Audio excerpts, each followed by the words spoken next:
Hello everybody, welcome back to this live stream or catch-up video if you missed the live stream. Remember, you need to click the subscribe button and the bell, then you won't miss when we go live. You might be watching, you probably are watching this catch-up. This is the first 2 seconds of the live stream. What we're doing in this live stream is some LFM, then maybe some community racing on Assetto Corsa, top split, absolute madness, trying to get a win. We keep getting like 5th and 6th. The top split win is hiding away from us.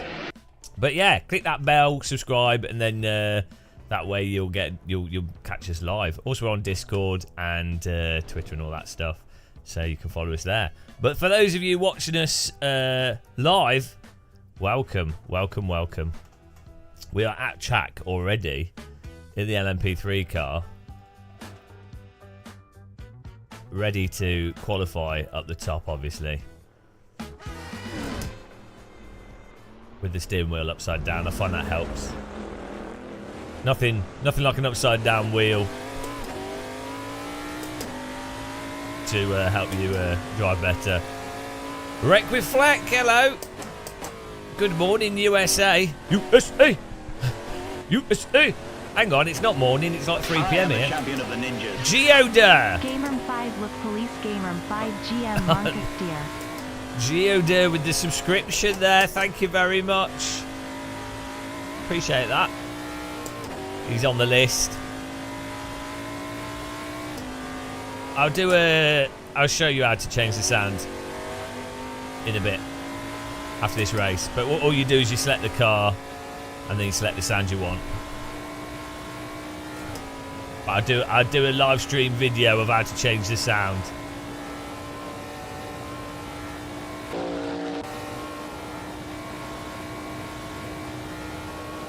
Hang on a minute. Why is lock to horizon not working? Huge error. Huge error. We'll have to do a lap, but then sure why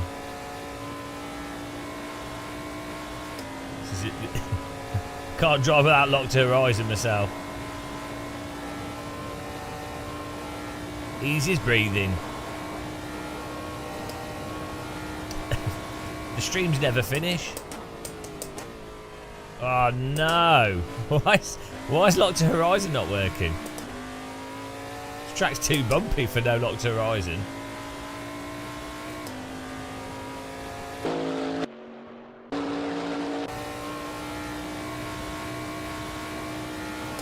We'll use this view to start with. This is a little bit better.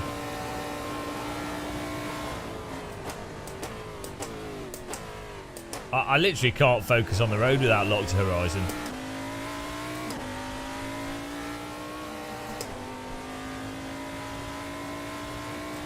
Weird. Hello, Fury Fiber. This would be a better view to race from, to be honest.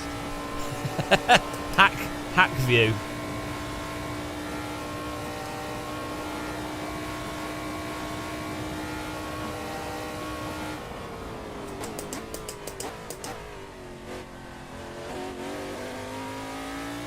The physics is so good in this.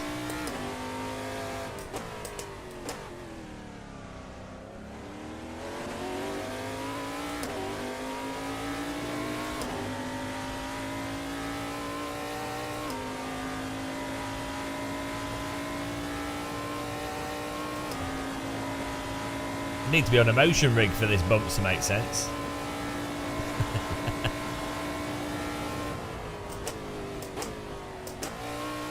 Okay, right, I need to fix this lock to horizon. Forget the quali lap.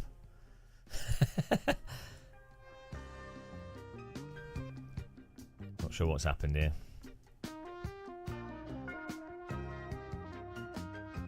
It's a disaster.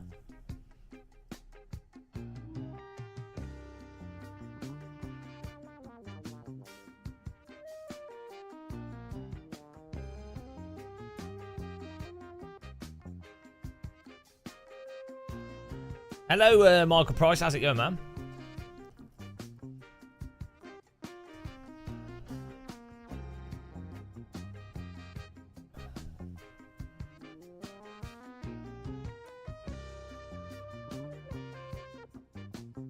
No, this I'm full time. We do this full time. Yeah, I'm using real head motion. It's for some reason it's not loaded.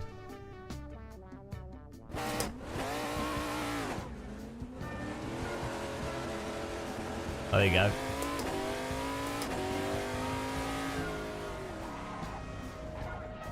That was weird. For some reason it didn't load. I think it's working now.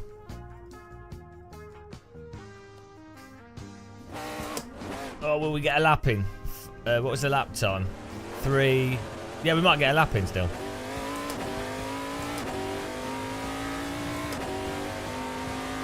There we go.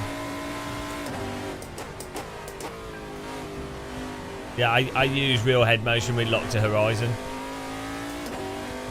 I literally get sick instantly without it, without lock to horizon, or like if the car's like bumping up and down, I just get dizzy straight away. Can't have like movement without the forces. If I'm in a real go-kart or something, it's totally fine.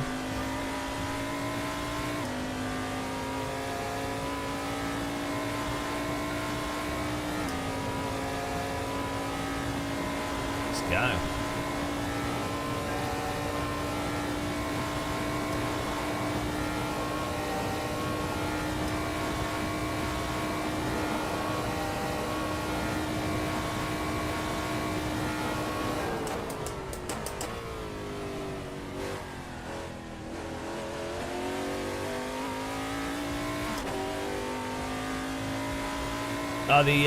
Well, TCR's not. I don't know. I don't think TCR's very good generally, but it'll be fun racing for a lot of people.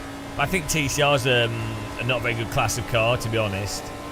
They're too good, like in the sense that they're too stable as far as modern cars go. I am the champion of the ninjas. Oh, hang on, John Proctor. Thank you very much for supporting us there. Really appreciate that. Maybe we could try and actually update the stream supporters list. Thank you very much for subscribing. The Daytona thing could be interesting, but yeah, no. So I think for front-wheel drive cars, I don't know. I'd say for like noobs, something like an MX-5 is better. And then if you really want to do really good front-wheel drive, I think the Nissan Primera mod's really good.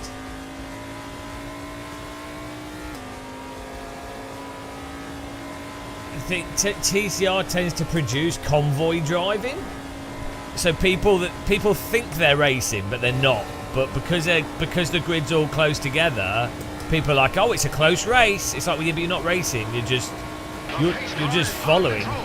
You're just following each other. That's not racing. Racing would be you trying to actually position yourself for an overtake, an actual, you know, getting side by side, having another driver be slightly offline. And the problem with the TCR as well, you have to like be really aggressive on your overtakes because the speed, it's like GT3, the speed difference isn't too great between the vehicles. So that then causes like netcode issues, whereas something like thanks for following. Something like an MX-5,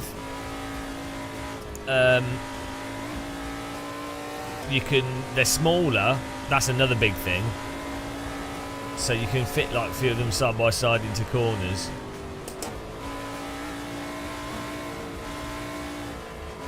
But also rear wheel drive means people are more likely to make mistakes that you can then take advantage of. I am the champion of the ninjas. Foul mouth, where are all these subscribers coming from? Thank you very much. Friday night subscribe night, apparently. Really appreciate all the support, guys. I've got a setup on. We share them on our Discord. Right, we should be able to get one lap in here. It's good.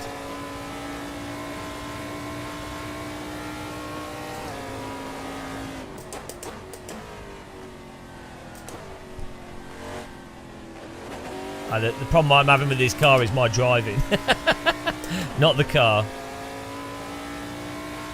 I mean, maybe there could be some setup tweaks, but this is good enough to get a This setup's good enough to be on pace with the top times.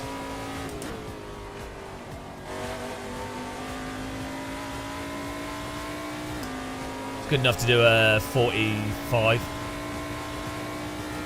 I mean, 40 I don't know what the top times are. 40, 44, 43s.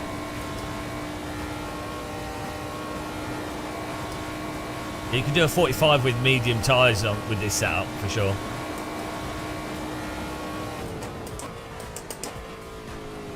That's a nut. Oh fuck! Well, we're starting at the back. Ah dear! Can't believe you've done this. That was not ideal. Oh well. I think the tyres may be still cold. I don't know. I've just lack of talent. probably lack of talent. Let's be honest. Well, we're starting in the punt zone. It's always a good way to win a race. Keeps it exciting. I blame real head motion for not working.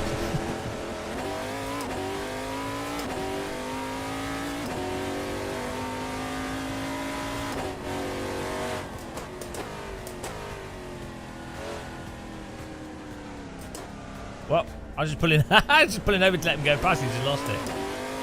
Wow.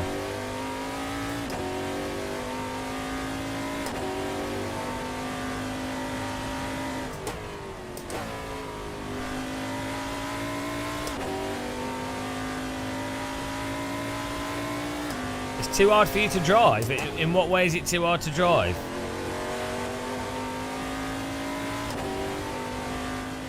What were you struggling with?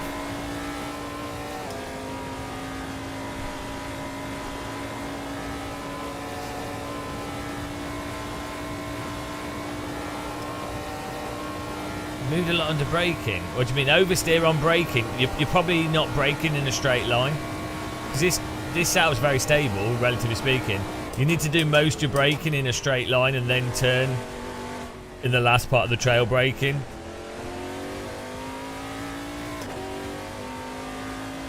You would have moved. Moved where? I didn't know I was doing this. I woke up late today and then I was like, oh. Yeah, if you're getting oversteer in braking on this car, it's because you're not braking in a straight line. So you need to make sure that you've done... You need to brake, get your speed down in a straight line, and then when you're in the last part of the braking phase, then turn, and then come off the brake just so that you're... like, this car won't oversteer on brakes. Look. If I'm in a straight line, look, it's gonna lock up in a straight line, even if you lock up. So you're just braking whilst turning. I think I would guess, or turning in too soon whilst too early in the braking phase. So like this corner here, you actually enter this mostly straight, do most of the braking in the straight line. And then you're trail braking this part of it and then using the brake and the turn here. So I'd imagine that's probably why, because this is super stable. But what you could do, if you're struggling with that at the moment, if you're braking too hard and losing the rear or trail braking too hard, move the brake bias further forwards. So that when you mess up by braking too hard, it will just induce understeer. And then you'll be like, oh yeah, I broke too hard. At least you won't have crashed out of the race. You'll just be understeering, and then you can, once you start not understeering, you can then move the brake bias back, and then eventually you'll be able to, do you see what I mean? So you'll be able to at least race without crashing. But to be honest, what force feedback wheel are you using?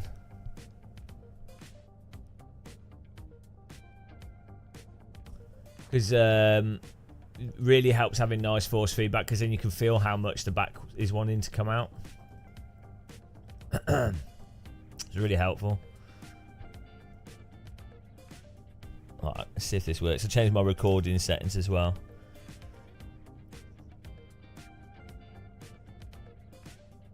Everyone's having a nice Friday.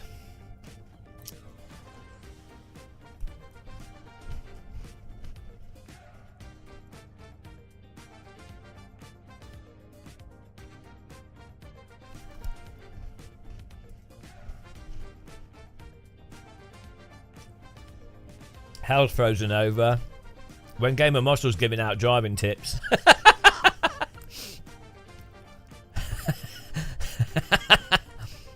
Braked, not broke. No, actually, I think break. It's braked is wrong as well. Break would be the plural, and the you break too late. If you break too late, he broke too late, he braked too late. It doesn't matter either way. Either way, you'd be wrong, because also whatever people use as the word would be fine, because people would understand it. As long as you say something that people understand, it would actually be fine. That is how language works. So, like, yeah, you might have like a formal codified version of language. You might have a standardized way of doing it, but at the end of the day, if someone can understand what's being said, and if a good number of people can understand what's being said, the majority of people, then that's language has performed its function. Take that, bitch. Tell me about language. Well, there's no such thing as bad English. This is the mistake people make. The bad English, or bad would be people don't understand what you're saying. If people understand what you're saying, well, that's the point. You're making a noise. Any noise you're making is to communicate something. If people understand what you're communicating through those noises, it's the correct noise to make, isn't it? The pace car is out of control. We're not typing programming code.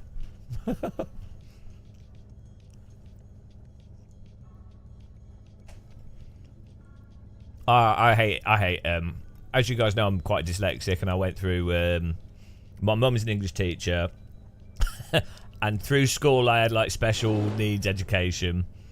It took me ages to learn how to write to a basic level and spell to a basic level, and you know, anything. So I think it's a load of bollocks.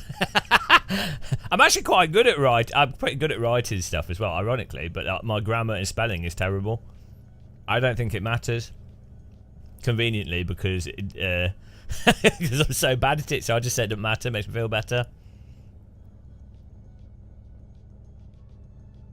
Yeah, well, that's the thing. Ironically, so this is what's happened. There's a lot of people that prejudiced towards like certain black accents in the South of America, and they're like, oh, you know, simple black people, blah blah blah, like just them being racist.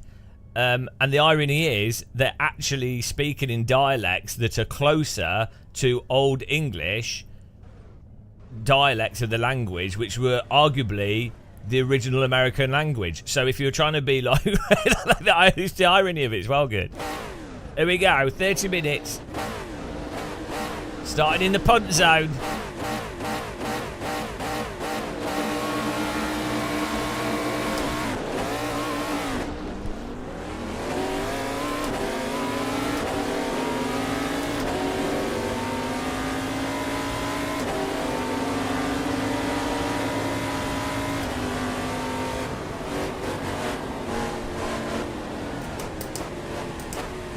Oh, we've got a graphics issue.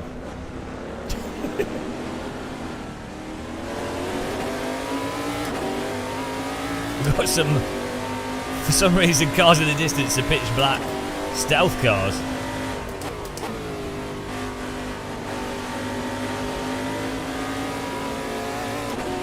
You ain't fitting two cars through this corner, mateys. That's an accident.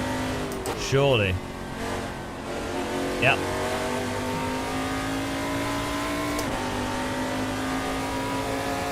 All under control. Hella turns hella.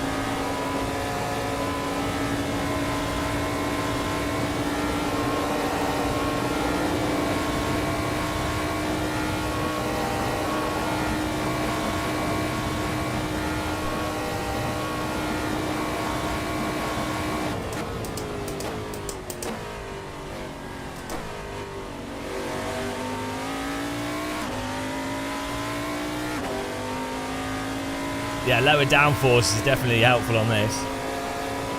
It's part of BCAS tools.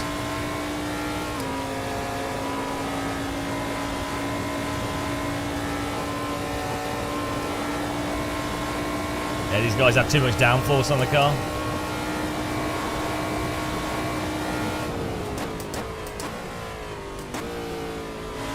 Take a wider entry into this. Get a faster exit.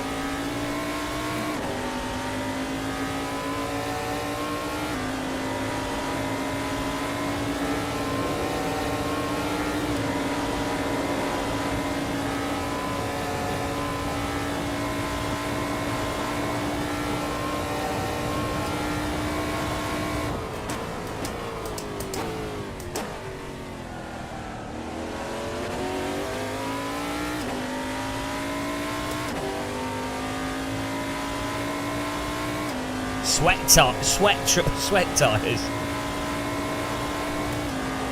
This is so nice to have this though in AC, to be able to just jump in. People are racing clean. Like, obviously people are different pace, but people are this is like a normal race. You know what I mean? It's awesome.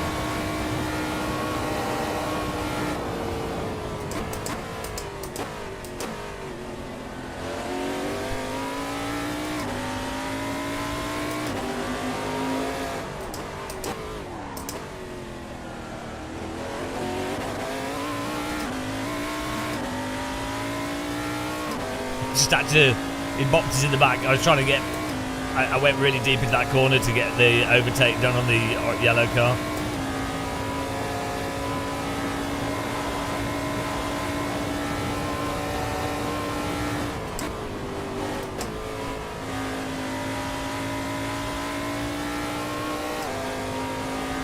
Hopefully he just stays behind us.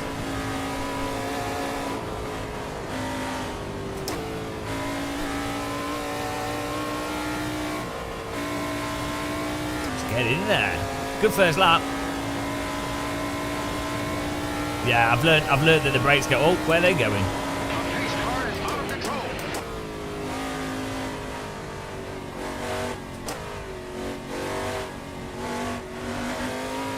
Well, we've got penalties maybe for cutting the track. Hello.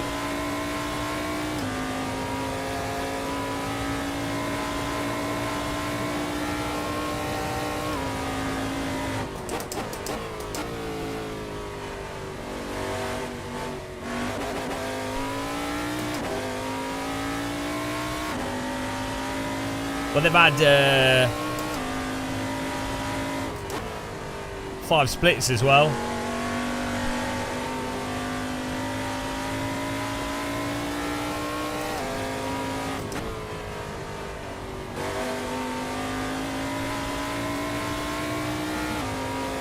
Hello, Follow the Cow.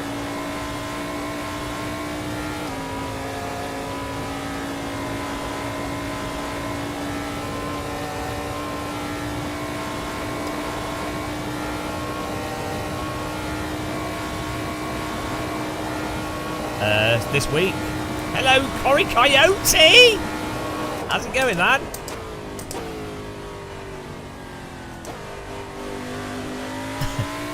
How you doing?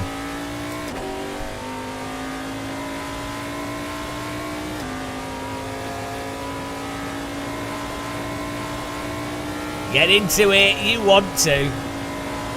Guys, you should check out Cory Coyote. He does live streaming. I like him. He reminds me of friends I had growing up. When he's sometimes lurk in his live streams, he doesn't know. Sometimes I say hello. It reminds me of friends I had growing up.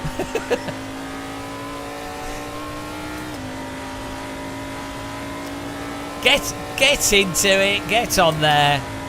If you like guys, big guys.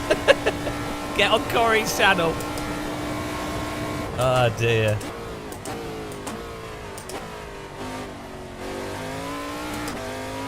To be clear, my friends weren't furries though. I don't endorse that.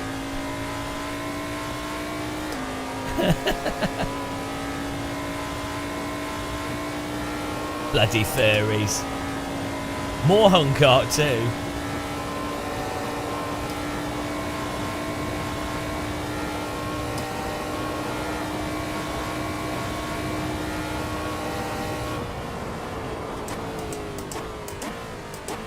Someone should make some more hung characters for Assetto Corsa.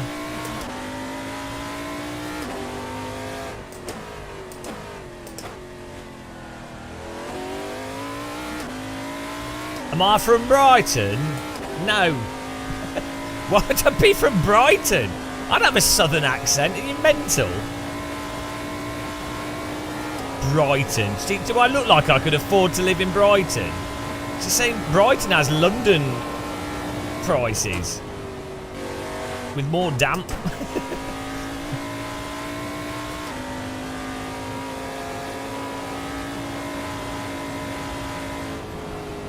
I'm not pretentious enough to live in Brighton.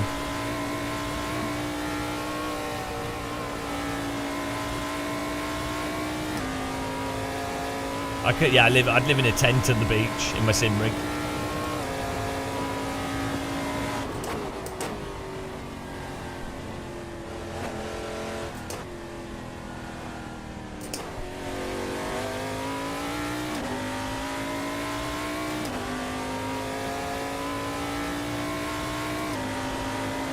We're slow. I need to be doing 45s. That's my best.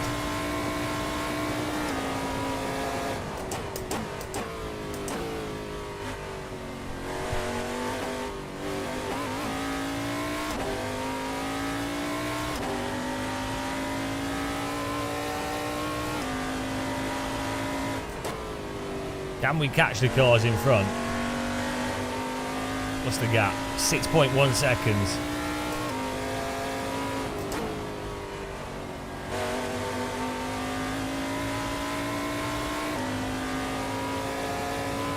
Oh, we're catching this car in front of us. We're catching 4. Moritz Kuma. And now I just use a single 4K TV.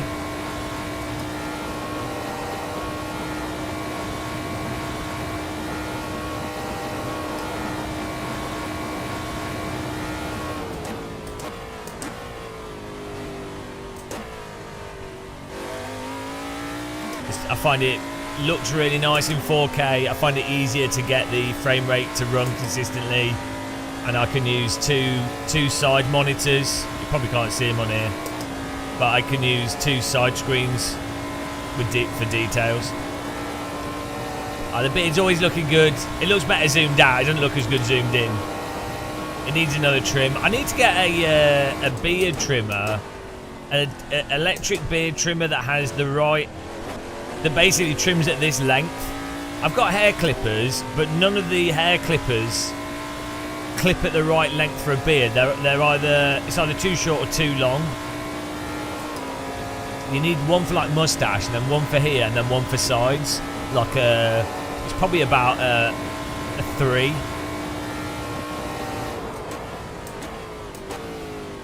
But it's not quite, doesn't quite work like that with beards. How do I shade the line on my cheek? Well, I'm quite lucky that it naturally is quite a good line, so I just follow that with a razor. But yeah, I'm very lucky that the sides. I might have not looked out on the head's hair, but my beard grows quite uniform. It's pretty lucky. But that's quite rare actually. Most people have like holes in their beards and stuff. I do have white beard hairs in the middle, so I dye my middle of my beard.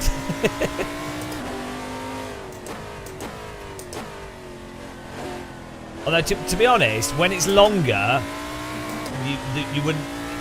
It's fine. But when the beard's short, the white hairs make it look like there's a giant hole in the middle, even though there isn't. So, if I grew it longer, I wouldn't need to dye it really. I don't need to dye it anyway, but I prefer it looking nice and dark.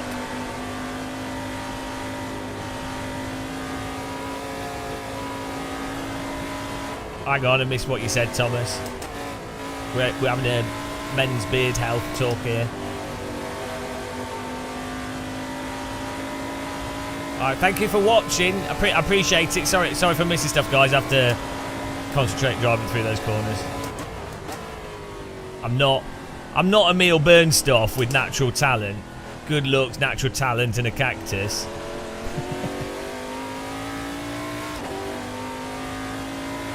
Fell out of love with sim racing. Well, the mistake you made is being in love with it in the first place. You don't want to do that. You should always hate it, and then that way you just accept it. Like an abusive relationship that it is. Stockholm Syndrome Racing. Tobias is battling us for 5th here. He's right on my tail. To be honest, my thing with sim racing is I really just like force feedback. That is it. I know I like good detailed physics and stuff, but I like force feedback, so that's why I like anything, flight sims and stuff. I'm not too bothered about being the best, winning. I like tracks as well. I like the different locations.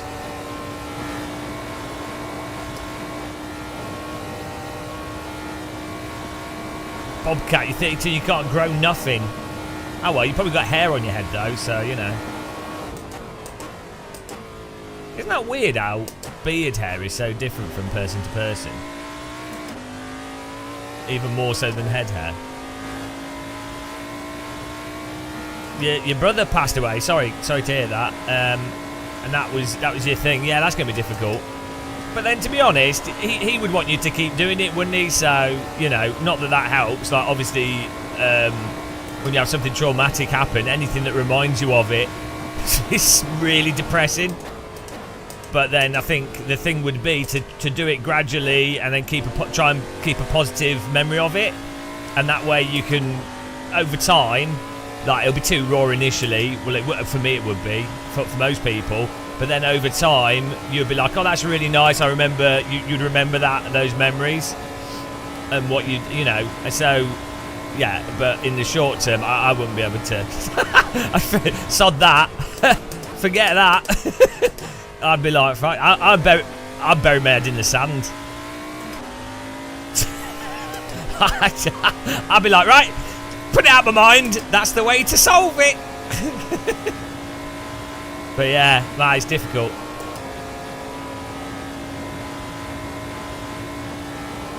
I think doing, you know, something, if it's something you enjoy, the person that's passed away would want you to keep doing it ultimately, and it's turning that negative. It's not even negative. It's turning the intensity of the emotion of loss, which is you know, it's not a bad or good emotion. It's just a feeling. But turning the intensity of that into something that's positively manageable, that takes a lot of time.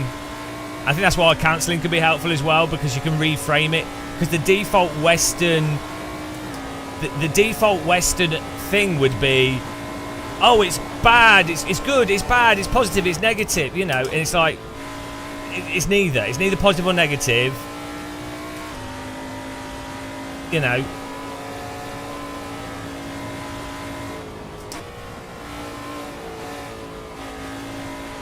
but ultimately, my pragmatic view. I'm not a psychiatrist or psychologist or anything. My pragmatic view would be, if you enjoy something, what is he doing? I don't enjoy that. Fair enough. I'll just let him pass. Nice move. If you enjoy something, you shouldn't miss out on something you enjoy from something that's... Yeah, you just shouldn't miss out on something you enjoy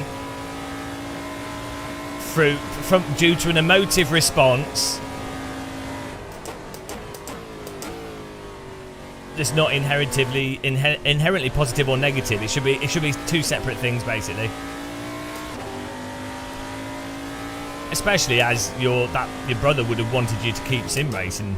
He probably would have taken the piss out of you. He'd probably be like, ah, you idiots. So yeah, no, but it's so difficult.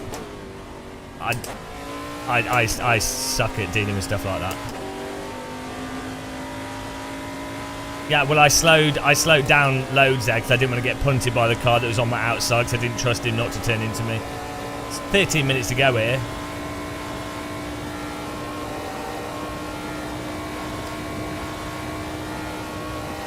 I'm using the Moza force feedback wheel. Pretty sure that's illegal, the line he's taken into this corner. It's not working for him either. There you go, that's game of muscle counselling session for today. Oh man, going through college, for some reason, I don't know, maybe it's because I'm a bit of an idiot and I like to joke around and stuff, but for some reason, all through like university, college and stuff, people would come to me randomly with like really mental stuff. Like, I mean, I've said this before, like, I had a good friend at college and she's like, oh, I've got pregnant. I don't like the guy that got me pregnant. And oh yeah, I also tried to commit suicide the other day. she's like, oh, should I keep the baby or should I have an abortion? I'm like, why are you bringing this up with me? First of all, no, that's what I was like inside, and then I was like, oh, okay, well let's go for a walk. let's go for a walk. We just walked for like 2 hours. I was just like, oh, you know, you got to do what you feels right for you, but it can take time, and you know, whatever decision you make is going to be ultimately it'll be the right decision because you'll make it work.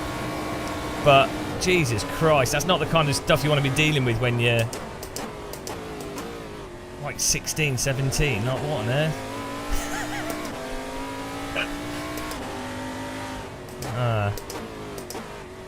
The burden of having a trustworthy face. Give me that baby. Isn't that really weird how some people are confronted by life at like such a young age, like teen pregnancy and stuff, and have to make decisions that are like actually insane decisions. Like having a child is probably the most mental thing you can do. In terms of like, that's it, that's right, your responsibility is then to that child. I mean, I guess some people don't see it that way, but like in my mind, having a child is like one of the most insane things, because you know, if you're responsible for yourself, it doesn't really matter, does it? Do whatever you want. But once if you have a child, you are responsible for that child, whether you like it or not, whether they're a shit or not. You are responsible for them. So it's weird that obviously because people get pregnant at young age. But some people, if you don't, it depends what you do, doesn't it? I mean, it's like illness and what? Okay. Bloody hell, these guys are well aggressive. There's 10 minutes to go. We're chilling out. We're having a nice chat here. It was a nice overtake. I'll give it to him. Yeah, like if you have, yeah, also growing up, I knew people with like illnesses and stuff, and it's like they're having to deal with stuff that's insane. Or, you know, they were looking after sick family members and things, and they'd be like 16 to 18 dealing with that, and then other people be like, I don't know what to have to drink. Oh, I don't know what clothes to buy. My dad's terminally ill. Oh, I don't know if I should have a Sambuca tonight. So stupid, the contrast. The contrast in what people have to deal with in the same, like, group of people. Oh, so random.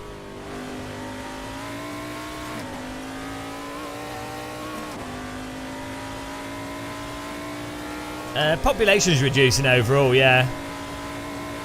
Oh my god, look at these guys fighting each other. There's no... Haven't these guys need a cup of tea? You've lost half of your brain. Oh man. Well, it's probably that's probably from the sleep deprivation. I think from... I've not got any children, but I've got lots of friends and family that have... Like, I've looked after friends' children and stuff, and... From people I know that had kids, even people who had kids at a younger age, it seems that when the kids get to like 9 or 10, things chill out a lot. Like, well, it depends. If the kid's mental, if the kid's not mental, it's generally a lot easier. I think it's that initial phase is just so draining. Unless this is the thing, I think humans basically grew up to have a societal childbearing thing where so you'd have a group of people, and let's say there was 50 people in the group, and then there'd be the expectation that there'd be maybe like 5 to 8 children in that group, that then the responsibility of looking after the children would be shared by all the adults.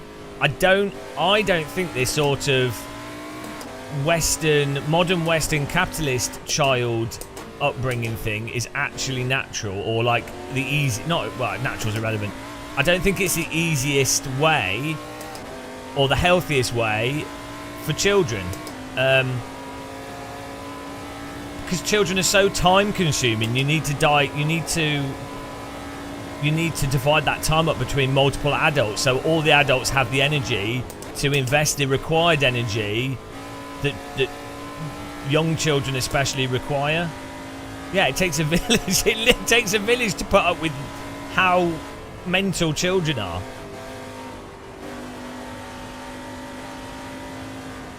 Why am I following him like an idiot? What is wrong with me? Why did I do that?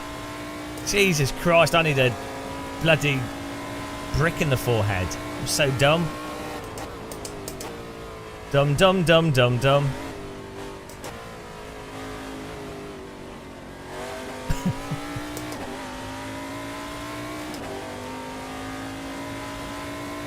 Although I think the problem is if people have just one child, they put too much investment into that single child, and then when they have like 2 or 3 children, by the second one they're like, oh, it'll be fine. I think that's why, from people I know that have had, especially people that have had kids with a good gap, the first child they're like, oh my god, he's going to die, what's going to go on, we don't know what we're doing, oh god, we need to learn everything. And by the second child, they're like, he's fine, stick him in the cupboard. Oh, we're getting back on it here. We're letting these guys fight, and then we'll overtake them on the final lap.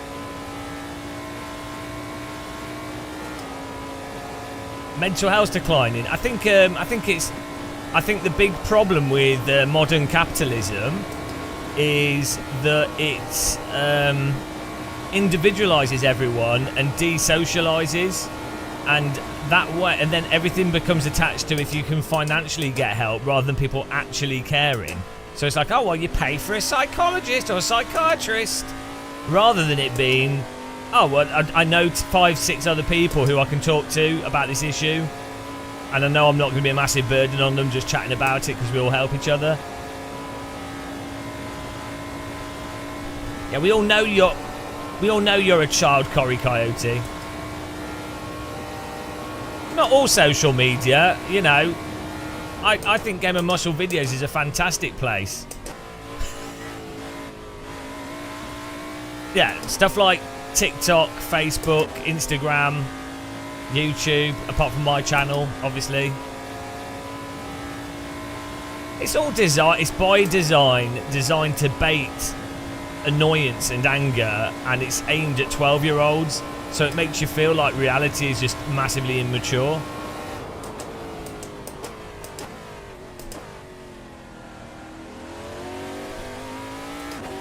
Anti-social media. Yeah, well, that's the irony is more people internationally now are living healthier and in better conditions than they ever have.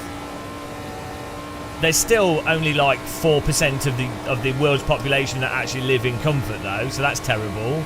But the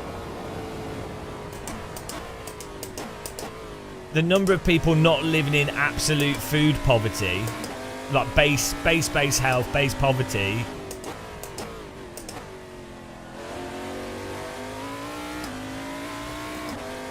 capitalist model for charity. Couldn't find anywhere to donate to sofa bed last week, so it went to the tip.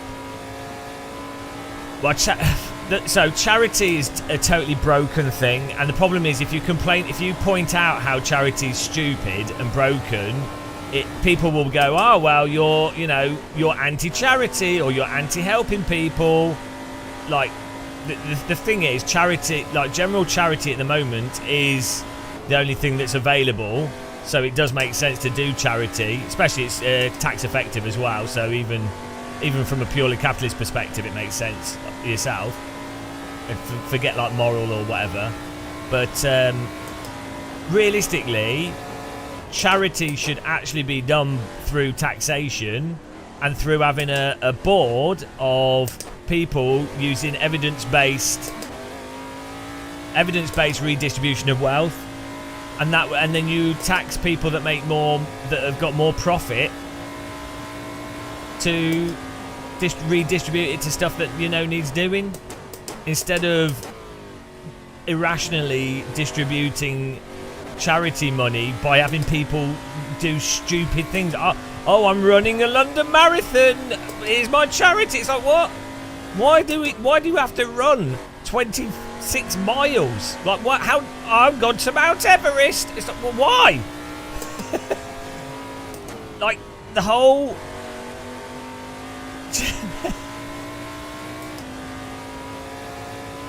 Yeah, obviously everything's easily manipulated, but the point is, there are ways to improve it. You can tax things more effectively. You can put effort into that. The reason the effort isn't there is that there's lobbying. There's lobbying to stop it. So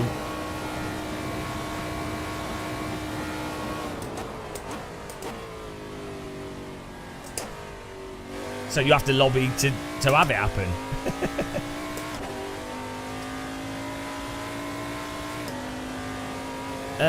King Carrot. Well, it's not quite that simple, is it?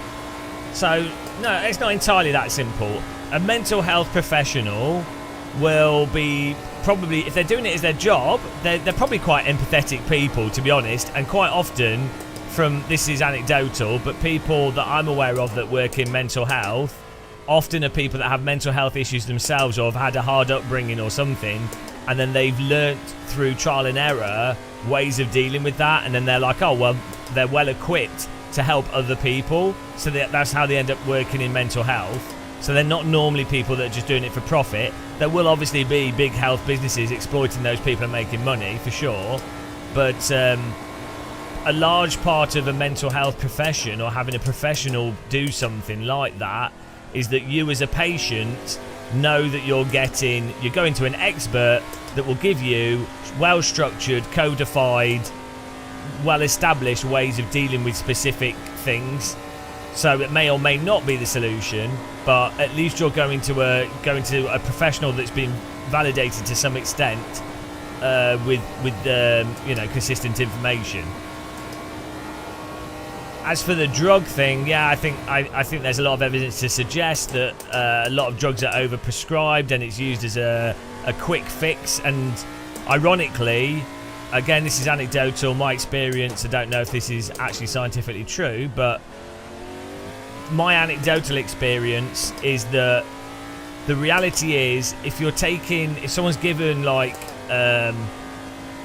drugs for mental health issues, it actually takes more to manage that, more effort and time. It can totally be the correct thing to do. It can definitely help a lot of people and be the actual thing that they definitely need to do.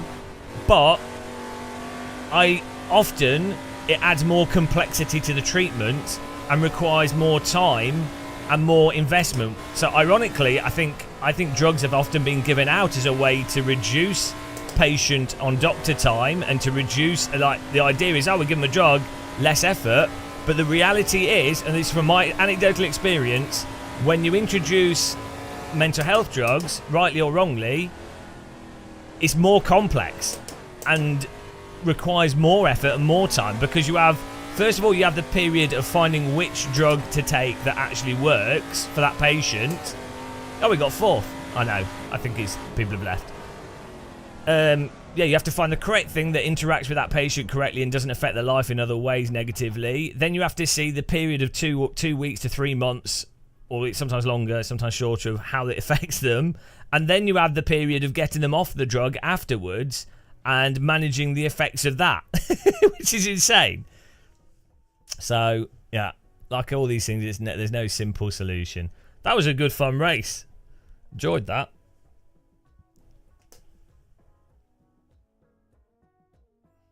Caffeine, employee of the month. Caffeine already adds a layer of complexity to your normal mood management. Yeah, it depends, doesn't it? Like, even stuff like... I've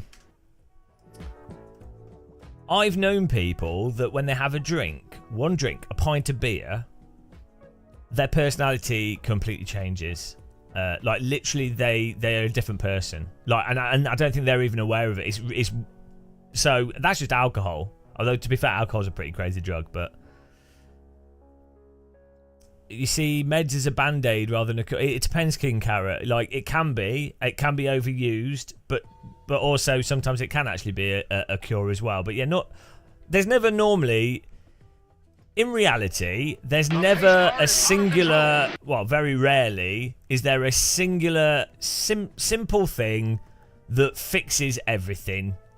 This is actually one of the ways you can really easily tell if something's probably BS. You know, it's like, oh, magnet wristband cures everything. It's like, well, no, it's probably bollocks. Like, nothing cures anything. I think you could pretty much safely say nothing actually fixes everything, or you know, nothing simple. Even antibiotics. Like, let's say you've got an infection, and let's say you take the specific antibiotic for that specific infection, and let's say it even works, which obviously most of the time it does. That still has side effects, and it can still have other aspects that come into it at a later date. And sometimes infections can cure themselves, or your body deals with the infection. It just takes longer. Sometimes it doesn't. So this is why you have all these long studies on things, and different. You know, it's very complicated.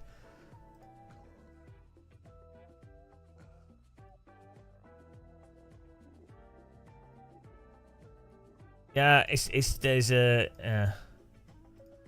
right. Japaju. Do you know, is there free setups for Mazda? I could give you a setup. I give out Gasper setups. Socialism here. Gasper makes setups and then I give them out like a socialist. I'll post it in chat. I'll give you the link now. Lucas Preda, your first psychiatrist was a shareholder in a local pharma company that produced medicine. Well, it's not a surprise, is it? Like, if you work in a certain field, you would probably know about that field, and you'd know which companies were better or worse. So it would make sense for you to then have shares in companies. Like, I don't have any shares in any sim racing companies, but like, I know which companies are doing what. Like, just by being in this industry. So I could, if someone was to ask me which companies would be the most likely, the best bets to invest in, short term versus long term, well, I know pretty like, I don't know what point it's inside of trading, so I don't bother getting involved in it.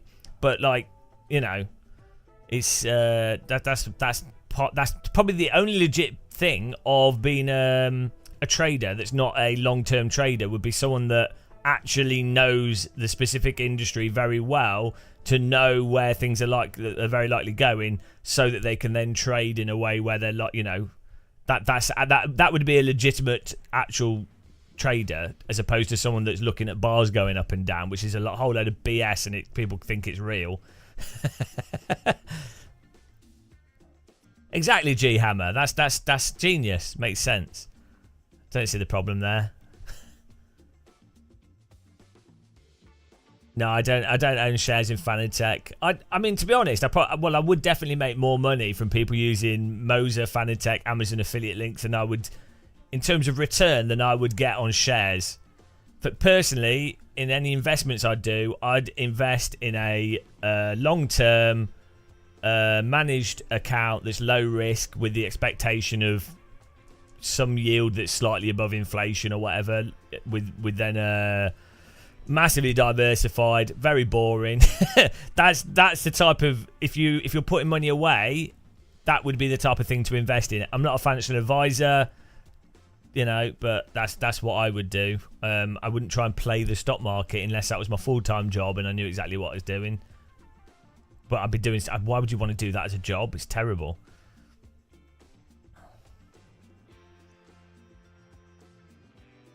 MX5 here. Someone wanted a setup, so let me just get this set up here.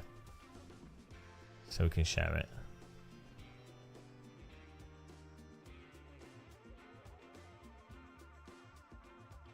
Fortune 500 muscle. Yeah, thanks for the subs though. There, we appreciate it. On Sunday we update the list, so if you're not, what I do is on Sunday I go through, I export the CVS files for subscribers on Patreon, YouTube, and Twitch, and then they all get put in a giant list, and then that list gets updated on the YouTube and on there as well. And then hopefully, maybe we might pass 300 active cult members, which would be mental. MX5 Cup, here we go. And then setup.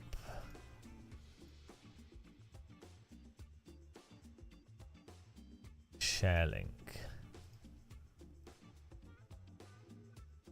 Here you go. I'm just going to... No. These are Gasper's setups that I'm sharing. See, he knows that we're socialist here with car setups. I hate the whole thing of the whole BS in sim racing of setup to be fat. It's like, you're not... Okay, fine if you're in ESL R1 or you're in a top level esports thing with prize money, but why are you doing that as a job? Like, that's the worst job you could ever have. So it's sim racing really, so just it's going to be better if everyone can have the same bloody setup that's competitive at least, or they know it can be driven to a certain standard. That is better for everyone. Like, how many people are even in that context of like esports, there's what, 30 people? Well, let's say there's 400 people doing esports driving. That links to the setup, by the way.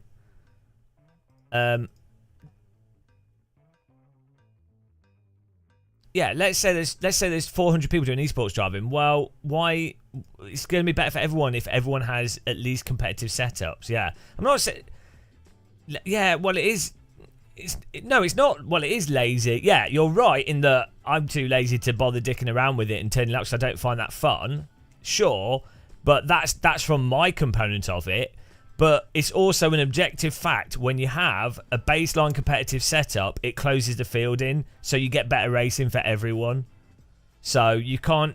that's two separate arguments. There's not wanting to fiddle with it, which is correct, but then there's the fact that it objectively just makes the racing closer when everyone's got the same setup. Yeah, I'm not... people can still do... Yeah, you have a competitive setup. I wouldn't even describe it as lazy from a dev's perspective, because it can get quite complicated with lots of cars and tracks and different things. But I would say it's more a case of... yeah, it's not laziness. It's just a better way of having stuff. Well, for if your goal's closer racing. Yeah, and the thing is, if it's competitive... People that want to do a strategic setup for when you pit, or for longer races, and this would only make sense for races that had a pit stop basically, or were over 30 minutes. Outside of that, it's irrelevant. But any race over 30 minutes, having different setups for strategies, that's fine. That makes total sense. But what we're talking about here is for sprint racing. Or, even for longer racing, you could have a baseline thing for people that are average racers and they're not driving competitively. Nobody would disagree with that. Yeah, even esports drivers wouldn't disagree with that. So, I would go so far as to say, outside of the competitive thing,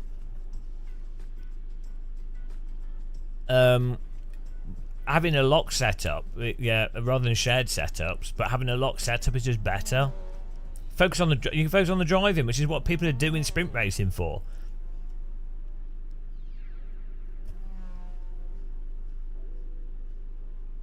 I don't know if people do liveries, King Carrot.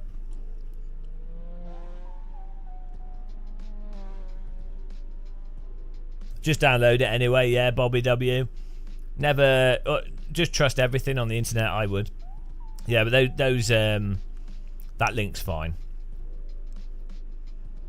To be honest, you can, if you have to download something like that off the internet yourself anyway, what it means is Google scanning it for viruses. You could scan it yourself. If you download anything off the internet, well,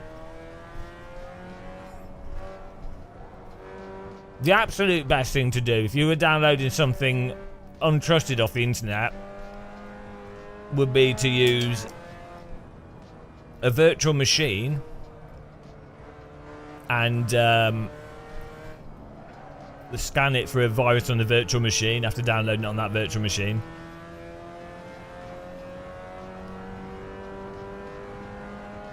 I don't think LFM can deal with the hosting costs, to be honest. That's probably why they do it like that.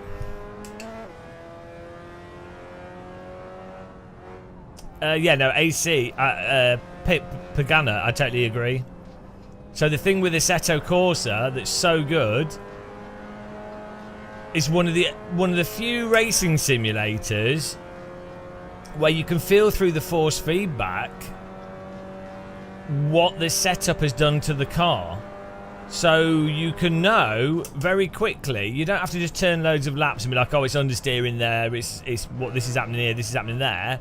You can get on the throttle within 3 corners and be like, oh, this setup, it could be stiffer, or this could be like this, or that could be like that, and then you can relate that better to know how you can preemptively know how it's probably going to drive through other corners on the tracks from your experience, largely from how good the force feedback is, basically. Or how the car's just behaving through a few corners. You can then go, oh right, this is really likely. I mean, I'm sure you could do that with any sim with a lot of practice, but I think it's a lot easier with AC.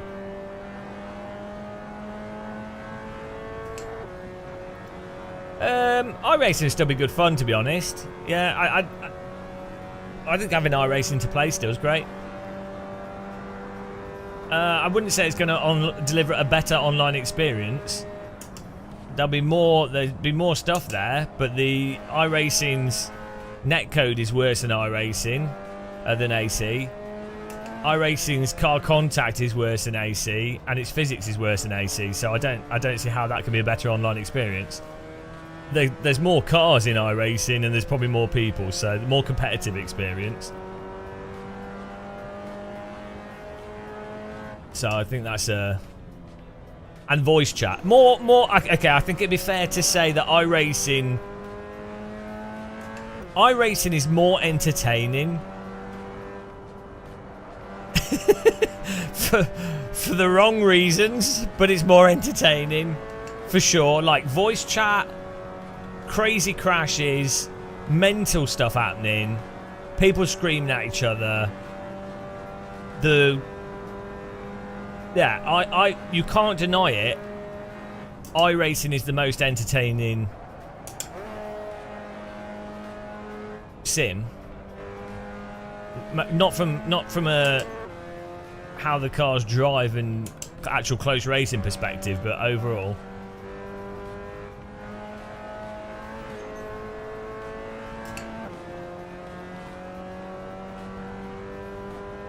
There are some proximity chat mods for AC, but they don't work very well. They're not very streamlined. And the problem is, if I create a Discord channel for LFM Top Split voice chat, everyone will be really friendly. What you need is like, you need everyone to be screaming at each other.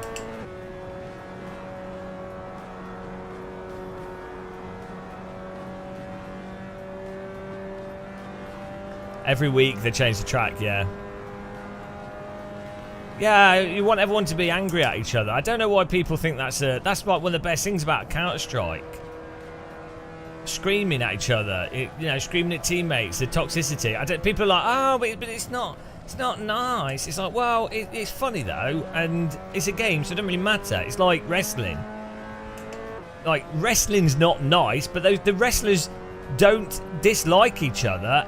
in reality, like, they're incredibly supportive of each other, and wrestlers are normally like really empathetic people. Not all of them, but do you know what I mean, generally speaking. And they don't, you know, but it's funny them doing like dissing and screaming at each other and throwing each other off railings and things. I think we're suffering through an era of everything having to be literal to appeal to social media, Twitter sensibilities, social media, and 12-year-old ways of processing reality. That's what the culture has been pushed towards, and it's shit. Because you can't, everything isn't literal.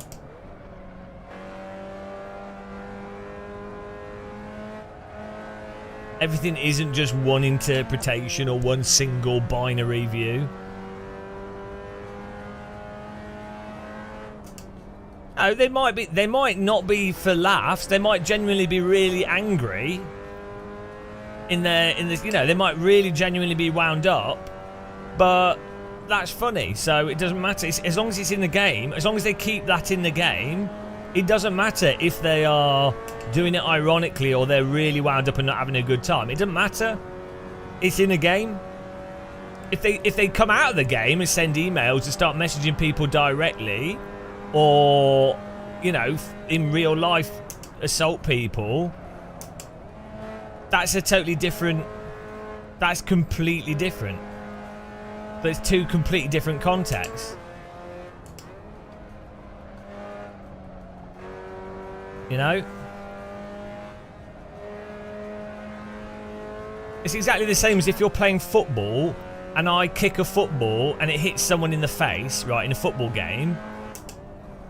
If I didn't do that intentionally, it's still, even in the game, that is still a football hitting someone in the face that's bruised their face and hurt them. But the point is, everyone's agreed to be playing football, and, you know, you're not really trying to hurt them, and obviously it's probably not done permanent damage, you know. So, whereas if you went up to someone and kicked them in the face, or kicked a ball in the face in the street, do you know what I mean?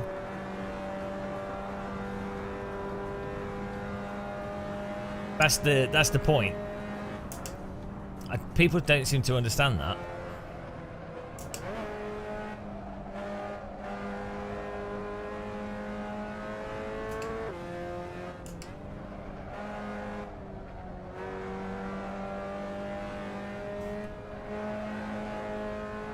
So the same thing happened with, like, what about racist stuff? Well, that would just make them look like an idiot. So if someone...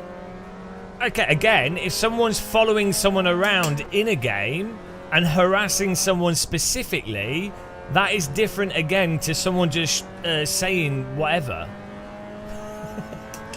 Do you know what I mean? Like, so again, football example. If someone purposefully kicks a football in someone's face in a game, or specifically kicks a football at a certain player because they specifically don't like that player, that is completely different from them, as I say, like just kicking a ball and hitting someone in the face. Or, like, it's totally different for a crowd of football fans to be shouting random shit, generalised random shit that's effectively meaningless, than it is for them to be shouting a specific thing at a specific person. That's a different thing altogether. But and the difference would be is because if they actually mean it, then that's the difference. Like, do you know what I mean?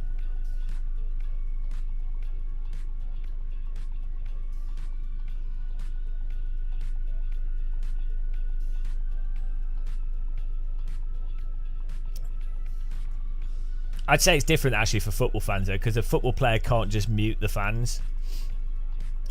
In a game, you can just click mute voice chat. So, for like in iRacing, in Rocket League or whatever, you can just mute the voice chat. That's what I do. Like, you know, done. If you don't want to listen to people like teenagers shouting bollocks, just mute it. Easy. That's the point. You're still in a position of control. So that'd be another thing as well. Is the person in a position of control?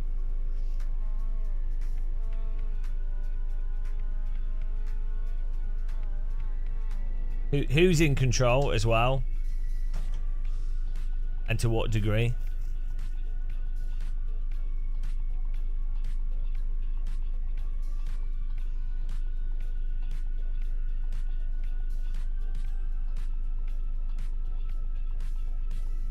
Or I definitely think some people, so getting upset by something is perfectly fine. Different people get upset by different things. Some people really enjoy weaponizing them being upset, and it's not a left or right thing. You see people, you basically see someone that doesn't have a good argument will do this. Okay, They will weaponize their offense or the fact that they're upset, and it's basically people that are weak people normally, because if someone's been so stuff like someone being racist or assaulting someone, it's irrelevant whether or not other people are offended. The fact is, being racist is stupid and it's anti-human. It's dumb, you know. So you don't need to be offended by it. No one needs to be offended by racism to be able to go, well, obviously it's a really stupid thing and people shouldn't be racist. So you don't need to go, oh, well, it's my offence that matters. It's like, no, it's not. It's not even about offence. It's about the fact that it's an inherently bad thing. So, do you know what I mean? Like,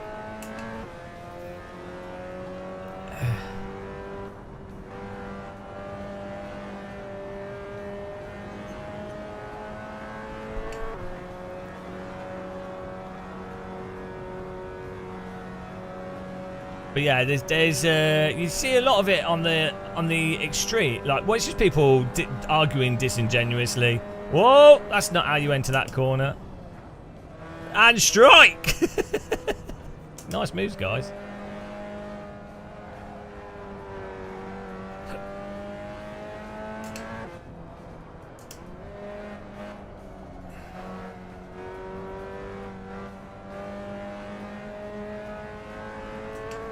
It's a good move by them.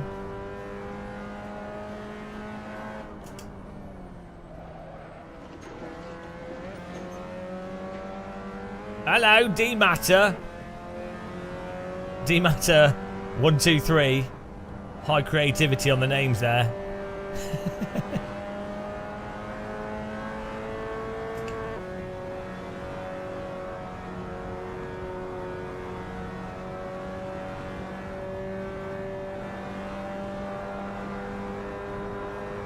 This is a bowling alley. What do you mean? There should be a bowling alley. T1 at Lime Rock Park, it was actually built as a full-size car bowling alley. What do you aim for? The car in front of you?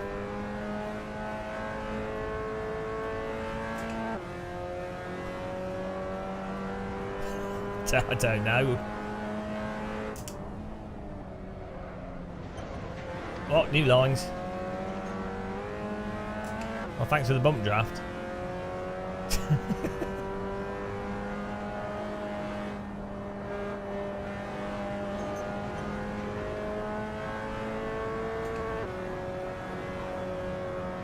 Often it's better to be holding the inside line through T1, because then if there's a car net behind you, they can't send it up the inside.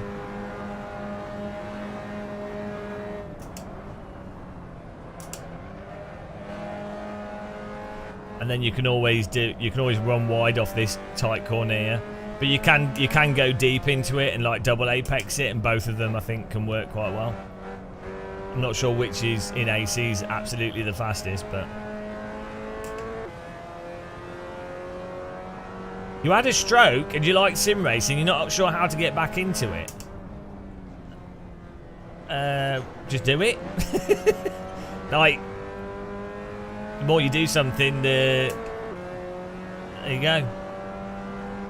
Just do it.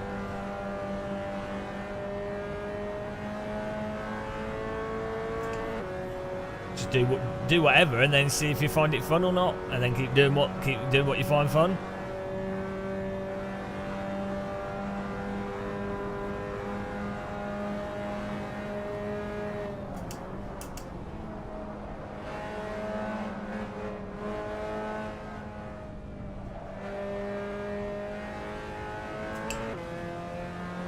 Yeah, cruising could be like if you wanted a really gradual way of getting into sims without having any pressure and just getting used to driving cars, like drifting and stuff's good. If you like if you just like the experience of driving a simulated car or a car in general, then drifting's really good, I think.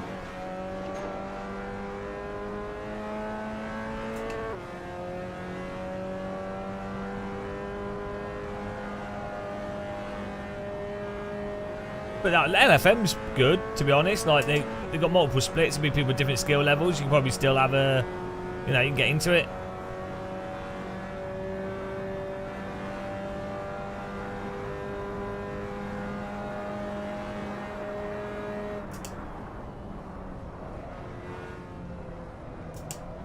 Yeah, in AC, I find it just feels nice to drive because of the force feedback, especially like even in this car. Just like carving out laps, nice laps when you do a nice clean corner and you know, nice and smooth. It's like skiing or something.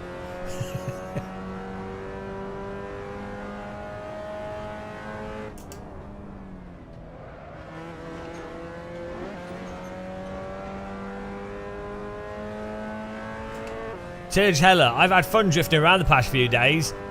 I was wondering what you were doing in the top split of LFM. I was wondering why there was a car driving at a right angle through every corner. You do know an LMP3 car isn't meant to be a drift car. But fair play to you, T1. T1, qualifying third, T1, drift it, why not?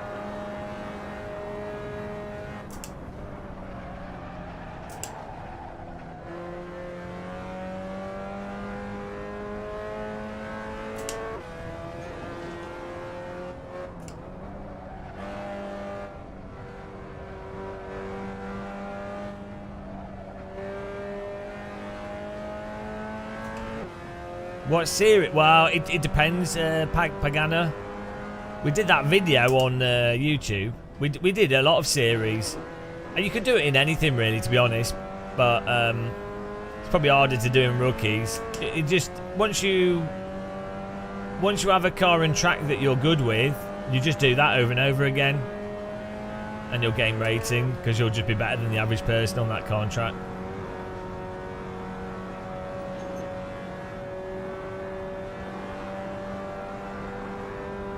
To get a higher rating though, you might find it hard to do it in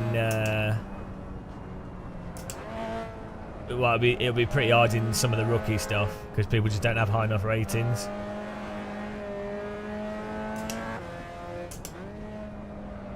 What you want is strength of field to be at least 2,700, ideally like 3,000, and then you finish in the top 5 and then you'll just keep gaining rating.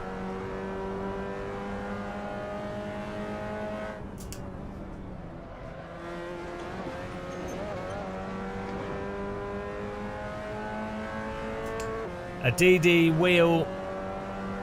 For immersion, a DD wheel is a better upgrade than a load cell brake. For driving performance, for the vast majority of people, a load cell brake will be better for driving quicker and just easier. Like braking is easier with a load cell, generally speaking. Because of the way that you brake in a race car is that you brake aggressively at first and then you gradually come off the brake pedal. Maybe modulate it a tiny bit, but so it's basically like a pressure that you then reduce the pressure. Whereas if you're using a non-load cell pedal, you can actually set that up with a non-load cell pedal, but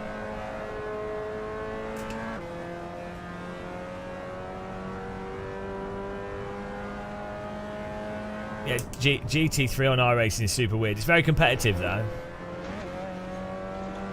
but yeah, GT3 is weird in iRacing. I mean, everything's weird in iRacing because it all drives like a bloody brick.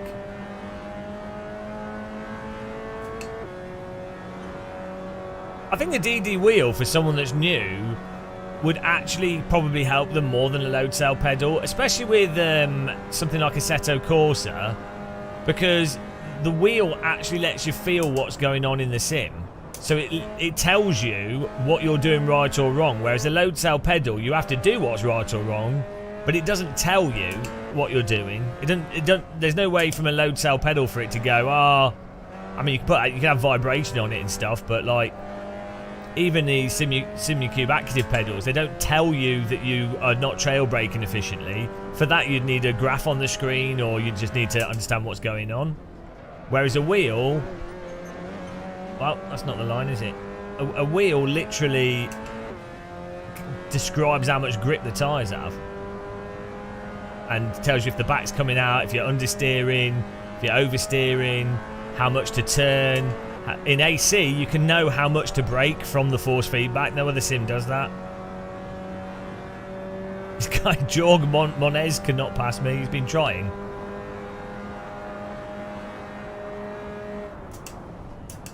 To be fair, this is a very hard track to overtake on if you have someone that knows how to defend by just holding the inside line.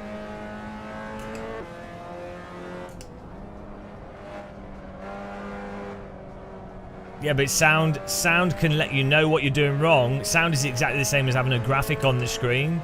It doesn't actually give you, it doesn't actually tell you in that very split second how to adjust what you're doing. It just tells you what you did.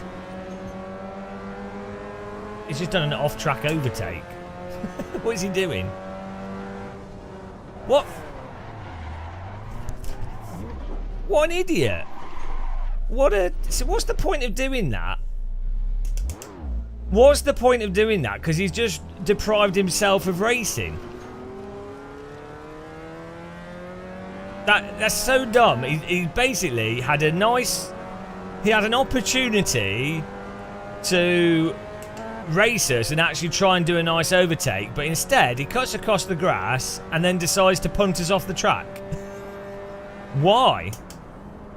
Like... well, shit. That would be a report. You can enjoy a ban. Don't know if I don't think they've got reporting at the moment. That's probably why he did it.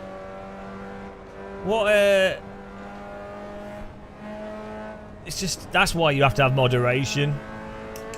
Because it's just people like that, dude. You know, it's just stupid. Forza, yeah. We're having a nice race there. Oh, it's the same guy. He crashed. So after all that, he just wrecked himself. What are you doing, you penis? Ah, dear. What a shaft.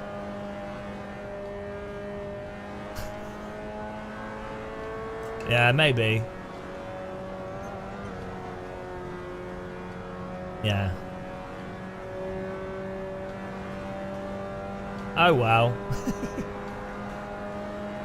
Karma. Carmageddon 2, in effect. Now we got to do some more overtaking. Thanks for subscribing. Need Scary Web. 7 minutes to go. I don't know if we can get places back here. We'll try. Oh, I didn't put more fuel in my car. I'm gonna have to pit for fuel anyway.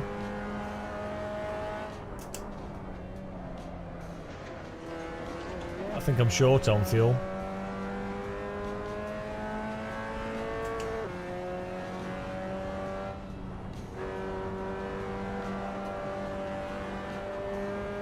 We've got 6 minutes to go. I know it might just about be alright.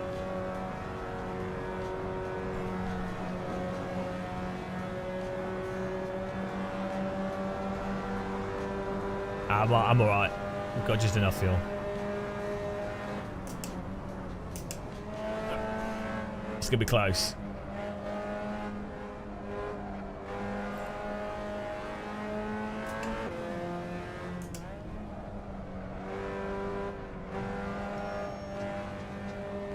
It's a 20-minute race total.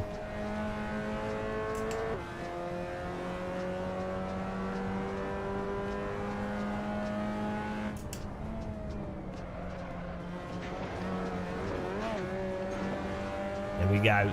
Let's try and recover some positions here.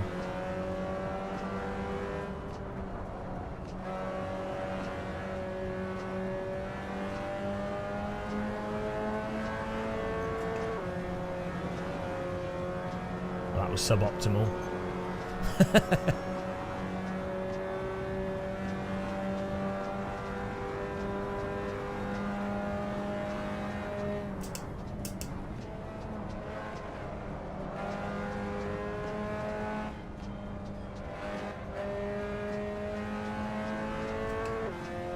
We'll do the next LMP3. I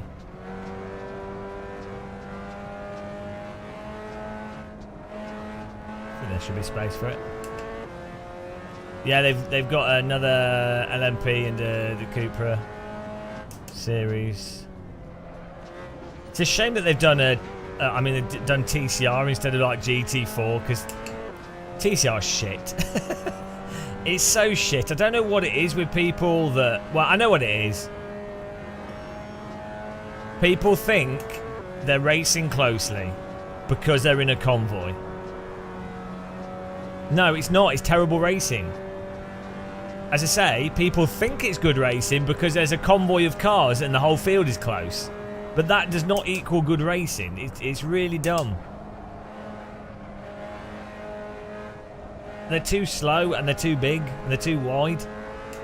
And the amount of punts that you're going to get with them, it'll probably still be alright, but no, it's crap. Get out. You don't know what you're talking about. TCR's terrible.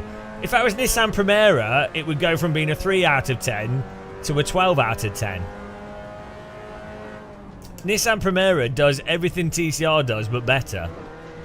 More precise, more oversteer.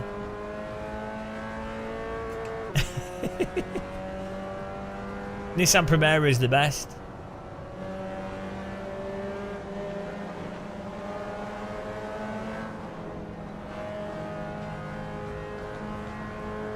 Gave Diego a friendly bottom tickle there.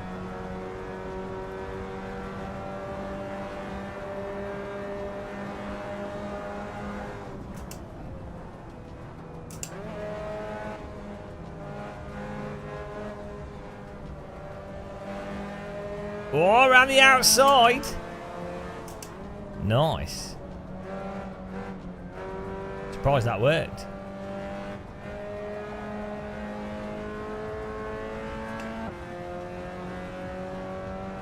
Was there a merger in the mirror? Oh well. Well, I messed that up.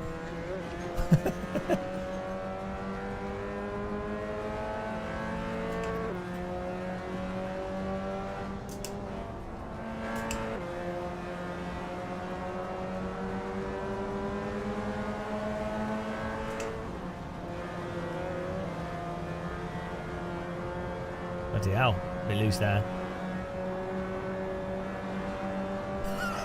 I'm going to the inside.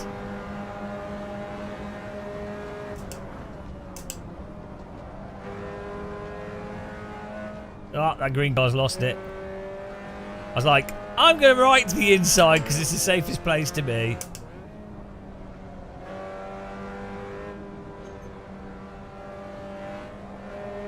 This has been nice racing with these guys here.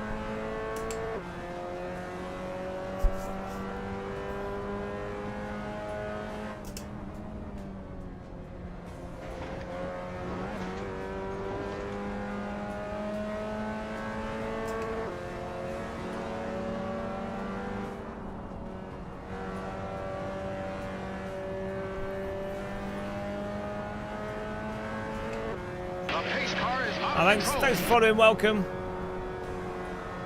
Yeah, GT4s would be awesome. And AC actually has some really good GT4 cars. The Maserati, the Porsches.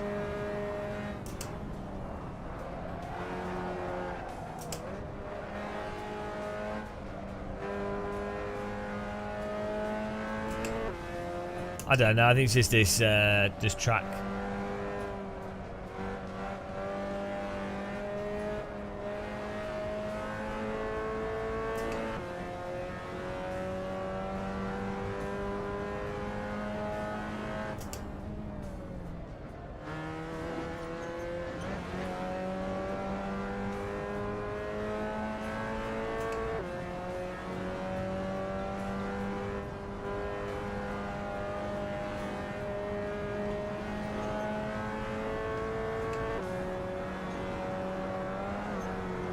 Oops. Curbing's a bit slippy.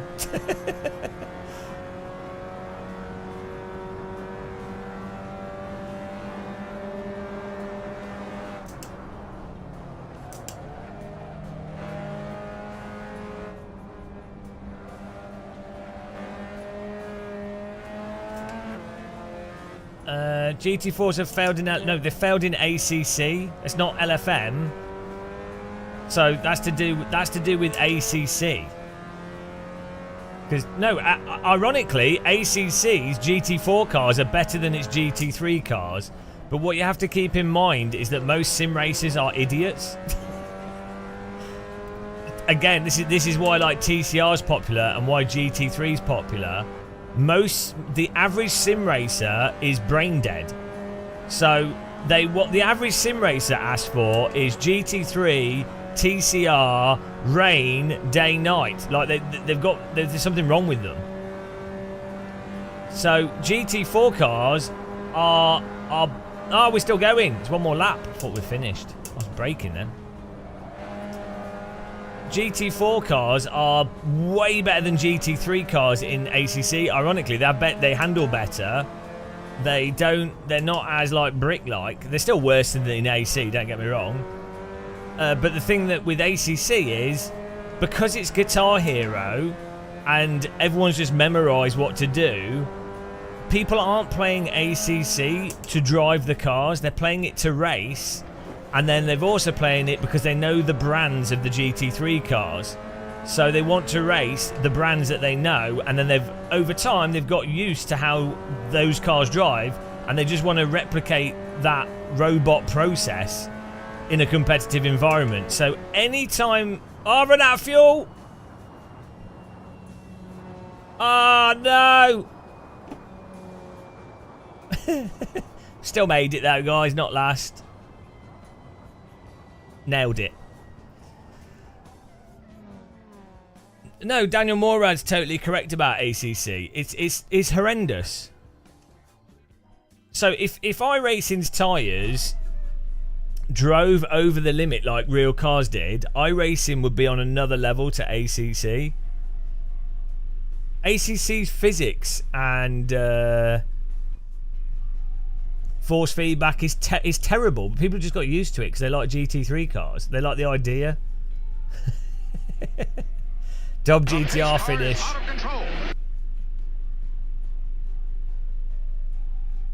I've already signed up to it. Didn't realise. Oh, well, he doesn't know what he's talking about then. But the GT4 cars in iRacing are terrible. You know, what can I say? I'd only agree with what real drivers say when they agree with what I'm saying. At the end of the day, AC's the best, so, you know. Let's have a look at the replay here. On Saria, it's not about the strength of it. The ACC's got strong force feedback. It's the lack of detail is the problem. Hang on, were you the guy that wrecked us? Or was that someone else? Who was it that wrecked us? Watching the replay here.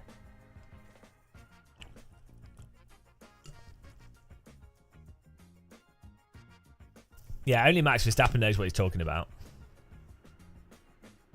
Who wrecked us? Oh, I didn't save the replay's messed up. Oh well, hang on, I should be able to get it from AC.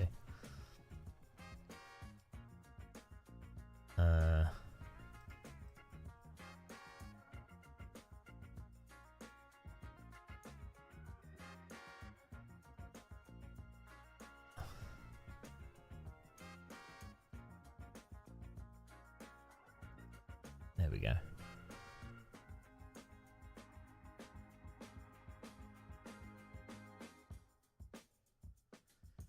Well, also the one thing I would say, right? People, we said this before. People latch on to what real race drivers, professional race drivers say about sims, right?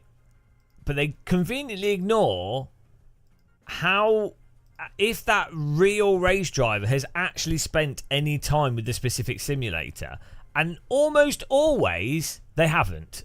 like pretty much when a real race driver that's a professional driver has a view on a sim, it's like it's because they play iRacing because it's got competition and that's the only sim they play. They don't have time. They just do not have time to be like even.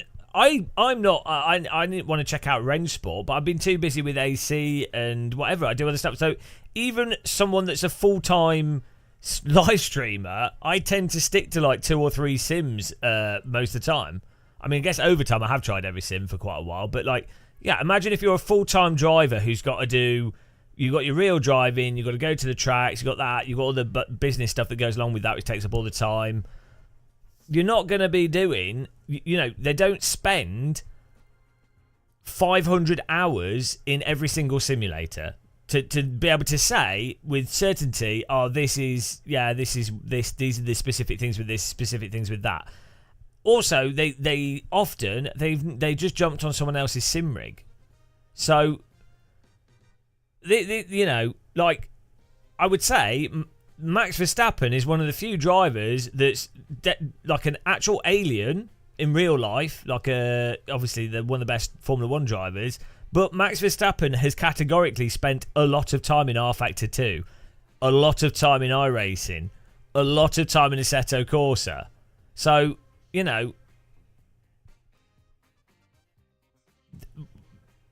most of the time, real drivers just haven't spent much time in the different sims, so they might have it. They're perfectly fine in saying, oh, they like X or Y more or less of their reasons, but then sim racers at large take what they've said as like gospel for ACC, everything. But I do like the normal. No, I mean, not that it even matters. But if you enjoy the sim you're playing, just enjoy it. Probably one of the or not the best simulation to practice, like even F1 or GT mods. It's really good. I don't know. Max Verstappen's mental, isn't he? He's clearly got some kind of racing disorder.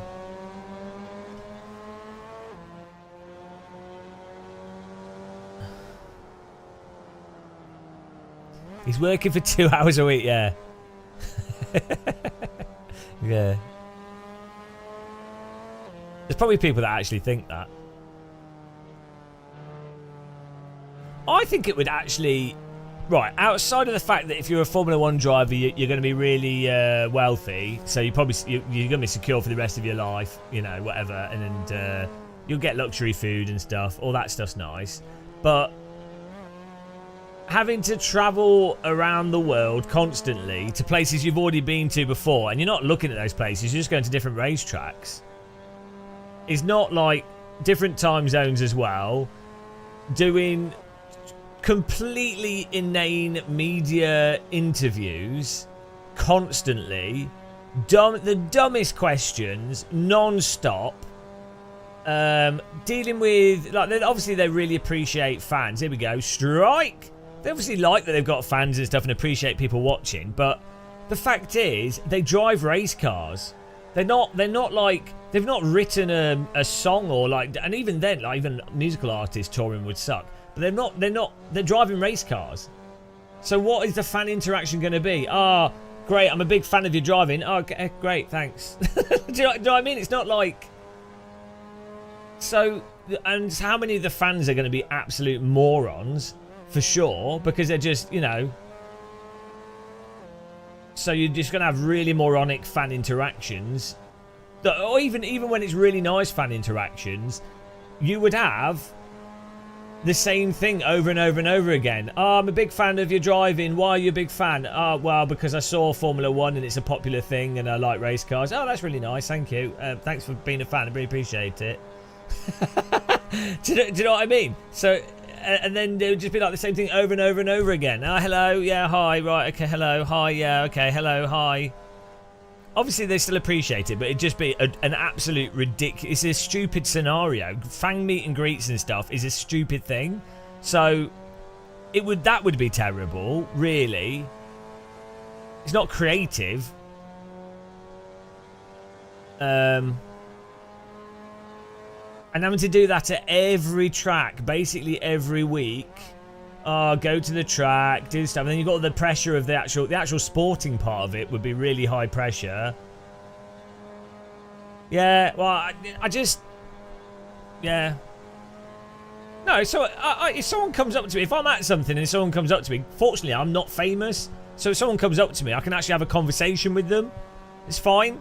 But if you've got like 1 million fans, you can't actually have a meaningful interaction because you're too if you're too famous, it's just pointless. It's going to be no different from them just seeing a video of the person. So there's no point in that interaction. Yeah, it's a pointless. It's another thing that's not, but it's framed as if it isn't a pointless interaction. So what actually makes more sense is, you know, like when you have like stuff that Kevin Smith has done, the film director, where they'll hire like an auditorium and he'll do like a talk. There'll be loads of fans there and they'll do like a talk. And so the fans can hear the talk, and then some of them can ask questions. You can answer them all. That's probably going to be the best thing you can do if you've got a big audience. To like, you know, it's still not the same as knowing someone, but like you can't know everyone, can you? You can't directly interact with everyone. So, or live streaming. That's good when Formula drivers do that. You know, they can answer certain questions. You know, so anyway, the bulk of being a Formula 1 driver, I actually think is terrible. Outside of the well, even the racing's terrible now because it's all stupid. Like, it's been stupid for like a decade. So the whole thing, you would know, any legit Formula 1 driver, obviously they're competitive, they're trying to be the best at what they're doing, and they still, to win at Formula 1 is still mental, and to be on the right team, and to also deliver the results consistently with what your team's doing, and on an individual level, that's insane, and that's still like, that would be great to do. Like, it's a competitive person, it's kind of irrelevant what they're doing, they just need to be the best at it. So from that perspective it'd be fine, but ultimately they would know the whole thing is effectively a farce. So that's going to be a bit demoralising.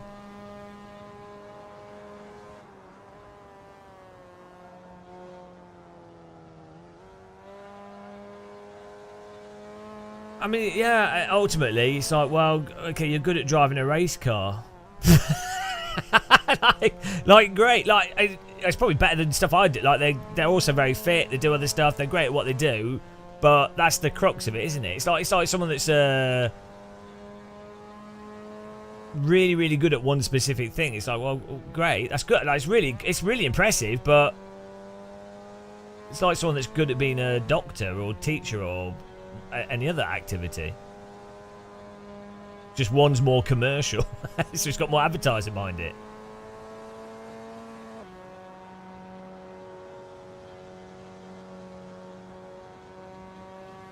But yeah, so I you know, the thing is, I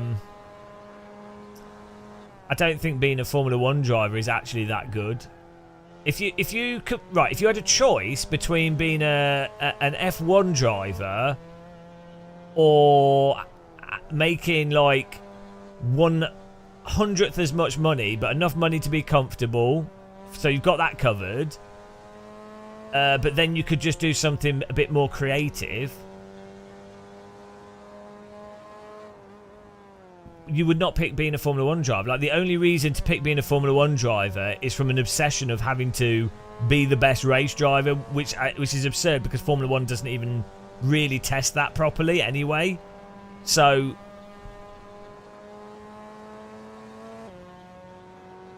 you know, I'm sure they get into it. You know, it ends up being a job, makes loads of money. It's they might enjoy it. There'll be lots of interesting parts to it. But a lot of what Formula 1 is just it's an artificial business. It's a commodity that's been created by business interests, and so the vast majority of the hype and the allure of Formula 1 is a total fiction. It's not the intrinsic qualities of it are not that good. There's a lot of other things that have much better intrinsic qualities, but they don't have as much commercial hype around them, so they don't seem to be as big or as important. Formula 1 is the pinnacle of business.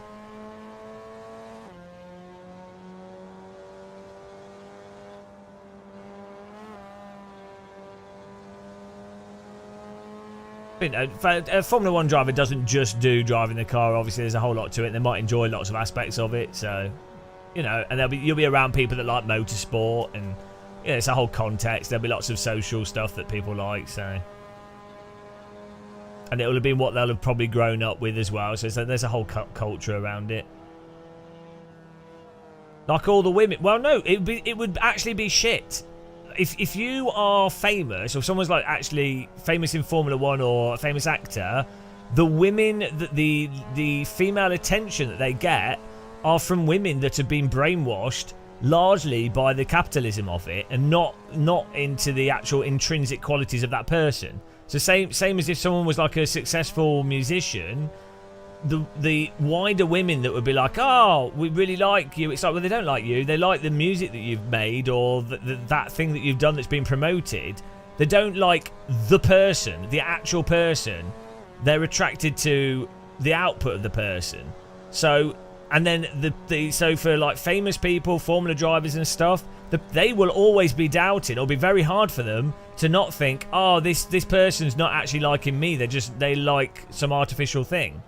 Which is why you see so many of these like Hollywood weird relationships, and it all just goes like tits up, because yeah, the guy probably like really, he's like, oh, that's a really hot woman, or I really like her, but there's a mismatch in what the different parties can bring to that relationship. And when you're in that type of relationship, it's going to be so hard to actually find someone that's an actual match. That's like, you do see the ones that work is because an actor or a driver or something, you know, someone that's famous accidentally bumps into a woman that's, or a partner, it could be guy, gay, straight, whatever. They bump into someone that is actually looking for an equitable relationship and actually likes them for who they are. Yeah, it's not even gold diggers, it's just a fame thing, isn't it?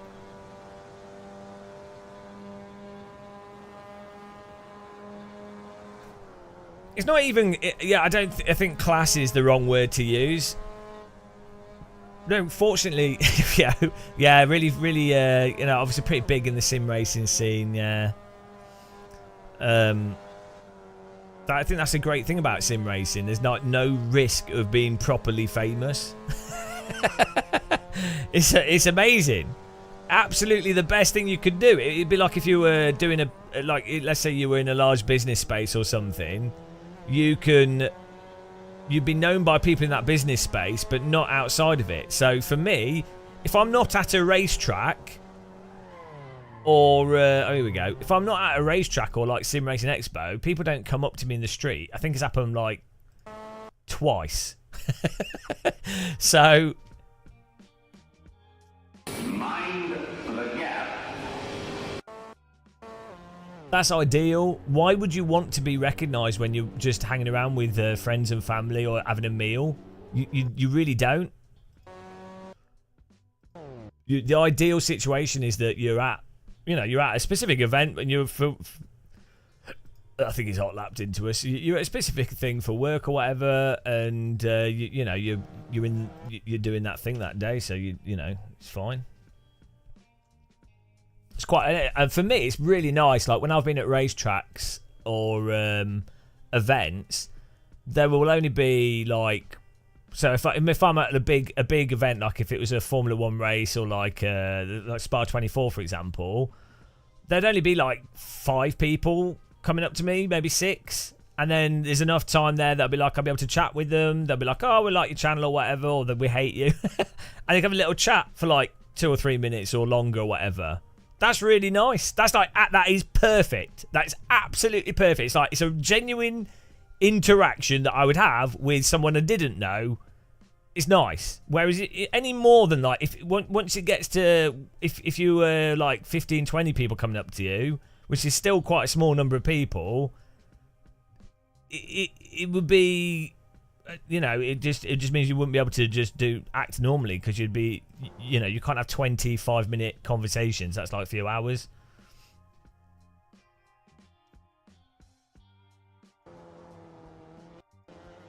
I think Mav, I think that's largely because he lives in a city, so and if you don't engage people, they tend to leave you alone. Yeah, so this guy, who is this?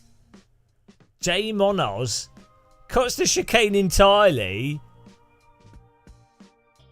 then proceeds to like use that run to barge past us. Oh, thanks, Star Fox. Yeah, so anyway, the point was, I think being a Formula 1 driver would be... for me, I don't think I'd enjoy it. And I think it's unfortunate. Like, if you were really good at race driving, like obviously that's what you'd want to do, is to win and stuff. But I think you would be like, oh, it's a shame. You'd rather be like apart from the the risk of dying and stuff. You'd rather be like a Formula driver in the 60s. Do you know what I mean?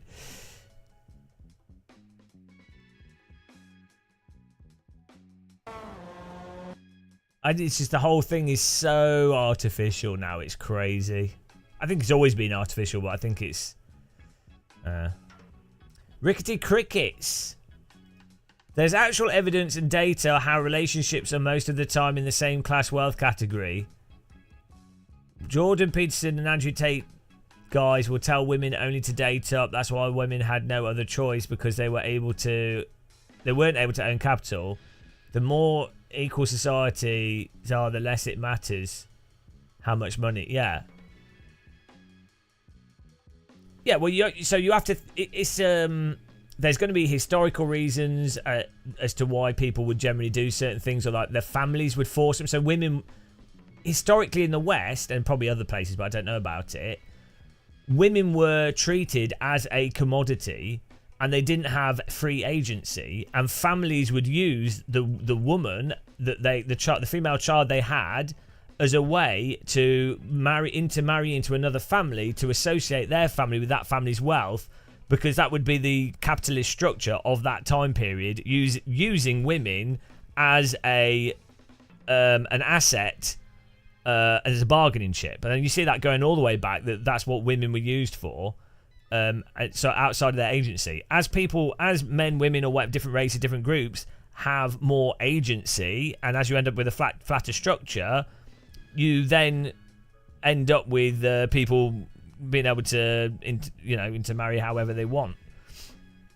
But for any relationship to work, like any friendship or anything, generally speaking, it's the more financially different. You can say finances, but the more access to wealth, or the bigger the wealth difference, the harder it's going to be for that relationship to be genuinely equitable, because the person that has more wealth will fundamentally always have more power, which means that this person will always, whether they like it or not, be subjugated to some degree by this person's wealth. You could argue the wealthy person is actually subjugated to some extent by the less wealthy person's freedom in some ways, because often wealthy people often people with wealth can sometimes have more responsibilities and more social connections and things, which would mean that they can't, it's not just a one-way thing. Like, there's other dynamics to it. It's not just totally simple.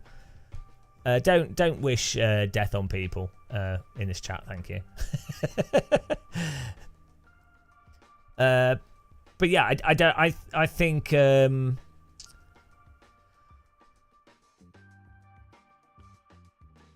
you're less likely to have healthy relationships when one party is much more wealthy or more connected than another party. I'm not saying it can't work, and some different personality types that might work perfectly fine, but on average, you would want both parties to be equitable. And obviously, so then if you're like a really famous film actor or super rich or F1 driver or something, the statistical likelihood of you finding a partner that's in an equitable situation or approach would be really hard. Even to be honest, if you're a high achiever, it's difficult. It's going to be harder to find another high achiever. If they, if that's what you're looking for. So it's not even necessarily about wealth. I think it's like similar interests as well.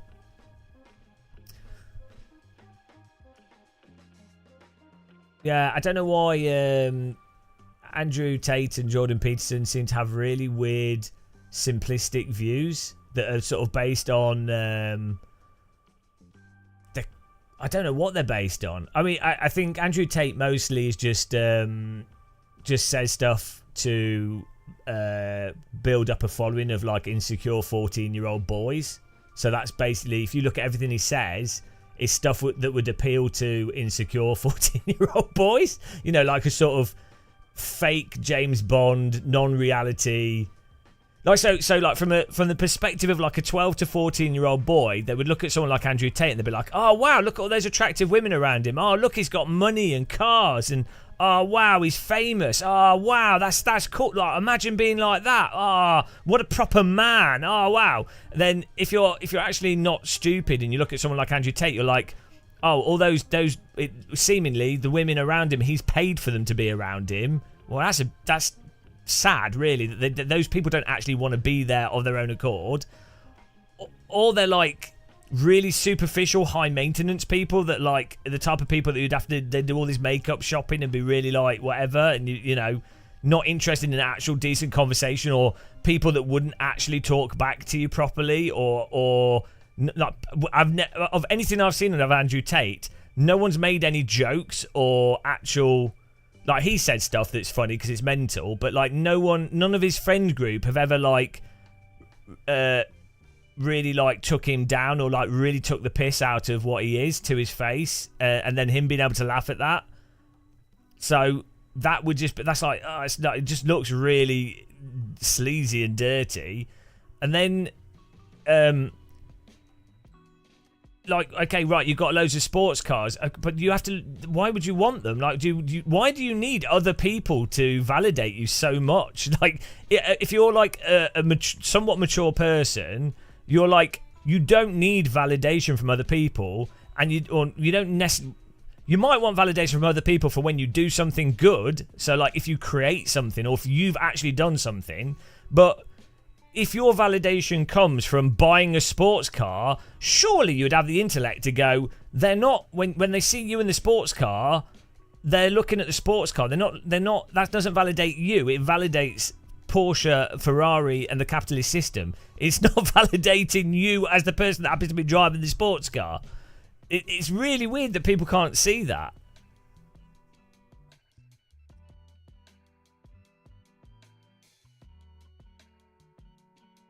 The top G of sim racing. Oh, we're joining the server here. Oh, yeah. No, if you buy, the people that buy a sports car because they happen to like that car, they're probably stupid. Like in this, like I would be stupid. I happen to like radicals, and I quite like Caterhams like that. But I can identify that's totally irrational and idiotic. But like if someone happens to like Ferraris for irrational, idiotic reasons, and they're buying it because they like it, and they just happen to enjoy the handling, that's perfectly fine. I mean, I think it's a waste of money, but that's fine. But there are definitely people that buy those cars for the image because, it's just weird.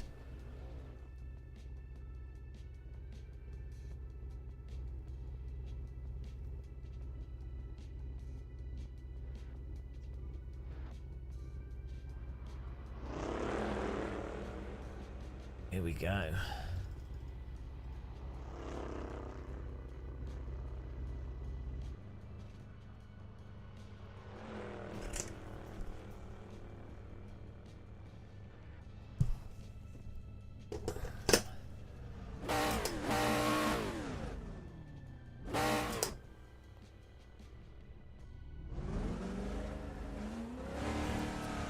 Well, you can tell that someone like, well, to me, it seems like Andrew Tate is massively insecure, because a secure person wouldn't. So if you're really secure and happy with yourself and confident in yourself, you don't need to flash around money.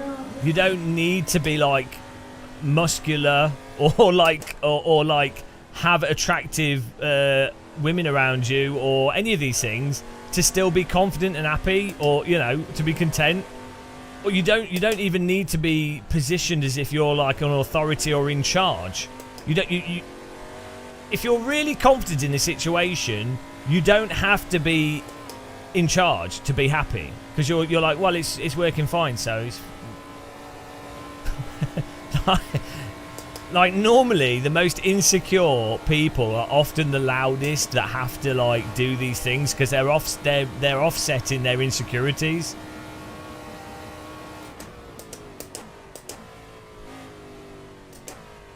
It works both. Not even in a, I'm not even saying in a negative way. Like you look at a lot of like comedians, like there's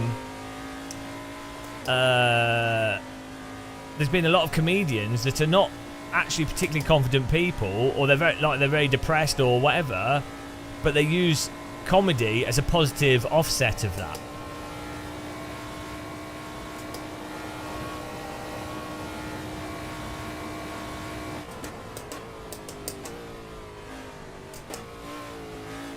Do you know Skywalk has an ability to listen to what's being said and then completely mischaracterize what's being said by ignoring the key parts of what's being said? It's a really weird way of perceiving reality.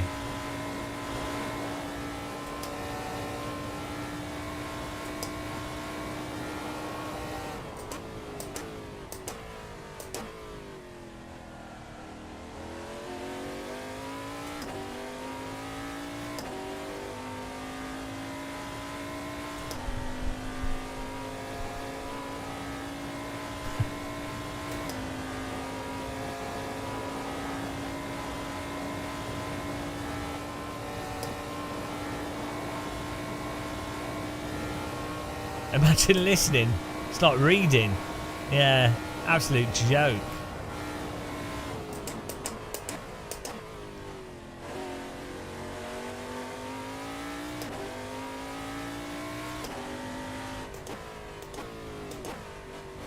I don't want a hypercar. I'm happy for people that do have them. I don't want I don't have a road car. I don't even own a car. I don't want. I really don't want to own stuff. I don't like. I really like financial security, and I'm very lucky. But I don't like owning lots of. I'd rather not have objects, complex objects that break down and you have to deal with. Even stuff that's really good. Like, how annoying is it a bloody PC having to keep making your or like updating your games consoles and stuff, and that's simple. Those are simple things. I like things to yeah, well, I guess you just need to be rich enough so that everybody fixes all those things, and then you can have those things. You don't have to worry about them breaking because you have a servant person that fixes them for you. That's the real key.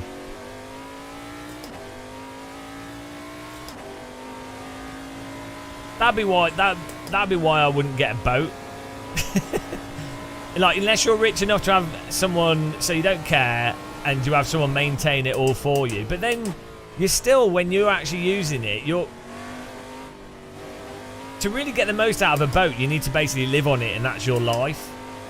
Otherwise, you're effectively just renting a boat, which is fine, but then you're not actually getting the full utility out of that whole boat experience, you know.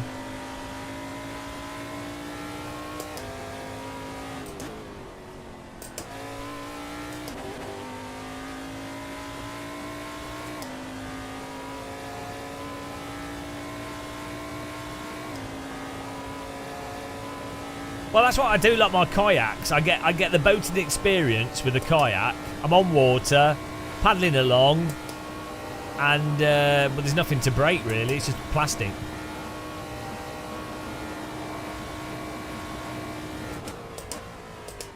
I do have a bicycle. I have a Decathlon Rock Rider 520. Yeah, but that's the whole thing. Like, I'm sort of quite familiar with boats. Yeah, the whole thing of like having to have a dry dock space, mooring space. You have to, if it's a sea boat, you have to all these like shit you have to do with it to stop it from ruining itself. As I say, if you live on the boat and you know how to maintain the boat entirely, that's just part of the enjoyment of having a boat. Like, you enjoy it because it's just part of the process. But if you're just using a boat because, well, you like the idea of a boat, all that stuff becomes a huge chore and a time drain. Now, my bike was like £250. It's great. Proper budget job, does the job. We are racing top splits. Oh, narrow boats are a lot easier though. Okay. Yeah, no, but narrow boats, I would actually probably, I'd be quite happy living on a 12-foot narrow boat, the wider ones. I've had a holiday on one. They're really good. And they're because it's fresh water, it's a lot less difficult to maintain than a sea-going boat, and obviously the water's calm, and you can fit a sim rig in a narrow boat. Especially the 12 foot, I think they are. 6 foot's the... Is it 6 foot's the stand... Yeah, 6 foot is the narrow boat, but you've got like the double ones that were used for like coal shipment on the main routes. But unfortunately, you need like a... You need a much larger... You can't do like the narrower locks with those.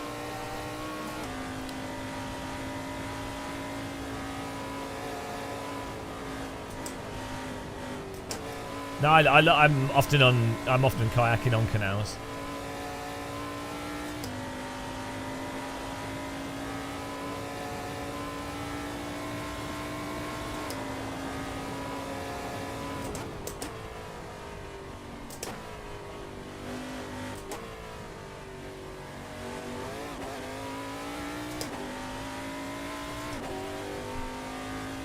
Well, you don't know what I think. I just said, relatively speaking, compared to a sea boat, it's a lot easier. Which it is.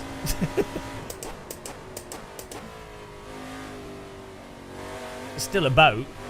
You still have to do treatment. You still have to... Yeah, there's a whole bunch of stuff to deal with.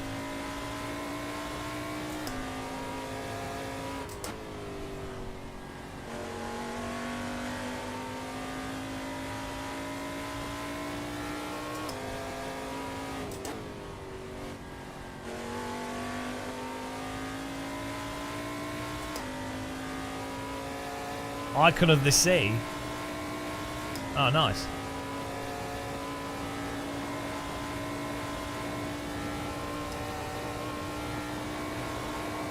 This looks nice with the sky.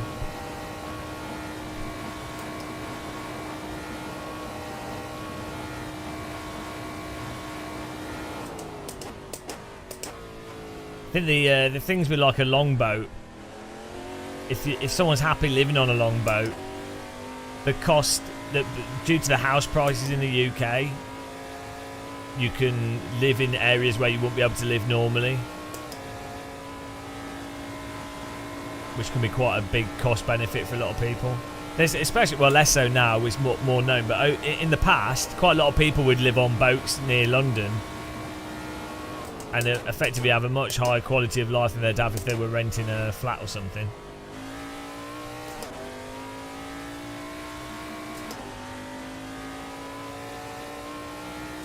Well, there's some places on various rivers in the UK where you can get like a private mooring that's quite secured and has power and doesn't cost too much and isn't too far out of the way.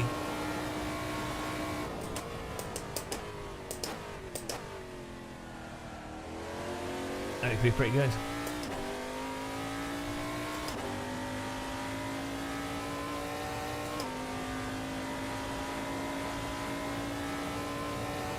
Yeah, I think there's a lot of consumables. Who's that? I watched some boat channels. It's quite interesting if you look at those, the really high-end crazy boats that you can get.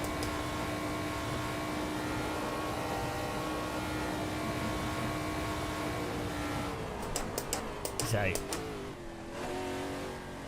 I think you need ridiculous money for those to really make sense. Although, actually, one thing that does make sense, even if you're not rich, if you get a captain's license for a boat, you can then rent like boats in the Mediterranean, like small sailboats. And if you've got a group of like, you can fit like 5 people on a small boat.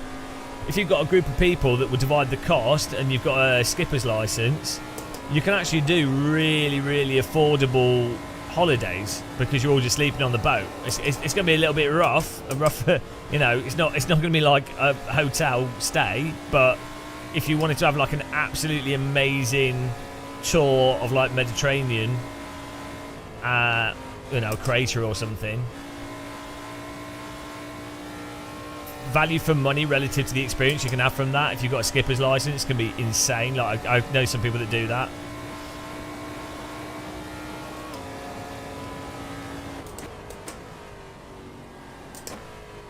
Yeah, well, no, you'd be surprised. There's people.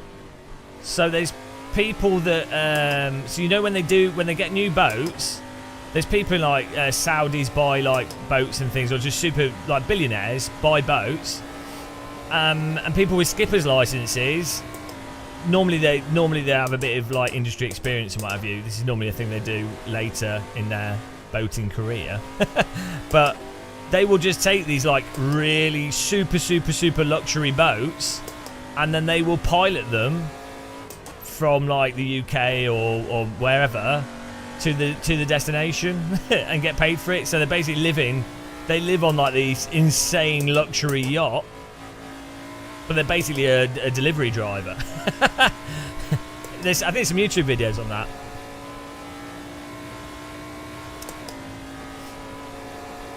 My dad knows someone that has done that.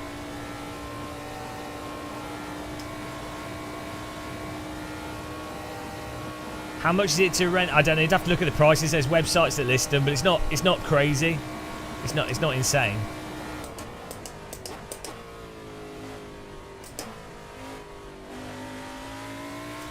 Like, I think you can, for a couple of grand, you can have it for a week, which if you've got 5 people.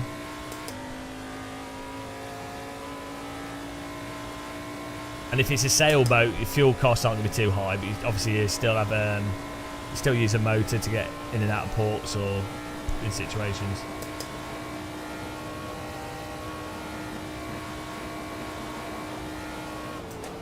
Well, that's something I never really understood with those like billionaire yachts or multi-millionaire boats where they're fully staffed with like a kitchen crew and staff.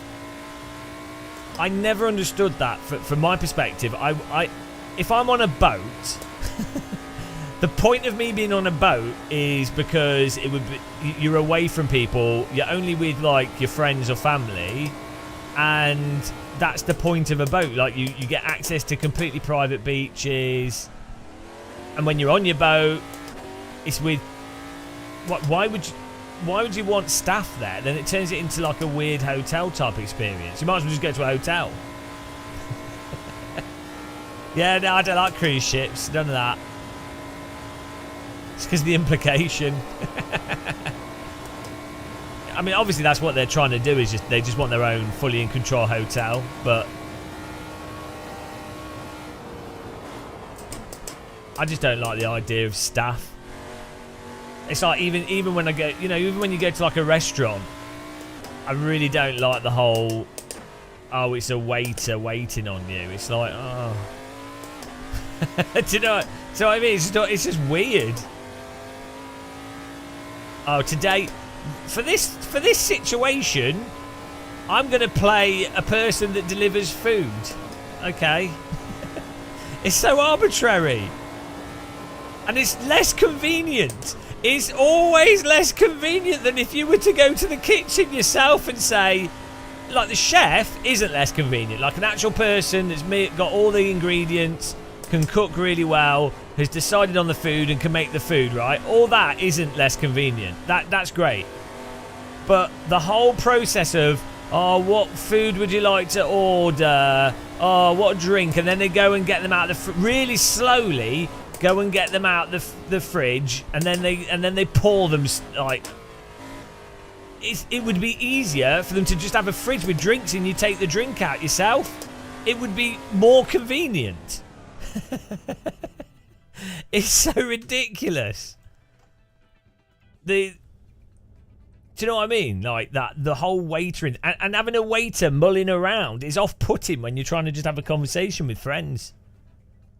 And then the whole waiting for like, oh, can I have the bill? That whole thing of can I have the bill? Or have you all finished yet? It's so stupid. It's like, oh, God, just... oh, that whole situation is like dumb.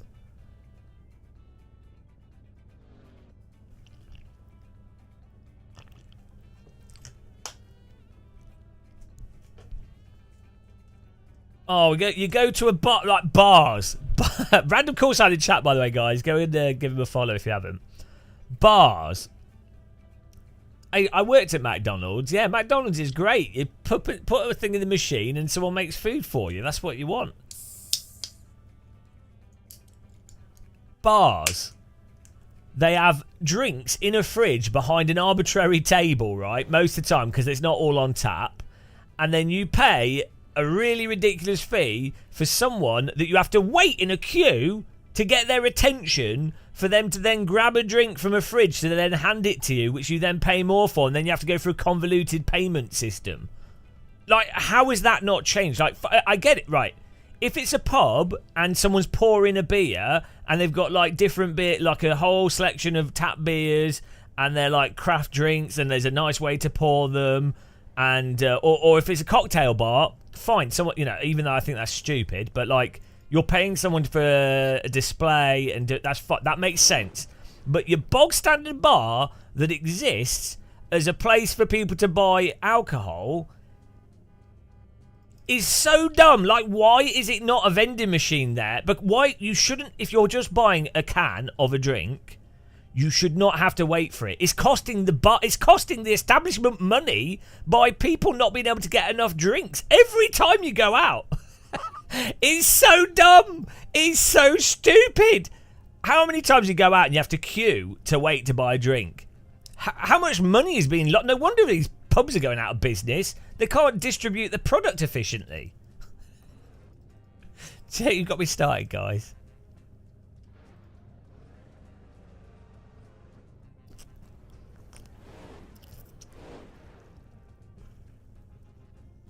Bin tag. How do I do it? I just drive into everyone. Come on. You probably care about the other drivers. I'm just reckless. It's why you drink at home alone. Ah. Toxic streamer says all waiters should be... No, good waiters in scenarios that make sense should be really applauded and should be paid really good wages. But a glorified person that takes something out of a fridge should not be a job. Captain Morgan 0% rum. Oh shit, it's more non-alcoholic thing for me to buy. Yeah, thanks for that tip. Here we go, guys. 14th. Starting in 14th. It's madness. Go. Into the danger zone we go.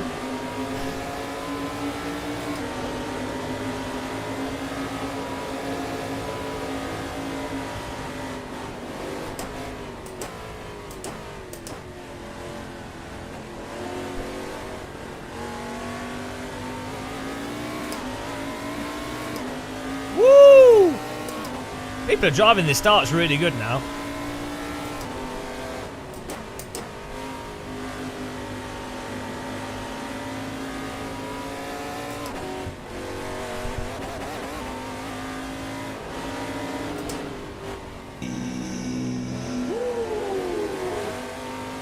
Nice.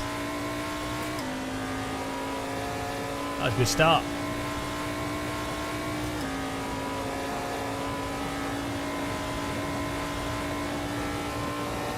Yeah, it's awesome because the cars don't just auto bin you, so you actually have a bit of margin of error.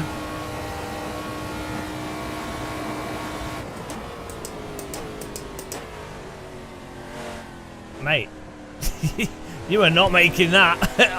I'm going to move over to the right whilst you try and pump me.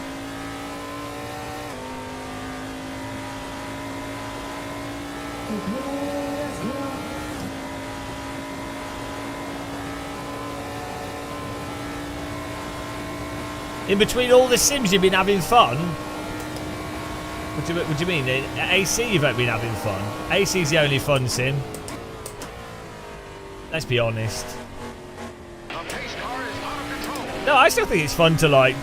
I think the end of this year's been really good for like R Factor 2 and AC with the ranked stuff that's happened with that. Thanks for following.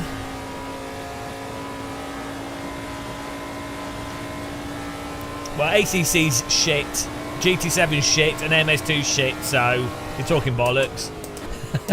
R Factor 2's good. There you go.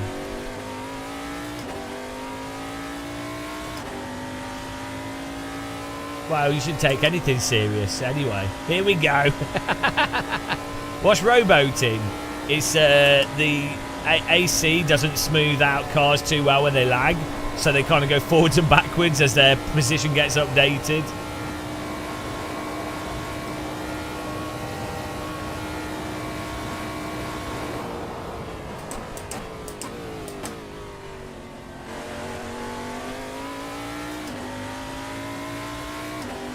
Yeah, yeah, it was pretty. Go-karts versus lorries is very fun.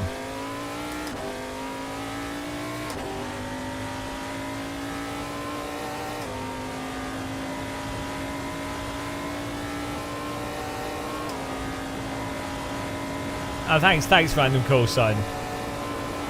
Appreciate that. Glad you filled us all in on that.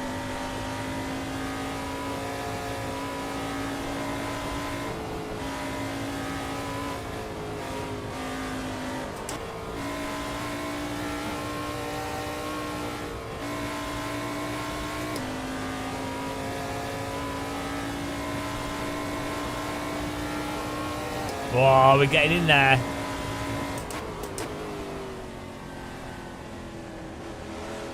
Oh, look at this send. Like a postman in a hurry.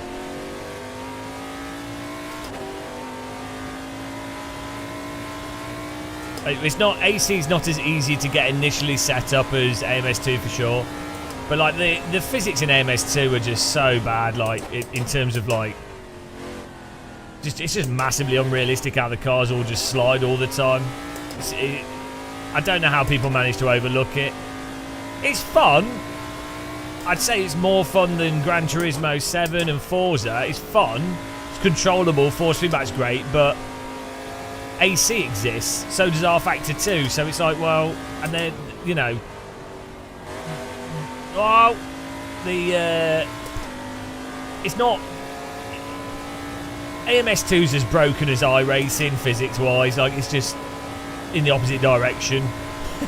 iRacing, the AI is really good, but it's a shame. Like, if they could get that, if they could just get the physics, if they could fix the camera in AMS2, and then get the physics to be like as good as Race Room or AMS1 or AC or R Factor 2, then AMS2 would be fantastic.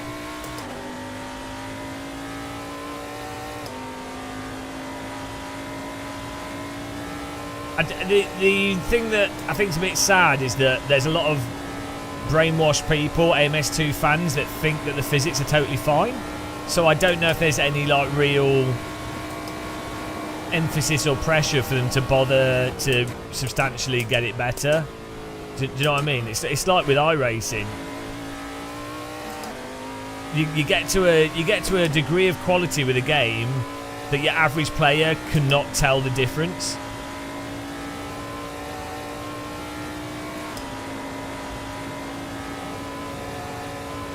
AC wasn't for screenshots. AC was for, like every Kunos game, Assetto, Corsa and ACC were developed by Kunos for the community to completely bail the games out. That's the Kunos genius. Somehow, Kunos have managed to consistently develop games where sim racers fix those games for them. LFM absolutely saved ACC. They've now, for some reason, Kunos were like totally anti doing supporting bopping properly, And then now, finally, after like, which is bizarre given that ACC is basically people just hot lapping racing, you know, it's like just hyper competitive GT3 autists. They finally are now supporting more abilities for it to be bopped. So yeah, Kunos literally are like somehow the most community saved developer.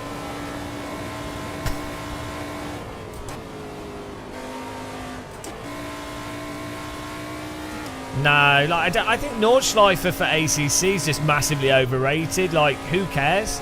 Apart from ACC fanboys, it'd be nice when they port it into AC.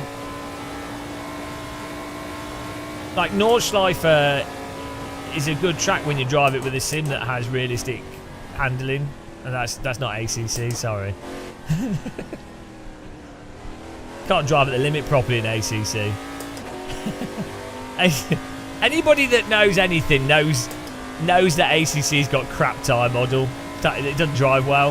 Fact. Let's just be honest.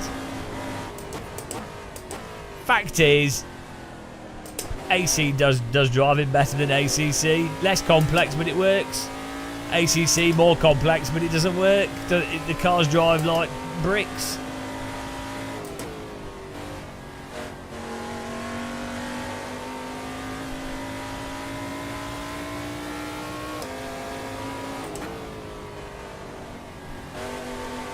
Hopefully AC2 doesn't have the same issues, but probably will do.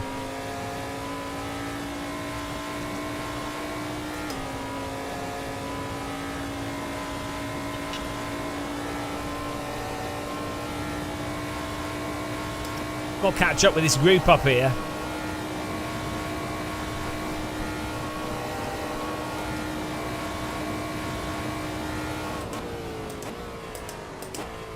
Look, you'd have to take my word for it. Max Verstappen is very clearly, very clearly pointed out that the original AC is the best one, and it was obvious. We already knew it, and now the best driver in the world has validated that. I don't. Oh, there he is. ACC, but I do like the normal AC.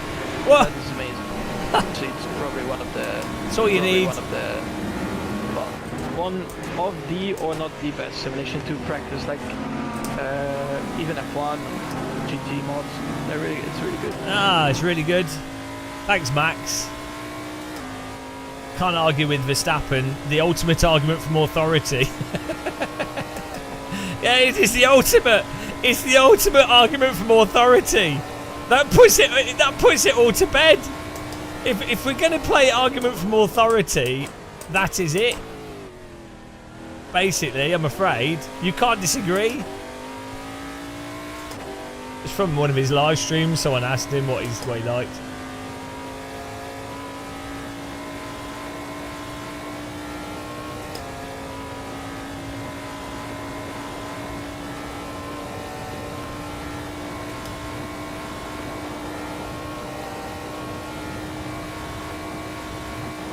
Why is this guy going so slow?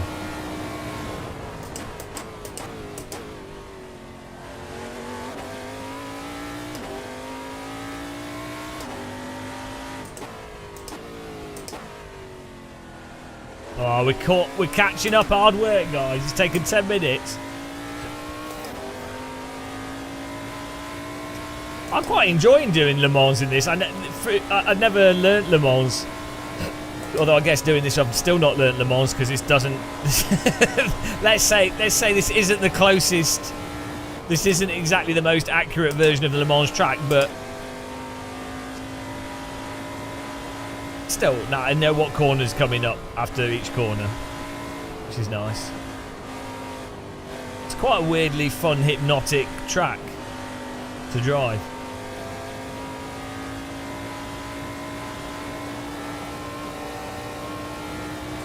I think Le Mans is only good in ridiculously fast cars, though.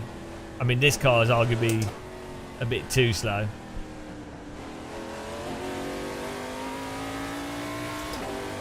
Like the vintage Le Mans is really fun.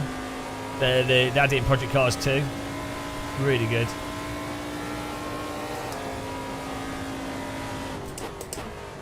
That's actually some of the most fun vintage racing I've ever done. Vintage Le Mans in Project Cars 2 in VR.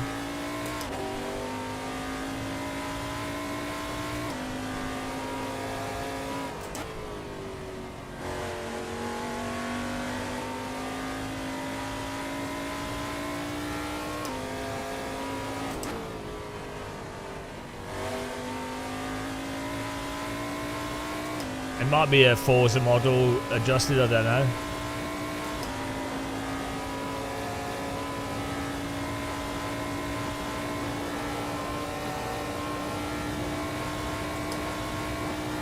This is from the ground up though. Oh, the new Forza is so stupid. From the ground up!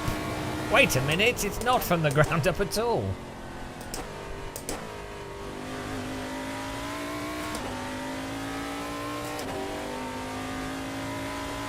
Oh, we're closing in slowly. 1.3 seconds on 8th place.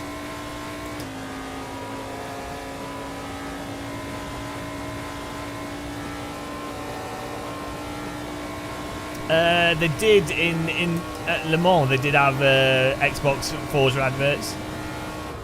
I think it was 2012 or something.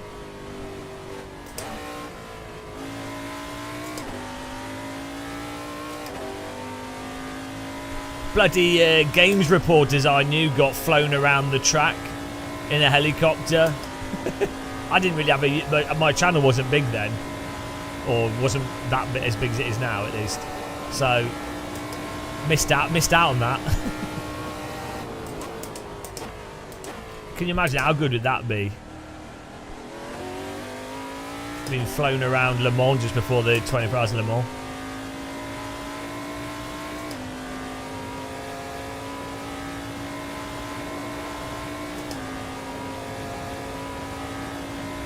Moving up.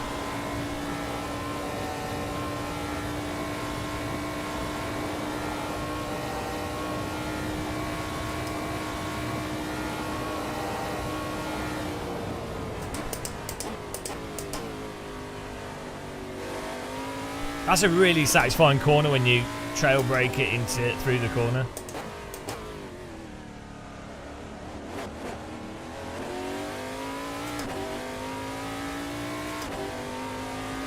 Maybe it's 2014? I can't remember.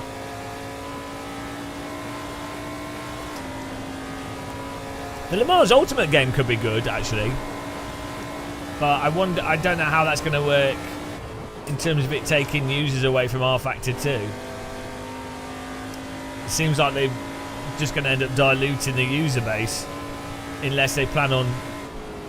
The most sensible thing would be for them to just put all the R Factor 2 content in Le Mans Ultimate, because otherwise they've spread the ranked users between two games. Does that make any sense?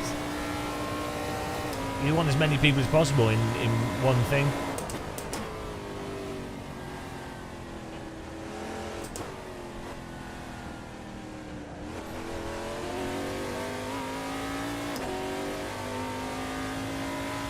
Everything's from the ground up these days, and what they mean is it's ground up code.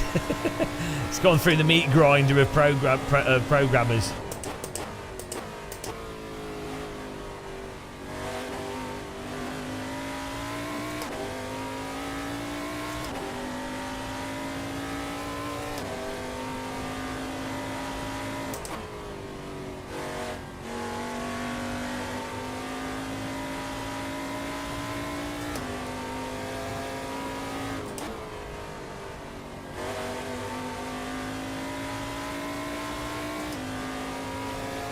Well, it's not R Factor 2, is it? R Factor 2 will exist. The company that owns it, but then if they go bust, another company will just buy it.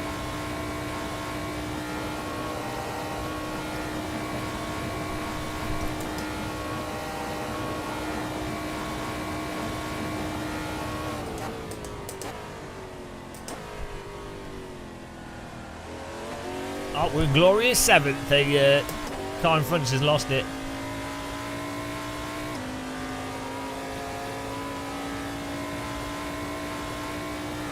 Yeah, and often you do get a lot of complex licensing tied to specific product names.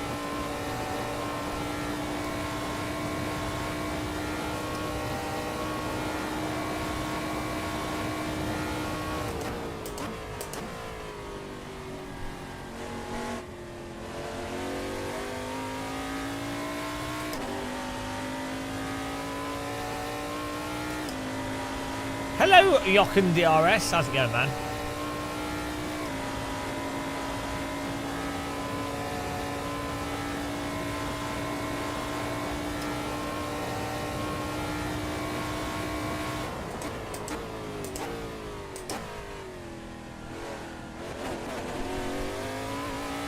You do not want to hit the curb, it slows you down too much. I'm alright, yeah, we're chilling out on this. Inglorious 7. Quite enjoy driving this car around this track. It's a good track for live streaming. Got plenty of straights to read the chat.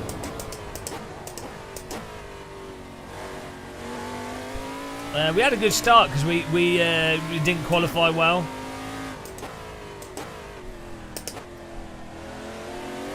We managed to get 14 places at the beginning. Hello, Mike TTC. Gasper should be banned really, shouldn't he? It's clearly wall hacking.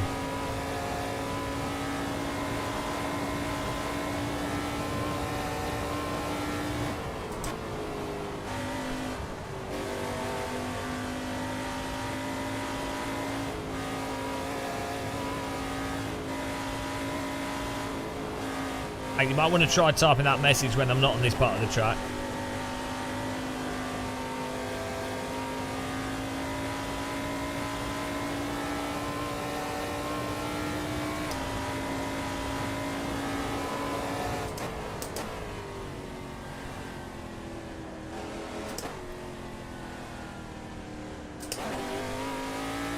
Come on, we're catching Carlos. Yeah, Gasper's always cheating. He learned how to sim race by watching my channel and then crashing into us non-stop.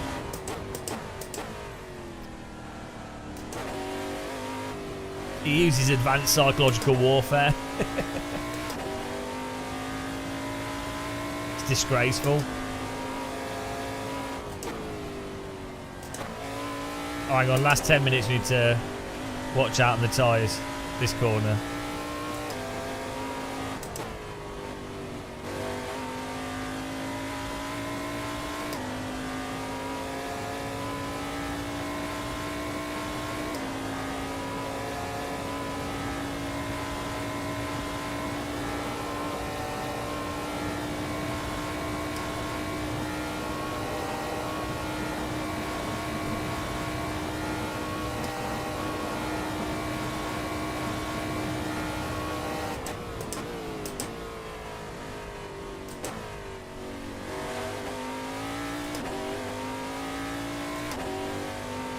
Oh, 1.5 second gap here. And we're faster. He's faster on the start, the first few corners. And we're faster on the last few.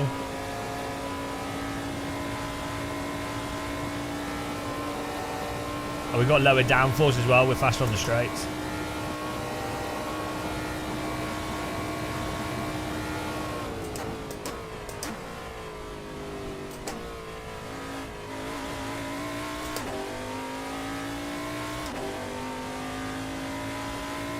Battle of the downforce. Yeah, he's got more downforce. Look at this, 1.1. we're like two or three tenths faster on down the straights, but then he's a tenth faster, 2 tenths faster in the corners.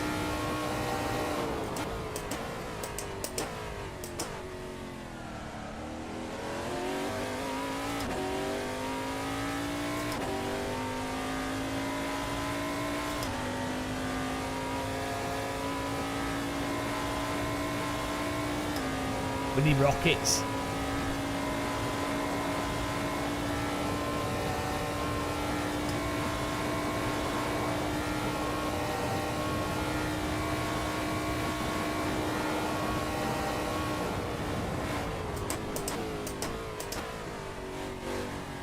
I think we might get an error from him if we get really close to him.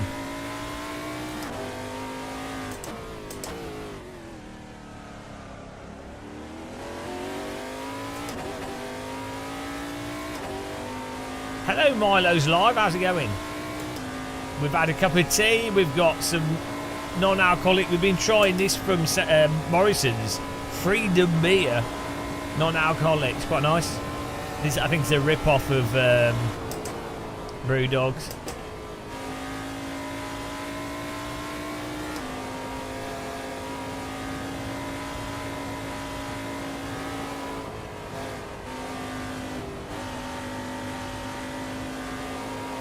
Punk AF.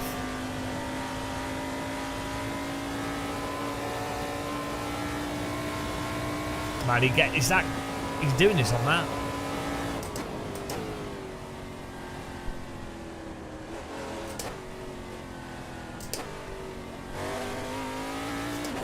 Those corners are where his downforce pays off. God damn you!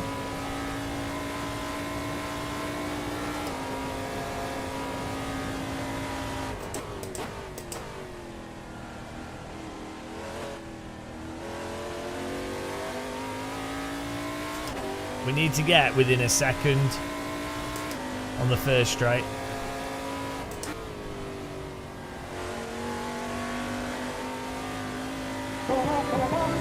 Lino Bellino! Yee. Thanks for the yee, Lino Bellino.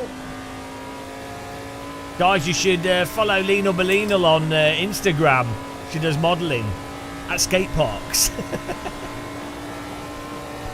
Lino Bellino! Also, she's the Game of Muscle, official Game of Muscle merch model, but we need more merch for her to model. It's a disaster.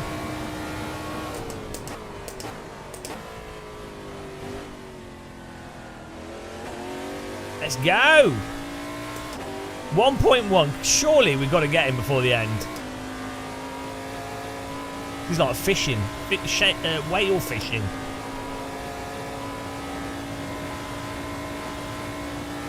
You'll give me a tip to catch the guy in front? I'll catch him, don't worry. I don't need a tip. I'll go faster. That's what I'm doing. We got it. Easy.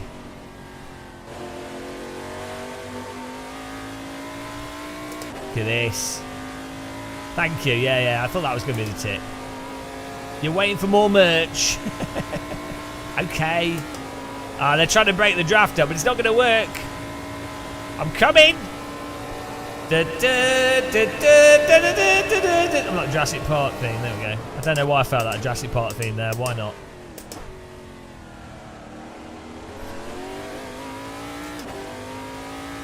He's way faster through that. Okay, let's go. Will we get 6th place? The draft battle.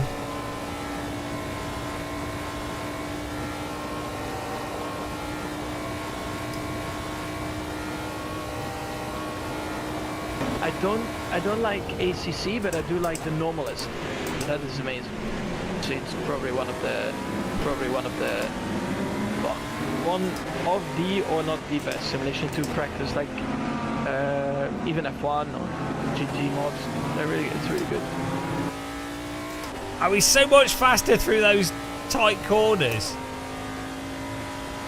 We're gonna have one more lap here to get him. Bloody hell. We are getting, on average, we are getting like 2/10 closer to him each lap.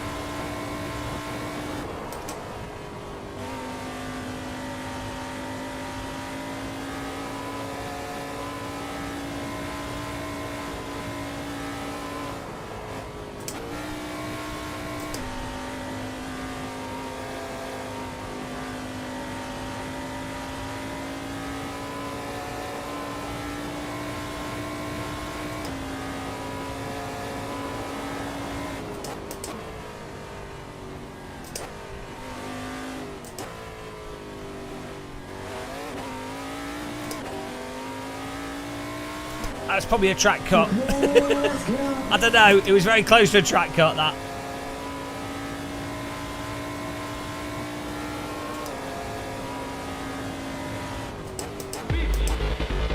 Beach. Beach.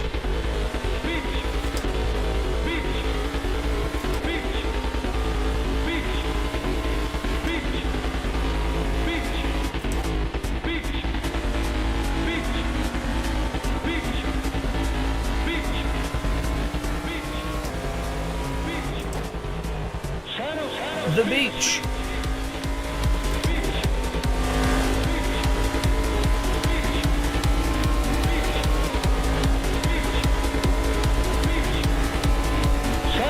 The beach.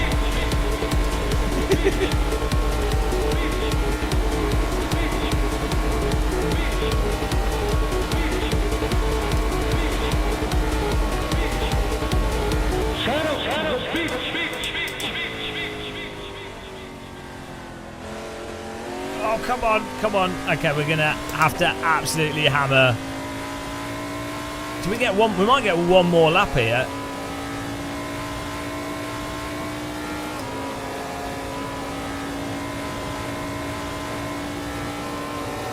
Thank you, guys. Thanks for the sound alert, Lino. Bellino! Come on. Okay, let's go. Whoa, come on.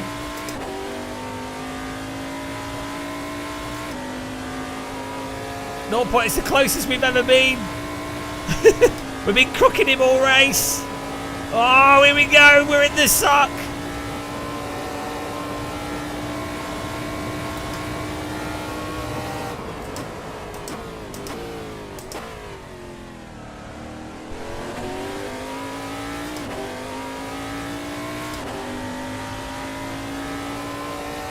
Let's go stealth mode.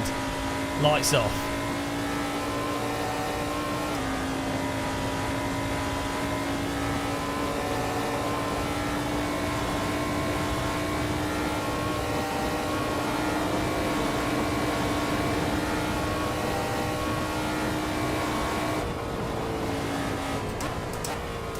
Whoa.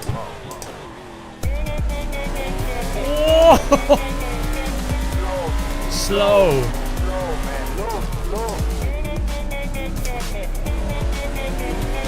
Woo!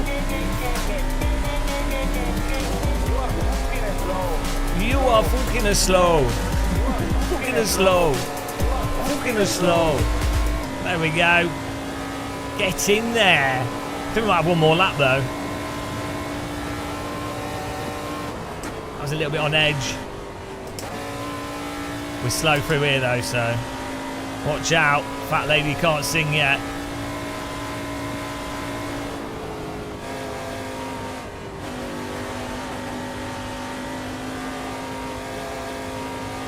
Oh, final lap.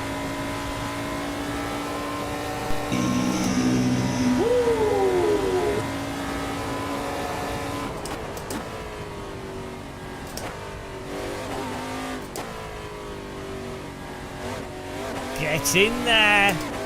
5th place. Yes. Woo. We can have a look at the replay of that. It was good racing though. It's nice. Let's have a look at the replay of that. That's good. Good on the final lap. Lights off is good. Yeah. Definitely, that what made the difference, was turning the lights off for sure.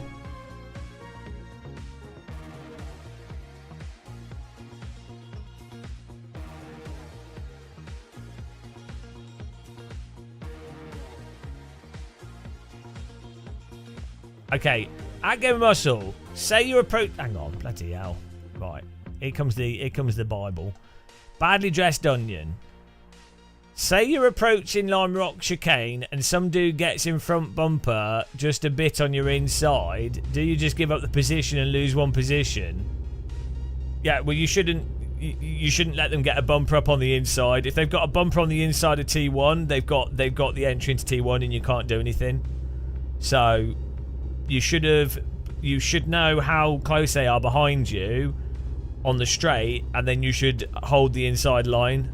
So that they can't get a bumper on the inside in the first place. if you've got a car even like vaguely on the inside of you into T1, you've lost that corner. So you need to defend the inside line of that corner because it's borderline impossible. Well, in AC you can actually go overtake around the outside if you're really good, but generally speaking, you're better off. You're less likely to get wrecked if you just hold the car. If you put your car preemptively, defend the inside line, and what you want to do, coming off the final corner, you want to come off it and then go to the right hand side, to the far right hand side, so there's no space. Oh, and the chicane. If they've got a...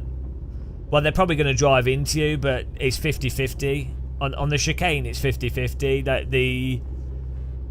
Ideally, you're on the outside. You could still go. You take a wider line, but the car would bog down. So exactly the same thing would apply. You want to put your car on the inside preemptively, so that they're forced to be the car on the outside. So it's exactly the same.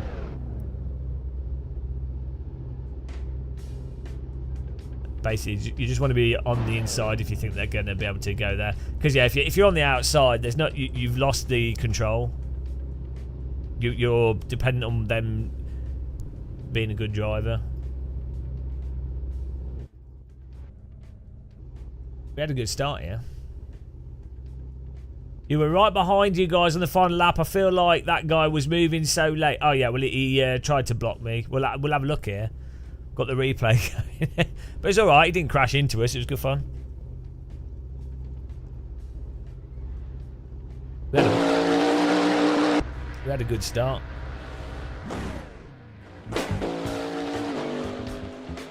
It's pretty good. Everyone's driving way cleaner now. I think people got used to the car in the top split.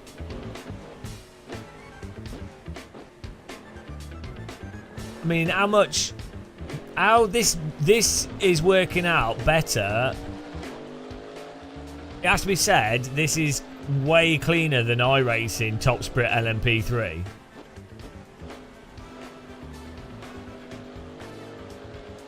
Mostly because, you know, you do get accidents, but it takes more to cause an accident.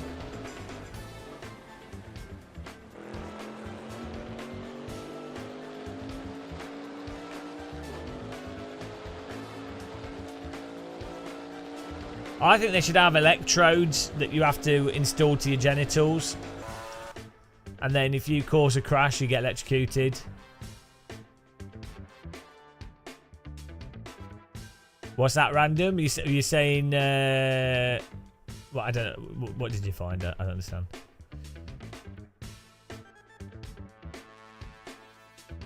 Yeah.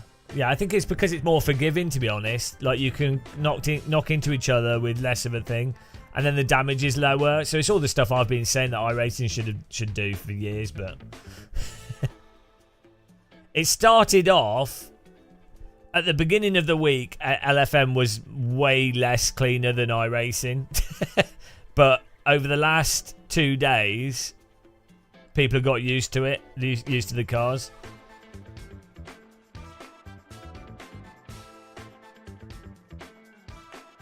I think iRacing is mostly because the cars are just so unforgiving. If you go over the limit in iRacing, you're dead. That you're a complete passenger. In AC, you can be knocked and you still have a bit of control of your car to avoid it getting worse.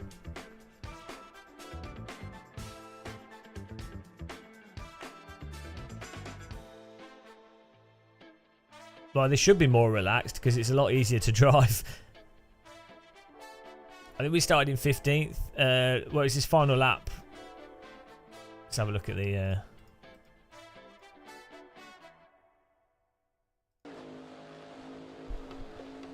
Yeah, this is like night time. I don't know why the replay's at a different time of day, but... Look at this. Last minute block there. I'm there, mate. That's what's known in the... that's what's known as a completely pointless reactive block. I mean... Why? There was no point. You're not going to stop my car. It's too late. Or if, at least if you're going to do it, go fully over to the right so that I can't get past and I have to lift.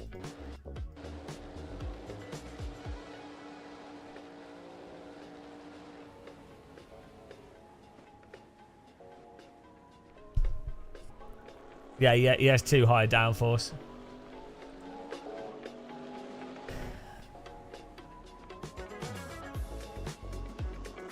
It's fun racing though.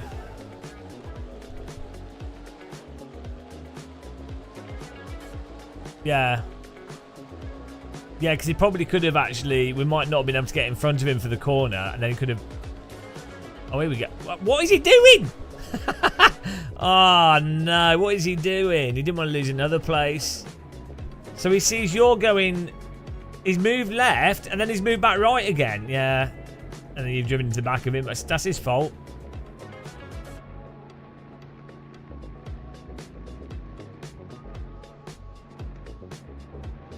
Did you not get the position off him? He basically blocked you there.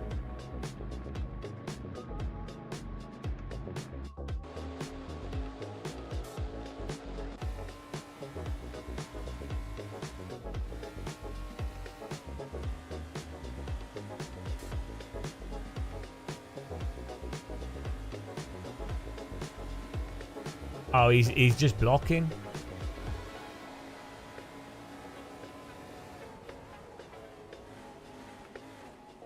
Ah. Yeah, well, he really didn't want to lose that place, did he?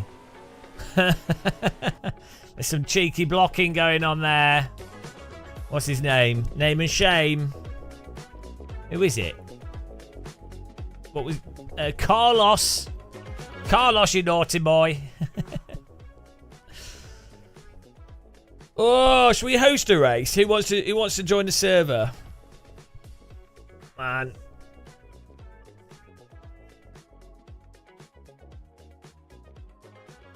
Yeah, pure is what does the day night. Oh, I need to do a video, which we can do whilst we're live streaming. About what was it? Someone wanted to know something. Shit. What did someone want to know? Oh, how to change car sound. So let's do that now.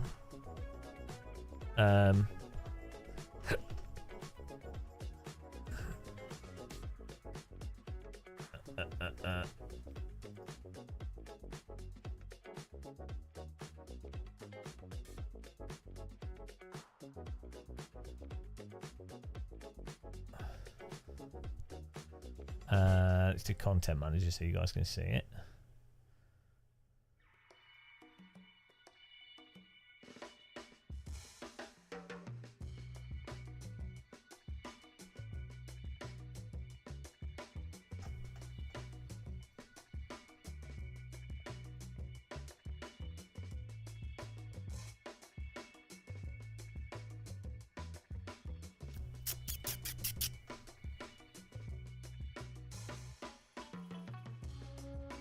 Probably have to do a display capture of this because of how this works.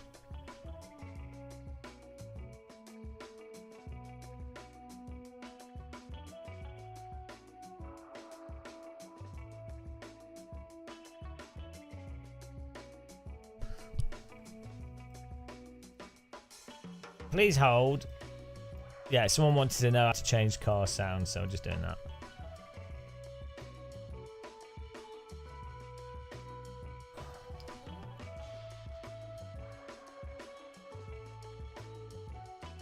There we go. Do more graphics work on it? I don't think they do.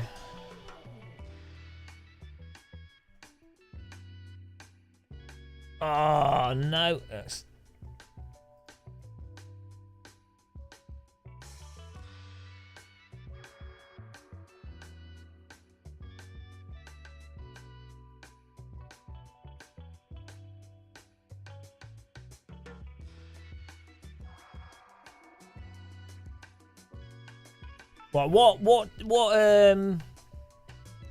What tips do people want for AC? What can we do? What information would be good? Oh dear. The car sound change. The thing is, if I do these are like weird videos to do.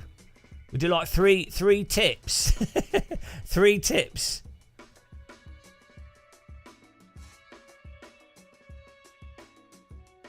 Oh dear, what are 3 good tips? Changing the car sound. Force feedback settings. I mean, the force feedback, the problem is each of these tips is a different thing entirely. Thing is, all these things people could just Google, but people keep asking me. Where to drop the pit box app? No, they'll never get it. It's a guy that wanted to know about the car sounds. Oh, let's just do the car sound. We could do each one of these as an individual video, to be honest. That way people will Google for them. And they'll get them. So, well, yeah, I mean, obviously I'm the most trustworthy person on the internet, for sure. You can trust bald men. That's why they've got no hair, because they're trustworthy.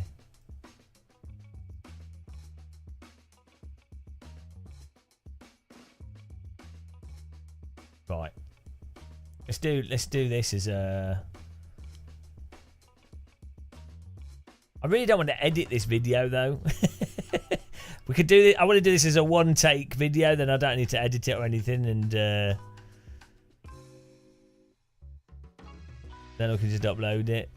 You know, I want to minimise effort here. I don't want to give myself stuff to do.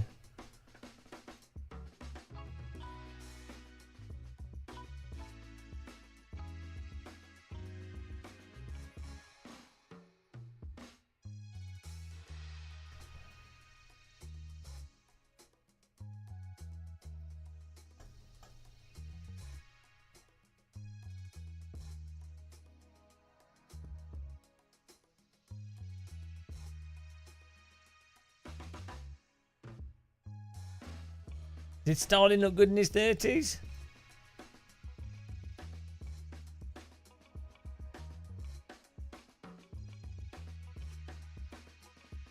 Right, how do we do this as a one-take video? This is like improv on the limit, guys. One take video.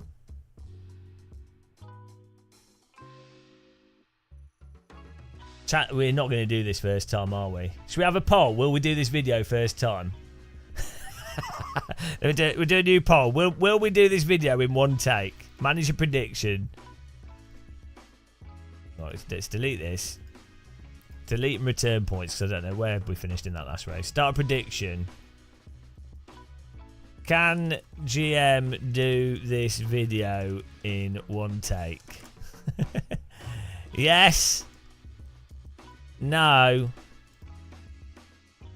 More than 3. I know, then there'll be 2 answers. It'll be well confusing. Let's do yes and no. Here we go. There you go. You got 2 minutes to do the poll there. Right. We've got a graphic for the logo on the screen, which isn't working for some reason. Oh, I pressed the wrong button. Logo graphic.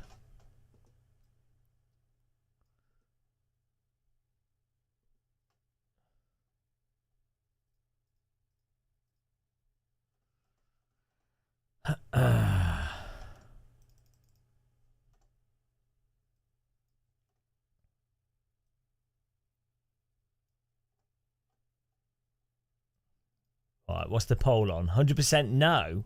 10k on no. We're doing it in one take. You know.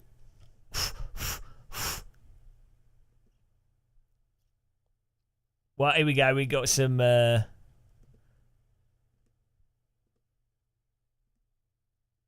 the logo's working. Okay, let's go.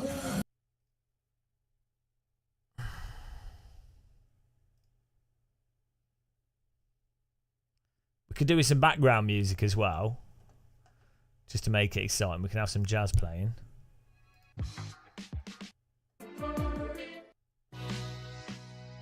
There we go. We've got some music. Woo!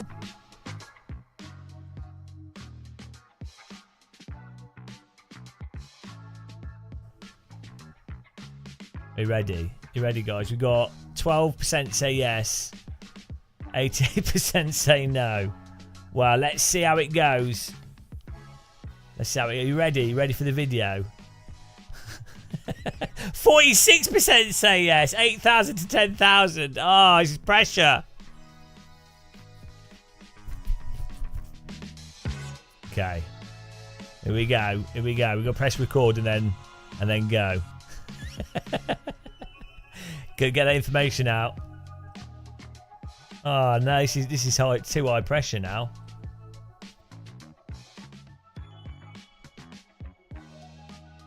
Force feedback anal shakers. What's that about? Right, we're going for it. We're going for it. Volume levels are correct. One take. One take.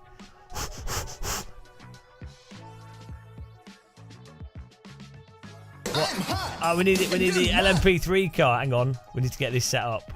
Who makes the LMP3 car that we've been driving so far? Okay, let's go.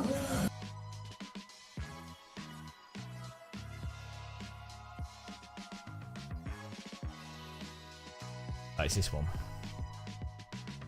Right, here we go. Right, right, here we go. One take. How to change the car sound. Hello everybody, welcome back to the Game Master YouTube channel and welcome to this video where I am going to show you how to change your car sound in Assetto Corsa, because that's right, if you don't like the sound of a car, such as the LMP3 Dunkerque D08 that's currently racing on Low Fuel Motorsports, you can swap its sound over with another car engine. Amazing. All simulators should do that, but only Assetto Corsa does. So if you want to do it, you need to make sure you have Content Manager installed, which you'll have if you're doing Low Fuel Motorsports.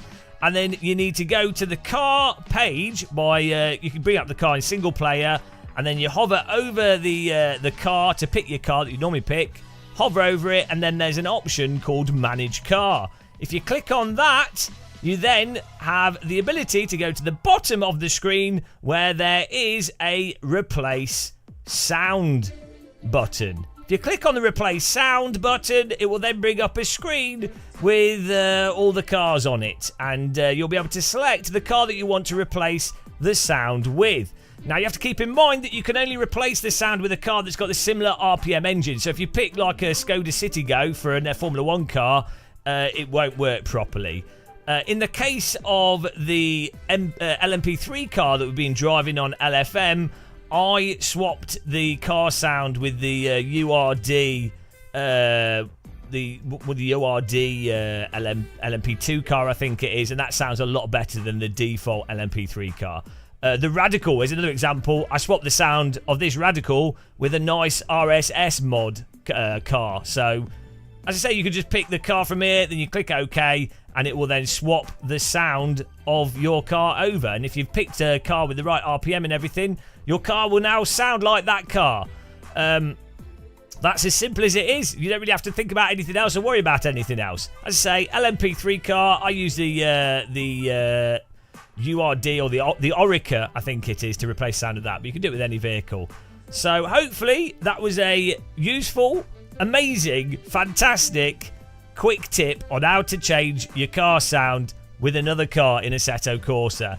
Thanks for watching this. Thanks for clicking the like button.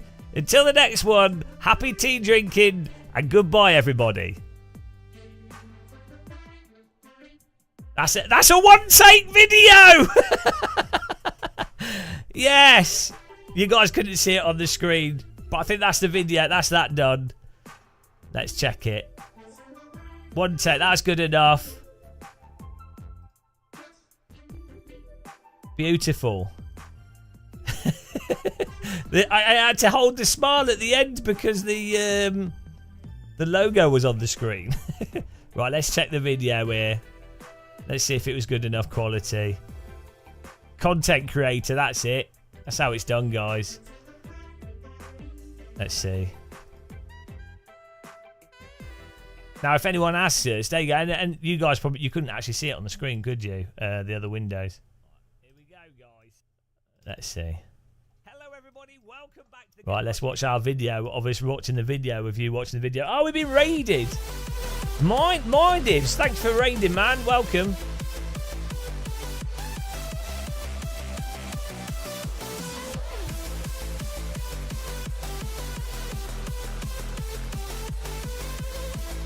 Thank you very much.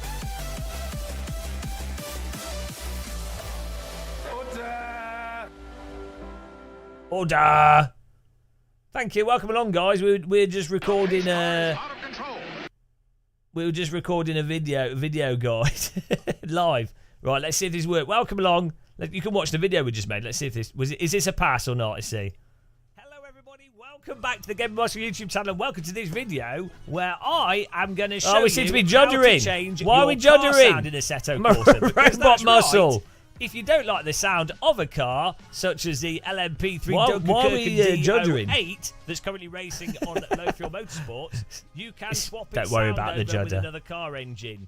Amazing. All simulators should do that, but only Assetto Corsa does. So if you want to do it, you need to make sure you have Content Manager installed, which you'll Keeping have if you're it. doing Low Fuel Motorsports. AI And generated then muscle. you need to go to the car page by you can bring up the car in single player, and then you hover over the car to pick your car that you normally pick.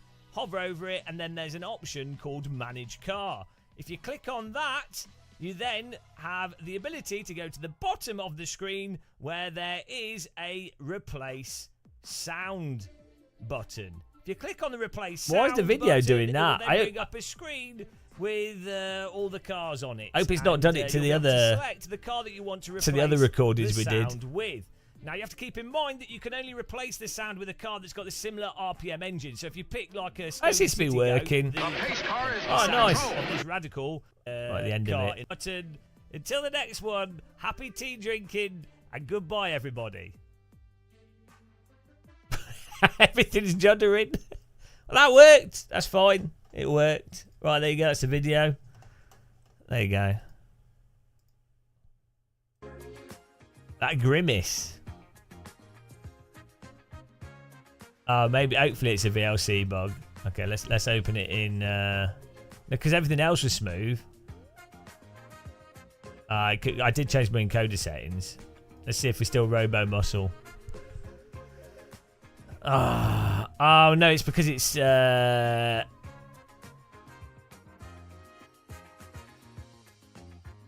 could have been a HVNC. Let's just download media players, downloading the codec. Yeah, it's fine. It's easy to see. Hello, everybody. Welcome back to the Game Master YouTube channel. Welcome to this video where I am No, going he's to show juddering on you it. how to change. It's definitely a recorded thing. No, we had some nice races recorded from today. nice. Yeah, they're all Inside. juddering. OBS. Oh well. Hello, Channel VR. We had some nice races there with some.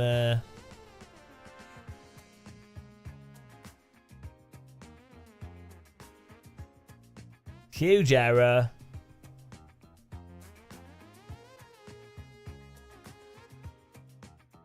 No, the video, it's fine for that guide because there's nothing moving on the screen apart from me. It's not fine for gameplay recording.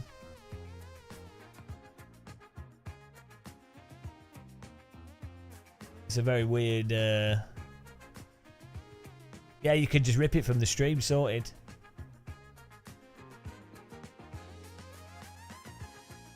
Because the replays on Twitch are not high quality, and it's got my so I record a separate stream of the game with two separate audio tracks, and that way I can turn my voice off and just have the gameplay. And also it's got a separate camera feed of my wheel and my face. So we have like we have everything.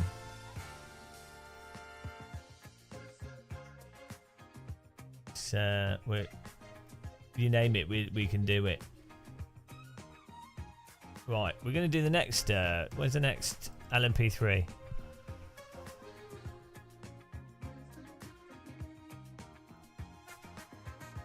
Oh man, my arm's killing. Channel VR, you had the best race ever yesterday in AMS. Wow, that's a lie because AMS you can't. What's going on here with this corner graphic? Why are you guys breaking my whole everything? You guys have vandalised my stream. What's going on with this?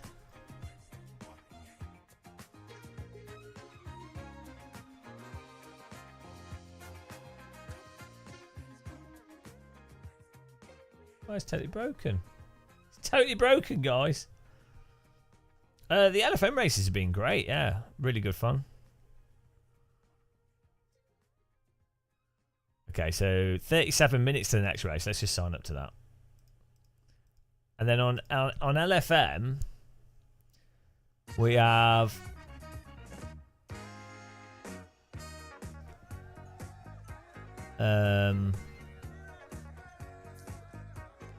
the new races, Cupra with the TCR 25-minute race. Yeah, I don't know what the next car will be for the next track will be for the prototype, or if the Cupra and the sports car are going to replace the other two. I don't know.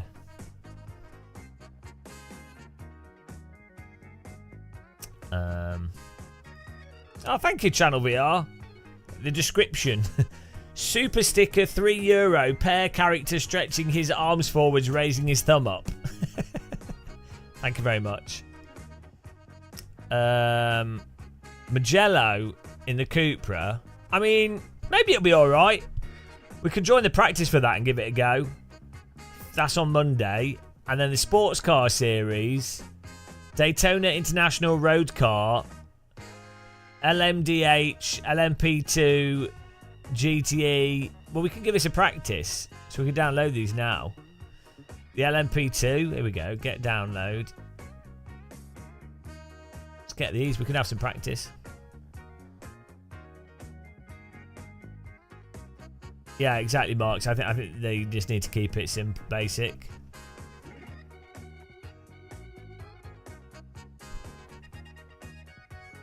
Right, download. 3, Ah!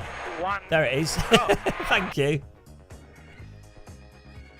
Thank you very much.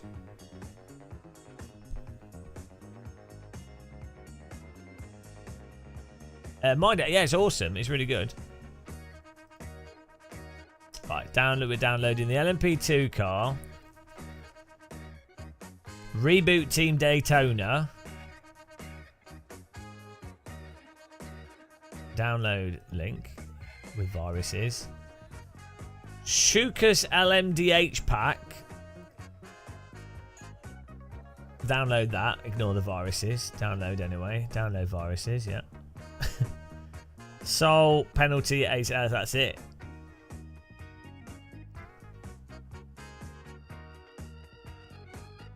That'll be good fun.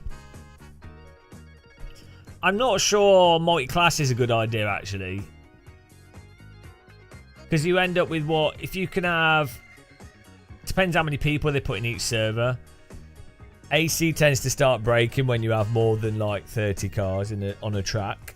But let's say you had 35. What's that? What's 35 divided by 3? Let's say we've got 3 cars. So that's 11 cars. So basically, you don't end up with... Yeah, you end up with 3 11-car races happening at the same time, which is worse than one 20-car race. Do you know what I mean? Like, I think it can work well if you have GT3 cars that are all the same with LMP2.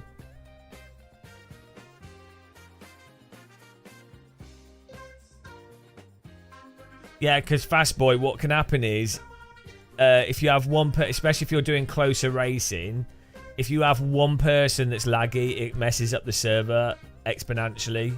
the more cars there are for some reason with AC. We've done 50, 60 car races ourselves, but with AC server, the more cars you have, the more cars with high ping, the more it is likely to break the server, and the more issues you have. But yeah, okay, let's say you had 40. Also, performance-wise, AC doesn't handle lots of vehicles, as well as some of the other simulators. Like everyone needs a faster computer. Nice. Right, we're just downloading all these new mods.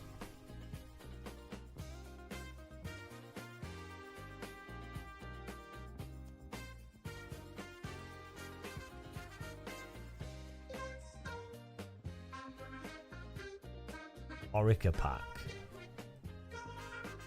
Daytona. Install. Well, we're just installing the new stuff that's on Monday for LFM. And I might make a cup of tea. Might grab some food as well. And then we'll try the these cars. What was the other car?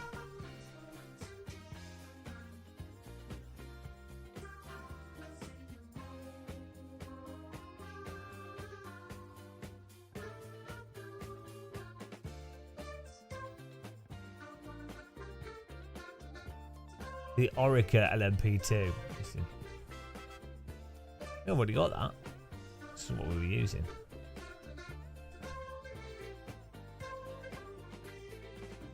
Yeah, if you need to get the track, you just download the just download it off LFM. It'll be the right one. Well, maybe I have raced the TCI. I think it could be all right. I think it might be a bit of a pump fest though. I'm not good with front wheel drive cars. At least, yeah, I just think you probably get better rating with an MX-5 than you would a TCR.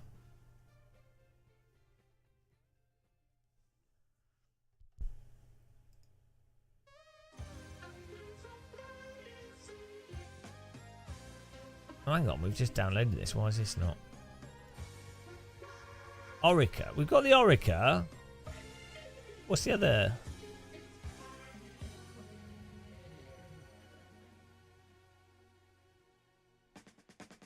Pack Le Mans. What's that? Oh, is this a selection of cars?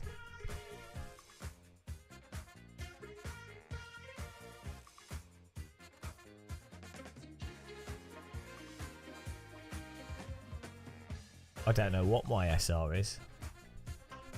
Let's have a look. Wait, where's your SR on LFM?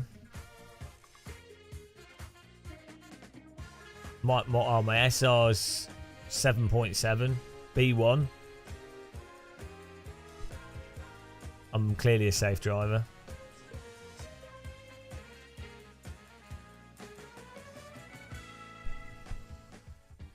Right. This is all installed, so let's join the practice server for the sports car.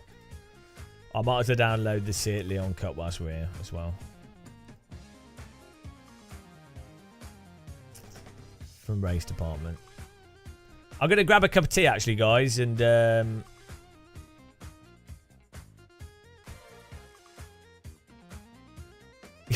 MX-5 versus F2. Yeah, that makes sense. That'd be good. Yeah, I think that'd be good. Yeah, let me grab a cup of tea. I'll be back in a minute. Thanks everyone for watching and supporting us, and the new members we've had today. Appreciate it. And the donations. Thank you very much. Back in a minute. Everyone get a cup of tea. It's tea time.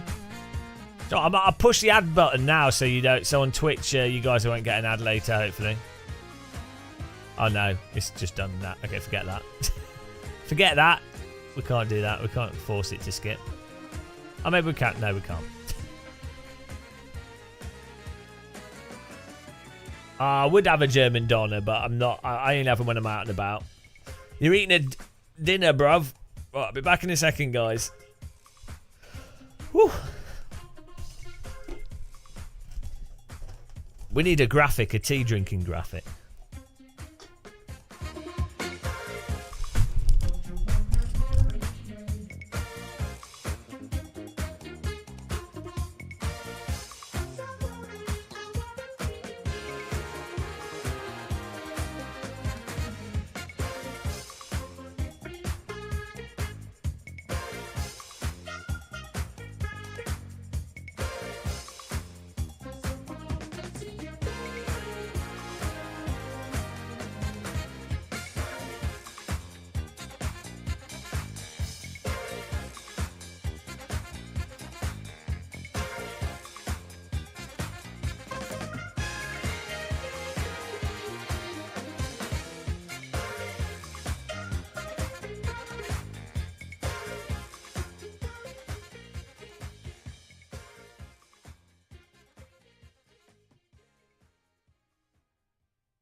How's it going, guys?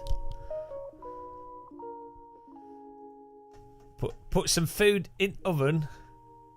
Ah, the chair is now hidden away for good. We have see if low fuel motorsport stuff works.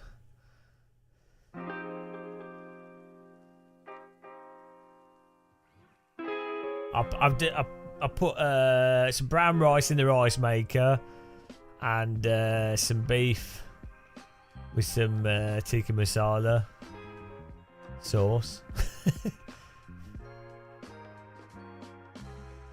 Right. I'm hot, and you're not.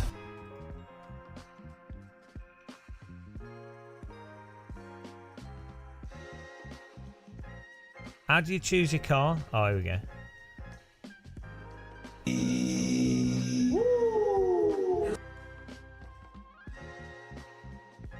What,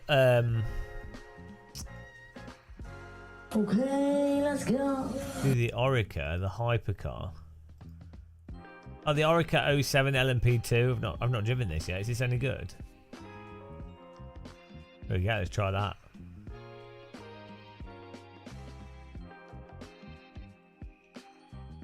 Daytona. Oh, wrong password. That's because I had caps lock on. Every time.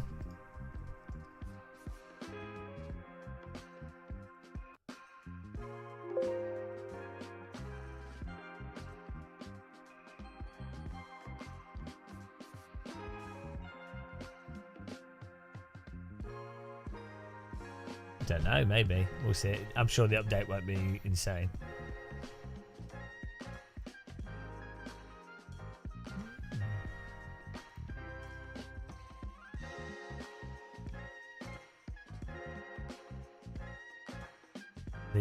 The next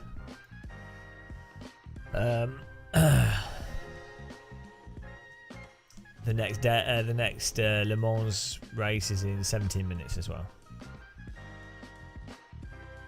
There we go.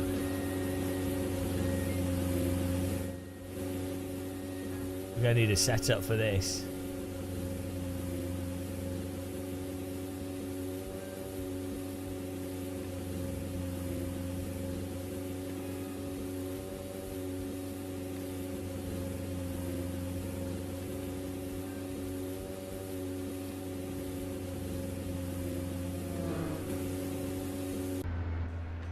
Filth.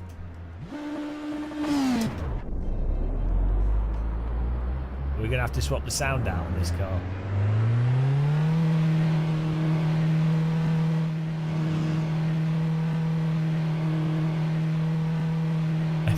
Every car in AC, you have to swap the sound out. Okay.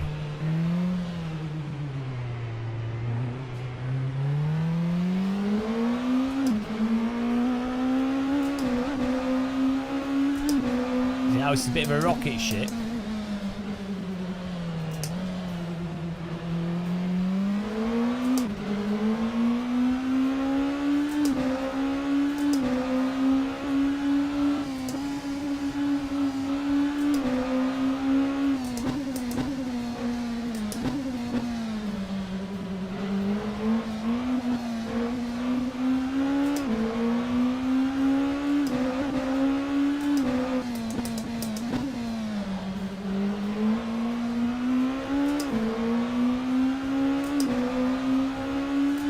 Oh dear.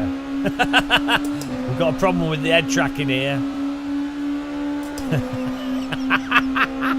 the roll we might need a bit of lock to car. That's pretty funny. Hang on, where's... Okay. Okay. This is slightly different to...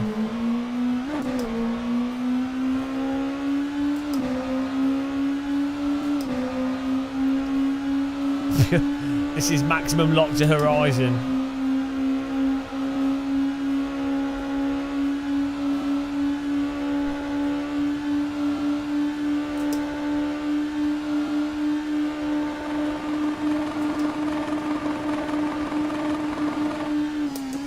The scale of the track's a bit off. the track feels compacted.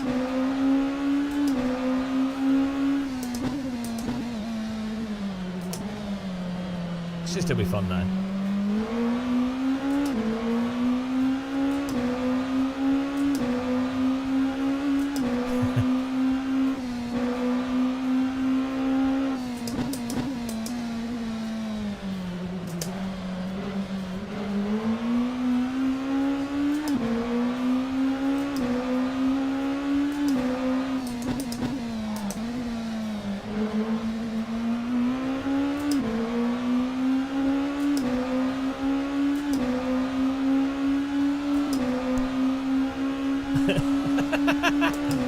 Oh dear.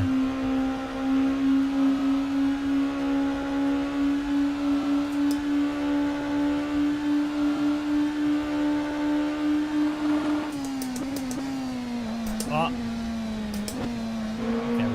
Okay, we'll get that break point.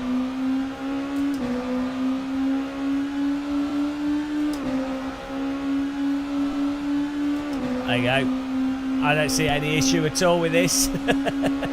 I don't see any problem with this.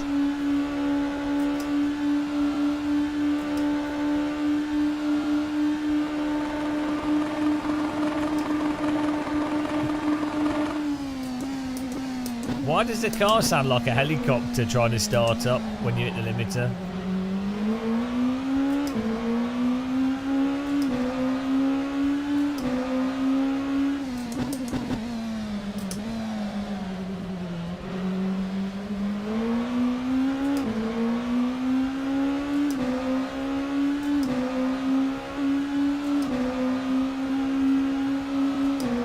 Has this car got any like ERS systems and stuff on it?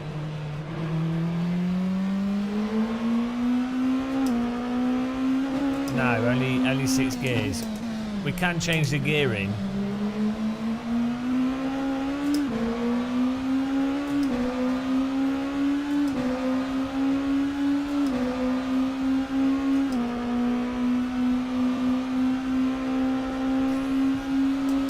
Yeah, six gears is it. I think we need longer gearing.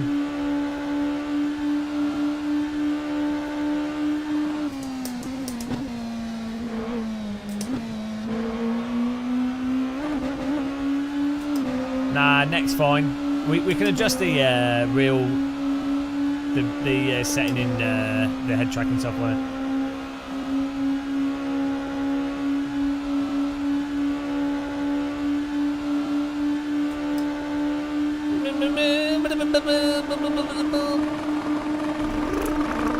Moped activate!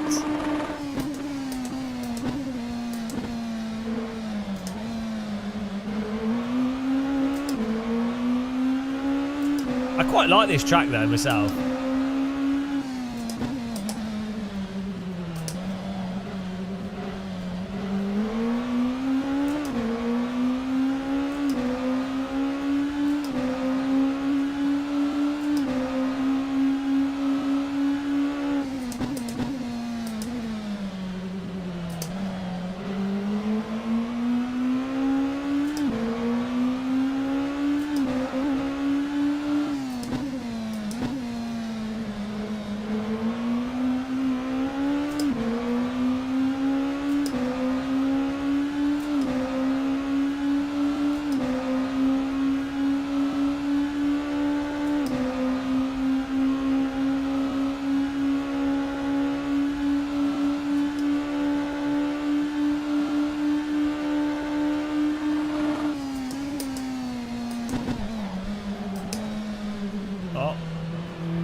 There.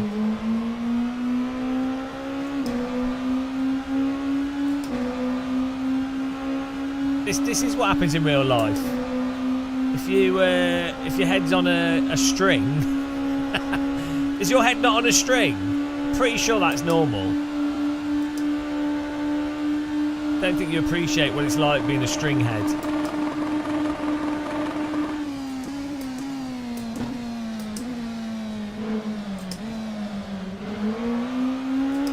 King of string.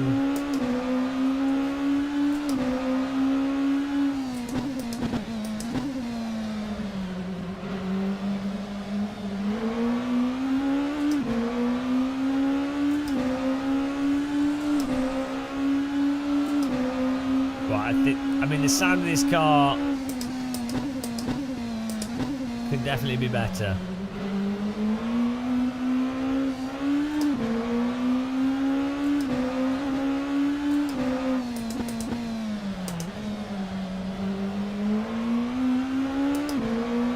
I'm going to replace this sound with a RSS sound, I think. Is there no... guys, is there any onboard systems with this car?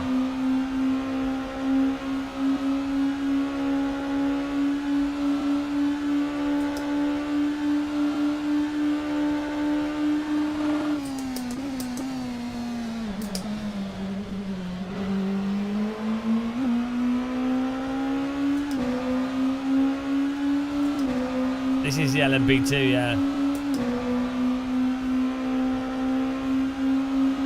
Could just use the Orica sound again. Use that for everything. No, this isn't the LMP2. What is this? No, this is a hypercar. Oh, I don't know what I'm driving. What am I driving?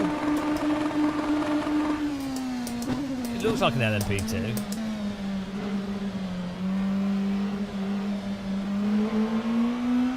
Handles a bit like an LMP2.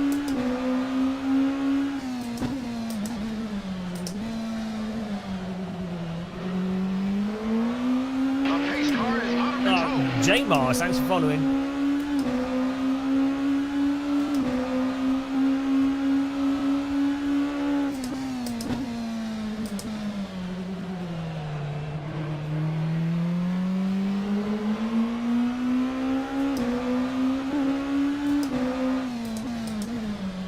As far as Rovals go, I actually quite like Daytona Roval. Yeah, no, I know the LMP2 has no hybrid, but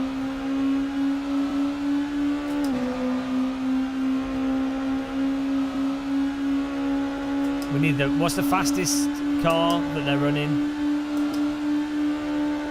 Is it LMDH or something?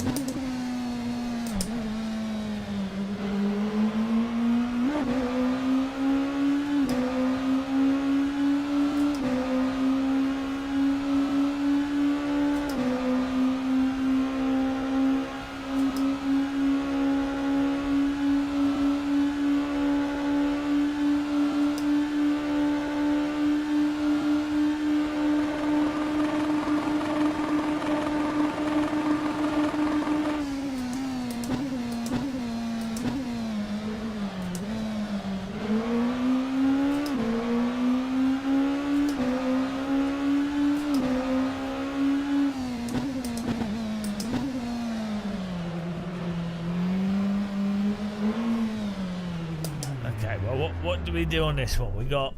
Let's have a look at the times. I mean, that car drives alright. Oh, thanks for subscribing, Parker Burras. Welcome.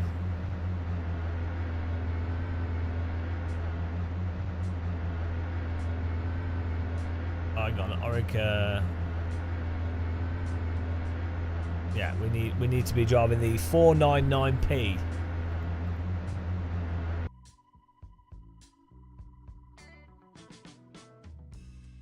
Oh, everyone's taking. Ah, there's only gonna be. What's the other? What's the other?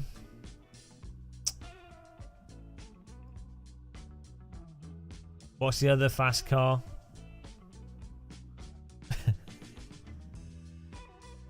The M8 hybrid, MV8 hybrid. So the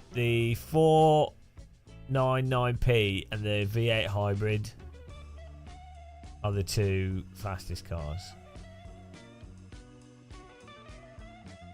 How are they going to bop all these different cars? Oh dear. Does it have a horn? If you maybe. All right, we're doing the Le Mans race anyway, but we're trying these out. We're seeing what this is like. I hope everyone's having a nice Friday. It's a nice chilled out Friday stream time.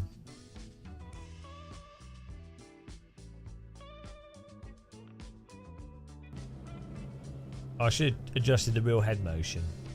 We can change the roll settings on the fly. Let's have a look. Yeah, we got a roll filter here. Look, we can sort this out as we drive. Oh my god. Default camera position. Sat in the back seat, guys. See, mirror. See, mirror.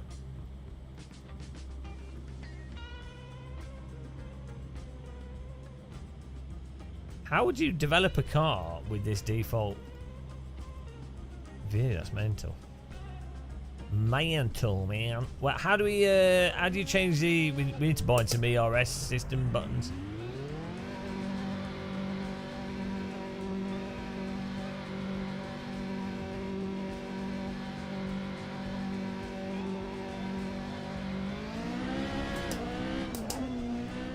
Bloody hell.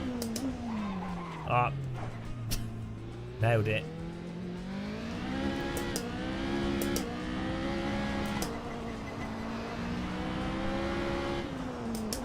Jesus Christ, this thing drives like a tank.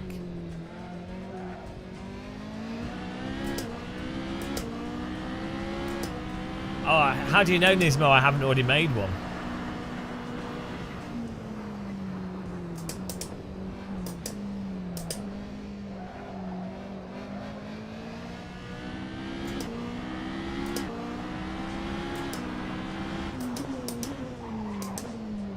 This car locks up easy. Gatekeeping. Oh, hang on.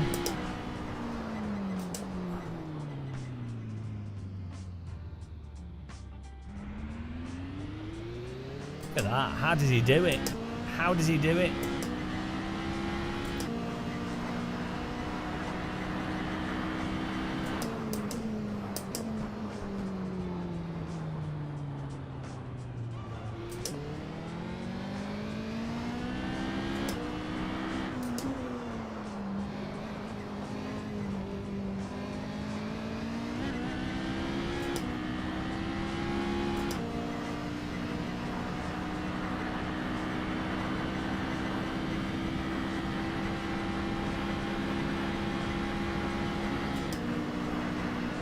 See, the problem is when you come off it, the time...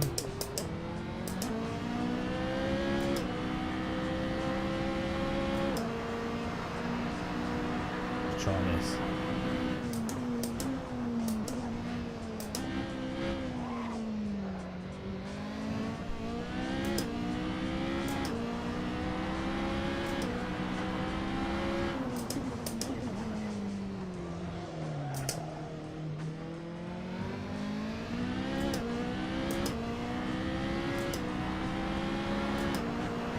It's the suspension sound, I know, it's really annoying. Yeah, the problem is if you don't have a roll filter at 100, you then still get a lot of bumps. But then if you... This is why you have to have a... This is not the limitation of lock to horizon. Because when you come off corner, you have an arbitrary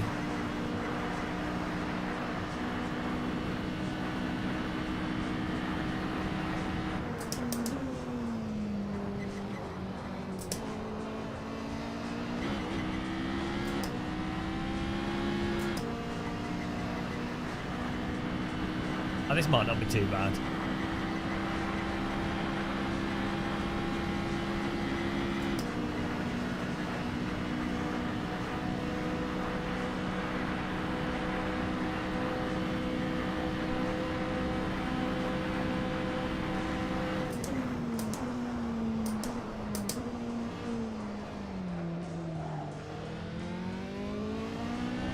This car drives quite nice, actually.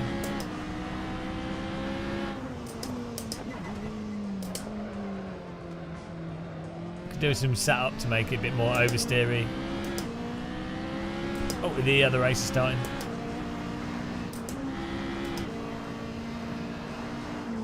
It's quite a cosy to drive car.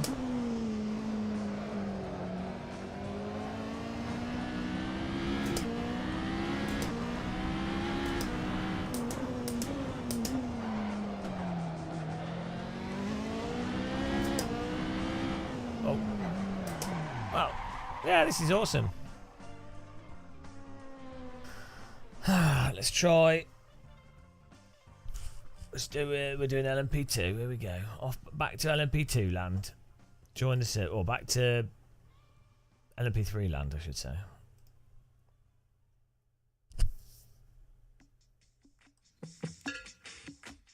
Oh, by the way, we did do the video in one take for those of you that polled. Yes. We'll do a new prediction on this. Top 6 finish. There you go. Is everyone good? This is a bit of a chilled out stream today. Chilled out curry stream.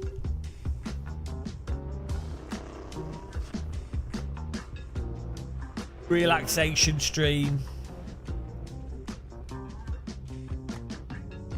Nice.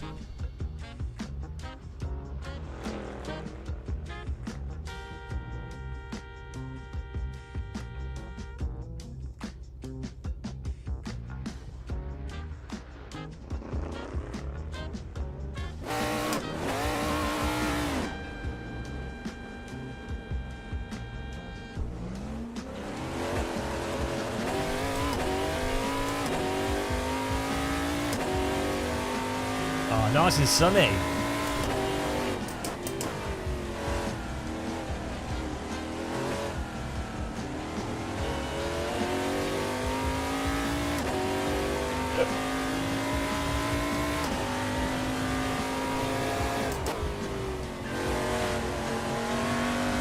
Whoa. Okay, let's get some new tyres.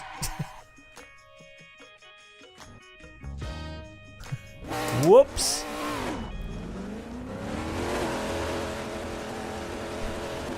Nah, my feed's alright. Could probably turn it off though after this quali session.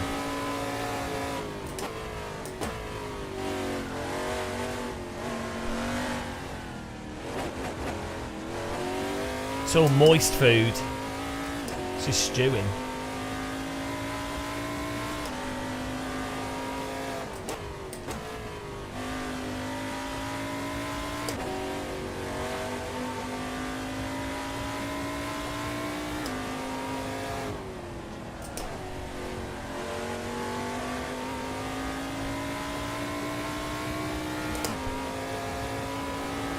I can't see.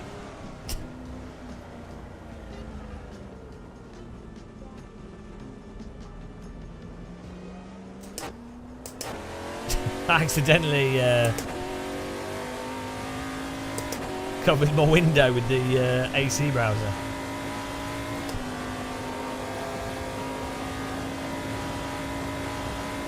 Okay.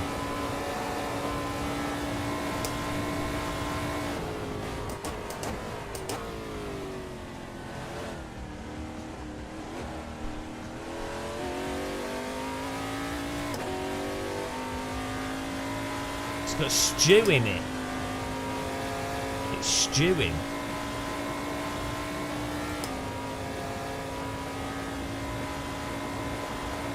Well, the rice is in the rice cooker.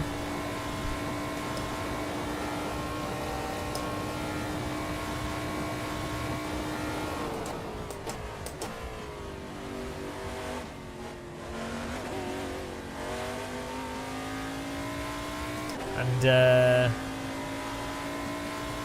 the other stuff's curry on a very low heat with the lid on it.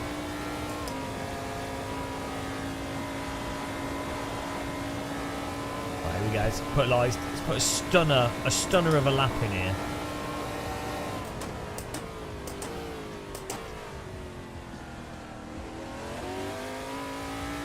The pace car is out of control. Rice. Imagine putting rice in the toaster. Would you like some toast? Thanks for following. Welcome. What brings you to this strange and deranged place? Put the rice in the toaster.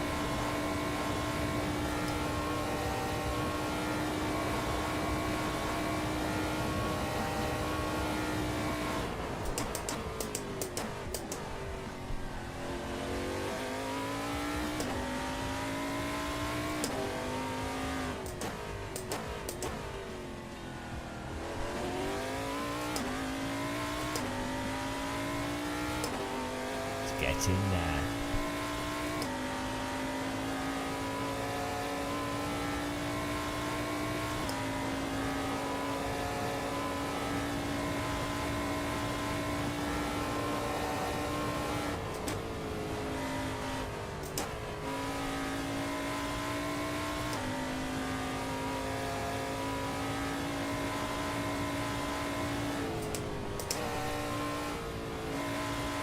Right, here comes the flying lap.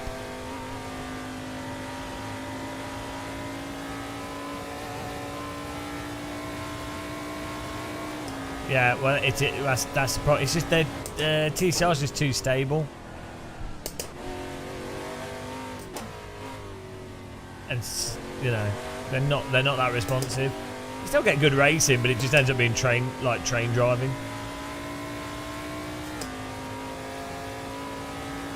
Also, the force feedback in it isn't as obvious as the Primera for what's slower and what's faster.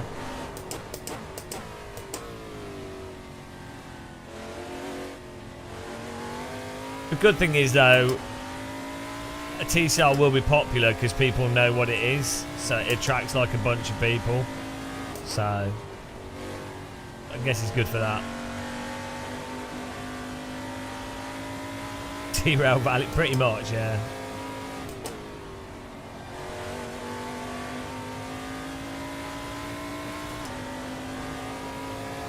Well, the Primera is always oversteer.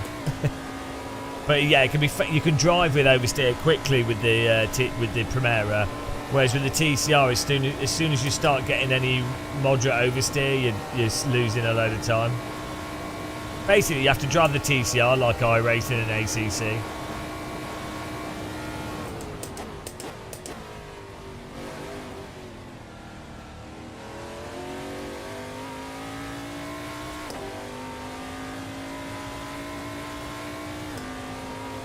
Mondays is LFM new content day.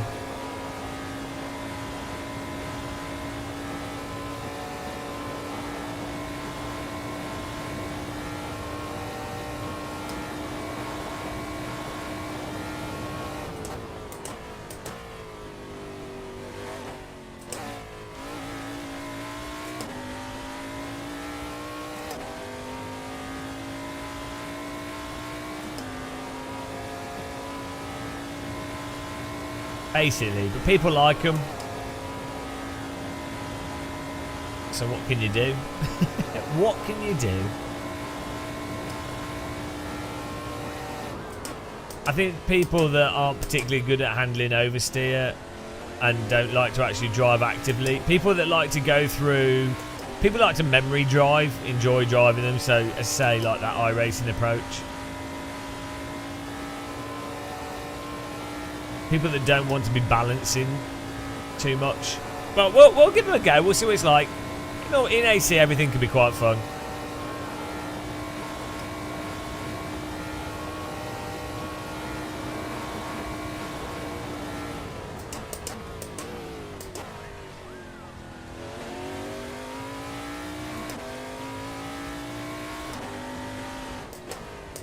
Either way, I've really enjoyed driving this LMP3 car already.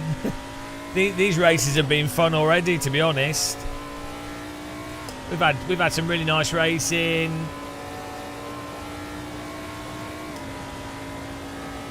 Been good.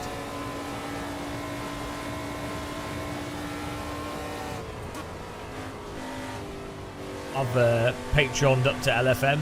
I've had. The last 3 days I've had way more than £6 worth of value out of LFM.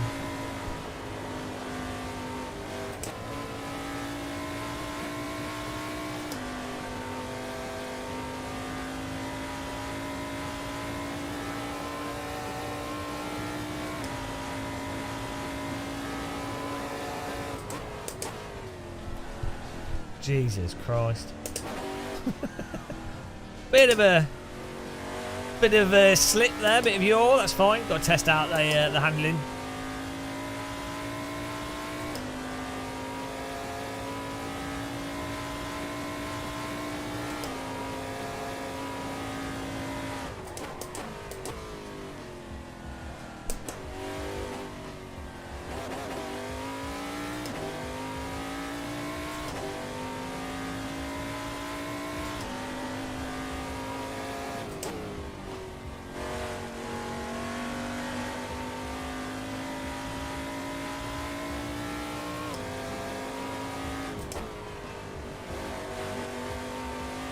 Oh, that's quite a nice line through that. We should be doing 45s though, not 49s. Bit off the pace.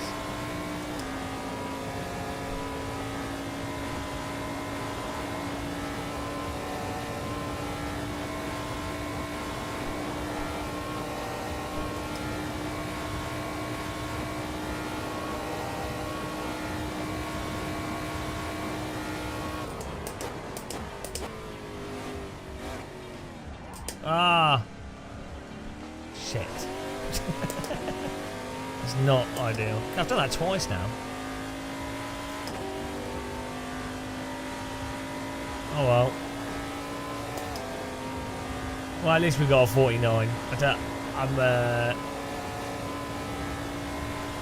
don't think we'll get another lap in, will we?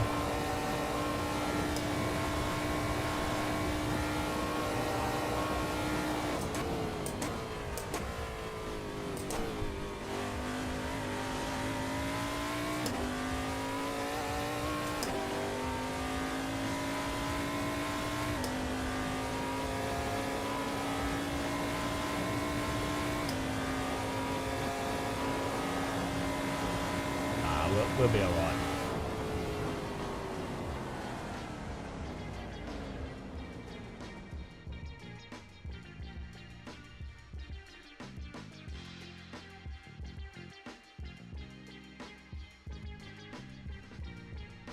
Nice.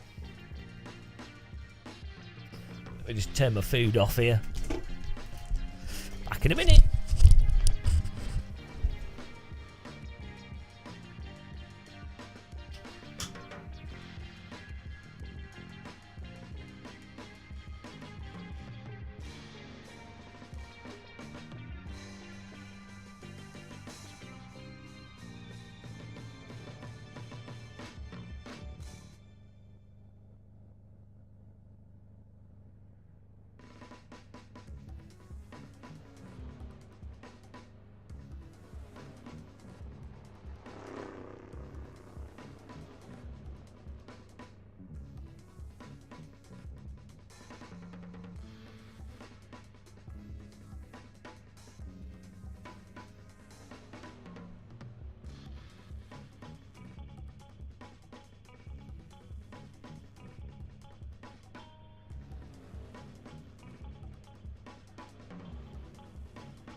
I think I might start just making vegetable curries.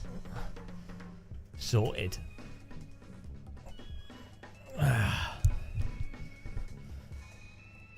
Brown rice hasn't finished cooking yet. It'll definitely be done after this race, but that's the amazing thing with the rice cooker. It'll turn off and keep it warm.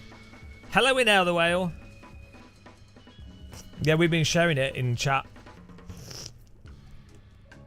Can't share it now though because we're in the server.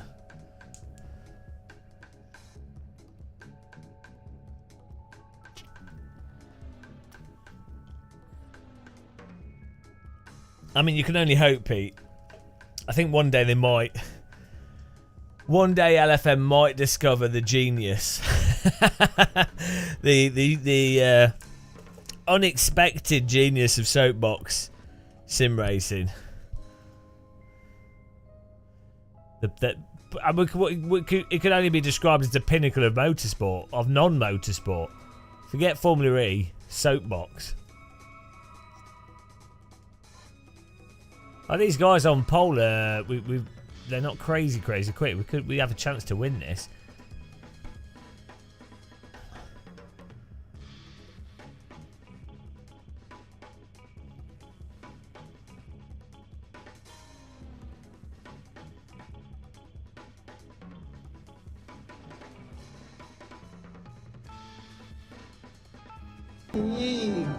Thanks for subscribing, Marcos Enrique Barco. Welcome.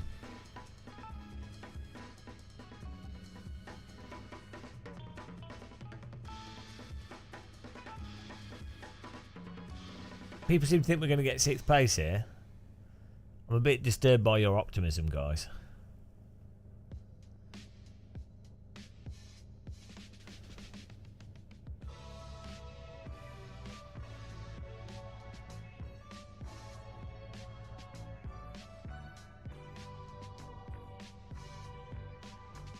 I think we can do alright though. The prize for this race will be a nice curry, so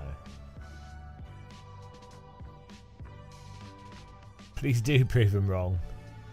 6,000 points versus 13,000. You want me to crash? It's not too bad point spread.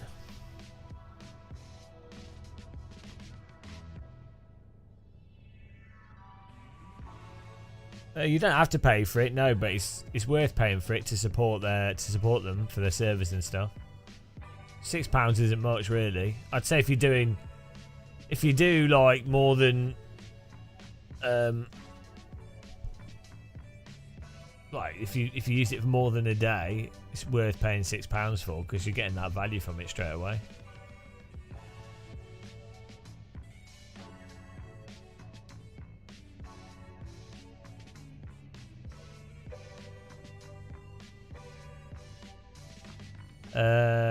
No, it's Patreon, so it'll do it each month, but you could just cancel it. I don't know. 2 rear wing. I mean, it's better value than subscribing to this live stream. And they don't sing you a DD Girls song, though. If you subscribe to us on YouTube, you get a DD Girls song. They don't offer that, but they do. Yeah. So yeah, I'd say LFN's better value than a Game Muscle sub. But then again, Muscle sub's like £3. Well, it depends where you go on. £3 to £5. So, you know. Also, if you're playing LFM, you actually have to drive, so that's a bit of a downside. With this, you can just watch. Well, we've run out of rockets at the moment, though, Jim Live, so we're getting those features back.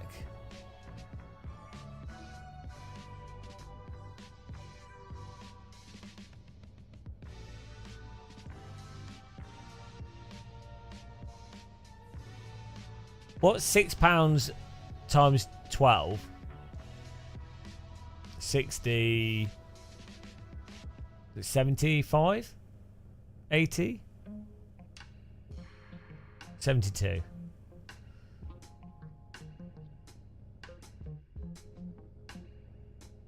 You just watch, yeah. Here we go.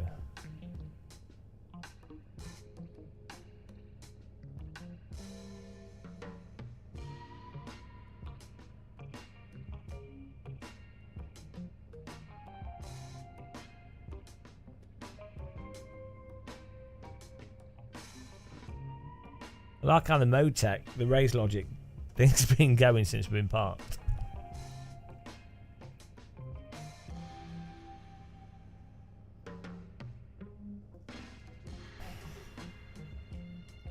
Man, I'm starving, guys.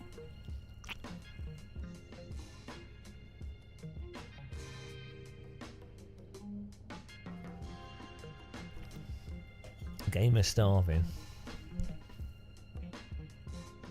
I had half a pizza for breakfast, though. But like, I had a cut pizza in half yesterday, and then I was like, oh, I'll have half pizza. Non-alcoholic Guinness. It's quite nice. Here we go. I think the win can happen in this one. Top split win. That's the dream. One day the fast guys will crash. Hang on, it thinks I'm German. Oh well, I'll take it. I might as well be German.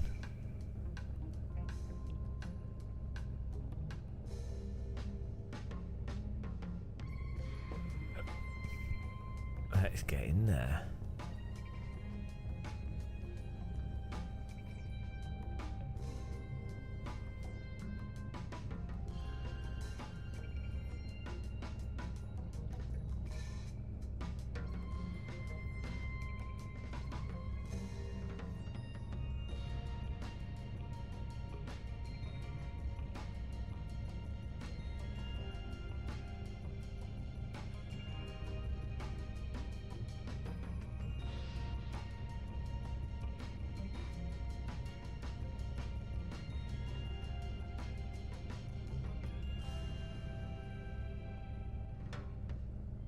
we do? Just oh, I've got a minute.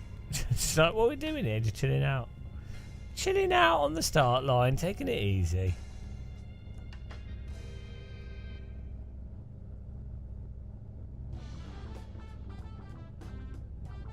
Not sure what's in the iRacing update. I think they've added Mugello, but I don't know what. It's week 13 at the moment, so we're a total crash fest. I'm not sure what other stuff they've changed or added.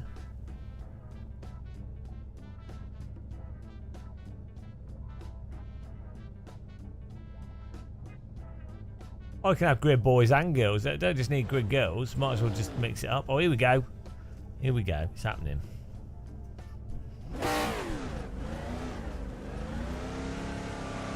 I've got a bad feeling about this one, guys.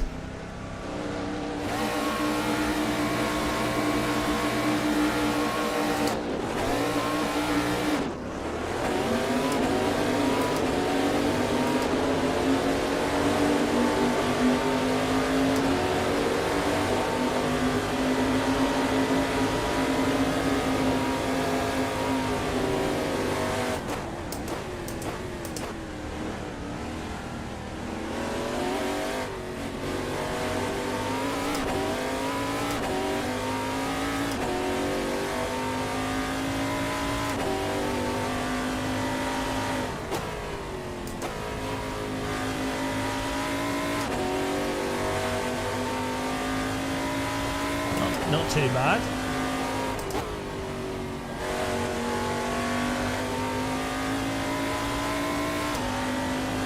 Not too bad. Nice clean start.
Nice clean racing.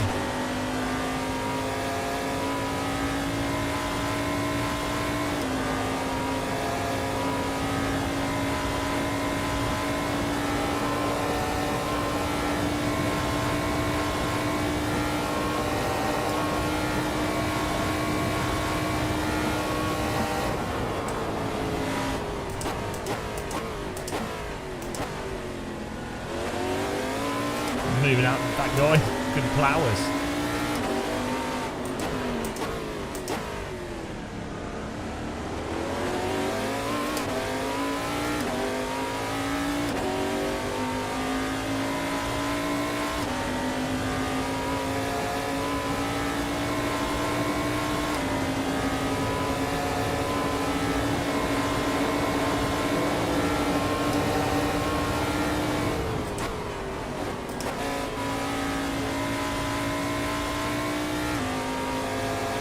Oh dear.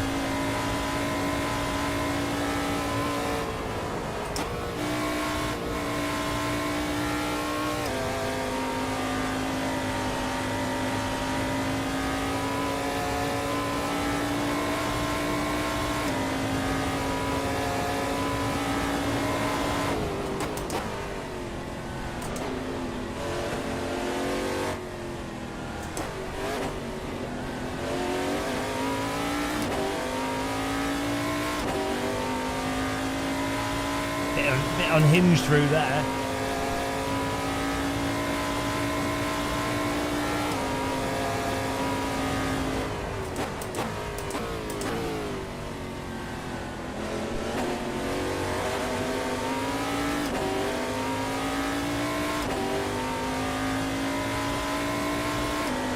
The race on YouTube is good for watching stuff.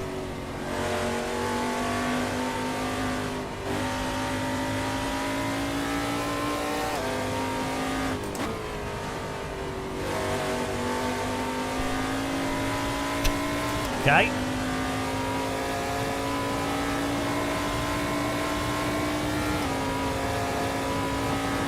He's gone.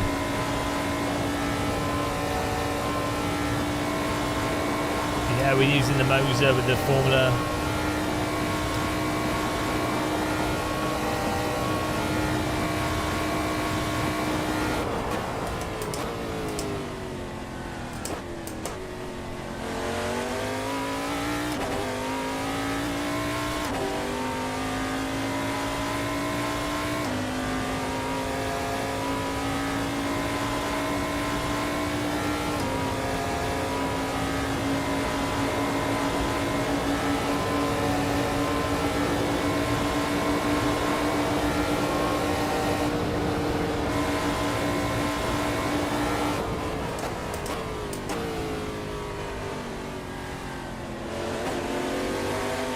Better to just let him go in front and then we both get a better line through there. Better chance to catch cars in front.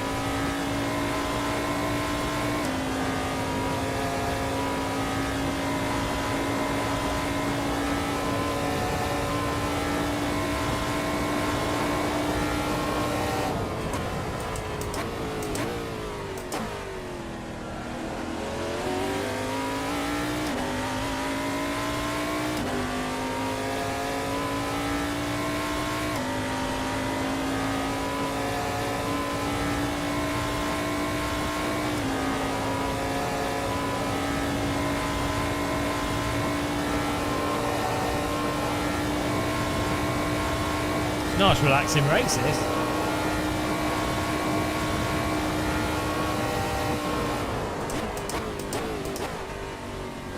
Oh, did he go?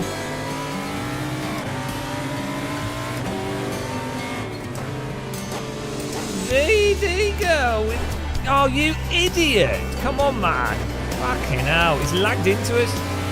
Did he go with the DD wheel? What a babe, what a beauty, what a sexy lady. It's a DD girl with the DD wheel. Beautiful servo motors for her legs. Stubby has, Stubby's got, Stubby wants a DD girl. My body needs a DD girl. Put a DD girl in your sim rig. Apparently, people can't drive, especially those with a high ping. They just drive into you and cause you to crash. DD girl with the DD wheel. What a babe, what a beauty, what a sexy lady. It's a DD girl with the DD wheel. Perfectly formed servo motors for her legs. It's a DD girl with a DD wheel. Beautiful DD woman. Stubby has a DD girl rotating around him 24/7. She's gone. Thank you very much. Oh, fucking hell, can these people drive, please? What was it saying about people driving well? Jesus Christ. DD girl cursed us there. Thank you very much, Stubby. Appreciate the support. Christ almighty, why is it always slower drivers that are punters as well? Well, that's off the track, mate. That's off the track. That is off the track. Oh dear. We'll catch up with this gaggle of cars now.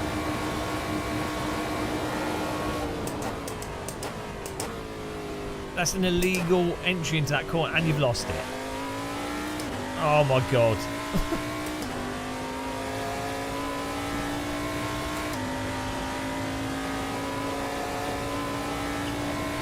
Oh, thank you for the support, Stubby. I really appreciate it. You will be on the list.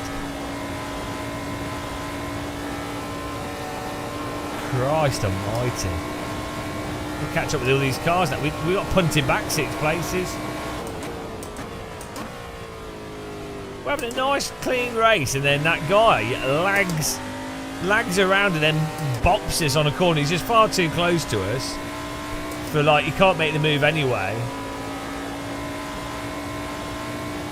Why? It's always the same thing though, isn't it? Like, drivers are to shit, and they drive, you know how they're going to punt you because you know how they're shit. But there's not really anything you can do other than just let them go past. Because any good driver just wouldn't put their car right on your tail on a braking zone like that, or they wouldn't just hot lap into you because they know that you're there. It's bizarre the commonality of crap drivers that are also wreckers.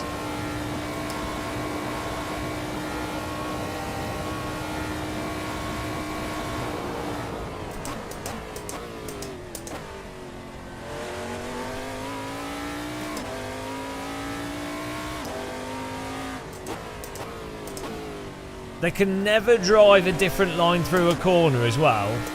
Basically, they always are hot lappers. So they can always, they can drive, they've practiced one line and they can do that reasonably well. But anything outside of that will be a wreck.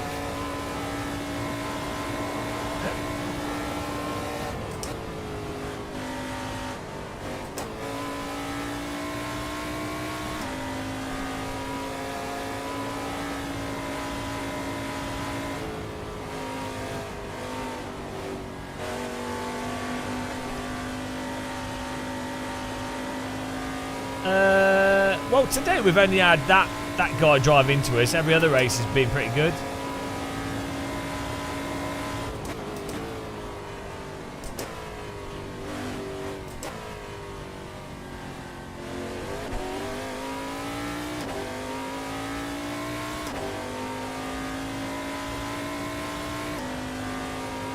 Got 18 minutes to catch up with these guys. 4-second gap.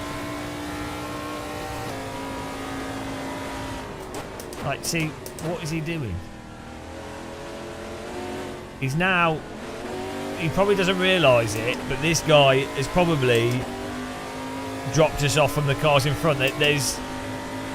If this guy actually has good pace, there is no point in him overtaking there. He might as well have just stayed behind.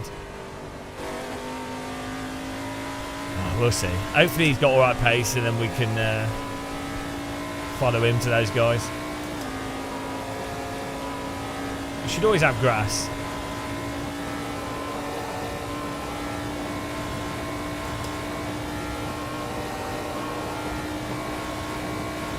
Those cars in front look like they might wreck.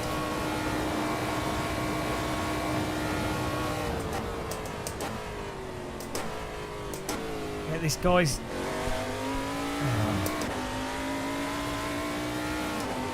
He's all over the place. He's probably drunk.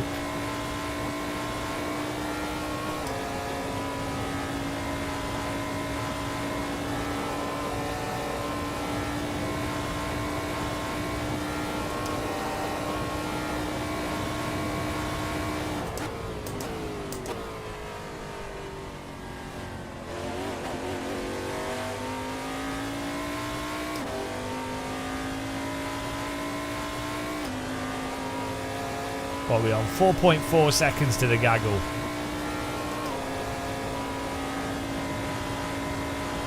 I'm well off my pace. I should be doing 45s. I'm like 4 seconds off my own pace.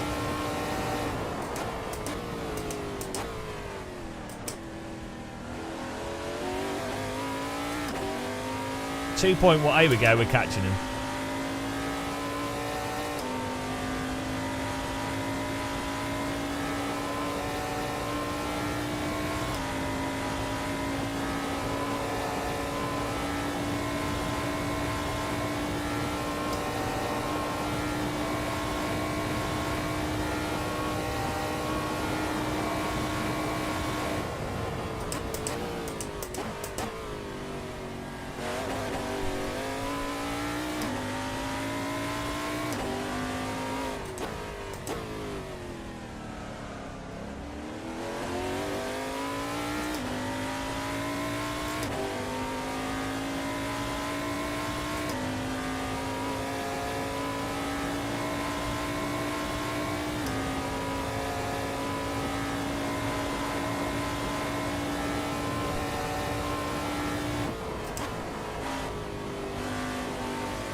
Yeah, still 15 minutes to go.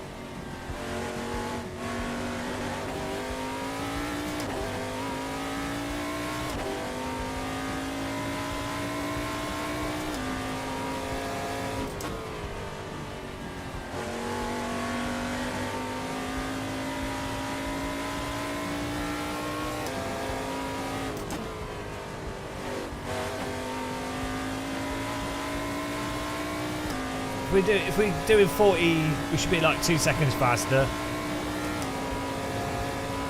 That would be good. Oh, Matt! Wow. We might do the one at 9. Oh, here we go.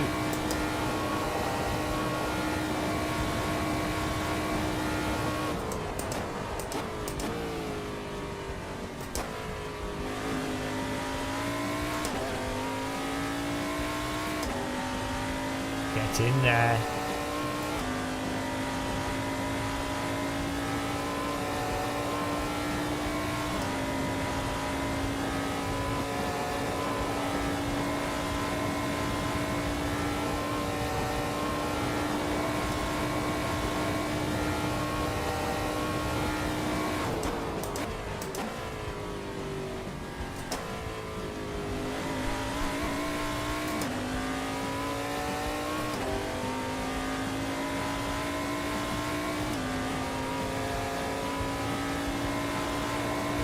Slowly catching back up with these guys.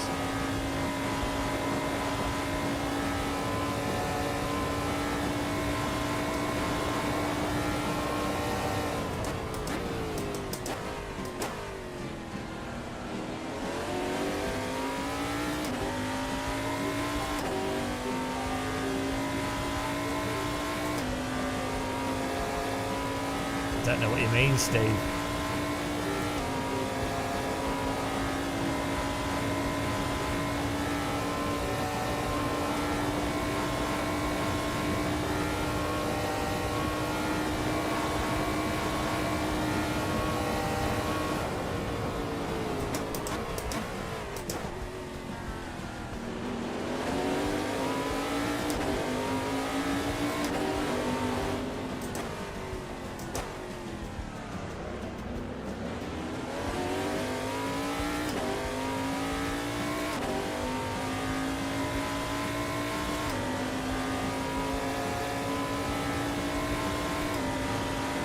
It's been good. There's the occasional bad driver, but mostly it's good.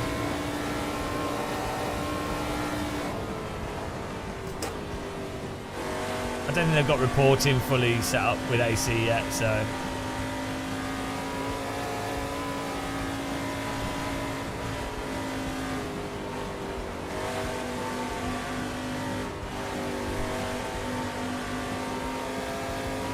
People that probably would be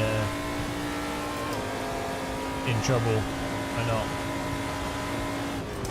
Oh, you idiot. You're not even close to making that. What on earth? Come on. You're not... not even vaguely in the same football pitch of break zone there.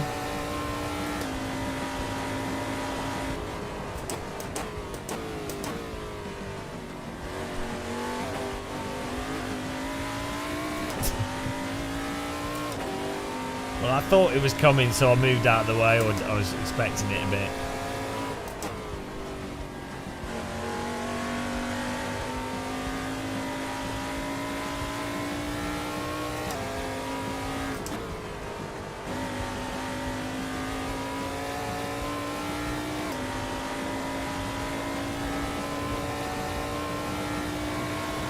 Here he comes again, the dam buster.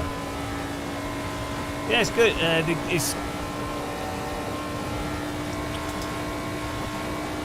cars are easier to drive, or more forgiving than iRacing. So, what is he doing? What? What is he doing? What are you on? Did he forget that there's a corner there?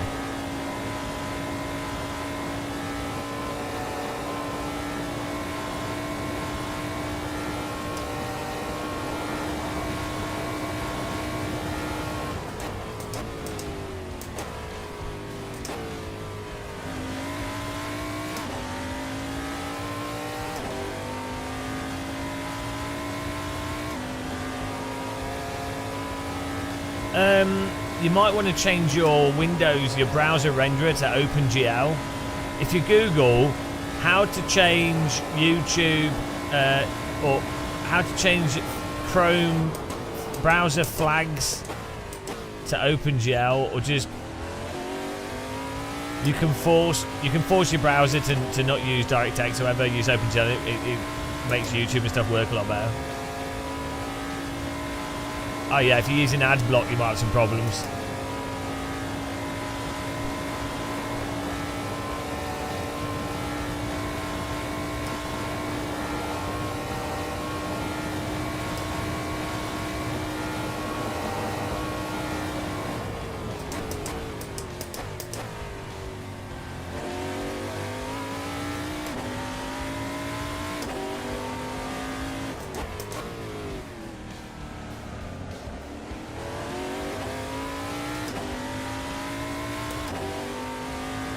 Try and get 11th here at least.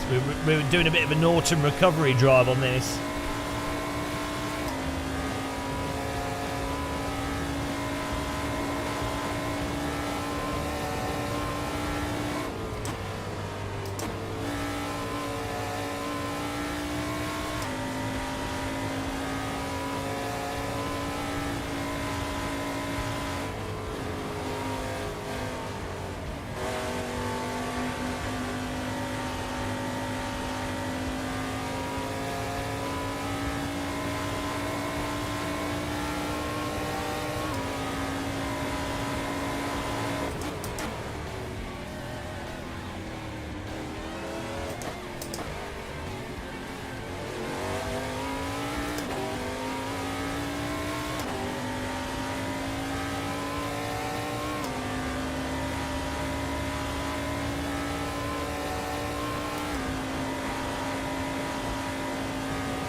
Should at least be getting 47s.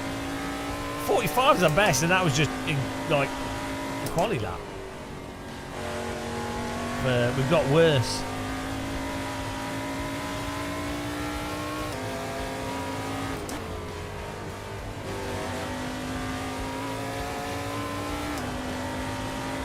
Although the tyres are a bit worn out. Welcome everyone. If you're new to the channel, give this a follow. Hope you're having a nice day. We're having a nice Friday night here. We're just taking it easy on LFM. Trying out content, racing this. It's been nice and chill actually for the most part.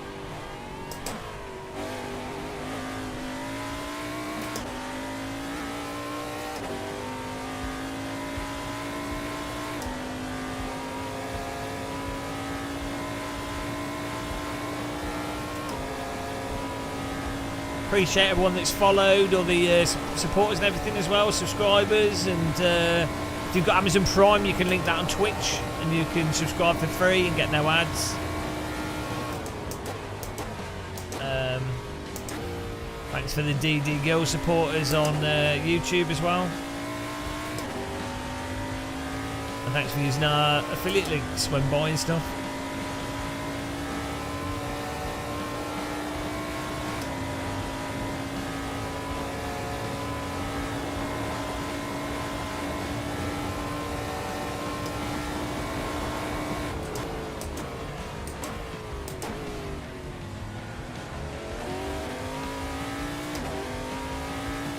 Wow, it's the best content, obviously. Man driving around in 12th place on a French road. What more could you want? Only it doesn't get better than this. Yeah, Emil can't escape iRacing.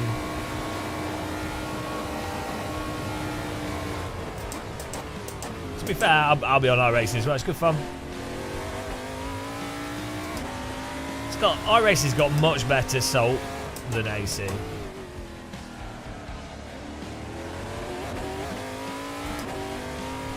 Yeah, I think it's nice. If you do streaming, it's nice to have a mixture of stuff.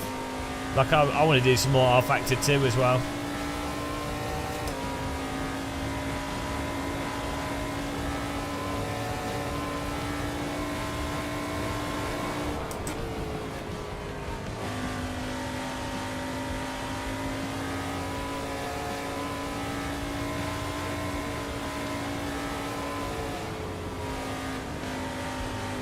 That was better. Those corners are really satisfying when you actually hook it up through them.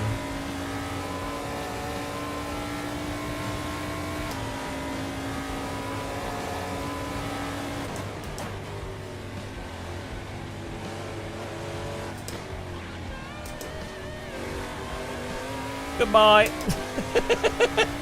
You don't drive it like that. Get out of it. Too much pressure. He saw that we were closing and we cooked him. Jedi forced him off the track there.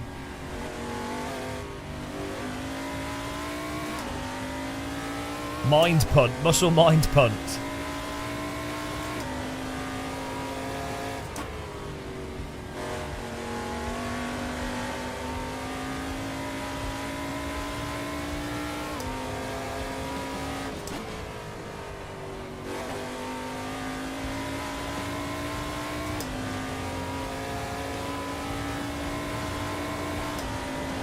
Maybe he saw a nice kebab. Nice French kebab. You never know.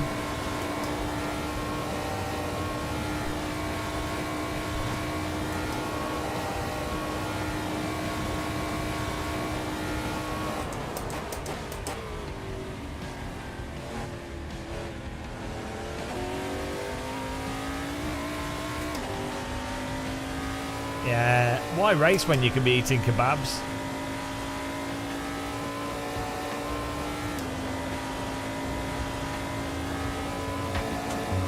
I think I might put some. We might put some rock music on after this race.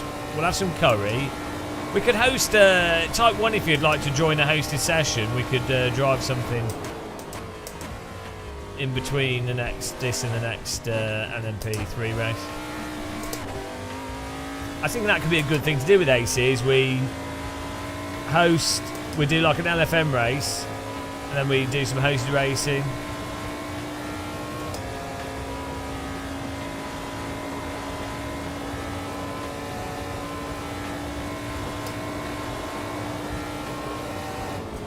People hate me making music when I live stream. They like the end result. They don't like listening to me make music. Jam pastry. Jam pastry.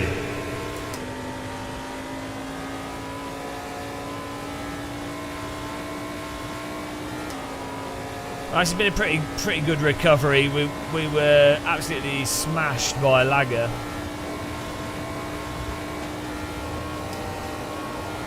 It's not too bad.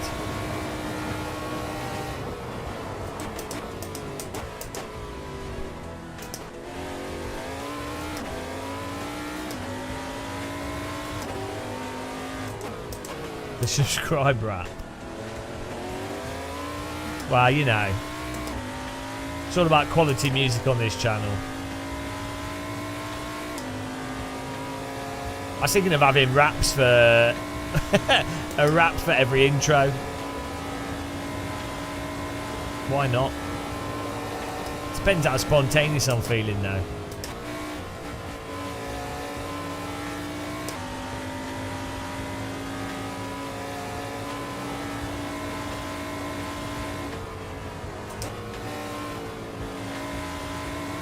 Here we go, final lap. Well, 11th is alright.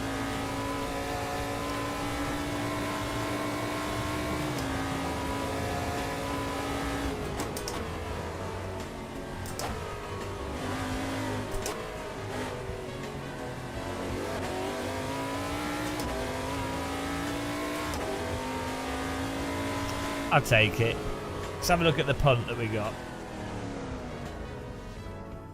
That guy just absolutely lagged us off. It's a shame because we were catching the guys at the front. Let's have a look here.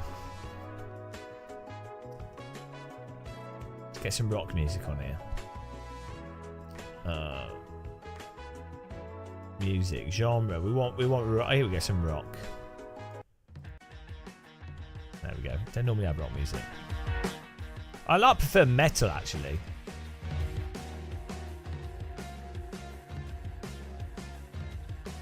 Is metal part of rock genre? Yeah, I think so. Here we go.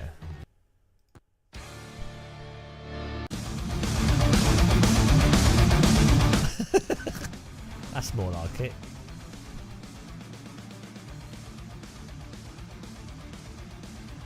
I know, I forced him. Rock's a metal. Now, metal is a type of rock. Although it's not, is it? Oh, I'm well confused. If rock is in a metal, is the metal rock? Or is rock metal?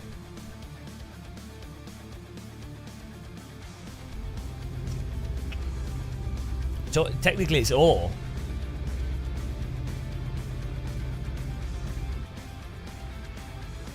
Right. What lap was it on?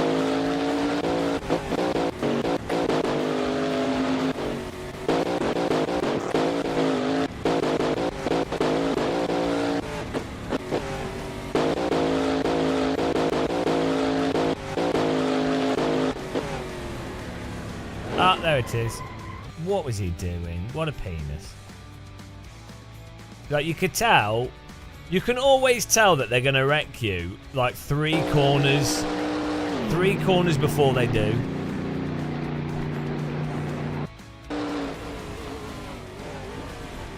He almost hot laps into his ear. Goes too wide. Bumps us, basically. And then feels entitled. Then bumps us again. Then goes left. And then hot laps into us. What are you doing? Nicholas Tellers is lagging as well. You can't. This is what they do. They feel entitled to the corner because they are going in faster because they're on the racing line. It's just pure hot lapping.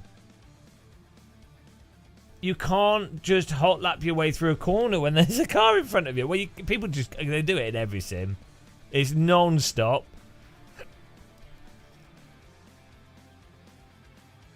It's like they expect the car in front to just get out of the way. Where is he going to overtake here?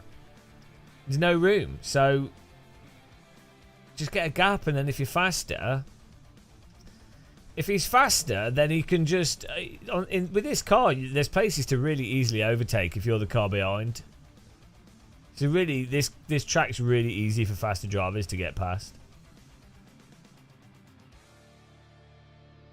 Well, he's also had a high ping, so he was rowboating as well. But like, why would you hot lap into this? Like, in no way here is this ever going to work out for him. This line, when there's a car in front of you, there's no way this is ever going to work out. What's he doing? It's ridiculous.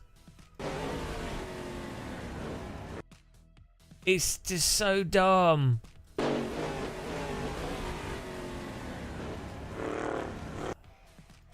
Oops.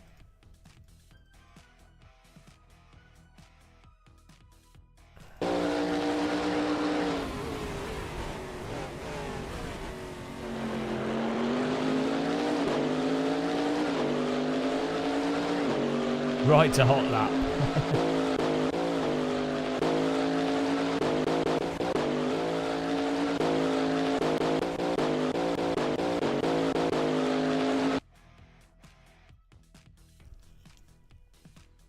Yeah, either what you really want to do is he should have dropped off further back, let the car on the inside exit that corner slower, and him do the hot lap line, and then just overtake round the outside, having a wider entry on the long straight, and then you're easily going to exit that in front. You don't have to be like a bloody scientist, a rocket scientist, to understand that, do you? But I don't know why that's. I don't know why that's so seemingly difficult for some people to understand.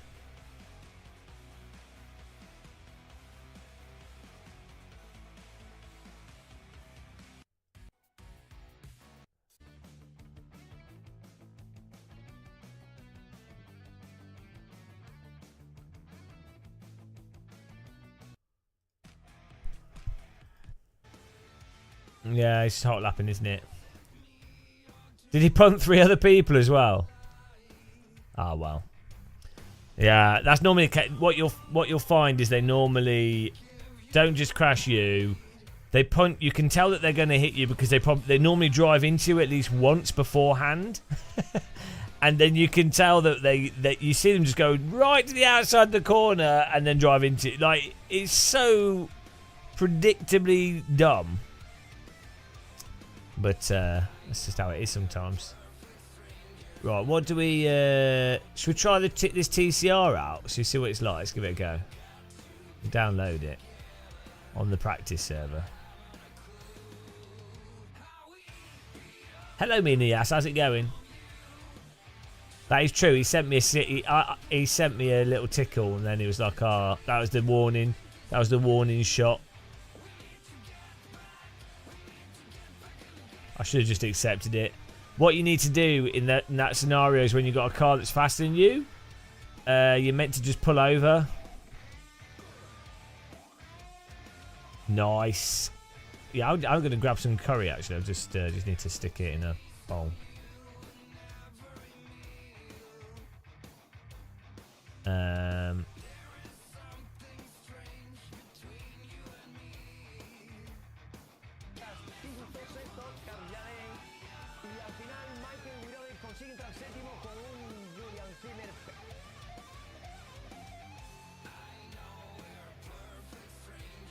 Exactly. What you have to do is you need to just pull over.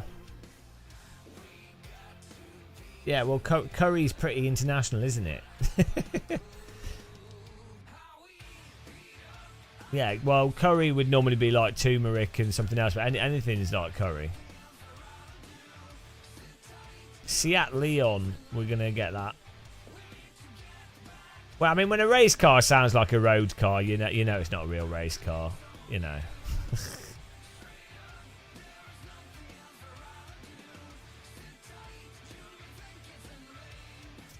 I did already download it, I didn't realise.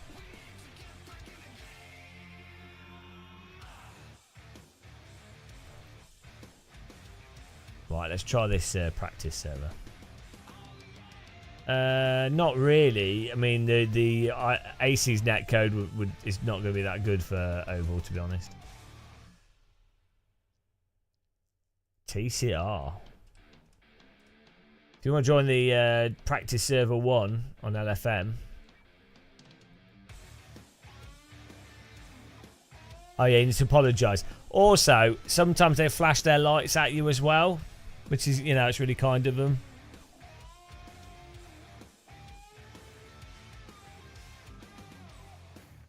Curried ice cream. Anything can be curry. Ah, this looks like a Honda Type R. Oh, what is this? What is this top of it? Like, what's going on here? Why is the car sliding backwards?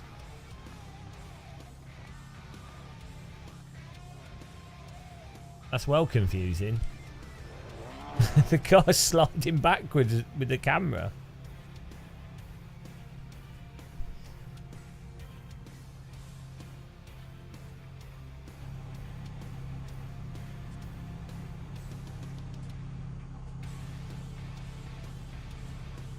Yeah, it's front wheel drive car. Let me just I'm going to get some curry.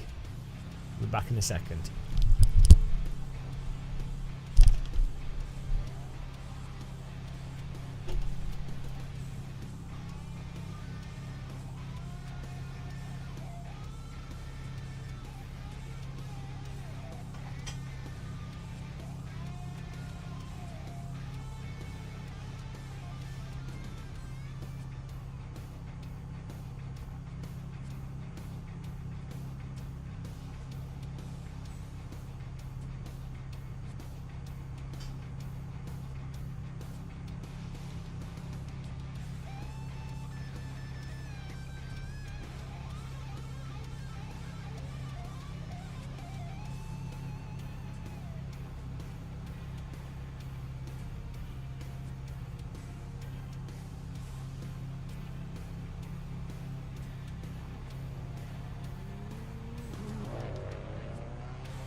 The curry legend returns.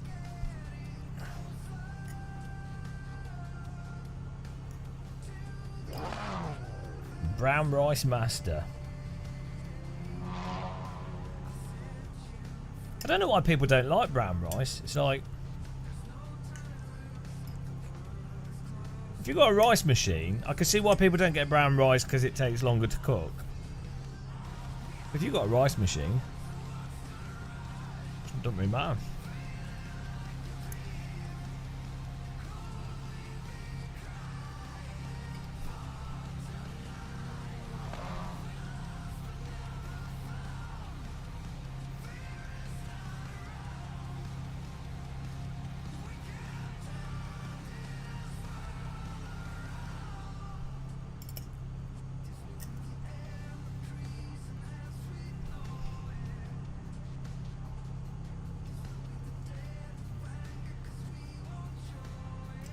I guess brown rice is less likely to fall apart if you fry it. You just, in the rice cooker, you just put twice as much water and it's good. Ooh la la. French toast is just the same carb but with a baguette. No, I do the rice separately. My rice cooker's tiny. It's like a single portion rice cooker basically.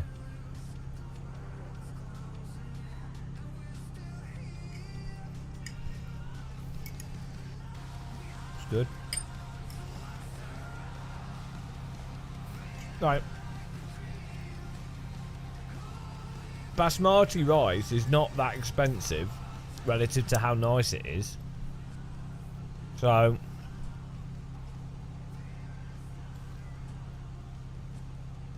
how much is like £2 for like a 500 gram bag of basmati rice? And that's enough rice for like what? For 20 meals?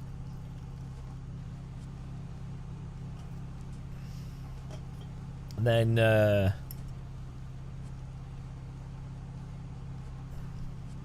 if you've got some frozen vegetables, you're sorted. Or meat.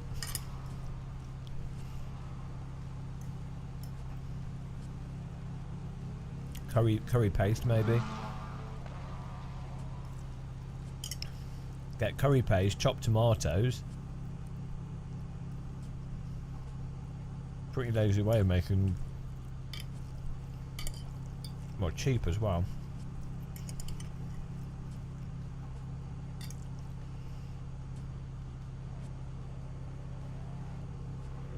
I don't know how. I might experiment next year with trying to do nice food as cheap as possible. So just buy like I have lots of food containers like this that with lids, so I can just do loads of food in advance. But make like 10 meals worth of curry. I think in the past I used to be able to get it down to about 30p per like person per portion, with like a curry or pasta or something. He's just going. It's on his way backwards. It's fine.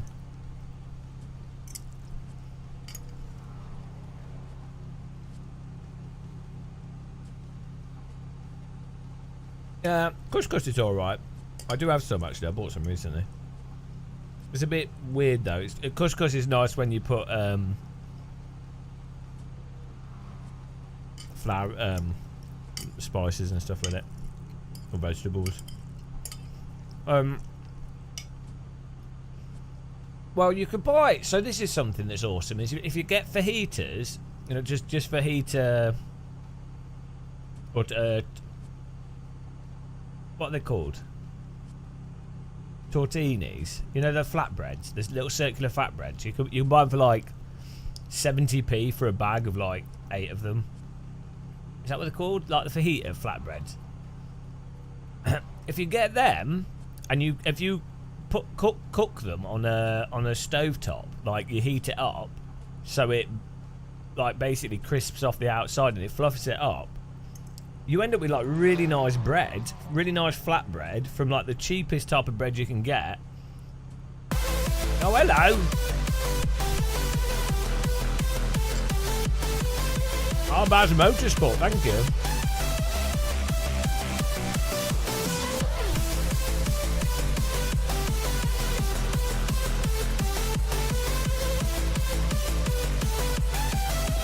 My dance.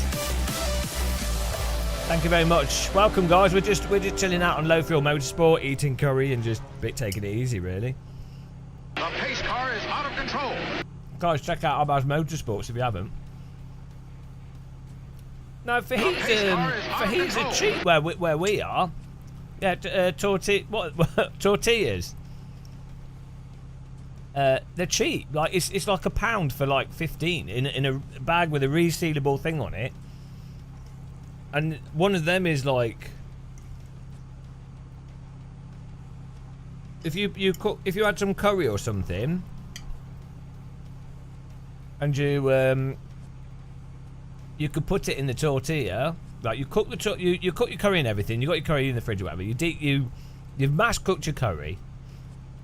Then you get your tortilla. You get a skillet or like a pan that can get hot. You put your tortilla on it. Cook both sides of it so it's like toasted but also fluffed up. And then put your like meat or your sauce on the tortilla. And it's a meat and it's really good. It's like having a fresh chapati or like a fresh naan bread or something, but like super cheap.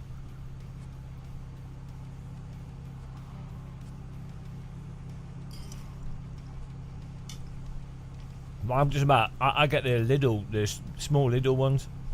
That are fine. How many you get in a pack? But given that like 2 of them. One of them is enough for a meal with the stuff with it. So, and the thing is, when it's bread that's cooked like that, makes it more like a restaurant meal or like a takeout meal. Yeah.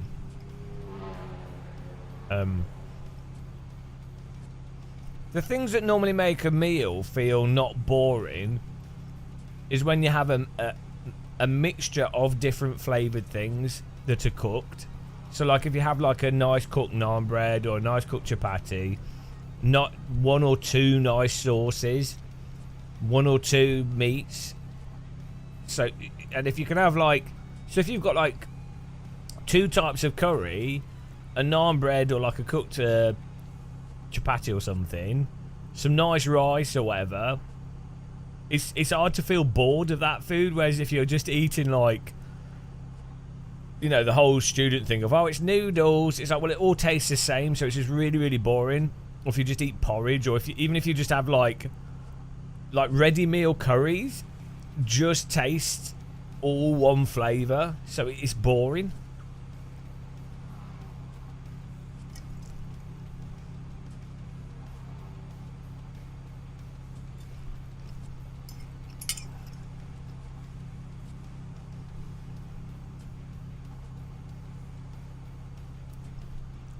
Poppadoms are good actually as well. You can get them really cheap. That's a scam industry, the poppadom industry. You can go to Asian or like normal supermarket, Asian market stuff that sell uncooked poppadoms in those bags, the one with the bunny rabbit on it and the creepy girl, for like, I don't know, it's less than £1. And you get like 20 poppadoms, probably more. and then if you go to like Tesco's and Sainsbury's, they're pre-made poppadoms that cost like £3 for like 5. It's like, what?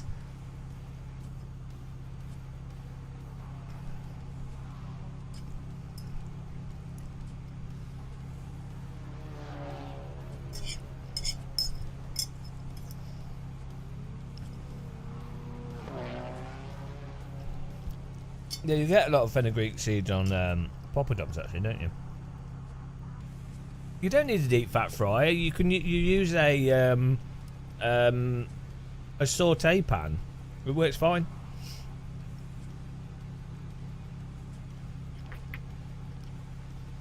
Ninja do really good ones, actually. Let me link you guys.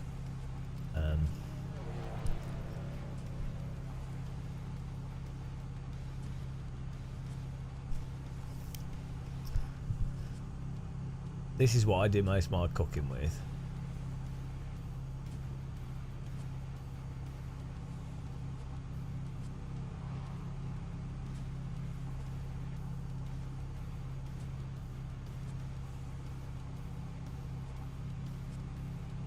There you go. This is amazing. It's a flat 0 stick 28 centimeter flat bottomed wok with a lid on it. You can, with this, you can basically you can cook anything with this, and the non-stick covering is really good. Like, it's really thick, so it's really hard to like scratch it and stuff. But yeah, this basically this pan can do anything. It can do anything, guys. It's amazing.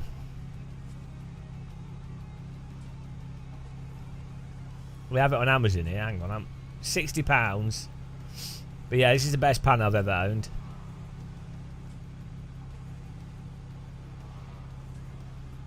And the edges are tall enough that you can cook curries and sauces, or you can actually use it as a wok as well. Well good. Yeah, here we go. I should advertise it on. I should do an affiliate link. Here we go.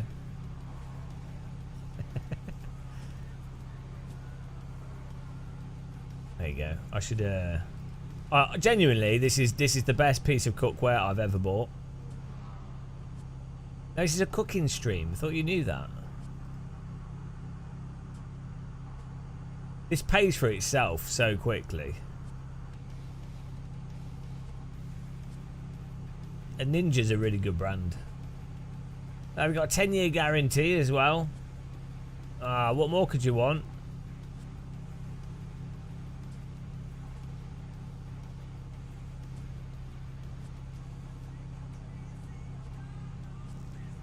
Hello, Chad Rizzler. How's it going? Right, let's try driving this. Do we need a circular rim for this car?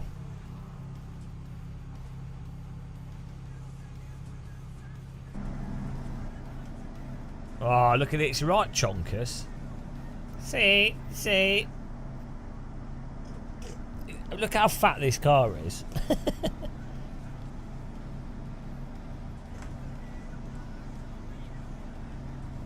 Stainless steel what? Yeah, so I think with pans and stuff, you either need to go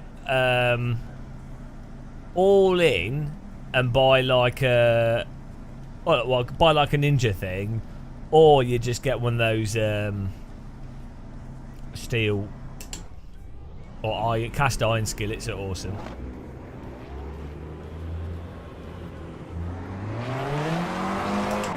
It's got good sound, this car.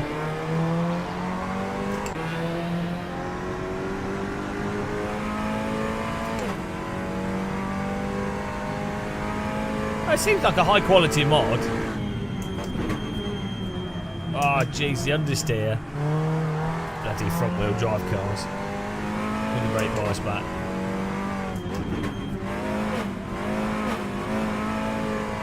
Oh, it's like driving a train.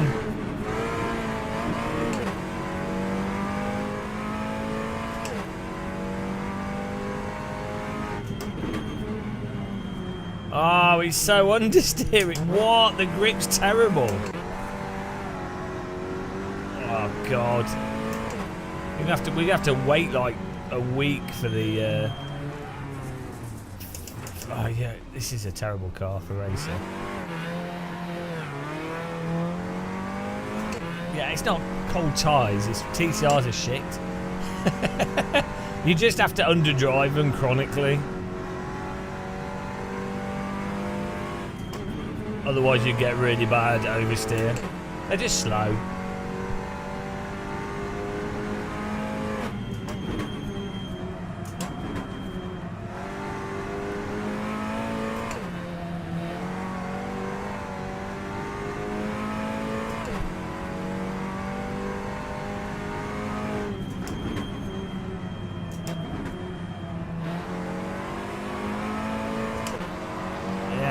Front wheel drives for bloody road cars, not race cars.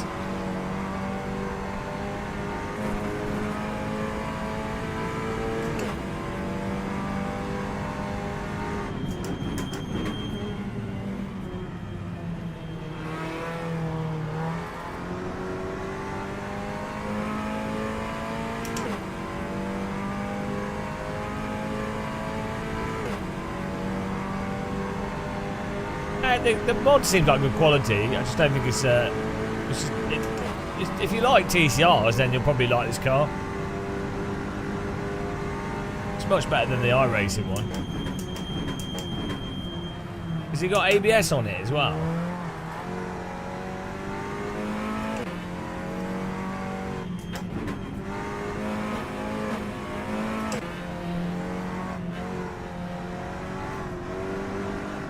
Maybe we can get more. No, 25 minutes. I think they're going to do with this.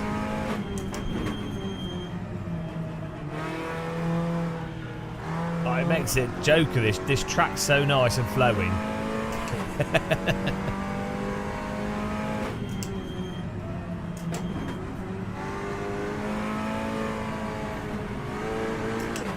To open the rear.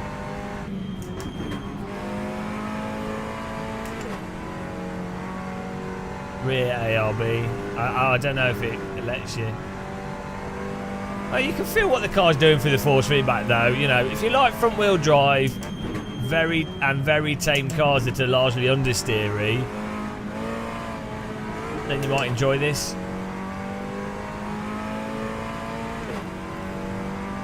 The Mugello's a really good track. It's just a better track with cars that have rear-wheel drive.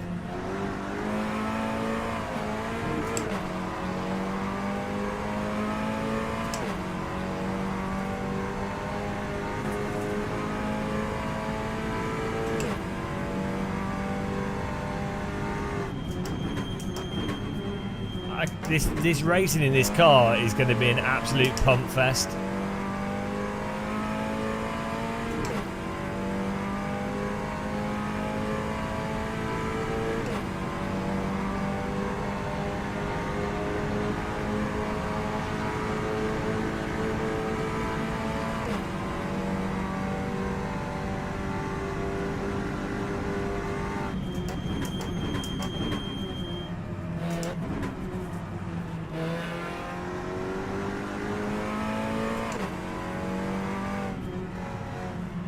But it'll still be racing. Good thing is for live streaming, these cars are easy to drive. So, and if someone hits you, you could just go on the throttle. So, you know.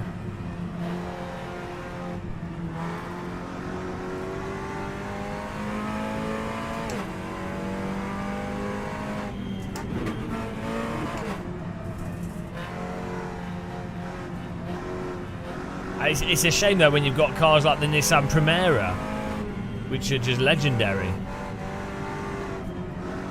That was close.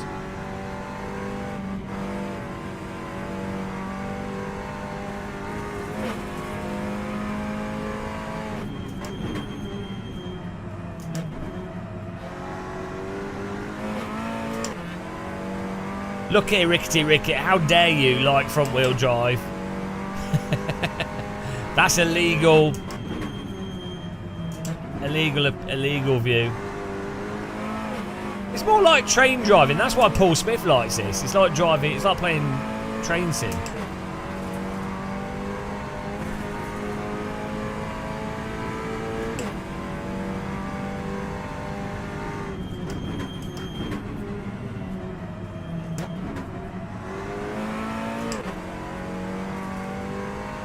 This handles realistically though.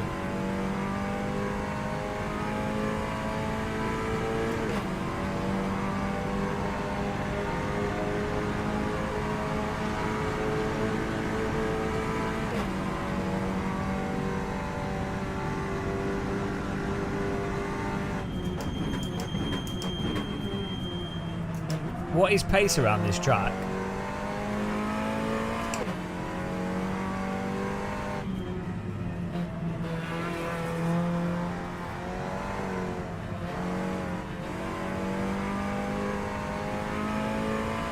Yeah, I think it's a good quality mod. I just don't like these types of cars. This is a million times better than the TCR in iRacing. Because you can feel the force feedback in the car in this. You can feel how much throttle to give before the front's understeer. You know, you can tell where the grip is. Which is even more important with front wheel drive. Especially the on throttle.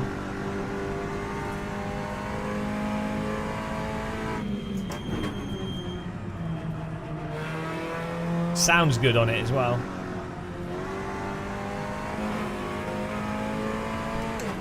No, the LMP3's fine. How dare you? It's got... I mean, don't get me wrong, I prefer faster cars, LMP2 or something, but the LMP3 car's alright for it. I mean, I prefer like a Radical. It's too stable, but on the track they're running, it's fine. On Le Mans.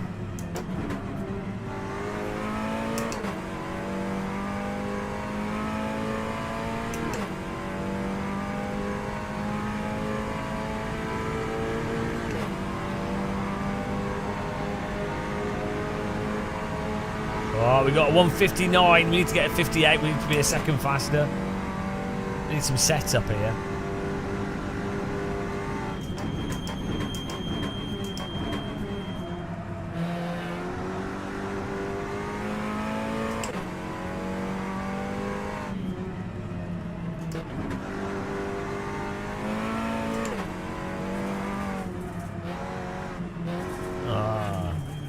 Where's the setup options on this car?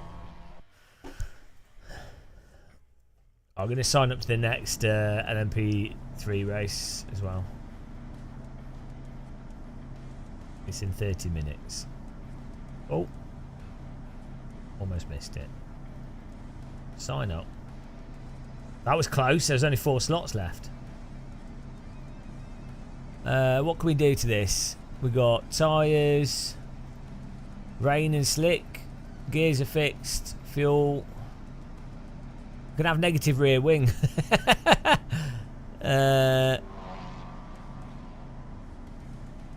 Oh, we got a dip. We could. The problem is you have a single diff.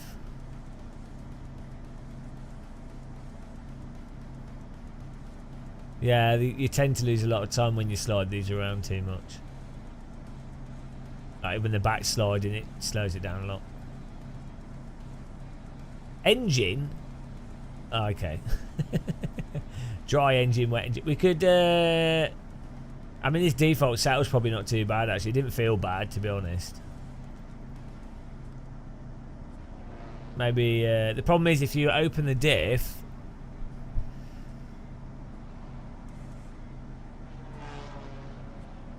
Well, I don't know how it works with front-wheel drive cars. Let's give that a go. I want the rear to be looser. I've signed up to the next LMP3 race as well.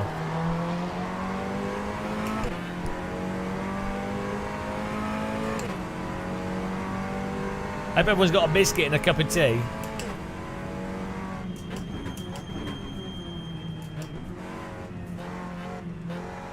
I always prefer cars where the rear comes out more. We could do our own races with this car. I could host some servers and then we could get really good. Jocko! Yee. Thank you, Jocko. Yee. Hello, badly dressed onion.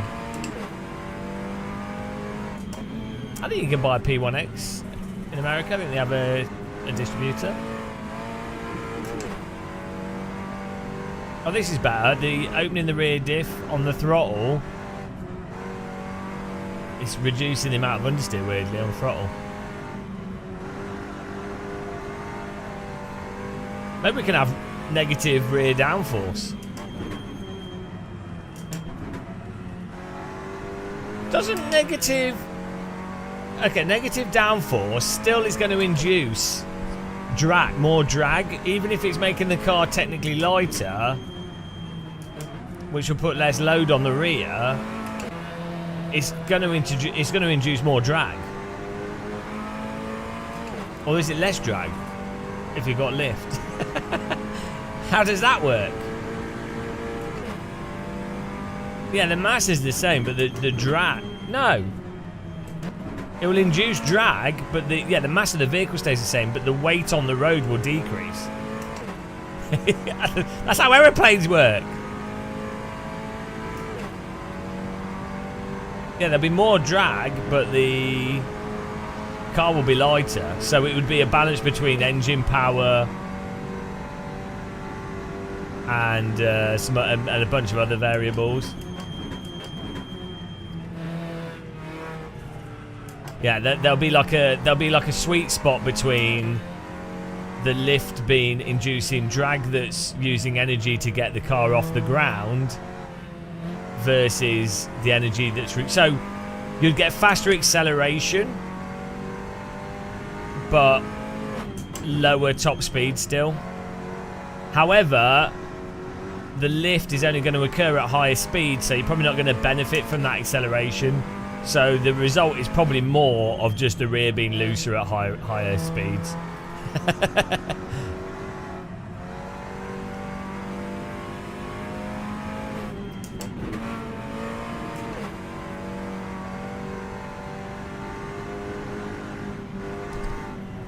That's quite an interesting one though. Like, it'd be interesting to plot it on a graph to see. It'd be interesting to see a car with downforce going, and then no downforce, and then anti-downforce, and then seeing a graph of how that affects speed. You know, you just do a driving a straight line, and then see how that affects at what speed it is at what point. That'd be a good YouTube video.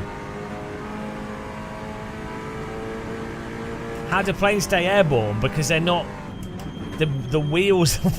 Because the wheels aren't pushing the plane into the air. The engine is separate to the wheels. That's how.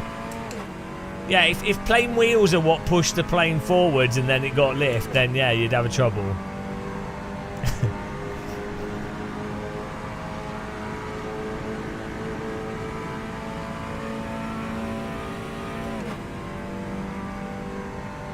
That's why people get really confused by that. You know that treadmill aeroplane thing, where you have a plane on a treadmill, and people are like, oh, will the plane take off or not?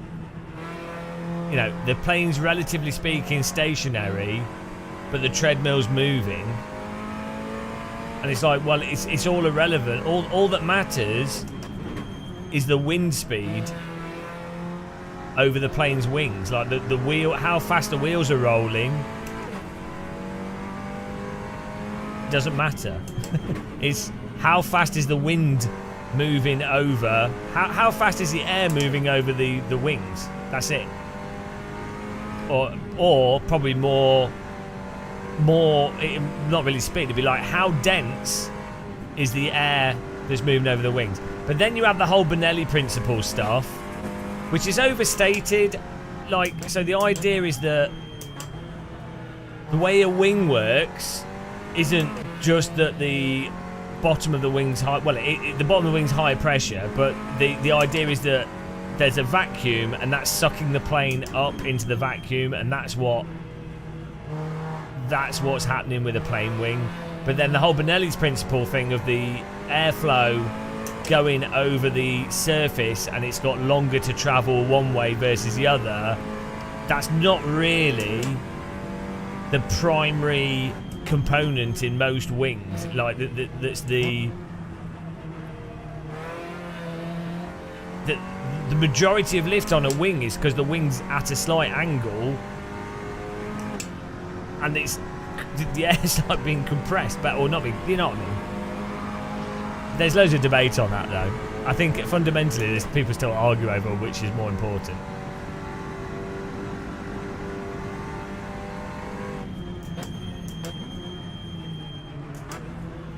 Yeah, take note, right, brothers. I know what I'm talking about. I always found that really confusing, though, as a kid, when I was like, oh, how do planes fly?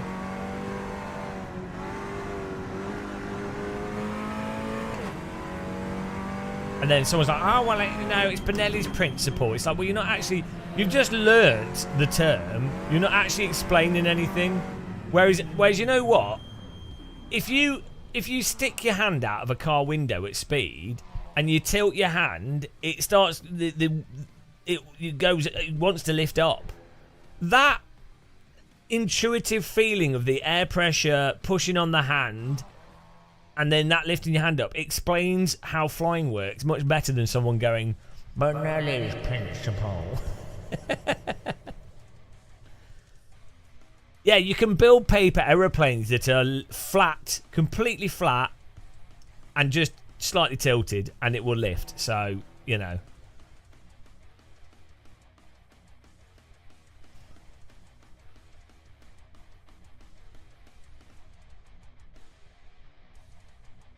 But you're slightly tilted. I think the weird thing, though, is, and I don't think most people conceptually understand this, but passenger planes, big jets, are effectively operating more like a blimp than an aeroplane. like the fact that they're a sort of pressurized, inflated tube, and the way that they fly, like, they are almost, thinking of them like a blimp is almost more apt. They even fly like that. Whereas a fighter jet or like a light propeller aircraft.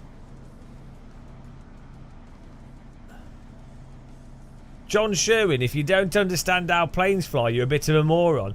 Well, look at John. I don't think you fully understand how planes fly. 2 5-year-old arms provided enough lift. You're a plane? Okay. Like, the manoeuvrability of a passenger jet is horrendous.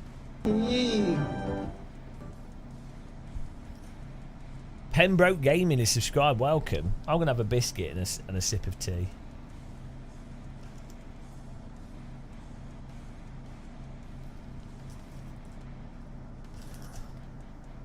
Why is this called shortbread? It's not short. It's not bread and it's not short. It should be called a long stick.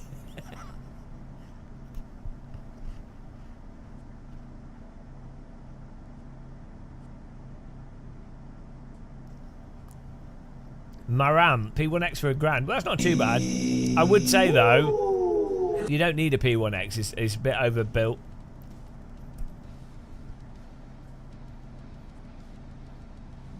Yeah, the more you look at how aircrafts actually fly, like all the principles of how a wing works, it just gets mental. And then so the debate is over there's multiple components that cause lift in an aircraft wing, and which you go is the most important for flight. You could then have an argument over, or which would be the one that you could not have and it would still work, or can you actually not have one component of it and it still work? And so arguably then go, well, it's not just you can't, you know, if it wouldn't work if you remove that thing, then that thing's just as important as the other thing.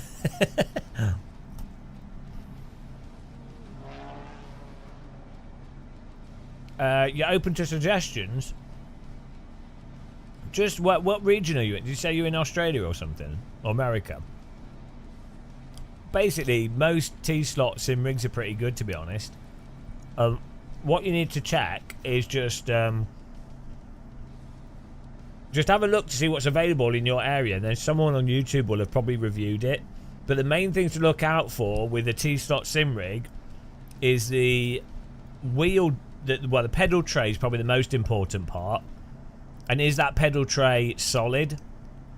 Some you can just get T-slot pedal trays. The pedal tray is literally just more T-slot. That's probably the best option, weirdly. But if the pedal tray is metal, you want to make sure it's like thick metal that's attached to the rig nicely. Not like really flimsy, because that's been a problem with some rigs. And then the wheel deck, if that's solid.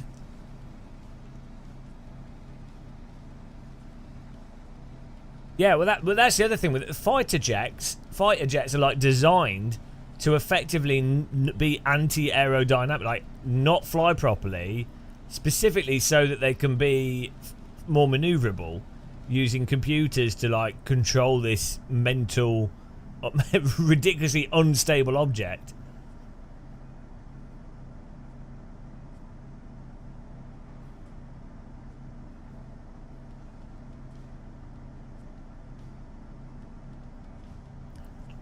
Try and get your head around how a CRT works, and specifically imagine that people built the first ones in the 1920s. Well, actually, I don't think the CRT is too bad. The thing that I think's hard to understand with the CRT is how you use the electromagnetism to guide the cathode rays, the ray gun component. How you do that accurately. And then how you get the timing of all that stuff working. But the basic principle of, like, if you've already got a cathode ray like that vacuum tube with the gun arrangement, all that stuff, if you got to that point, not too bad. I guess you would basically, someone would invent the I don't know how the ray gun works on that. But so the person that invented the TV did the TV after someone had already invented that. Being able to set rays out, and then electromagnetism to guide stuff had already existed. So, but I think the initial discovering the ray gun component. What blows my mind is like the early like those the spinning TVs, those prototype televisions. Where you flash a light and then it like the pinhole thing, and it goes around and you take pictures of it, and then it saves that as just a brightness of light, and then you can send that signal back and that constructs the image. I really don't fully understand that still, like intuitively. Yeah, the mechanical TV stuff just seems really. I don't fully understand how pinhole cameras work. Like I get it, I understand it. It just seems like a weird. It doesn't seem like it should. It's weird that that's how reality operates. Do you know what I mean? Like, especially if you've seen a real, like those sheds, or it happens sometimes naturally where tree leaves, or if there's a eclipse, or like you've got a small thing in a wall, or like a hole in something, and then it projects the view from outside on the wall. But like just like yeah, like camera obscura type situation. That whole scenario, the fact that if you have a small hole in something and then that can project a large in-focus image from a certain distance, that to me is mental. That's how that works. If that's how, like, you would think light travels in a straight direction, a straight line. So, if you've got a small hole here, well, you'll just end up with a small white dot on the wall in the distance. So it's all very weird. There you go. You're replacing the next level racing wheel stand. Yeah. Yeah, it's good. It's really nice when you go from wheel stands to full rig. It's a nice upgrade. Yeah, but the next level stuff's not very good in my opinion. I think all right, like it does its job for what it is, and their rigs are good value for what they are. They're not bad, they work, but I would just get away from it as soon as possible and just get T-slot. Like I had an F1 GT rig, I had a next level wheel stand as well, and they're just, in many ways, I think you're better off just sticking a wheel on a desk, to be honest. In many ways, if you've got a desk and a computer, we'll just stick your wheel on that. And then in the F1 GT, it's like, why bother? Just build a sim rig. Just get a sim rig. The F1 GT is going to take. You're never going to convert it. I think Dan Gray did a video on this recently, actually. But you're never going to convert it. You're only going to leave it in one position. And it's never going to be as easy to add stuff to, move around, adjust, or as solid as T-slot. And it doesn't cost that much less than T-slot.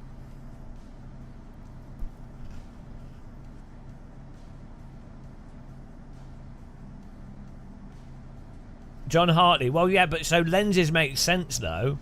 Because a lens is like a specific shape. Which you'd think makes sense for focusing something or diverting light and doing all this. It's just weird that you get once you get to a certain size. I guess what's actually happening is your eyes are limited to a certain resolution. When a pinhole is at a certain size, the projection is sharp enough resolution for it to look sharp enough because our eyes are you've reached the limit of what our eyes can perceive as sharp or not sharp, and so it looks so it basically you don't need a lens, but that's just because your eyes aren't that, you know. Once you get to smaller apertures, it will appear sharp, even though it's still linearly scaled in sharpness depending on the aperture. But it's still weird.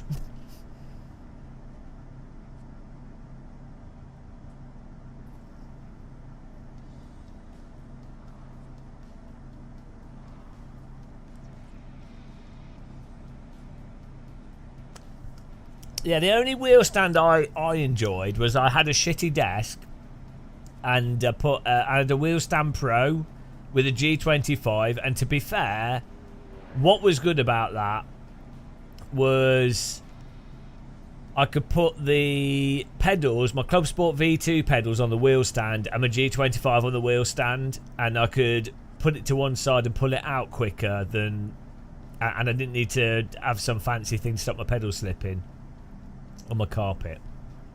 So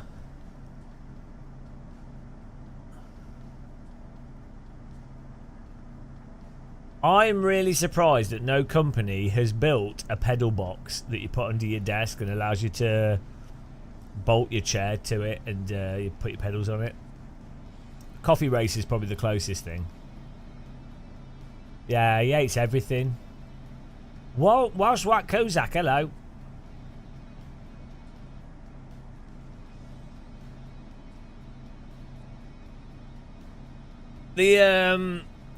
It's all right. Yeah, we're just taking it easy. We're going to do the LMP3 race on Lofi Motorsport. We were just chatting, taking it easy. The nice thing with buying, like, if you were to buy like a SimLab rig or like a known brand, if it uses standard T-slot, it's probably going to be quite easy. And if it's a known brand like SimLab, if you decided to sell it, which, you know, you're probably going to find it easier to sell because people would know what to search for.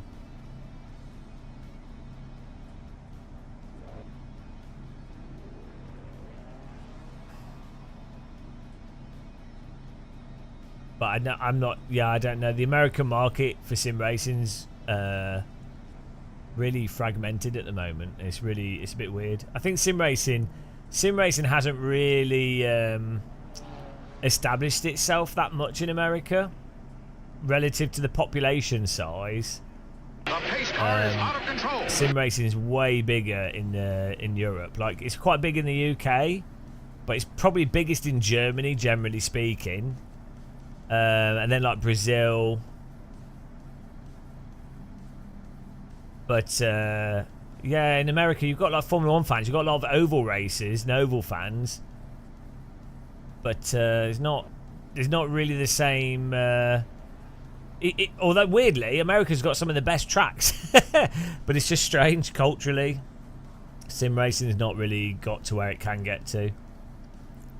That's one of the reasons why sim racing is quite a good investment. If you find a company that's expanding into the American market, there's a lot of growth potential.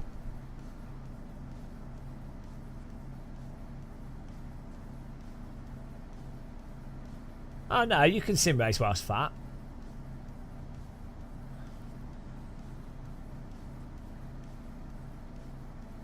I've got 10 minutes. I might as well just go to the. I think this TCR might end up with fun racing. It's going to be a mess, but I think it could be quite fun. There's a lot of cars in the race. It'll be all right.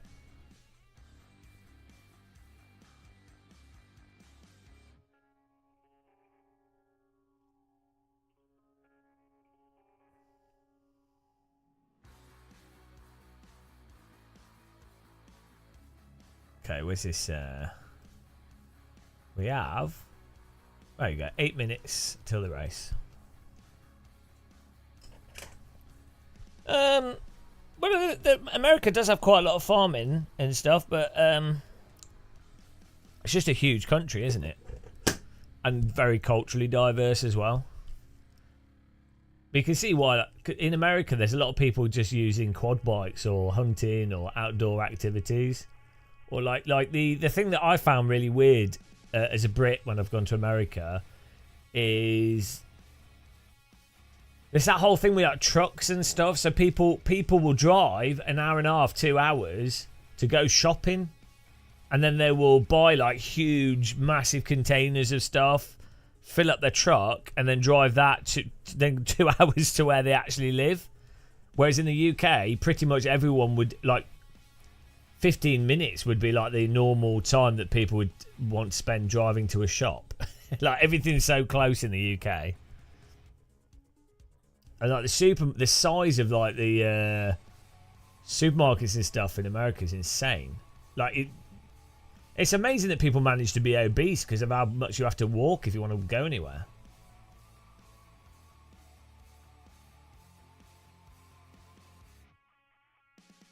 You want to start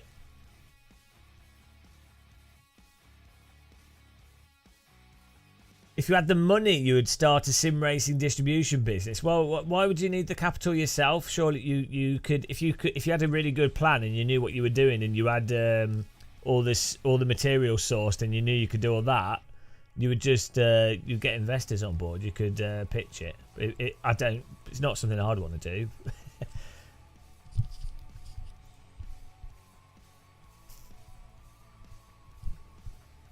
But you don't necessarily need a huge amount. Like, if anything, you want to minimize your own capital risk.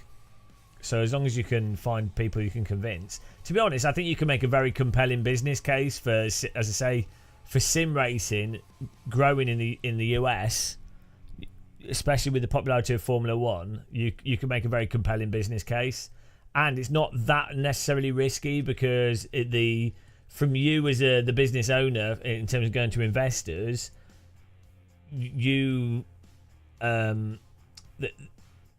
most of the risk would be in the assets that you would have, the material assets, which are not the type of assets that lose value very quickly. And it'd just be the equivalent of like if you had any kind of like store or, you know. I've lived all over the UK, doofer. I've always just lived near train stations.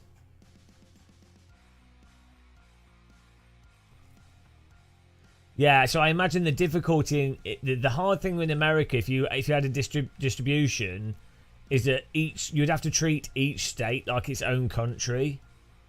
And with something like sim racing, there's probably quite a few people in America, but they are spread quite thinly.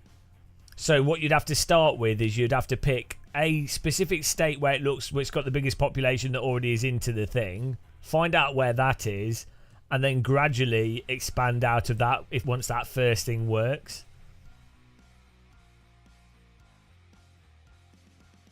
But I'm sure that'd be such a logistical nightmare. I am the champion of the ninjas. Oh, Zaphonic is subscribed. Thank you very much. Really appreciate the sub. Sunday's list day, which everyone already knows that now. Every Sunday we update this list with new people. On Twitch, we're trying to get to 350 subs, which I don't think we'll do. But like, if we ever get to 350 subs, like it has to be individual people, not gifted or anything. If we did that, that's like pro streamer. That's like actual pro streamer. That's like serious money. But I'm happy. I'd like to. This is combined Patreon, Twitch, YouTube. I'd quite like to get to. I think 400 combined to be amazing. But we're getting there. We'll see. We're on 292 at the moment, so we'll keep going. You have a town. There's no access and becomes a sensation in town.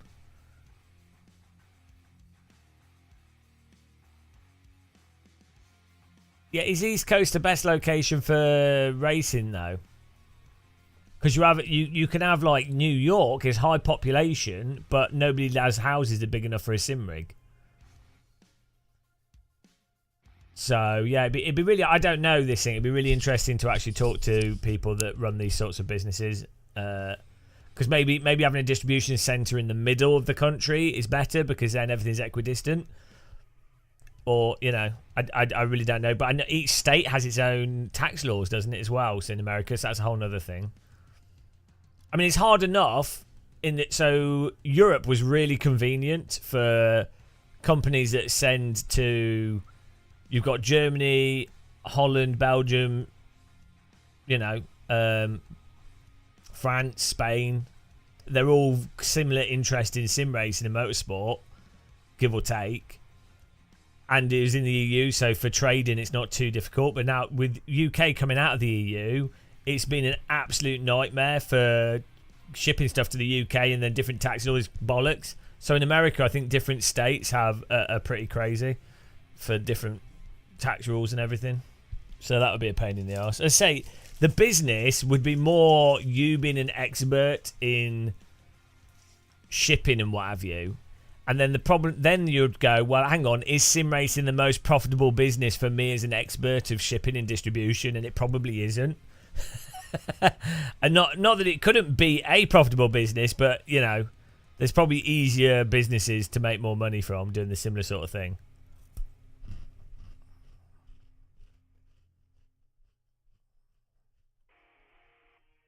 Yeah. I could never work in those industries. I'd be so bad at them.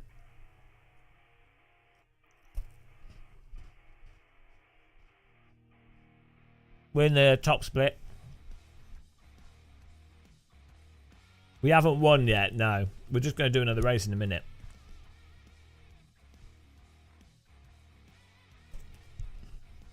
But it could, I think for sim racing as well, there's definitely well, in terms of raw numbers, it's not PC sims, it's console games and selling to console gamers. So majority of sales of wheels and equipment is actually to people that are playing Gran Turismo and Forza and F1 on our games consoles. So this is the other thing, guys. Formula One growing is a really big advert for racing and racing sims, and that is growing. Formula One is probably the biggest market grower for sim racing in America.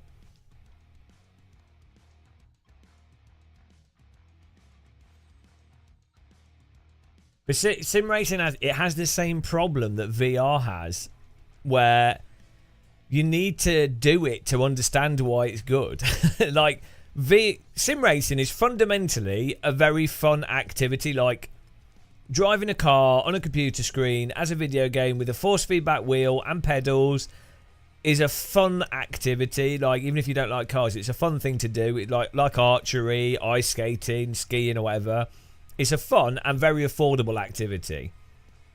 But people don't know. You can't explain to someone what sim racing is. And same with VR. Like using a VR headset and playing VR games, even if it's just shitty VR games like Beat Saber, which is not that shitty, but like any game in VR, like Half-Life Alyx, Beat Saber, whatever, just using your hands in a VR environment with cool stuff happening, that is just an awesome experience to have. Like, it's worth hundreds of pounds. Like, it's better than going to a theme park. Like, and it's in your house, and it's, you know. So the problem is, you can't explain to someone what VR is. They'd have to try it.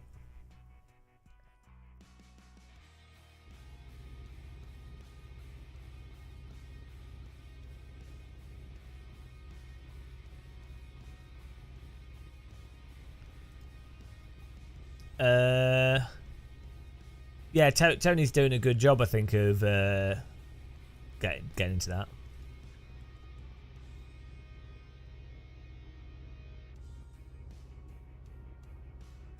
Sim racing is a bunch of nerds who want to be real race drivers. Yeah, no, there's a proportion of sim racers that's what they're doing. They're role playing, but there's also people that are playing it as a game. Well, you know, that's most people on console, which is good.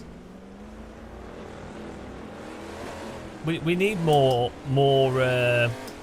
we need more realistic sims on console, and then that acts as a really good. Oh, that looks really nice.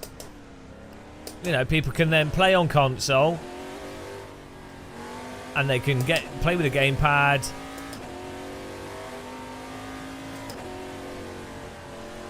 Kodak RS, yeah, that is really affordable when you talk about how much time you can put into it to entertainment, and then also when you compare it to other activities that people do, like archery or kayaking or like. No, but why is that summing it up perfectly? That is just what it is. Why is that? That's just saying what it is. That's not summing it up. That's just saying you are paying £2,000 for a game controller, but that doesn't mean anything, does it? That's not summing it up. That's just saying what it is, but that's not a good, bad, or that doesn't mean anything. Dave has brain damage. He thinks iRacing's good. I mean, he's had too much sunburn on his bald patch.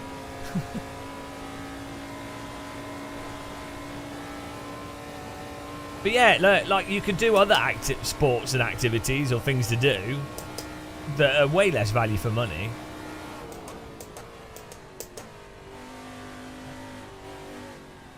But yeah, you can have better value for money. I mean, like Counter-Strike, Rocket League's even better value for money.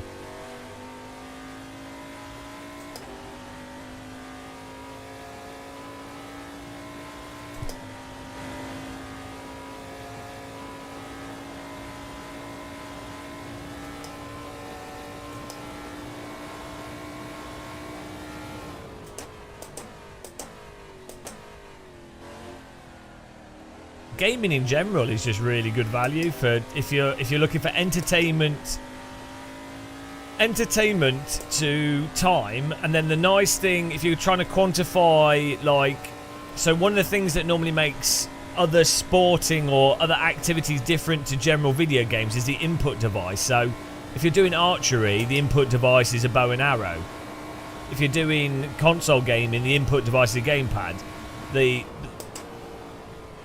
nice thing with a bow and arrow and like a force feedback steering wheel is that as an input device, they're interesting input devices. So like the force feedback you get on a direct drive wheel combined with good simulation, it's a interesting physical experience with quite a lot going on.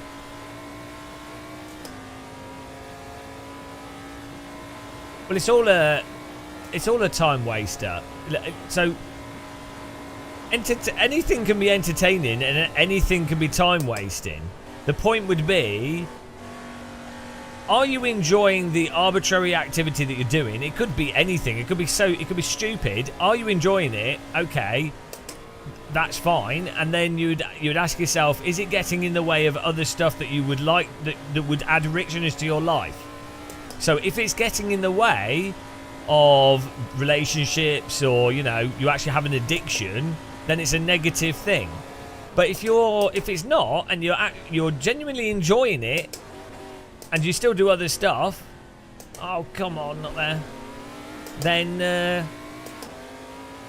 it's fine. Like that's the point of life. Well, a spear, you can throw an arrow like a spear if you want to.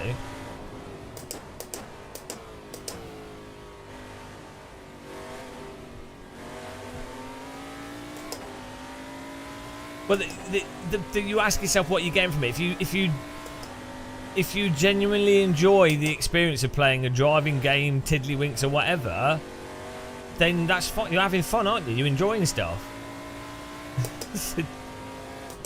There's nothing wrong with it. And then you go, okay, I happen to arbitrarily really enjoy this activity, but some activities you might arbitrarily enjoy can be more expensive than other activities. So you go, well, I can't afford to do that, or I can afford to do this, or some activities that are often richer in terms of the experience end up costing more. So the nice thing with driving sims and VR, for example, is that you can have quite a rich experience in terms of variation to content, actions that you're doing with your body, your hands, your legs. You know, it's quite rich visually, physically, for a very cheap price. Whereas normally, I'd say that's the case with video games in general. Like real world driving is hundreds of times, it's a richer experience than playing a driving game, but it's also like way more expensive. Same with like if you were to just go shooting at a local shooting range, or if you're going to do archery in real life, it's going to be better than VR in terms of it being more rich. There's more going on, it's more complex. But with like a VR headset doing an archery game can get quite a lot of the way there for that richness, but for cheaper. So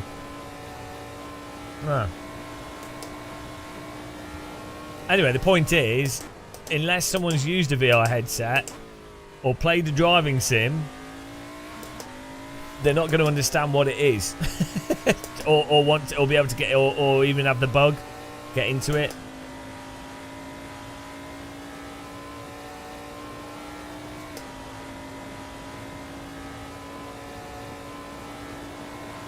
You just have to choose to create the reason for, it's entirely up to you. I think a lot of people philosophically aren't comfortable with the idea that it's all pretty arbitrary. Like, for some reason, maybe most people, but a lot of people certainly, have to derive meaning or feel like it's more meaningful when someone in a higher authority tells them what they should or shouldn't be doing, or gives them something to do. And that works for a lot of people, and it also makes them feel fulfilled because they want to be subservient in a weird way. It's like it's just a part of how a lot of people are. It's probably like an evolved societal thing of you need a lot of people in a society that just go along with stuff for a society to work. Now you can buy a Quest 2 super cheap now. Yeah, it doesn't have to be expensive.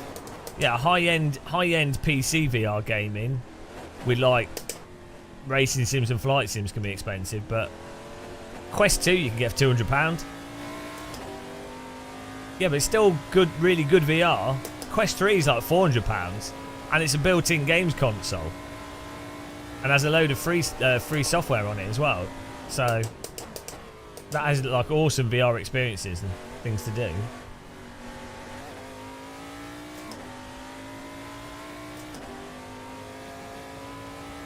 Like, so that again, the sort of simulator side of VR is another component of VR. If you're talking VR, like just pure VR, like Pace car is out of control. Half-Life Alyx, Beat Saber, really nice VR experiences. Let's say like 11 table tennis, they're incredible, and they all built into Quest.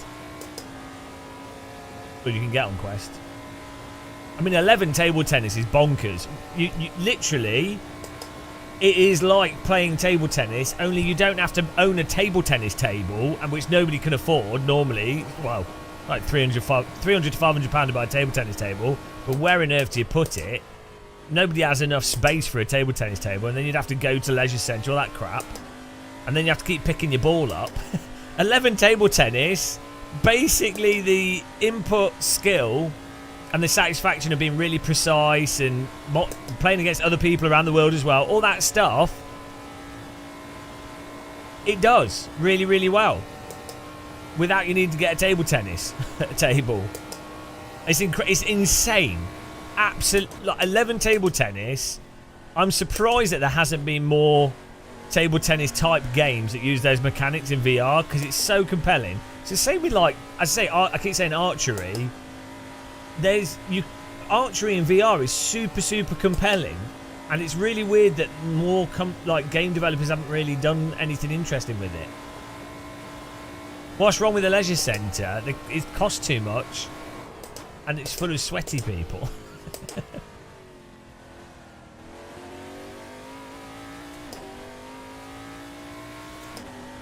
VR for AC is incredible, yeah. It's even better. I mean, right, Assetto Corsa with a VR headset genuinely beats out the experience of using like a Formula 1 team's simulator from like 10 years ago. It's ridiculous. I mean, the thing is, it doesn't look impressive to someone. If you would show a video of that or say that to someone, they just wouldn't believe you. Or your average person on the street wouldn't get it.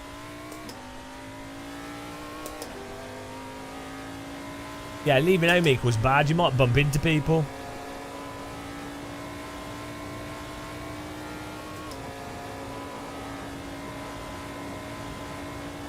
You won't want that.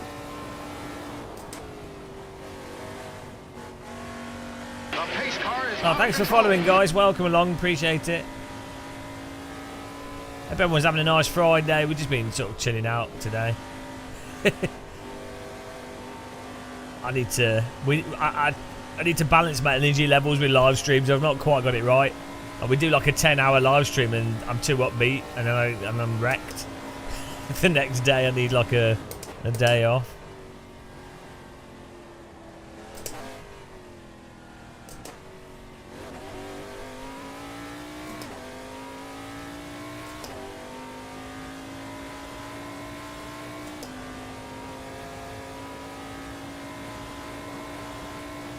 We need to concentrate here.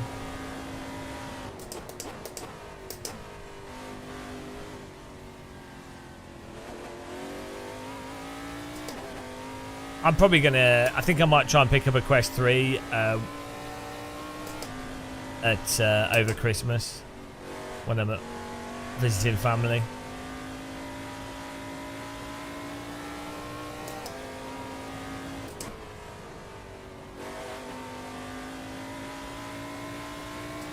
So I'm really interested to try it out.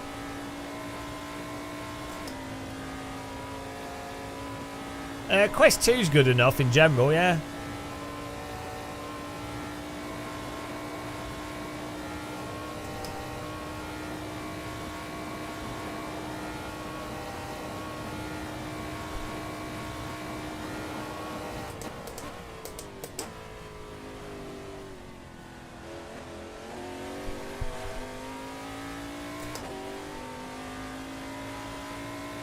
Yeah, and yeah, they definitely do, don't they?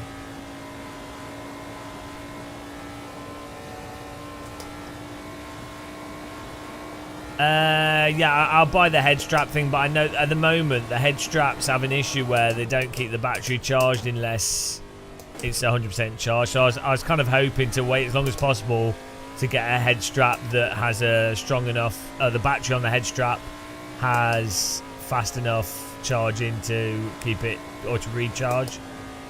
I'd definitely get a head strap because there's quite a few nice options now.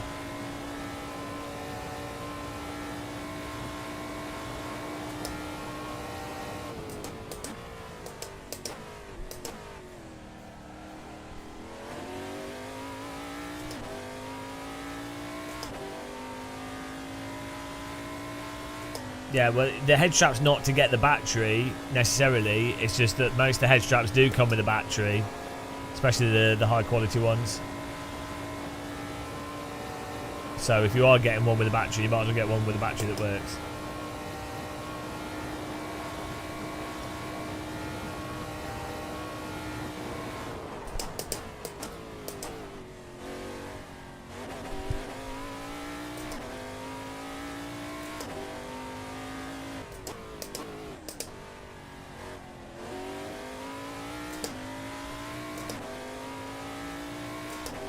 Yeah, well, the thing is, the lenses in newer VR headsets are so much better. The whole pancake lenses instead of Fresnel lenses are just way better, especially for if you're doing lens correction, especially for people with different types of eyesight and stuff.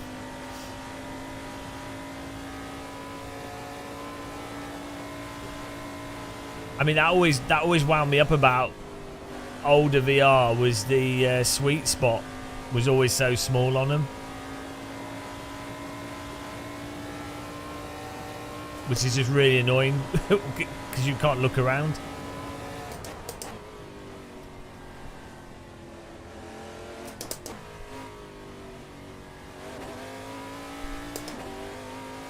Well, that was a good send. If only we'd done that the lap before.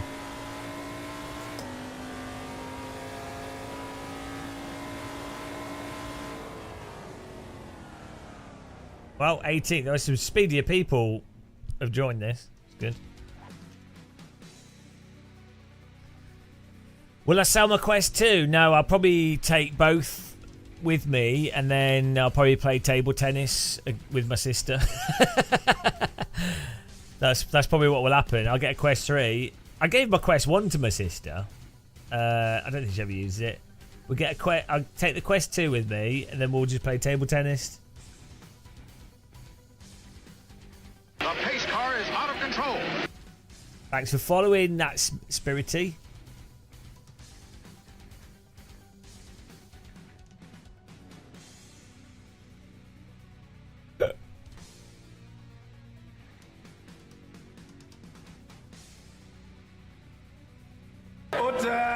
Order.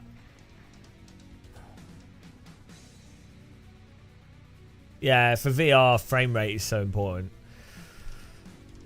To be honest, the PlayStation VR 2 is quite good, but it feels a bit tacky on your head. And the lack of integrated headphones is really, really bizarre. Like, that's such a stupid decision to not have built-in headphones. Like, why would you not do that?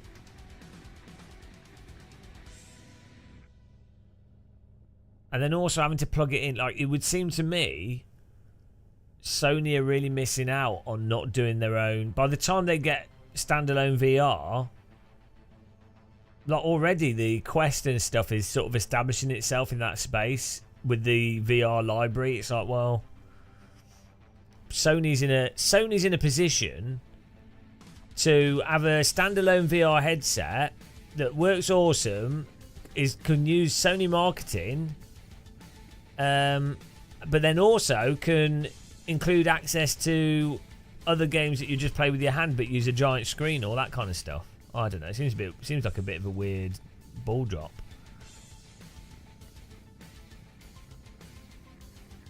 Yeah, you have to have a PS5.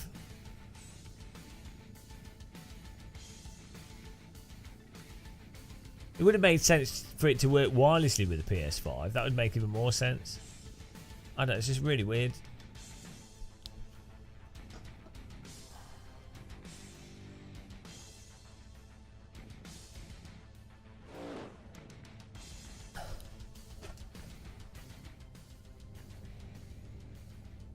Here we go.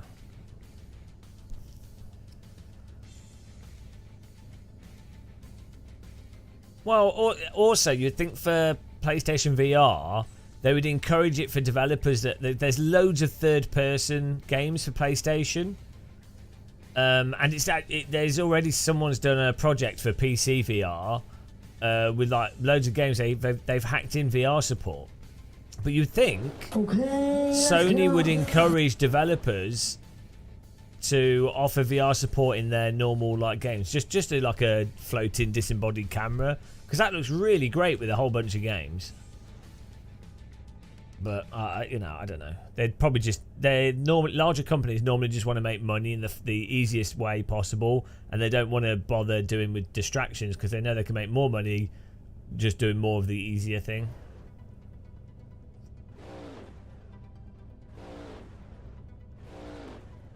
A lot of people have bought. So Quest 2 is now really, really affordable. And so for a lot of people, they're not willing to spend £500 on a VR headset. It's too much of a risk, but they're willing to spend £200 on one, for sure. And then you think of the value. A Quest 2, and what you get from that for £200 is crazy. Like a bloody game controller would cost the same amount. Here we go.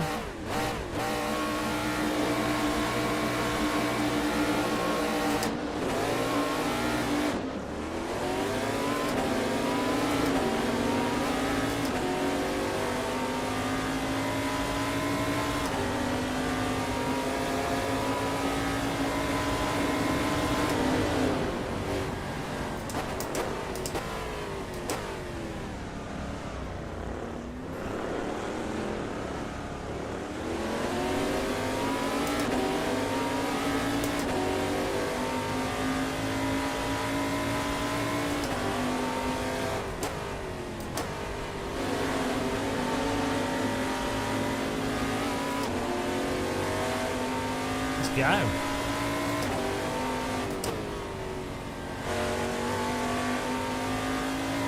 That's a pretty spicy start. Full send.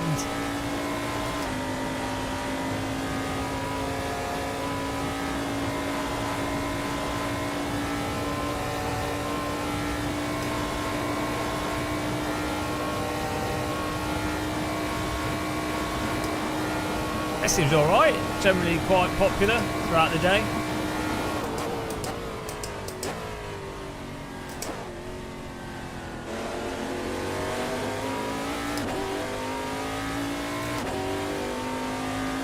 Let's go. This is where it helps being able to drive a car on the limit a little bit.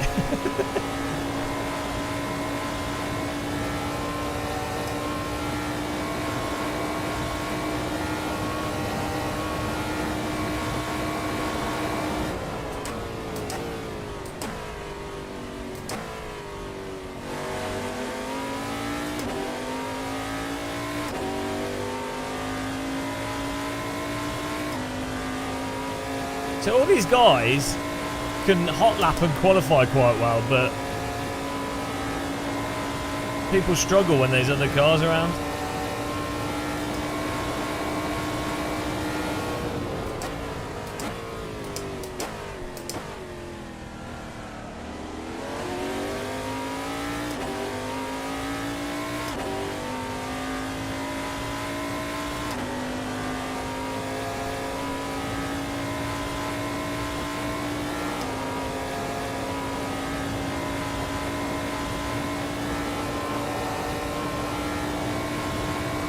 I played Skyrim in VR, it's really good. Yeah, it's pretty funny.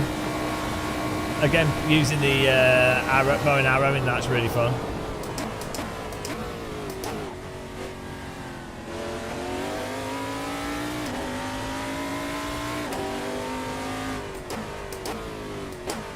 The animations aren't so good with Skyrim though. Yeah, the Valve Index is good for sim racing, yeah. The sound on it's really good as well.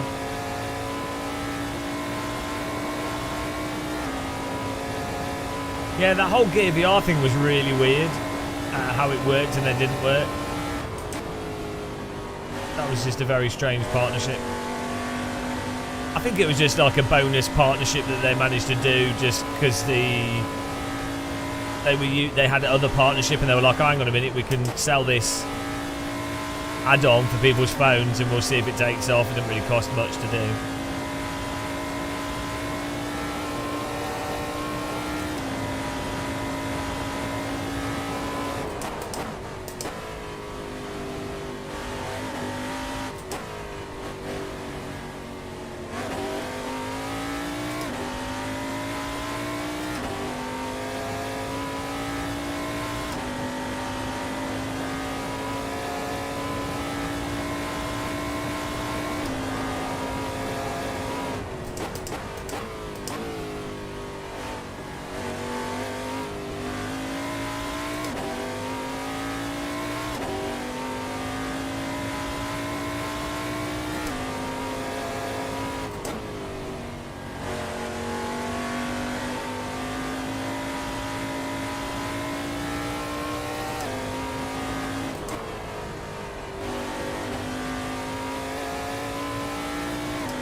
Try and get into a bit of a flow here. Welcome along, anyone that joined us. Click that follow button if you haven't. Appreciate the views. Appreciate people. Thanks, guys, that have. Thanks, everyone that watched the adverts there. Really appreciate you sitting through them and suffering that.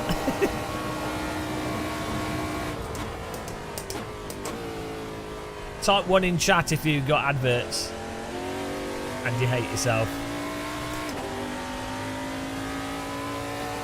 Star Fox, yeah, no, I think I think the problem is it ends up being a bit too heavy, but as a general, I think the reality is what will happen into the future, or what seems quite likely, is someone working out like an Android communication thing with a VR headset. Because it seems a bit weird to me to have effectively a mobile phone in a headset when everyone's mobile phone will be really good, or they already are. So why not have a way where you can have a really, really light VR headset, like really, maybe like with that big screen beyond type thing, that just works with your phone, so you can actually, use your phone rather than needing another device.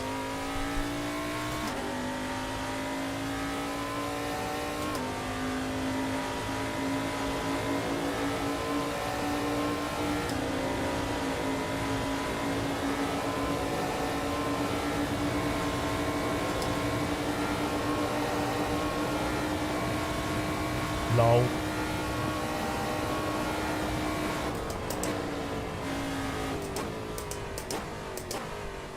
Kind of won't.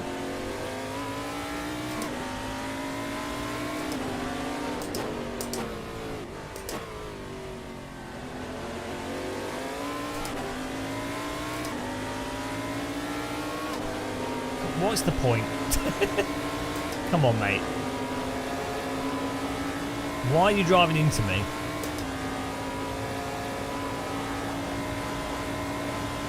What are you doing? Driving into me. Oh, Christ. It's always the same. They'll just drive into you repeatedly. And then they send it in the dumbest locations. Why? How are bad people so consistently bad with what they do and then wreck you off inevitably when they didn't even need to? Why is it going? What are you doing? What is he doing? Jesus Christ.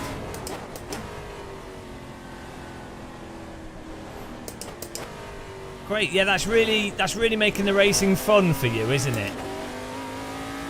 What is wrong with people? Like, do they not understand that they are, like, okay, you win the race. What's the point? The fun of racing is racing, right? And working out how to get past the driver and actually beating them on track. Surely that's the fun. Like, wow, you've won. Great, you're in front of people in a bloody game that nobody cares about with no prize money. What was the point, you idiot? Oh, Jesus Christ, here we go.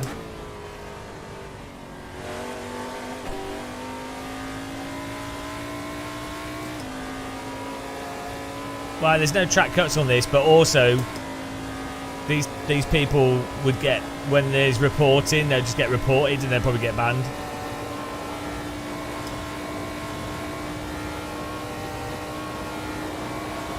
Yeah, it's just, it's a bit weird. Like, it's strange that people don't connect the dots between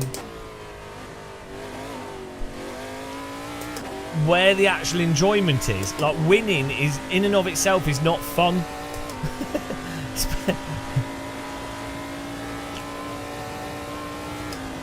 Oh well.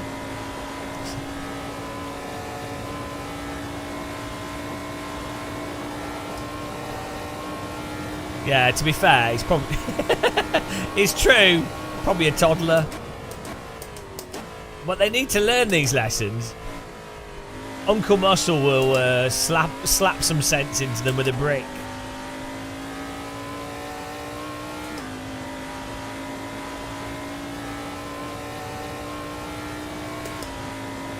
This has been really. The race is good now.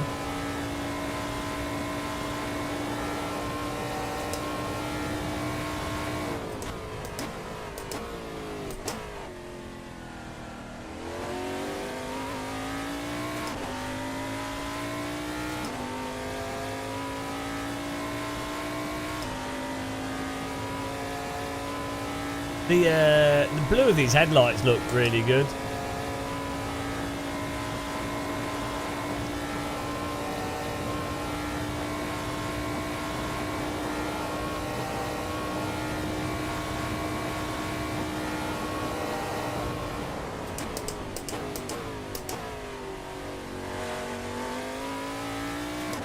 Hello, Xavier.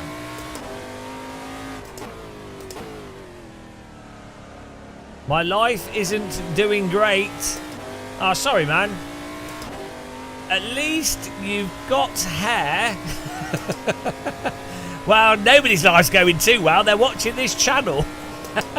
My life's not going great. How can I make it worse? Ah, what's it? Bold idiot on a driving sim. I'm sure his complaining about physics and tyre models will make me feel better. Oh, no, it didn't. Where's that power drill? I'd like to place it into my forehead.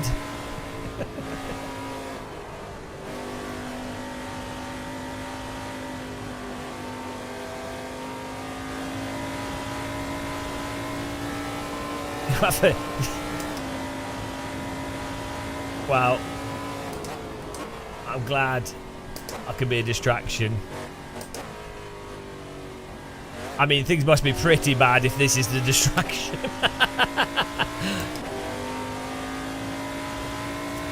But welcome along. Welcome along. That's my subtle welcome alert.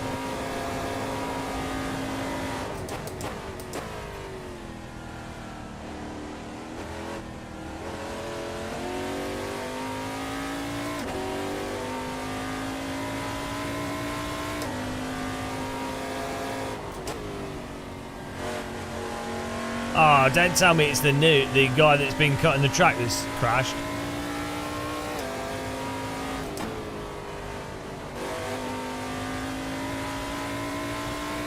I think it is. Is he gone?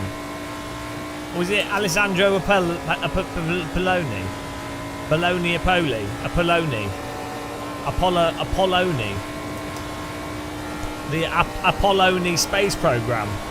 It's the Italian NASA. It's send a rocket into space. The rocket in the space.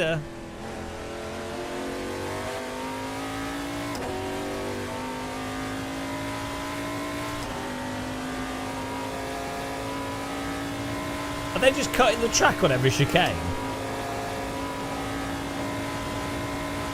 Ah, oh, Lucio. And they're running lower downforce. Yeah.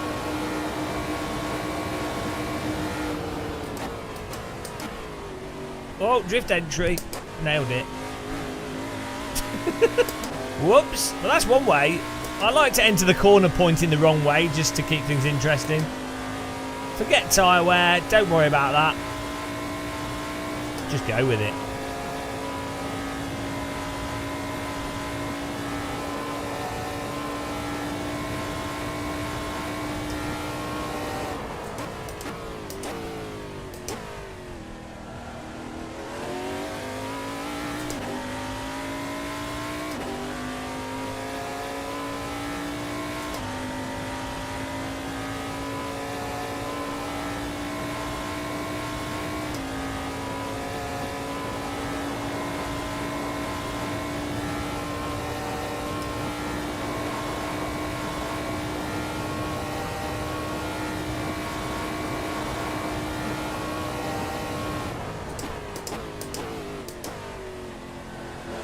Wow, we messed that up. These tyres are going to be baked.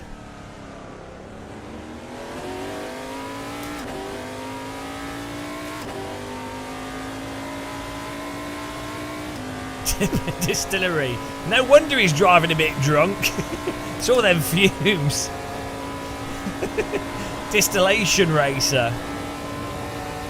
Random call sign recommended that 0% rum. Shit. I'm gonna have to buy it. I've got addicted to non-alcoholic drinks because I really like those strong flavour type drinks, but I just don't like being drunk at all, and it just makes me sick. It doesn't. I don't get the enjoyable part. I just feel ill straight away. So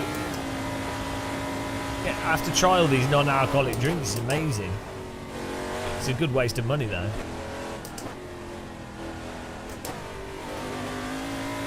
We need a non-alcoholic drink sponsor. That'd be good. Oh no! What happened, Matt? You just bumped out into the barrier. Hockey checked. What position were you in?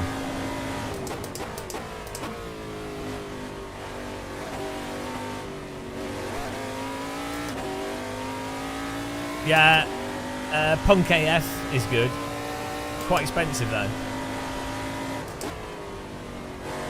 I've tried all of their drinks.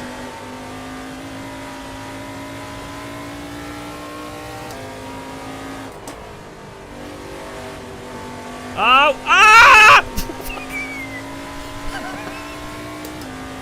It's fine. It's fine. Nothing to worry about. Everything was under control. No worries. All fine. All under control. Nobody needs to worry about it.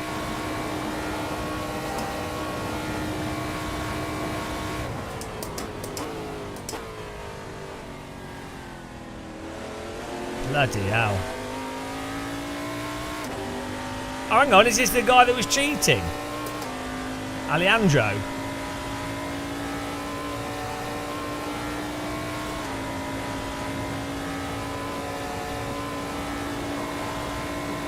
Oh shit, it's a left-hander here, I forgot.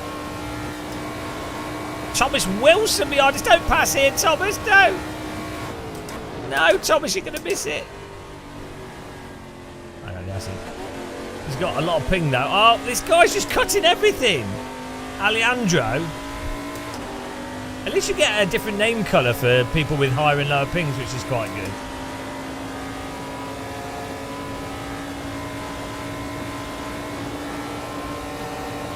Thanks for the draft.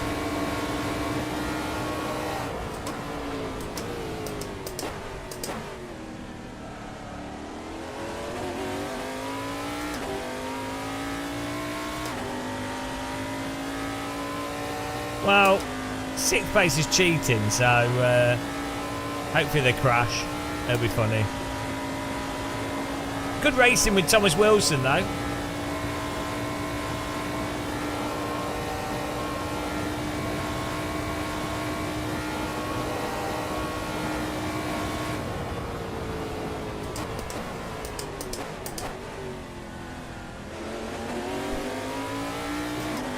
Nice overtake.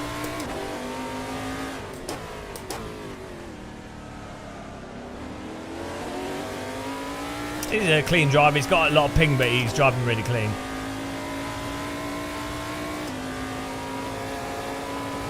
Yeah, it's quite fun.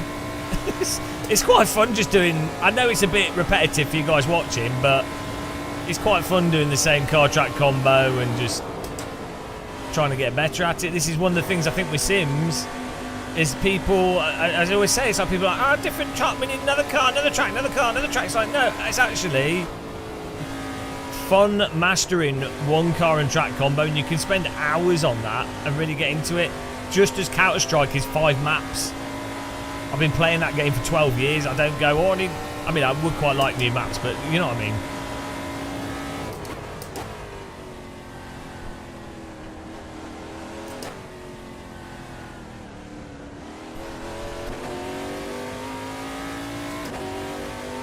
Bring back Oil Rig. Everyone slagged off Oil Rig, but it was hilarious. It was absolutely hilarious.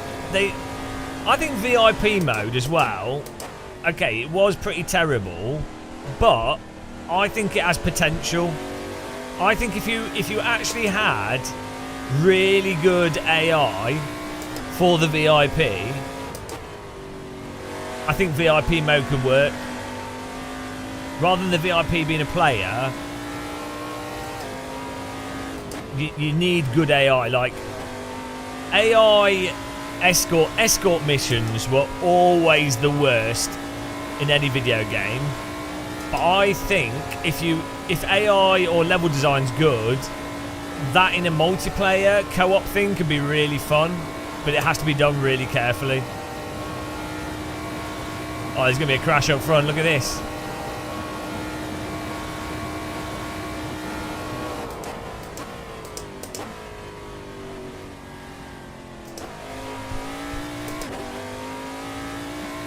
They're battling with the cheetah, the Apollo, of the Apollo space car program.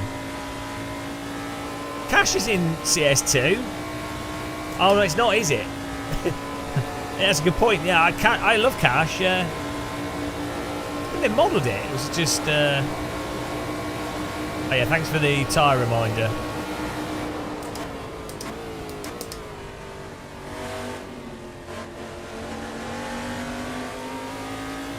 Nice clean overtake by Nigel there.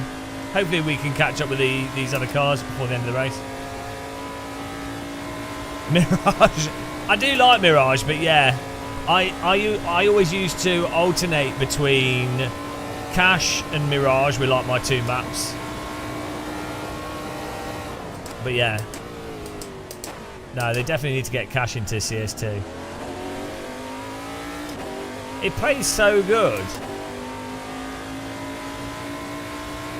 That map, like you can, I like the fact that both Cash and Mirage, mid is not too far away, that you can rotate quickly if you have to.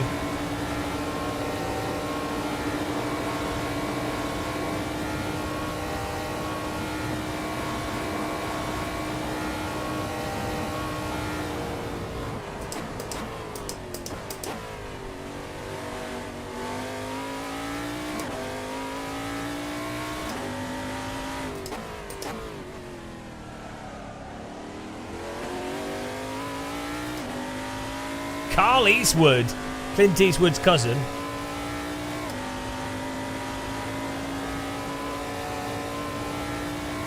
This has been good racing by everyone in this. Fantastic. Can't believe this is AC, guys.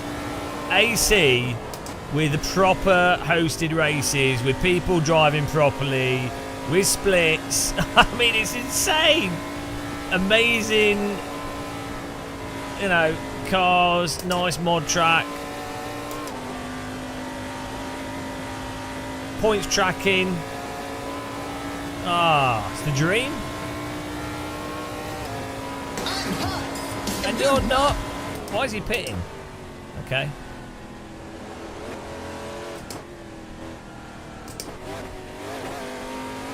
Let's go. Yeah, it's just like it's like an upgraded sim racing system, basically.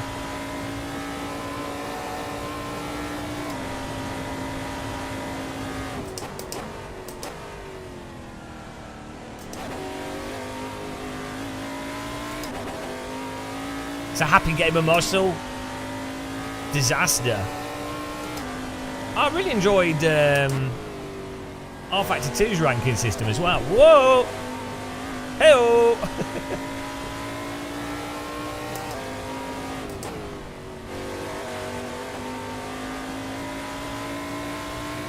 Glorious 7th has been re-established by the power of 7th. Yeah, I like iRacing's rank system. I just don't like their netcode and time model.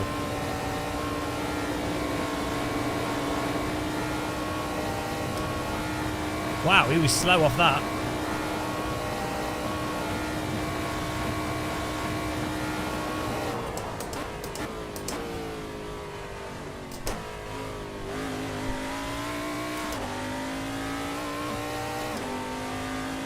Yeah, I think that's the biggest thing for R Factor 2. This is why it's bizarre to me that LFM did R Factor 2 support before AC. So it's like so obviously better to go with AC. I know they just did what their fans basically said, but because most people don't realise how good AC is. a lot of people that came to sim racing in 2010, that came to sim racing from when ACC came out, were totally clueless as to how good AC1 is. Whereas those of us that have been sim racing from like sort of 2000s, already knew how good AC was, you know.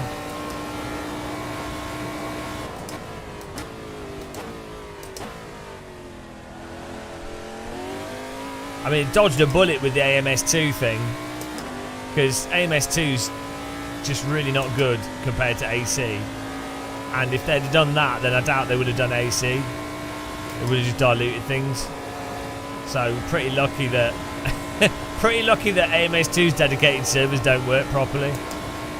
I mean, AMS2 fans that are like, oh wait, when's LFM coming to AMS2? It's like, what's the point? It drives worse. It plays worse. It's got less features. I mean, it's got better weather. It does have some good stuff to it, but not for an online ranked system. Skyworld, you say that? I don't think so. There's AMS, not AMS2. There's a ton of people that are normally iRacers that have jumped on with AC, that are like genuinely interested in sticking around with AC, whereas they wouldn't play ACC because they don't really have an interest in GT3 cars. So if you've got the key thing is, if you have a bunch of live streamers always using the system, it works really well. So that was the thing with ACC. You ended up with like, ACC's got like obviously GT3 cars, quite popular. It's on console as well. But then when you have streamers as well that are playing it, like three or four reasonably big streamers playing it, that means you have 50 or so people there that are quite likely to join and want to fill things up. You know?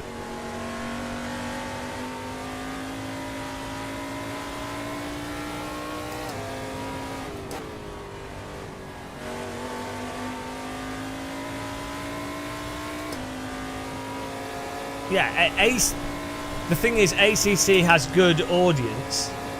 Yeah, sim racing, Skyworld, you're an idiot. You know what you're saying is stupid, in that you always do this. You like always conveniently ignore the most obvious reasons, or like, it's so stupid. You do it with all your arguments.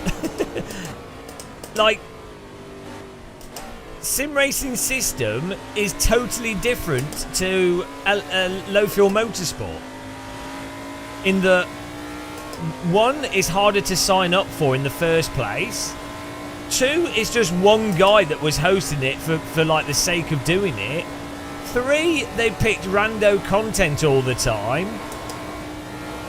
Four, their back end and web system didn't track your stats, and sim racing system was never particularly like, didn't have a user base at all really, or that big of a user base. And it's a miracle that it lasted as long as it did, to be honest.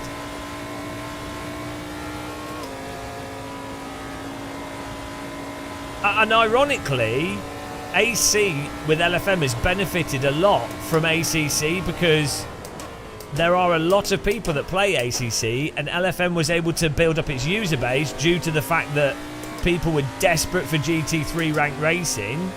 And now those players that were all sort of drawn into ACC that haven't tried AC will be like, oh, right, we like GT3, we'll use ACC for GT3, but we want to do something else, but we like LFM.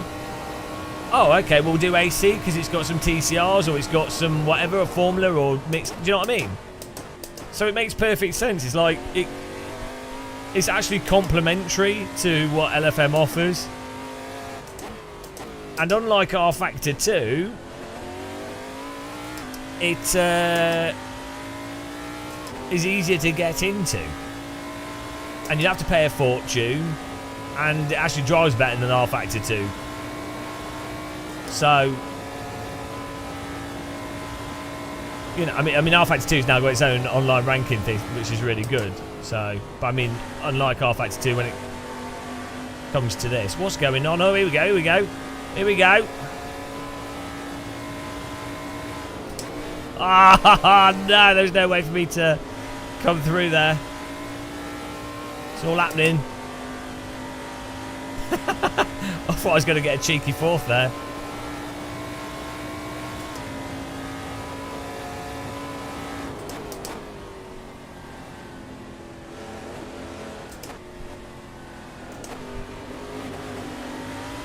Oh, no.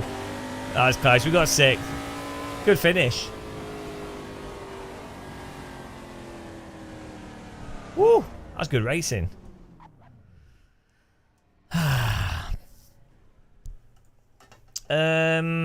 Low fuel. The guy that did Sim Racing System now got a job for Straight 4, doing GT Revival.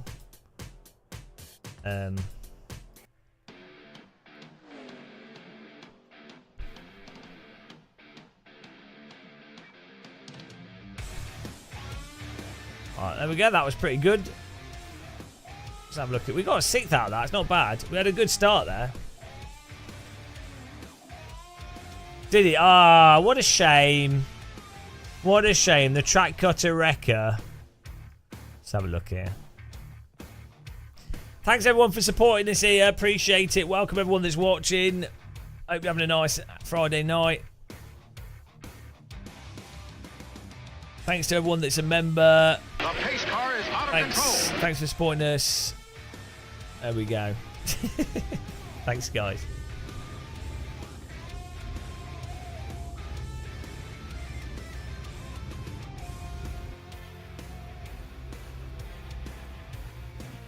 Yeah, we had a good start here.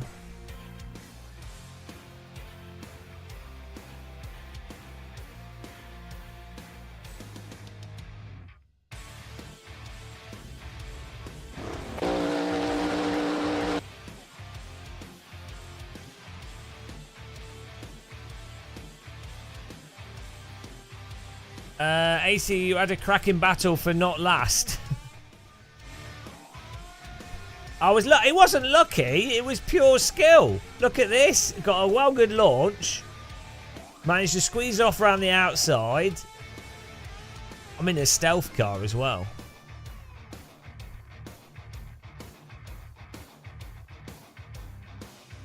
Ah, you got a nice one. Well done.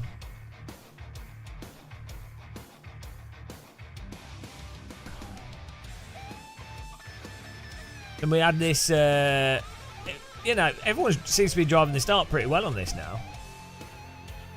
You dunked in the wall on the second lap. That right was on that right-hander. Yeah, there's some texture bugging going on in this, for sure.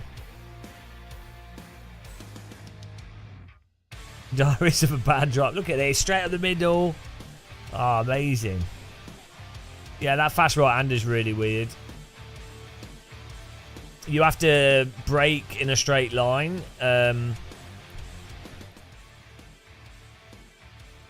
You have to brake in a straight line to get it as much as possible to get it stable and get the speed off, and then very slightly trail brake it into the right-hander, but mostly just flow it through safer. I've killed myself multiple times on that corner. Oh, look at this carnage. We've done like 4 race starts though now with this, and not had a single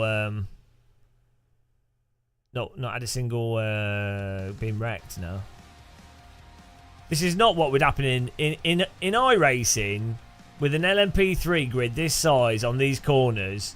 We would not get 4 races in a row without absolute carnage, or in ways where I can't avoid it.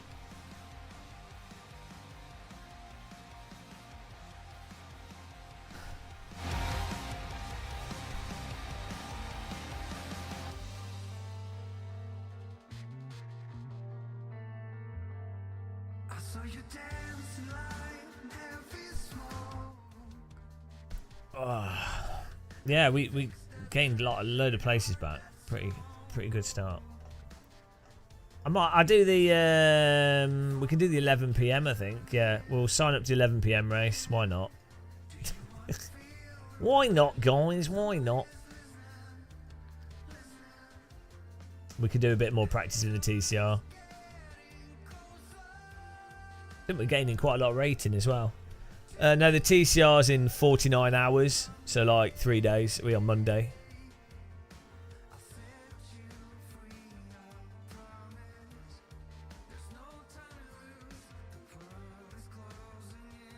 But I think the TCR racing could be quite nice. It's not my type of car, but I can see it still being quite fun to try and do well in it. Ulus, my friend, even in the Assetto Corsa GT3, the brakes are locked. How do we prevent this? The wheels keep locking. Well, if you turn ABS on, but just don't brake as hard. Just don't. Yeah. Don't brake as hard. Sorted. But it's got ABS. Yeah, you can turn the brake force down if you want to as well. If you've got a nice force feedback wheel, you should be able to feel in the force feedback how close the tyres are to the limit.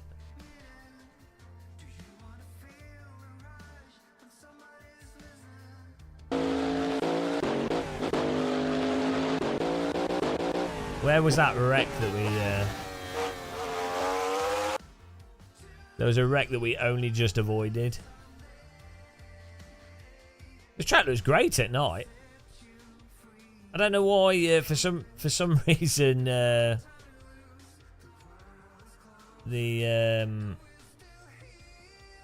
replays at a different time to the actual session.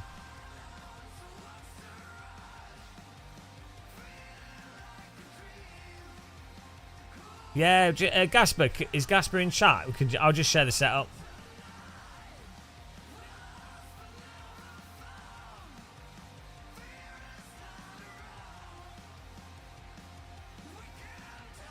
What lap was the crash on?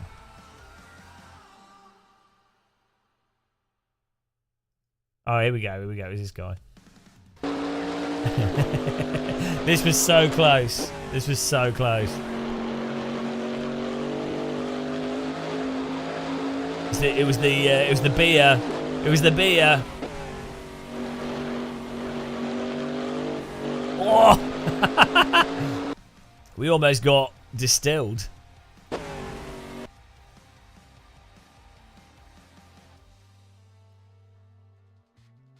GM. I've turned German. GM. I've been around Germans too much. GM. GM setup shop. Yeah, we should do that. We should promote Gasper's setup shop.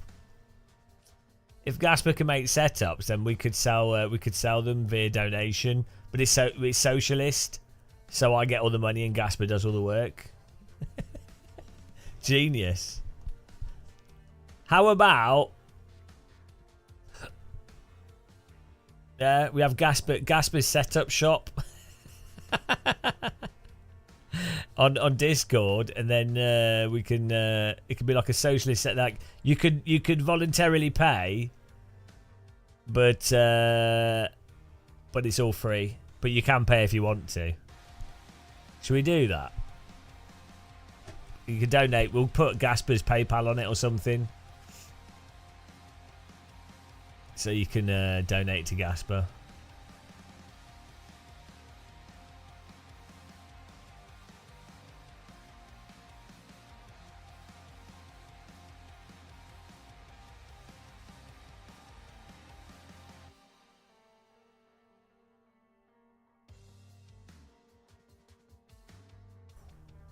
Well, that looks nice. Well, I did a bit of TCR. We got like an hour till the next race. But that was good. Oh, yeah, what happened at the end here? Let's see. Where was it? We had this. I tried to go full send here. Here we go.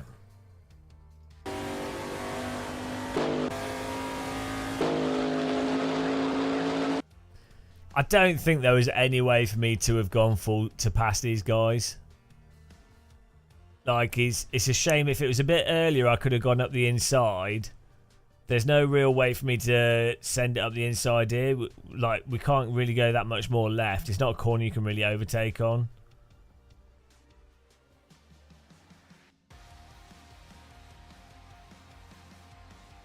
Yeah, there wasn't really much we could do. Even if we took a wider line, we would have been right on his tail. On Monday they've got TCR cars at Mugello.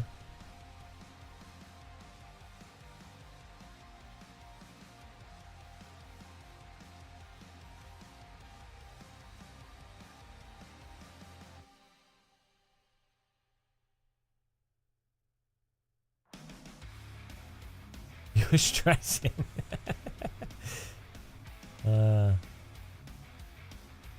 Yeah, some people have no patience at all.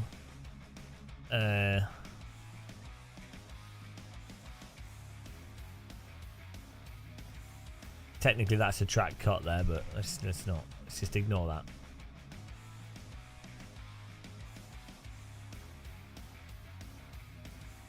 that. Raceroom's pretty nice. Yeah, they've done a really good job with it. They've got an update. They've got DTM 2023 update coming out in a week or so, I think. Which looks pretty good. But good fun on Raceroom. Nice net code. Runs nice. Handling's nice. I think AC's better, but Raceroom has better car contact. It has better AI than AC. How much slower is a LMP3 to LMP2? What's the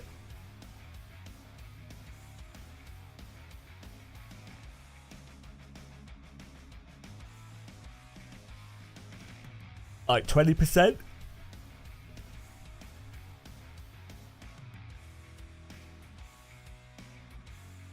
Yeah, over top speed might be slow, but I mean, just in terms of like horsepower. Let's have a look. We're looking.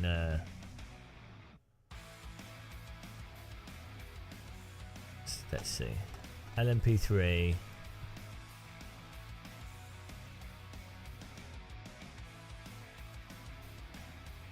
So LMP2. There we go. LMP2 versus LMP3. What's the difference? The primary differences lie in engine, aerodynamics, chassis technology, and brakes. Basically, the whole car.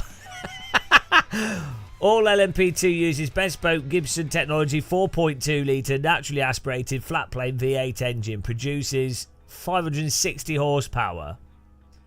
LMP3s race with production-based Nissan 5.6 litre naturally aspirated cross-plane V8 that generates 460 horsepower. 18% less than the LMP2. The LMP2 generates more efficient downforce than LMP3. The LMP2 uses full carbon monocoque, while the LMP3 uses a combination of carbon fibre and tubular steel.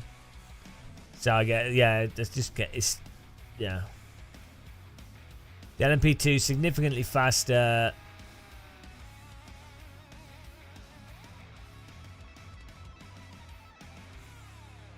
Oh, they're different in lap time, but behind the wheel, driving it, feeling what it drives like, they're actually pretty similar, said Colin Brune.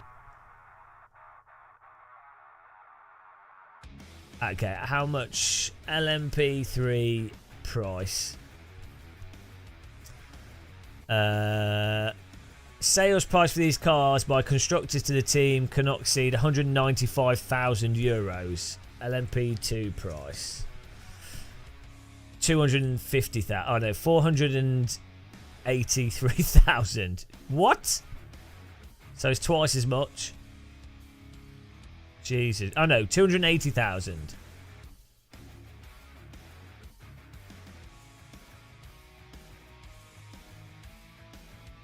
Chassis for LMP3 is 135,000 and 60,000 for the engine.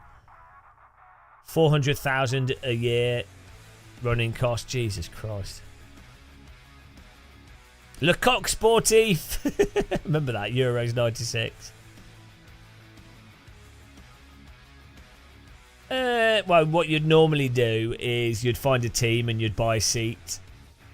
I think it's more the it's all the infrastructure that goes into that kind of stuff with racing. It's not really the car, it's everything, like getting the car there, the lorry for the car, probably two or three mechanics, making sure that everything's set up and running ready for the race. You know, it's a whole LMP3 car. Maybe is it? Well, that's the nice thing with Radical SR3. Literally a single person can get it track race day ready. Like it's not crazy. You'd probably still want to engineer, but still. The more you get to these kind of prototype cars, the more you need like a whole team of people. And to be competitive, you're going to need a team of people. Yeah, you're not going to win, are you, though? These things are so, like, rigged in terms of, you know, teams that have the best setups in real life and the newer tyres, more practice on the session that weekend, and you're not going to win.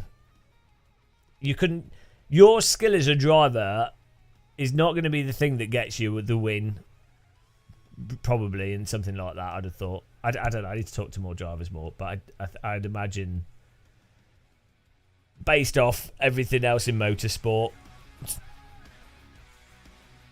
yeah, setups, being able to change the car settings, you know.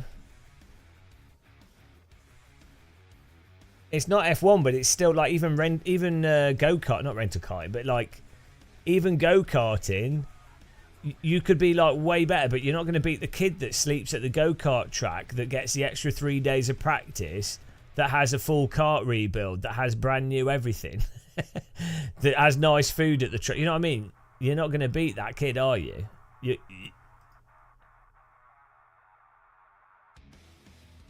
Yeah, well, you'll have a lot of amateurs, but you'll also then it'll be a case of if you can qualify further up to avoid the crazy bad people, which you probably can't because your car doesn't have the setup for you to be able to do that. I love capitalism. Woo! Right, should we join the TCR server? Well, let's sign up to the next race, the next prototype race. Oh, we've already done that. 45 minutes, and we can join the Cupra practice server.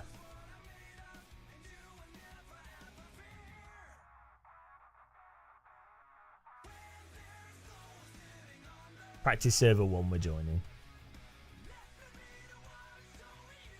They're not on Saturday and Sunday, they start on Monday. I mean, we could do some races, we could host some races. I could host some races now if you want to, if you guys want to practice. Do you want to do that? Do you want me to practice I'll set up a server now. There we go. I'll create a Game of Muscle server with the TCR server. Let's get this done. What are we running? Magello.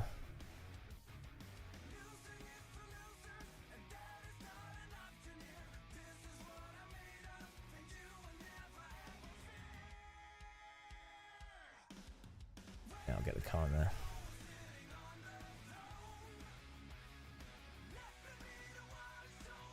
A lot of RL racing drivers are like Tim, nice but dip, yeah. Well, you don't necessarily have to be the brightest person to be good at sport, do you? It can be really not. It doesn't matter. If someone's nice, they're nice. There's a weird thing where people conflate like intelligence with how, first of all, how valid a person is, which is irrelevant. But then also how nice people are. Like I would rather be dumb but nice. There's some people that are really intelligent but they're arseholes. So it's like, well, do you know what I mean? It's like, in terms of life and getting on with people and having a good time, You don't actually have to be that intelligent. I mean, look at me. I'm intelligent with some things, but a lot of stuff I'm really, really dumb at and really bad at. I'm also pretty evil. You know, I do drown puppies on a weekend, so. But yeah, you know, in terms of if you're working with people and doing stuff with people, someone that's just like genuinely trying to be nice, you take that over someone that's really clever. To be honest, most people I know growing up that are very intelligent people, they were nice people as well, but they all have like depression.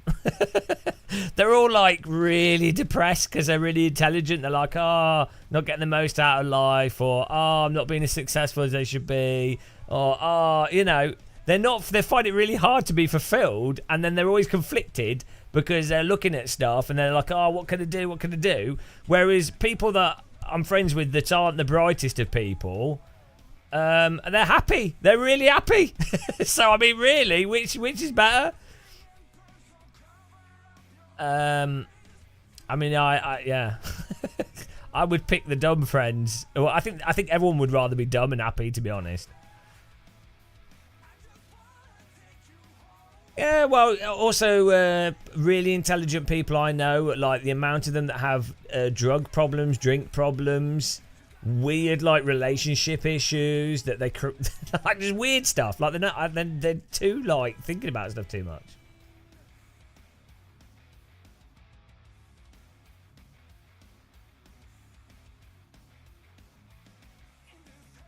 Are they happy or vacant? No, like.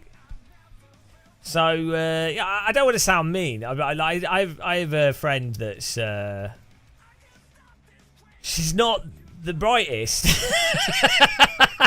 She's really nice though. She's really nice. So that's all that matters. And genuinely, I have a really nice time with her. Like, I don't think she thinks she's particularly bright anyway, so she'll probably find it funny. But they're really nice. Then they're happy, and I really enjoy spending time with them. So that's what what else do you need? You know, I wouldn't want to be in a relationship with them. But like, you know, I think for me, if I had a partner that was not, I don't know, I mean, if they're kind. So actually, not this specific person, but in general, like if someone was just. If they're just kind and they're happy and they're nice, it doesn't really matter how intelligent they are, really. Or knowledgeable or whatever. Do you know what I mean? Yeah, she probably does.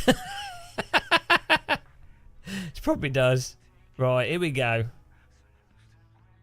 But the other thing is, what you find, though, is... Oh, hang on. Servers up.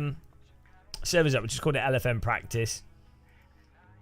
What you find...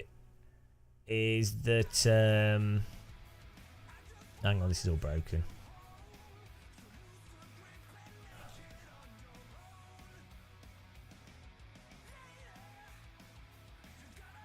Yeah, probably.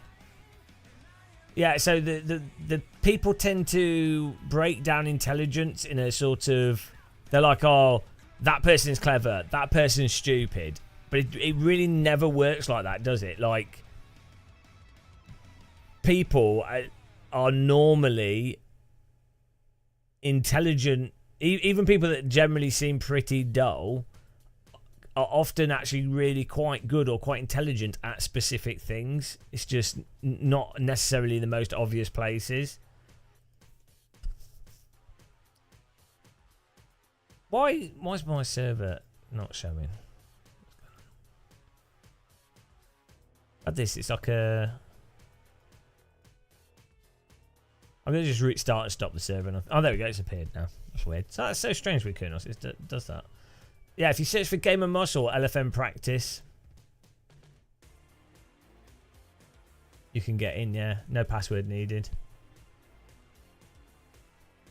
The pace car is out of control. Klecky, thanks for following. Oh, I didn't set the rate. Oh, maybe I did. I forgot to adjust the race time.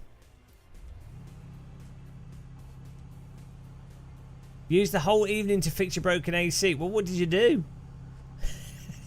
What? How broken was it? All you need to do was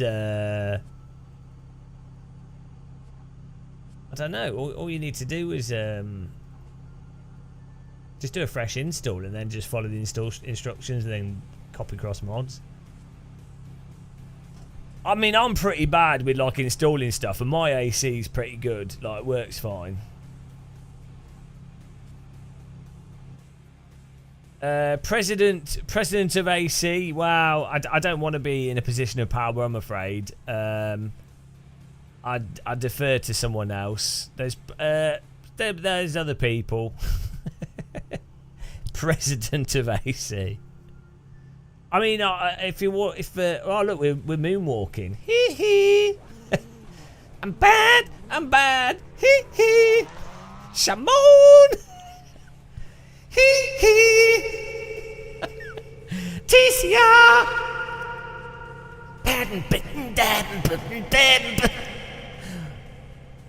Check my bad self.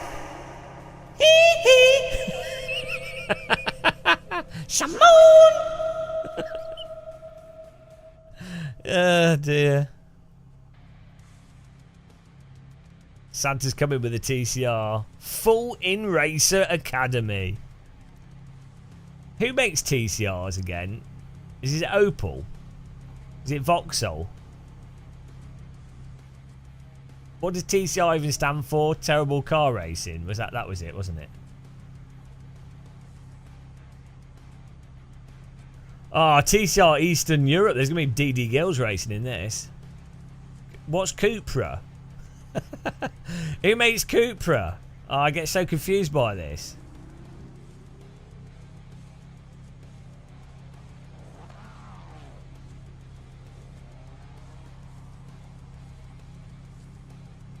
Seat? Okay, so it's Seat. Why can't we just use that? It's nice and simple. Chair. Chair. Hang on, but a seat's a chair. Why do chairs make cars? But cars have chairs in them. Oh!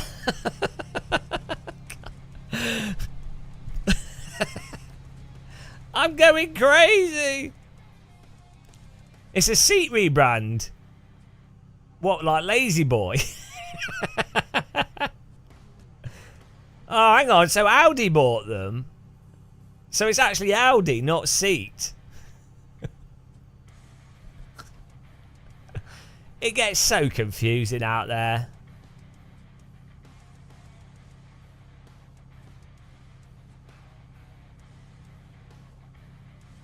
It's a Spanish Audi. Okay.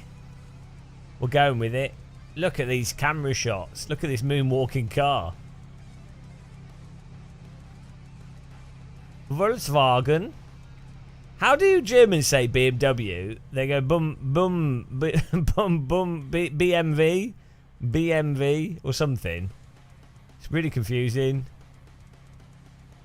BMW, yeah. I'm like, what? Are you taking a piss?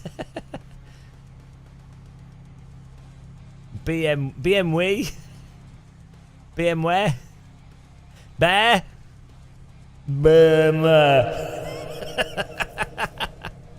This gets more and more like nonsensical. Right, I'm gonna get a fresh cup of tea. Fresh cup of tea, guys. Oh, I've got a German flag on my car. I feel well German. Boom there. Can someone just create a server link to invite him so we can join in? Oh, we got 10 people in here. That's cool. Shut up, Dom. You shit.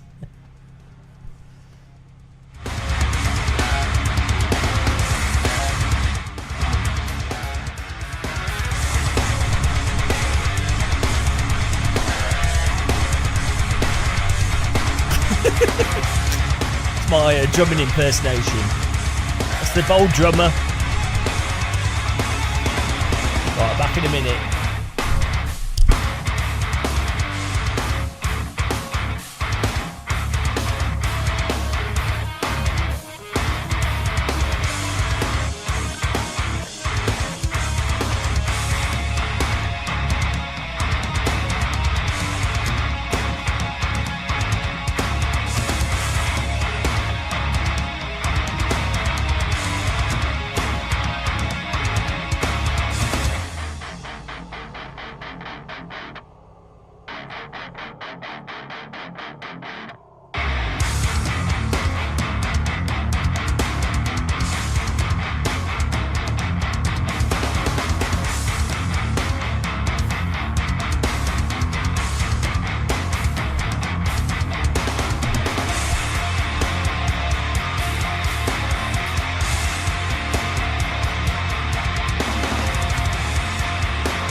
Hello.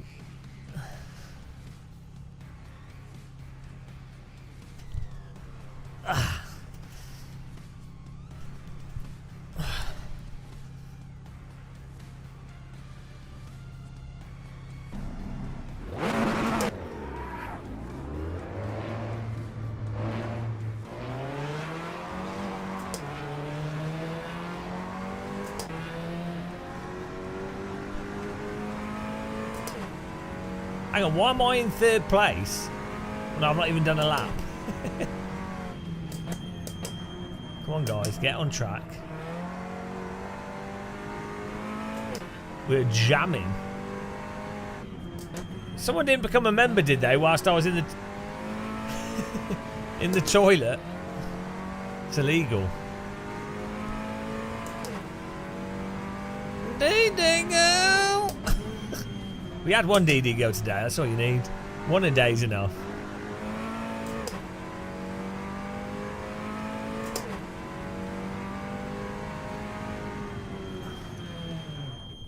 Oh. Why is brake bars not? Oh, here it is.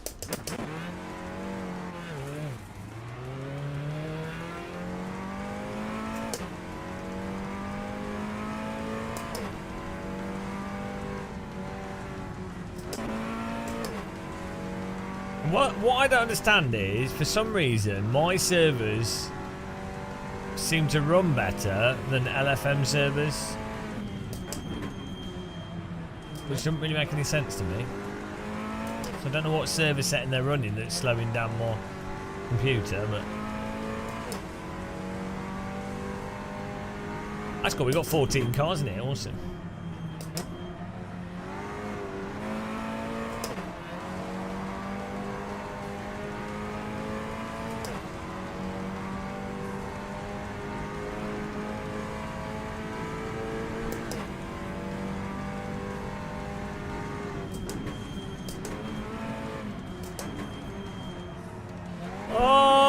Whoa, nailed it.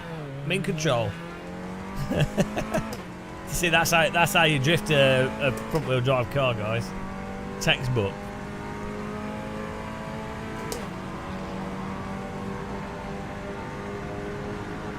See? Yeah, it required a lot of skill. I really had to push the accelerator pedal just right. Oh, I missed the brake point. See, that's the type of skill we're talking about.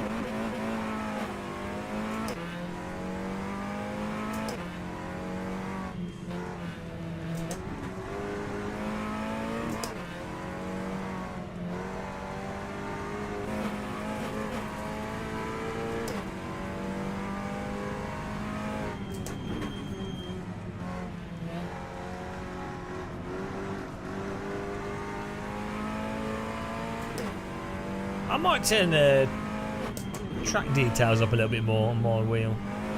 I like to run quite like force feedback, and you lose some of the track details. Yeah, I opened the rear diff a bit.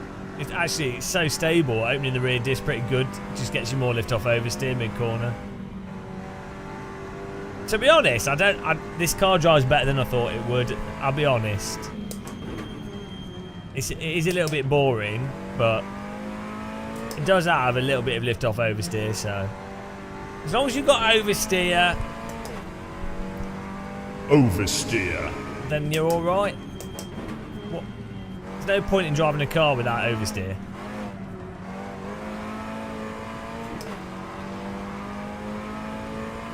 Yeah, from FWD stands for Fucking what decision? went into making this car. That's what FWD stands for. Wheel drive. That's what it stands for. This is a game of muscle server, Dom, where we've got our own little practice race going. Wow, we're so organised and on the ball. We'll search for game of muscle. Can someone link him? Someone link this peasant. Just search for game of muscle. You need the TCR though, don't you? You probably don't have the car because you're a noob. No, walking. That would be the Nissan Primera. This does feel really realistic, though, this car. This sounds good. The quality of this mod's fantastic.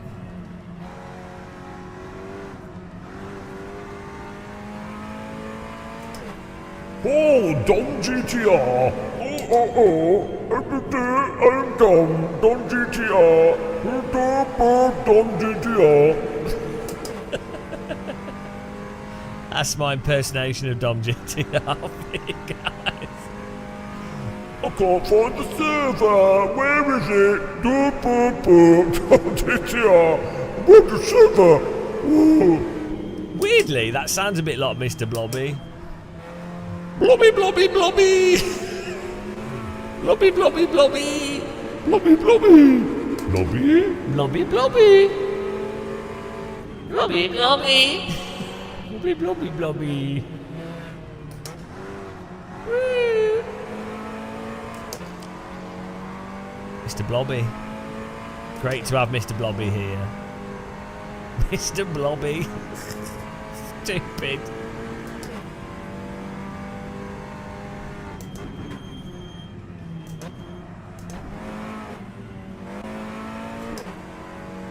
Vexter. Just you wait. Have you loaded the server yet, or do you need me to? You missed it.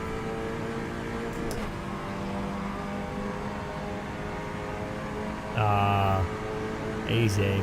The loser's in. Right, we're going racing.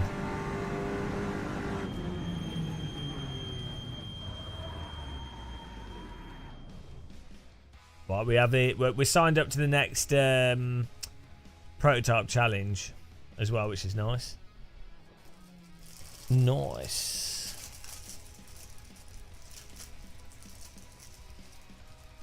Get in there. No, just hold a minute. It's fine.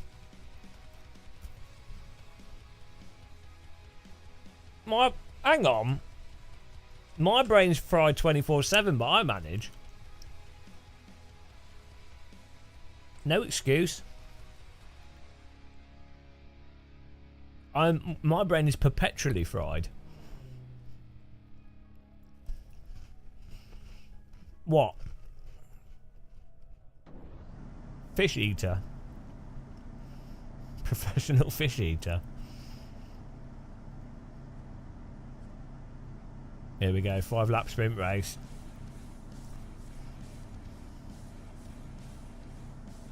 Bloody hell, we filled up the server.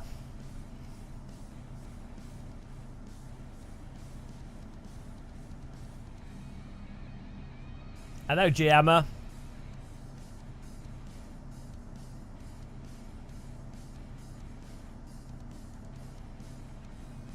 Can we add like can you add like a Game of Muscle name by your name in LFM?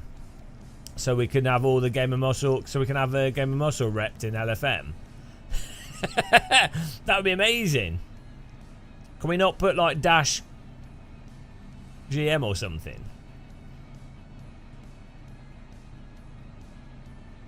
Just to make everyone feel sad.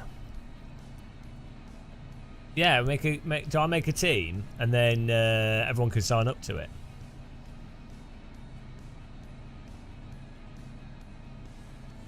Okay then, let's do. Gets team sniped every race. Yeah, it's fine though.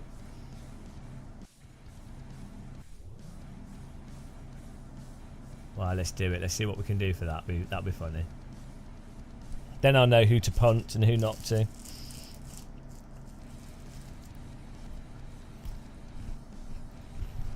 Right. This has been awesome. Yeah, that'd be cool. That'd be really sad and nerdy.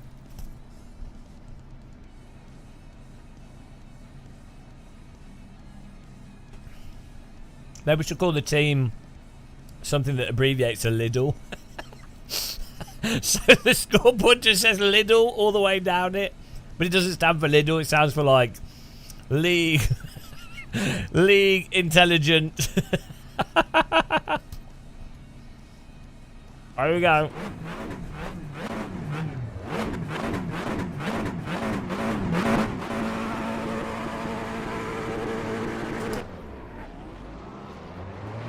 What a bog.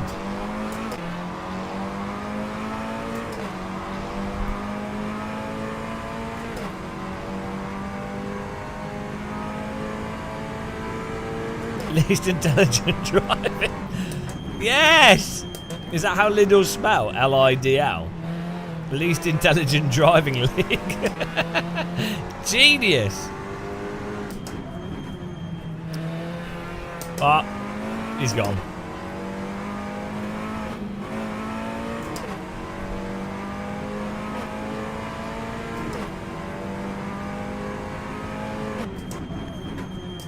May have missed the breaking point a bit there.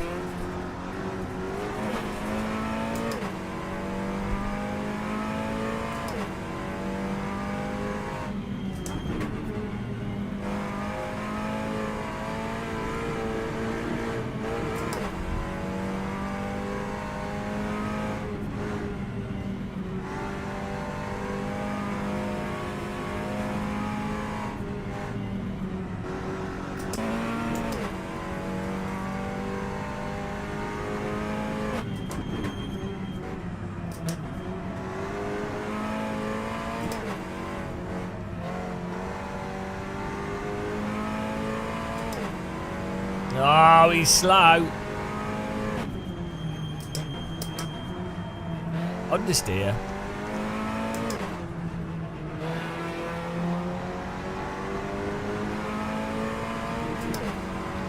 This is like a Fisher Price Nissan Primera.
I think this could actually end up being quite fun.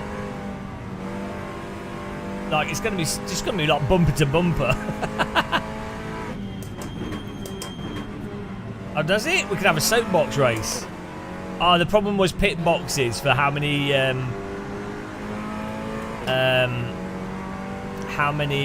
cars you can have racing at the same time.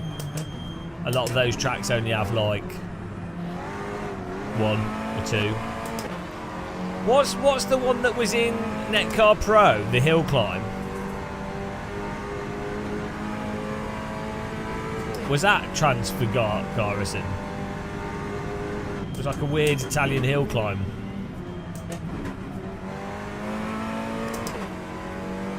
Pulling it at night. Good night, Pete Jarram and his knees. Sliding through the supermarket. Jarram and his knees. Have a good night, man. Thanks for watching. Have a good evening. Try not to knee slide off the bed.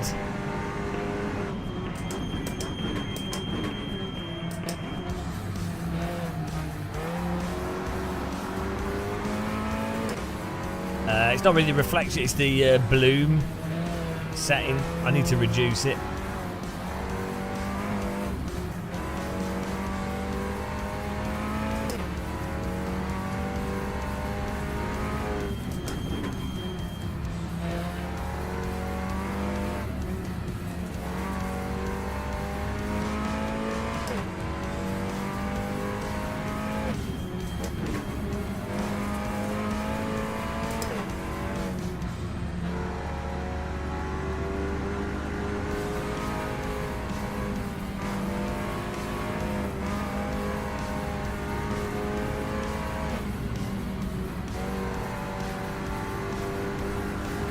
Paul Smith is going to absolutely love this, you know.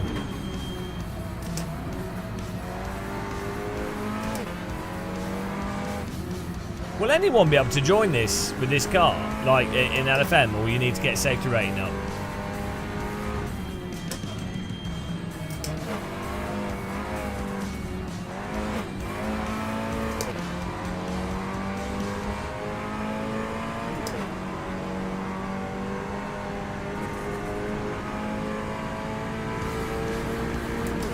Must you do like 10 MX5 races? Oh, thanks for subscribing, Jen Sewer. How's it going? Welcome.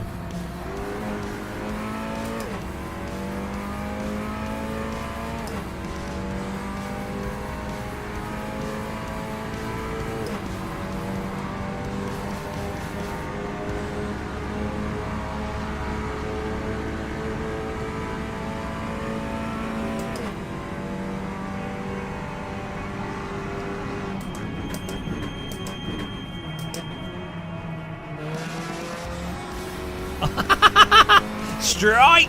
Reverse wing called.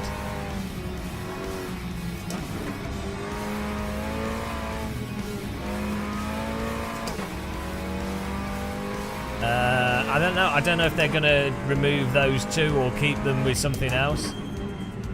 Maybe they will do.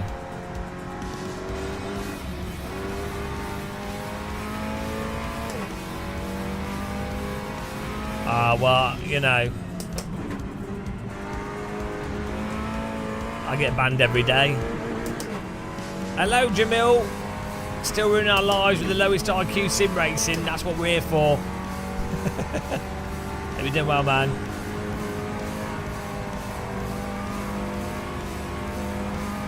Yeah, AC has some really good touring car stuff.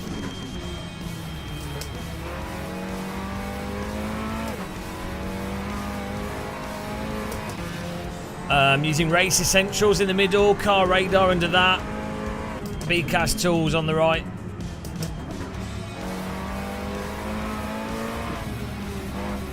And then Delta app in the bottom.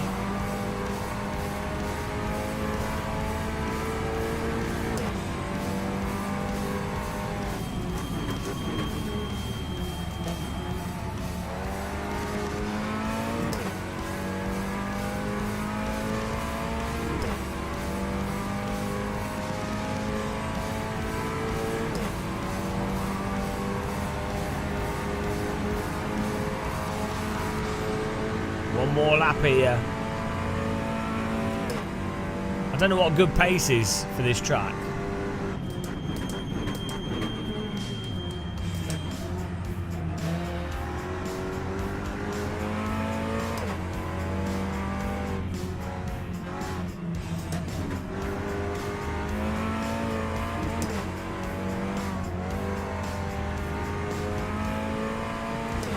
Get in there, G-Hammer.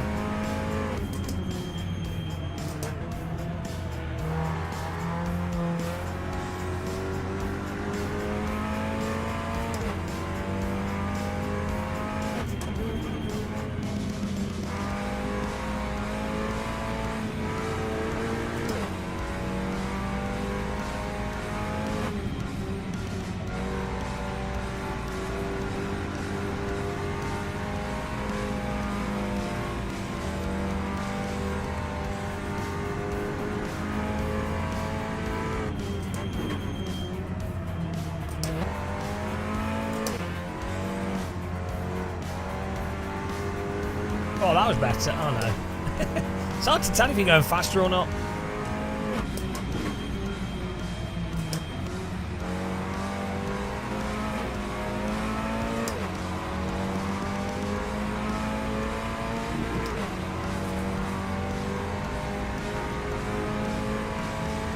Well, we're consistent.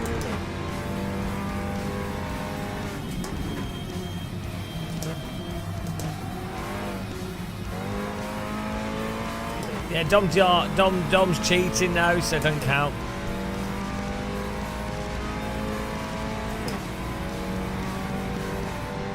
Bobby Bobbison. Depends how much disposable income you've got. on how much you know you like sim racing. What do you need to join this lobby? A lack of brain cells? We're just going to do the LMP3. You just search for Game of Muscle and then you can practice with us. We're just doing races. Felix Lies won that. Dom is kicked from the server. Dom is second. Myself third. Larry Lacaros in fourth. Christopher Mutchisel fifth. Jensen sixth. Lucas seventh. Jay Porter eighth. N Wheeler ninth. Chedhead 10th. Nice. We're going to do the LMP3. I don't know.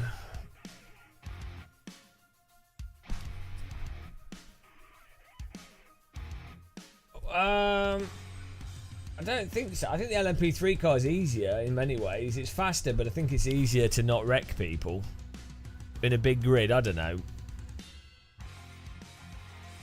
Yeah, it was alright. We've got 12 minutes till the next race, till the LMP3. But yeah, so if you're buying sim racing equipment, first of all, the number one rule is to use the Game of Muscle affiliate link. That's very important. That's you know, for anything you do buy. Outside of that, I would say if you can afford it, I would just buy like a nice DD wheel, like nice equipment. If you can afford it. If you can't, then don't buy anything. Is Streamlabs down? Have people been like donating and doing stuff? Streamlabs looks like it's not working. Oh dear. Sorry if anyone's done a donation or anything and I've not noticed. Looks like Streamlabs might be broken. Whoops.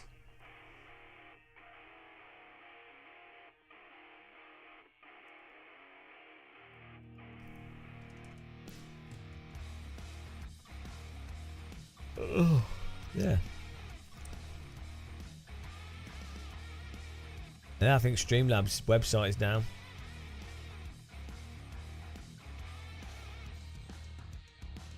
Oh, yeah. Well, thanks, Dom. I appreciate it.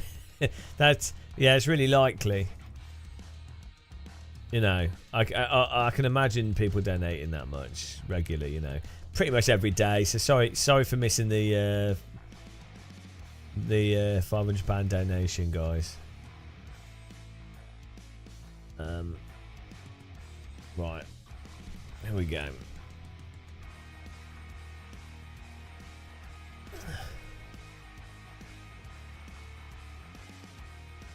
Get in there, LFM.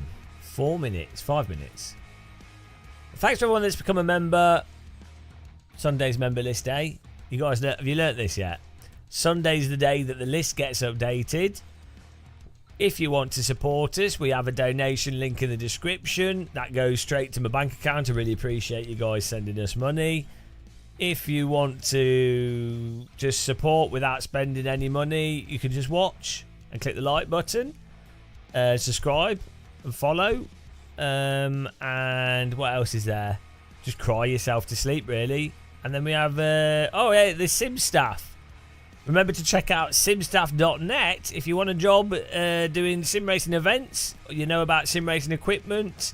You can set up sim rigs, you can set up pedals, and maybe you want to work in the esports space or marketing or anything where they've got sim rigs. Simstaff.net, check that out for jobs in sim racing space if you're knowledgeable about sim rigs, which is not me. Do you need slipstreaming equipment? It might help.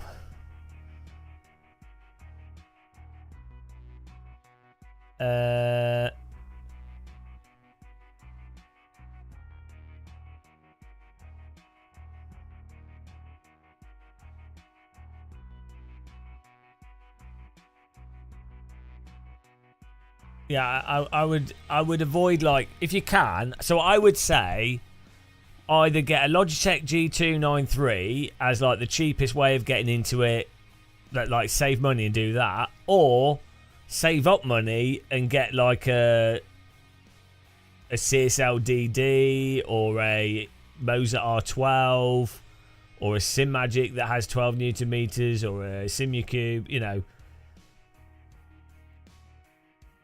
Basically, like, you might as well, because the thing is, if you've got a DD wheel that does 12 Newton meters, you will never need anything better. Like, that's for like 95% of sim racers.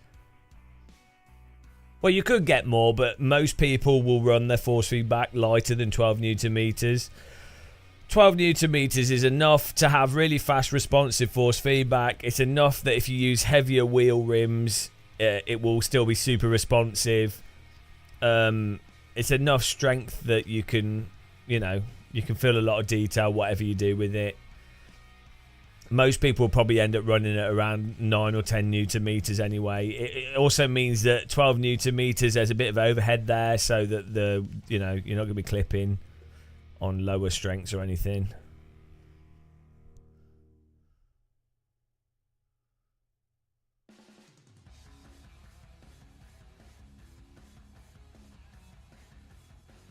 Well, so it depends. So what you have is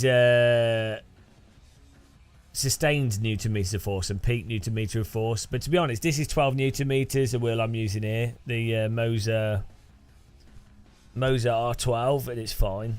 I've got a I have a 22 Newton meter OSW. I have a Fanatec Podium DD we've had on the rig for a while. That's just chilling out there. I've got an AccuForce, Sim Experience AccuForce wheel, which is like 17, 18 Newton meters. So I'd say this is fine, this wheel, to be honest.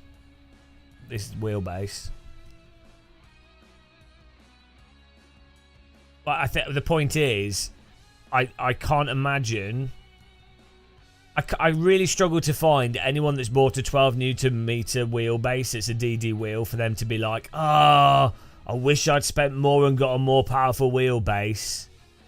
You know, like you'd be better off saving money, getting a 12 Newton meter wheelbase, saving money and putting that money into something else, basically.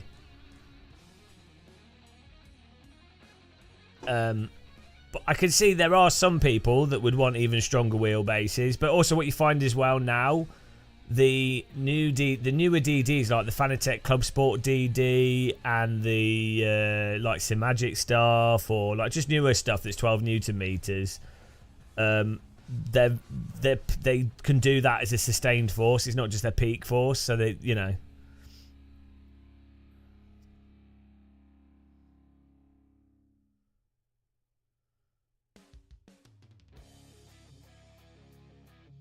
Most real cars will have about 8 to 10 Newton meters of force in what they put out, and like if you've got power steering in a race car, that's generally what you go out for. So you might have stronger force feedback in your sim than a real car to build up strength or to give a bit more detail to make up for the lack of detail compared to driving a real car.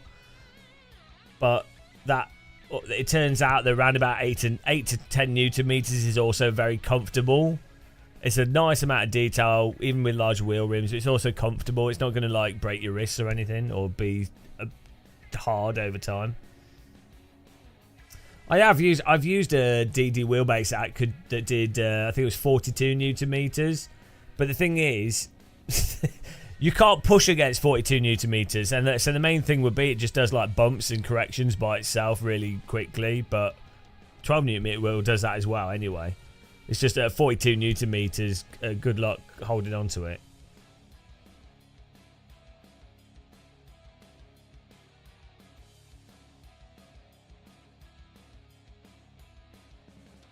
I don't know what the sustained is for the Moza. But I've been perfectly happy with this. Hopefully we'll get a Fanatec wheel as well, Club Sport wheel to compare it to, and then a Sim Magic, and then we can compare them. I like to put I like to use wheels for a few hundred hours before I do like a review video on them.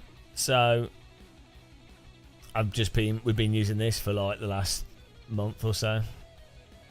We've seen what we actually stick with.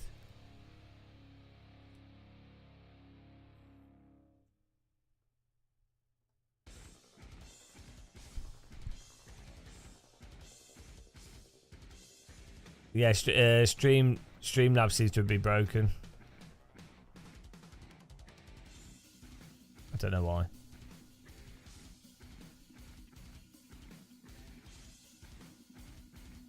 Yeah, this wheel's really nice by SimLab. As far as like cheaper wheels go, this is one of my favourite cheaper wheels. Like the shifters feel amazing. The quick release is really nice. The buttons on it are really satisfying to push. The LED light could be better, but the feel of the rim is amazing. It's quite a heavy wheel, which with the R12 is quite nice. And then I'm using the Formula rim.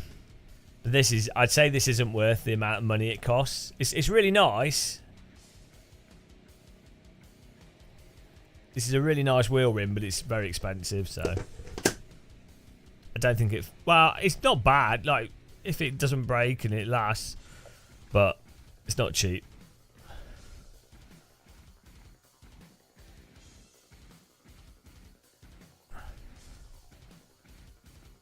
Yeah, the VRS wheels, VRS-DD, OSW, they all use like the small Mage, which is what I've got on. No, that's a CSL-DD. I've got a small Mage over there, and that's really good as a motor as well. Feels great. –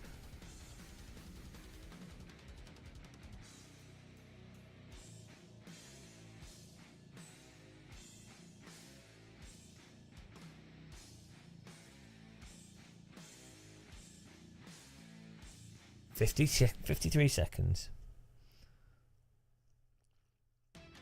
Cheers, guys. Loving the tea today. I think I might have a custard cream from Morrison's. Time for a Morrison's custard cream review.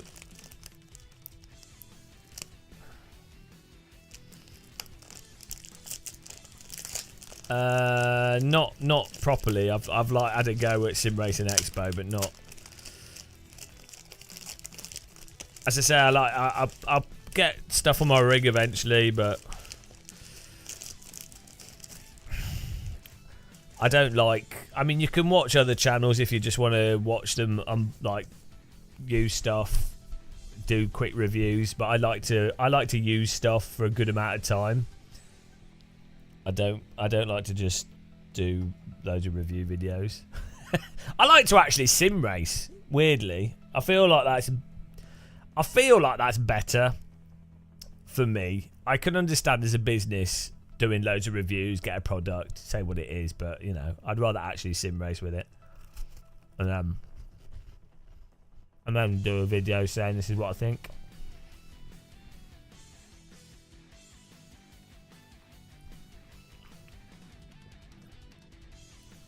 Biscuit flavoured tea. I haven't tried that. No. I might do though.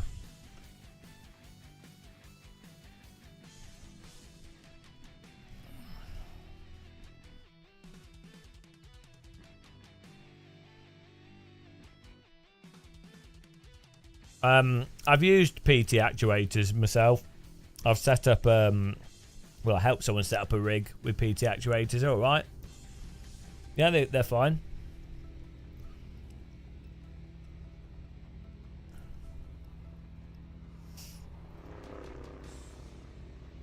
What you find with those motion systems often is it's more about how easy it is to get it supported in the game and update and tweak and stuff. But yeah, the PT actuator stuff was fine. We were helping set up a rig for a training centre.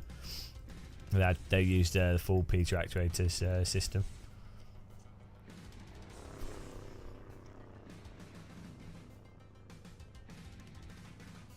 91 Keno. This is 12 Newton meters. I would it's 8 Newton meters. Yeah, so the wheel on my shelf is the 8 Newton meter CSL DD, and I think that's fine for a lot of people, to be honest. I would prefer. I like 12 though.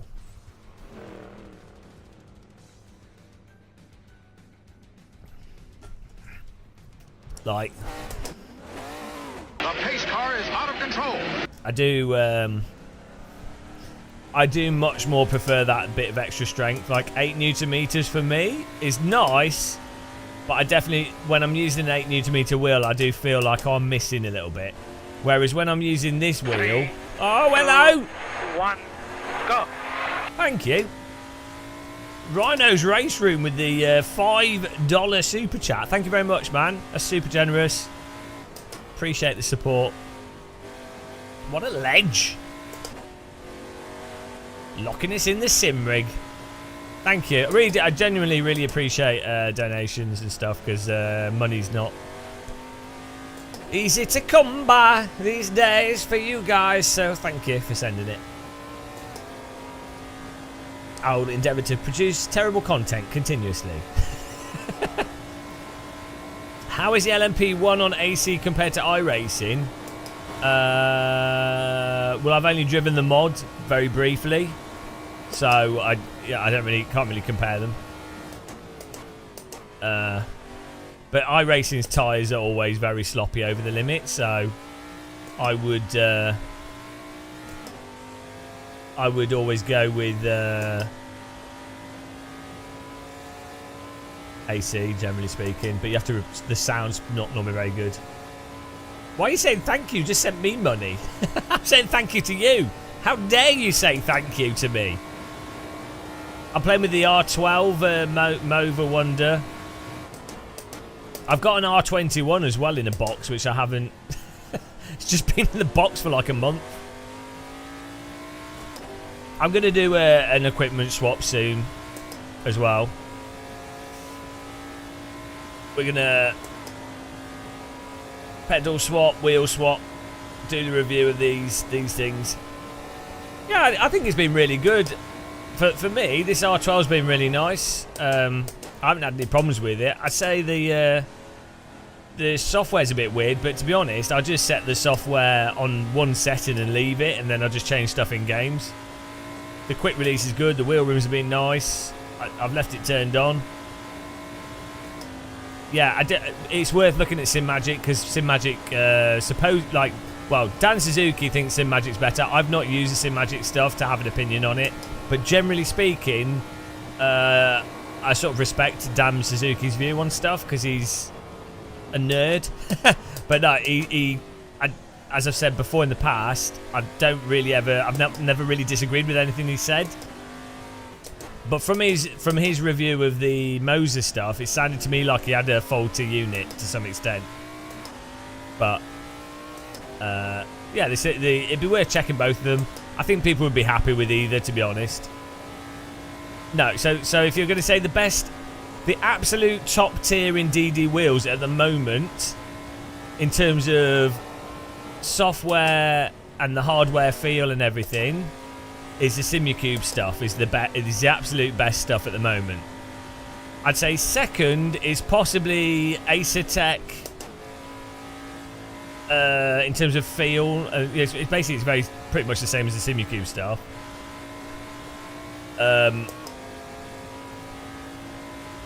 But what you have to factor in is like the different quick releases, the different wheel rims on offer, the different support that the different companies offer, and then general pricing.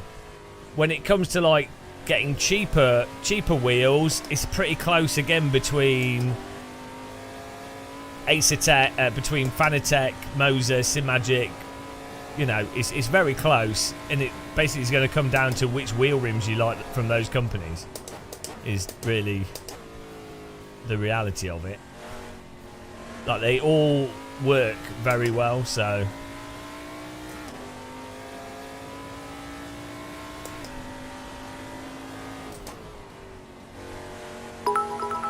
Oh, thank you. I can't. I need to move that graphic up. Who was that? Thank you very much. Really appreciate it. So the graphics cut off on the screen for some reason. Yeah, the Assetto wheel button boxes don't look nice, but they feel really, really good. So at Sim Racing Expo, I had a chance to try out their new wheel rims and the new button box, and they feel amazing. Like the quality of them is fantastic, and the button box quality is really good as well. They just look tacky, but they feel really good, like functionally, and the buttons and the rotary encoders are all fantastic.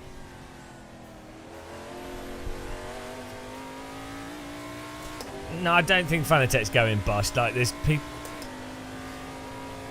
people on Reddit, Sim Racing Reddit is just dumb.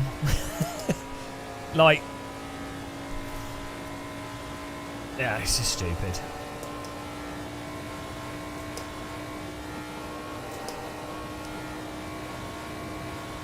Yeah, unfortunately, G29 or G293 won't protect you from the brain rot you get reading Skywilk's comments, sadly.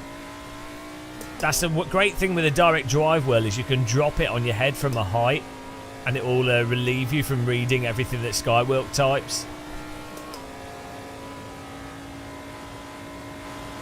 Yeah, so Fanatec they've grown very quickly as a company in terms of sales. And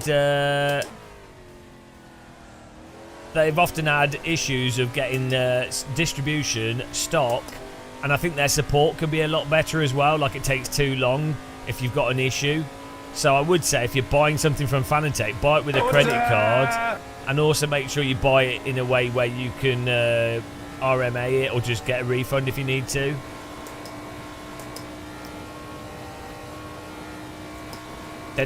Fanatec's not the size of company as Thrustmaster and Logitech, but they get a lot of orders. So I think Fanatec's been facing is that they're actually quite a local company in many ways, quite a small German company, but they're operating in quite a big scale. That's my impression.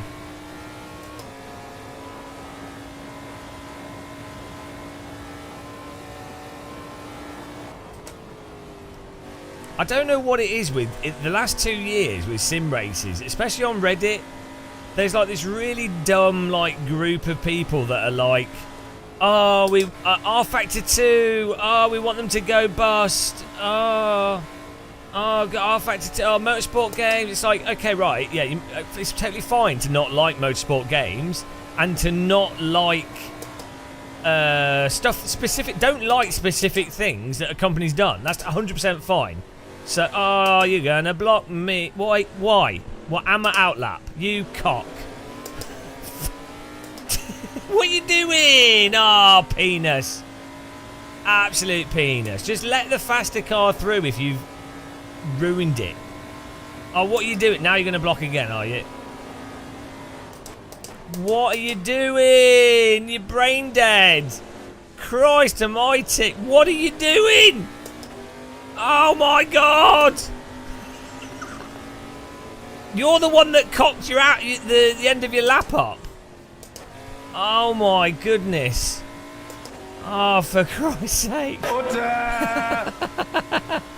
Jesus Christ. Like, I get it. You might not see the car. Fine.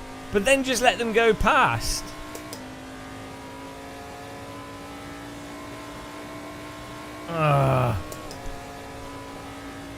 Anyway.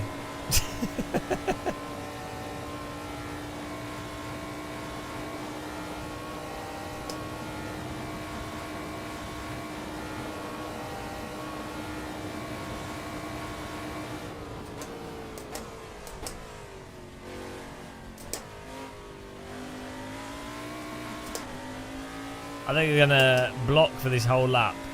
We're not gonna. We might be able to get one more lap in. I don't think we will though.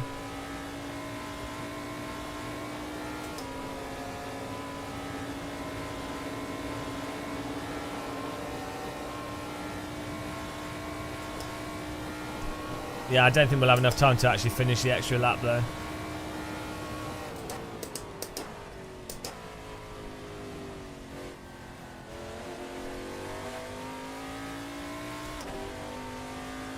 Yeah, R-Factor 2 ranked racing is good. It's good fun.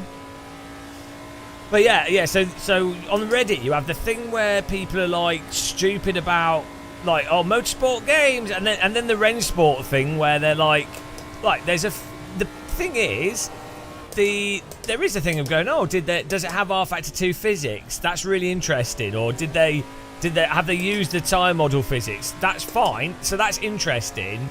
And you go, oh, maybe they didn't say it. Okay. Or maybe they have whatever. That's fun speculation. The weird thing is when people just outright go, oh, they've stolen it and they've lied and they've cheated you on. It's like, nobody's bought that game. It's in beta.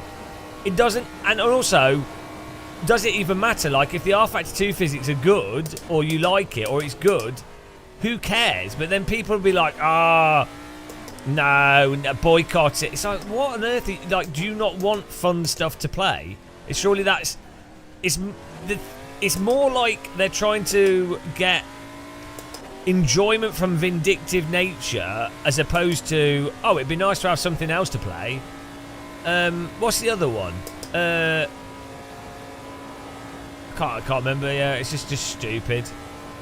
You see it all the time on Reddit, especially these sort of, and the whole sort of weird conspiracies, basically.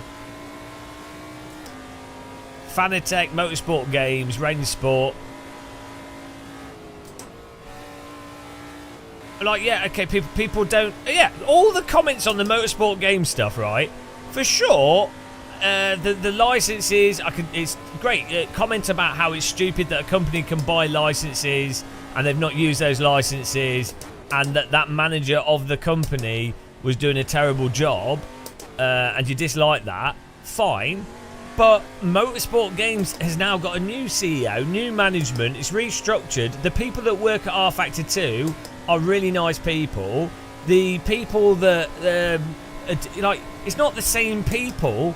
And the actual game itself, why would you want, regardless of what the business entity is doing, in what way is it good for you as a player if the product disappears? Like, how do you win? So dumb. It's so dumb. And what it is it's sort of a form of like vindictive tribalism and outrage farming. Yeah. It's really it's like really childish as well. You'll notice it's never like actually on the interesting points of stuff. And it's always like a latch onto some like predefined thing.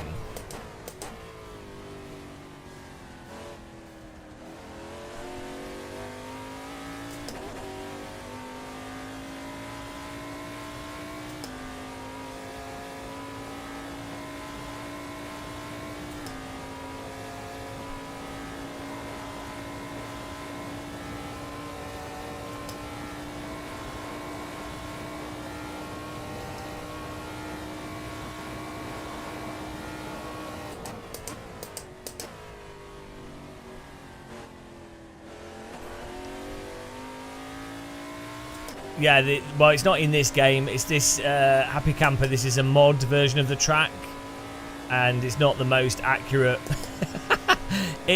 Put it mildly, it's not the most accurate version of the track, but it's good fun. I've driven down it with my family when I was a kid, when this was a road. It's really fun to drive though.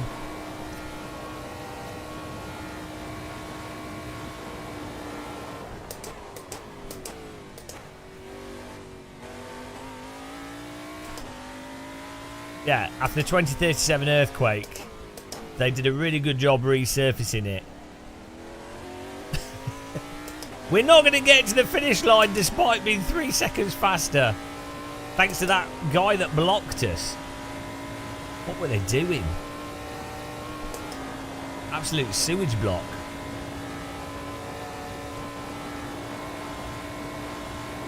Yeah, week 13's absolute carnage.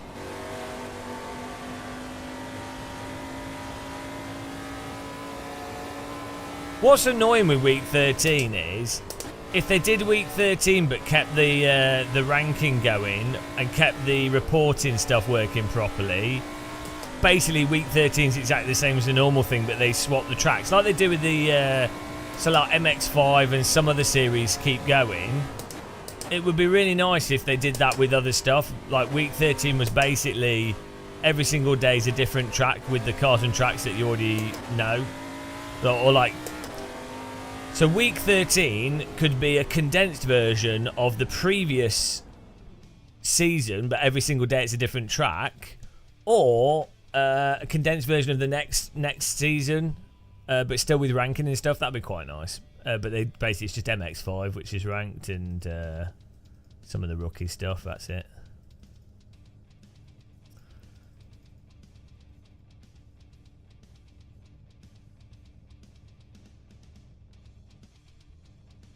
Here we go. You shall not Pass. Now, I don't know why bits are not... Here we go, Twitch alerts. Right. If anyone does a Twitch alert, hopefully it stays on the screen now. Thank you very much, guys. Really appreciate it. Thanks for the donation as well from Rhino's Race Room and other people. Boa Rasta. There you go, Mark Bears. 100 bits. Thank you. That's really generous. You remember reading Reddit sim racing one day? Some kid meant 10k and asked, buy sim rig or real race car? Oh, you get that coming up on it, yeah. Like, Let's go. I mean, you know, so sim racing Reddit is really good for channels as a promotional vehicle for like YouTube channels. It's also good if you say like the most generic and obvious stuff, or sharing like pictures of your sim rig, but mind the gap. it's really weird, the memes that Reddit, sim racing Reddit's quite interesting because you can see what the generic memes are surrounding sim racing. I'm hot, and you're not. Yeah, this is a low fuel motorsport race.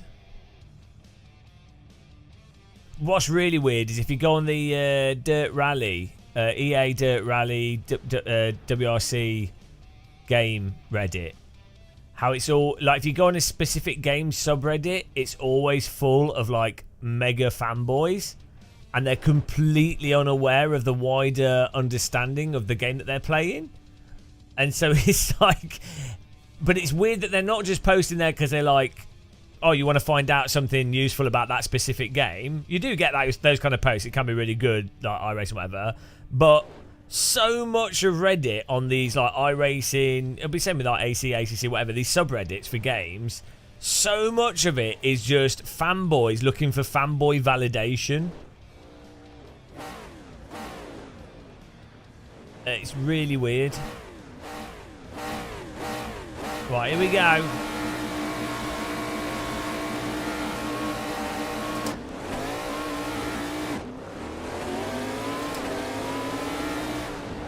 Oh, fucking hell, guys. Don't stop. Alright, there you go. Good job. Ah, my car's wrecked. Car.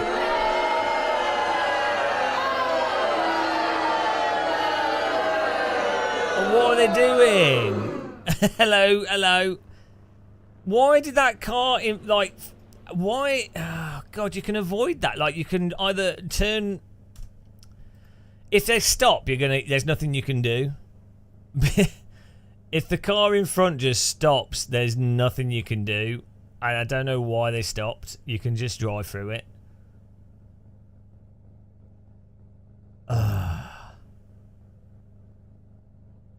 No, what I did was not risky at all in the slightest. You can't do anything. The whole track's blocked. If you stop, you get rear-ended. People are going to swamp you.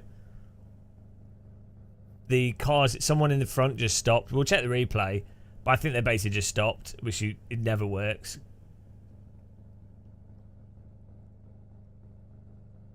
We're going to have to try and catch some places up here.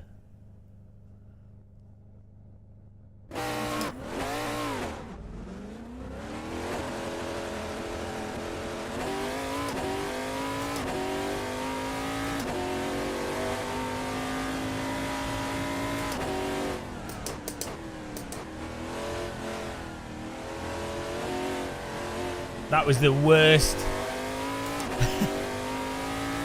Now we've done like 4 LMP3 races today, and that was the first one where we got wrecked.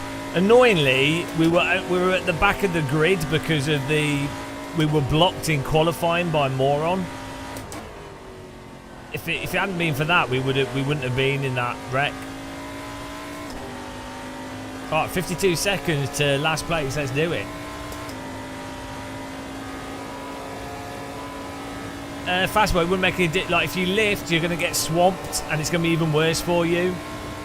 You're better off going with the momentum of the majority of the cars. So if everybody broke, fine, that would work, but they don't. So you have to not do that. You have to do what the majority of cars are doing, because you want basically you need to be going with everybody as much as possible. But if one person decides to do something really erratic, that's going to mess it up for everyone. If everyone decides to stop or everyone decides to go, that's fine.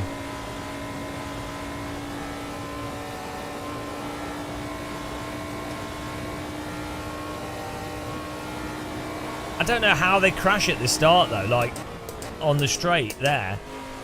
I don't know what they're doing. They must have just turned into each other. We'll have to see in the replay. Because you're now German. 53 seconds.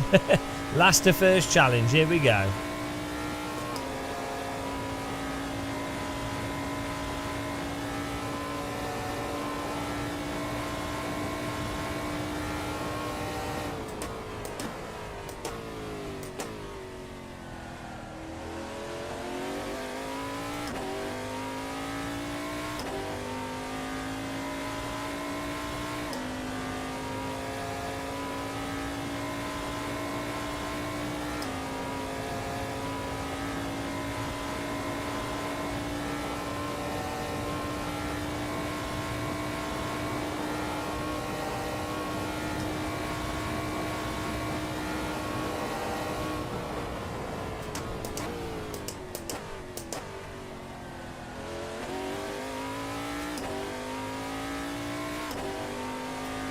Yeah, the Radical's awesome fun.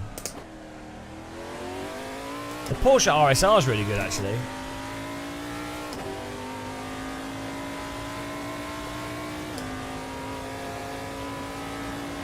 "40-second gap." It's Billy Strange in chat. How you doing, Billy? How you guys check out Billy Strange Racing if you haven't?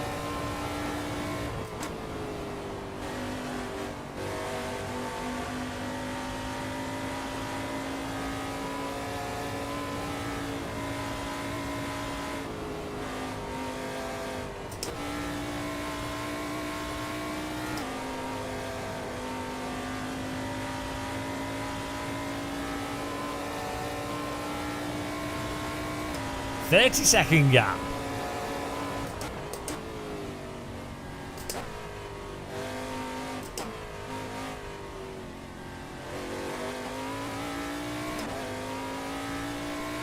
Are you? Have you tried this, Billy? LFM.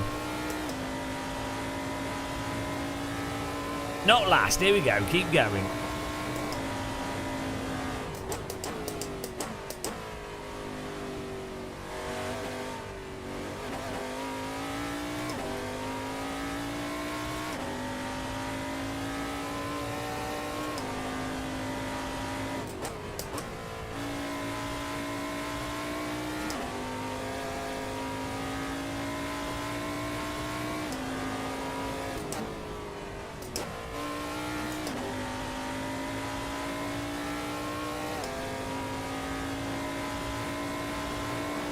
Here we go, 3-second gap to the next car. Oh, that's illegal. I hope you understand how rude that is. How dare you?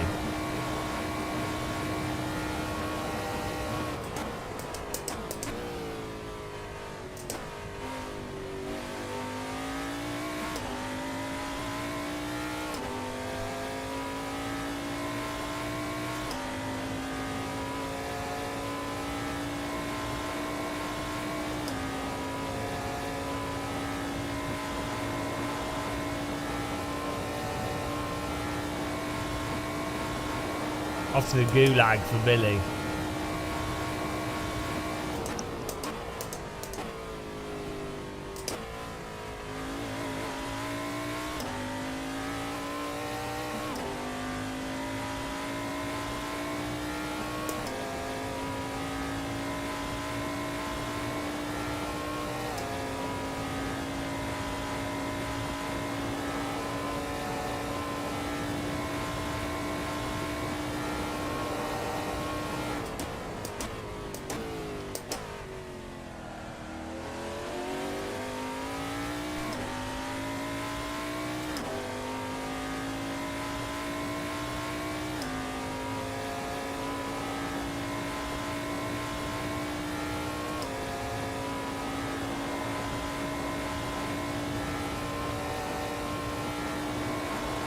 I feel like buying a Toyota hybrid for some reason. I don't know why.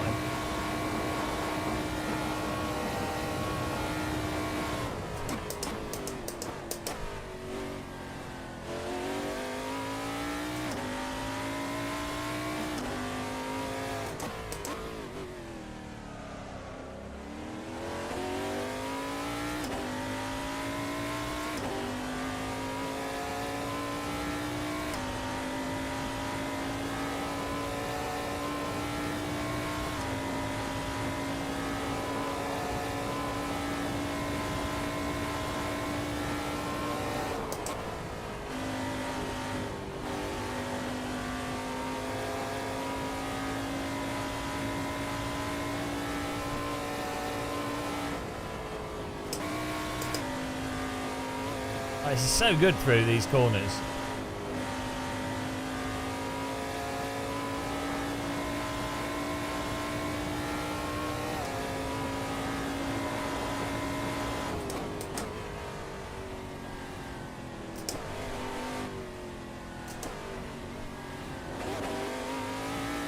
I'm not quite sure what LFM are going to do in terms of penalty system for track cuts with AC, if they'll just do it through moderation, or if they're going to use the penalty cut app.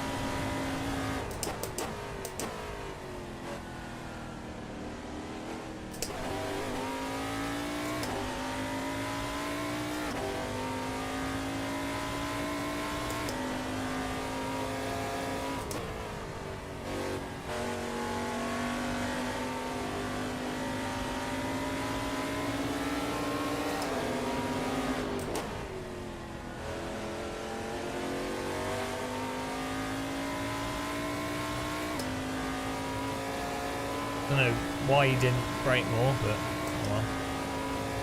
I left him space.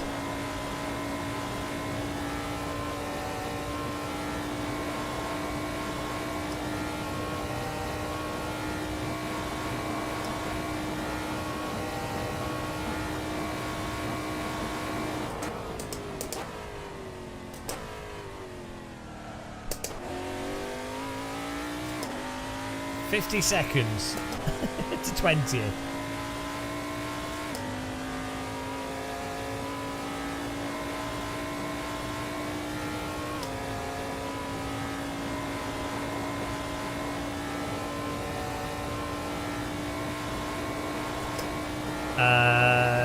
There was a huge crash at the start.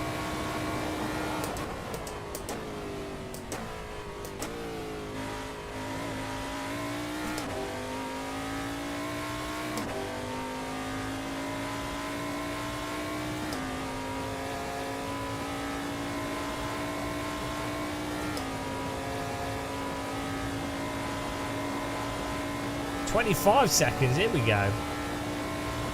Huge error. Billy Strange's fault. Every start we had today until Billy Strange was in chat was alright. Typical Billy Strange. Get a 46. Yeah, well, we've done a 45.8 is our best time.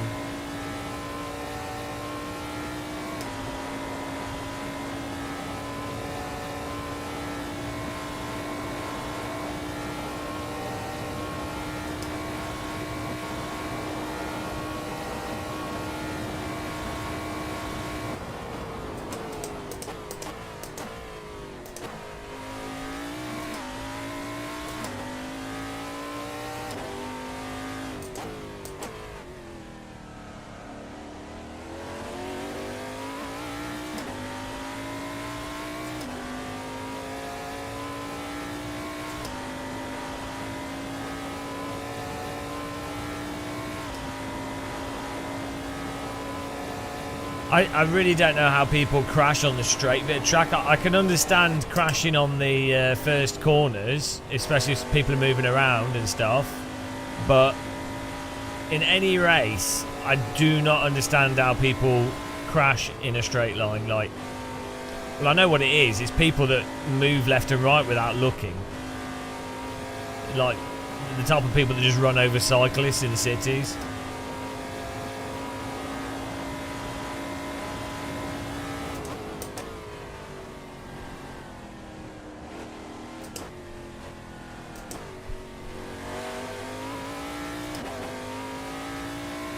Yeah, I've done a review of wind stuff.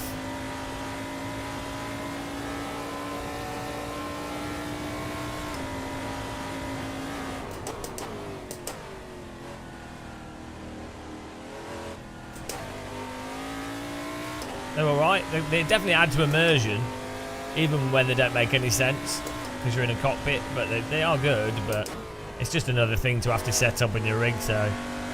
They're nice. I can see why they're good for VR, especially. Keep you cool as well.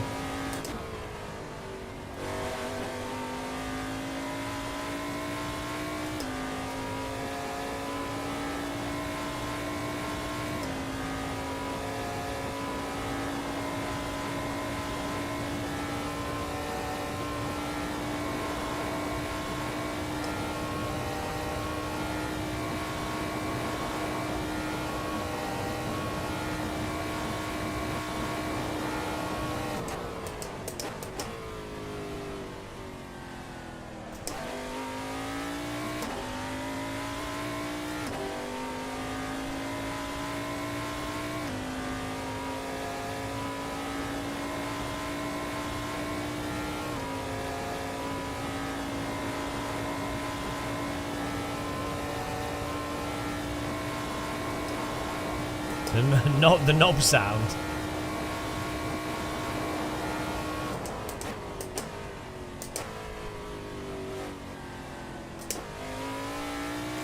So what will it take to get Billy Strange into this? He's going to have to install AC. He's going to have to get the mods. He's going to have to stop playing old games. He's going to have to put his CD in his 3DO. Difficult life. He's going to then experience the best sim racing. Ah, what will he do?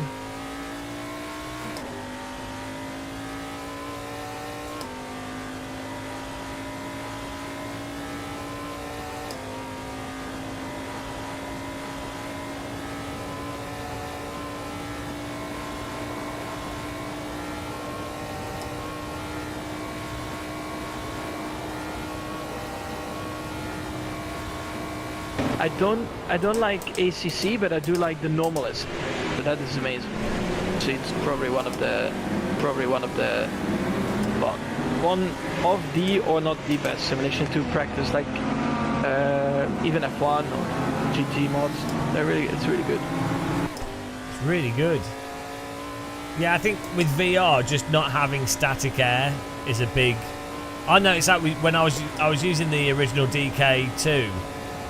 And I had a fan in my room, and I was like, "Oh, that's weird." It really helps get rid of the feeling of having a headset on your face.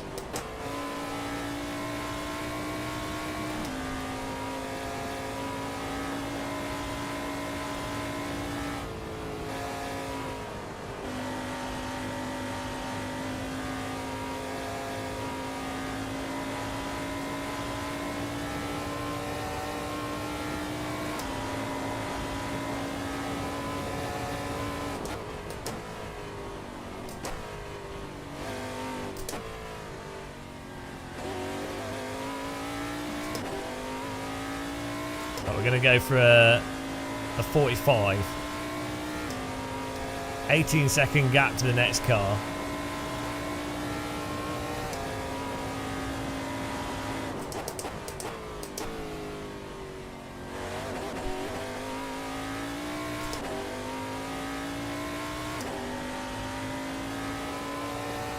Oh, I've done 4-hour live streams in VR. Just depends how strong you are.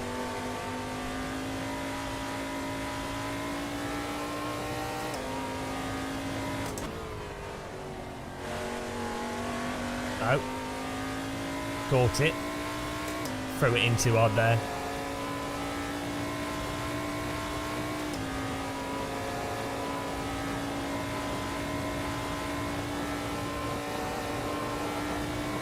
The lighting looks well good in this though. Like with this sky, it looks supernatural.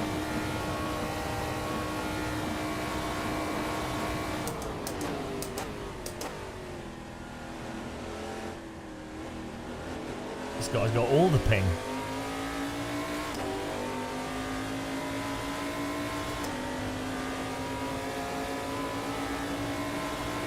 Row, row, row your car gently down the straight. Laggedy, laggedy, laggedy, laggedy, laggy, laggy car. So lagging.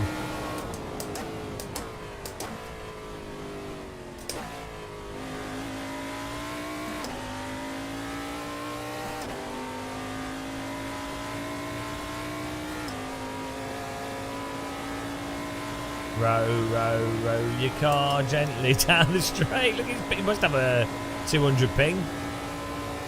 He's just lagging. He's driving in, from his perspective, he's driving normally. Unfortunately, I don't know what his ping is, but it would be really high.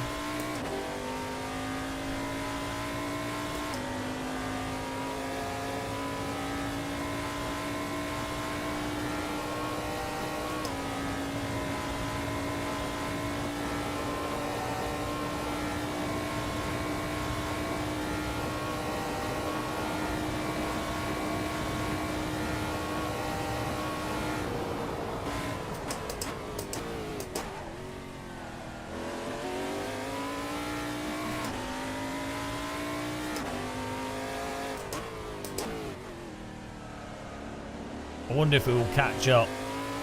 Was it 30, 29 seconds?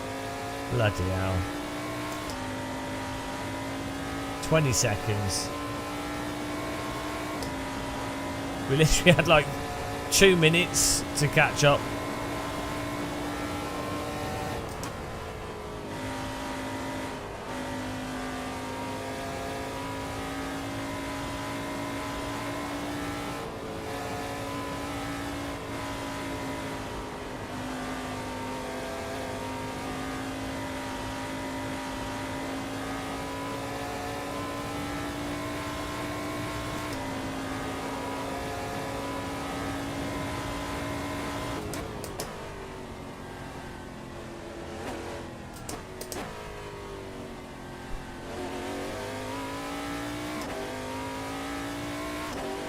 Uh, 55-inch monitor, and it's about 1.5 meters away from me. I move it quite far away just so it's more comfortable. So if you have a screen further away from you, your eyes can focus further into the distance, which if you're looking at a screen for a long period of time, ends up being a bit more comfortable.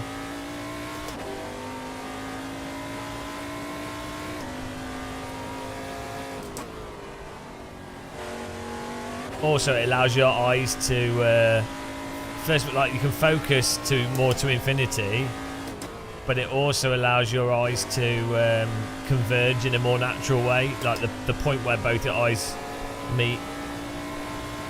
That's why if you look at if you look at really high-end professional simulators, you'll see that they have projector screens that are like 5-6 meters away, or like 4 meters away. Probably like. Normally at least 2.5 meters, but sometimes more, sometimes less. But like 2 meters or so away from the sim rig, because it allows the driver to look into the distance more naturally, like the experience of looking into the distance in real life, when you're focused and looked into the distance. When driving, you should be looking like really far in the distance when driving.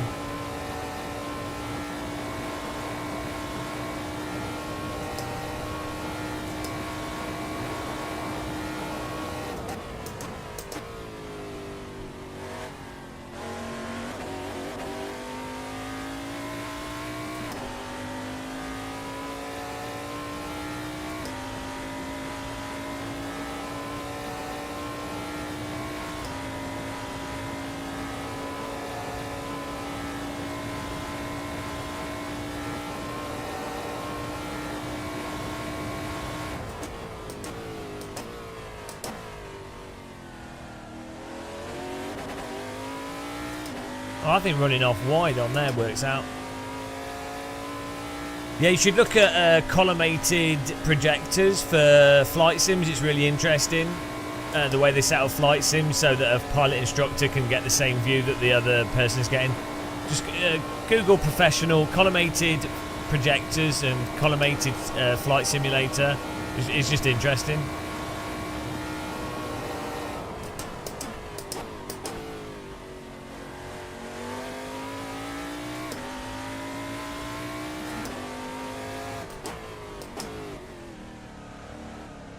I think Australians should be banned from the internet.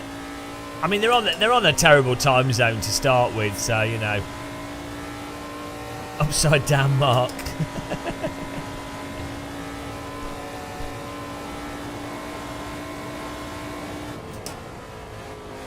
These Australians trying to play Counter-Strike in the wrong time zone, you know, it's disgraceful.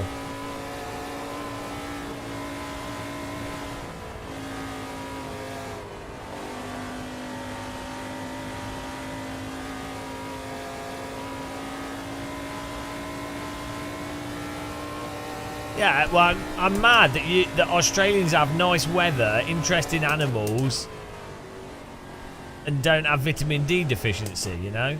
So I think we get internet, they get sunshine. It's a fair trade.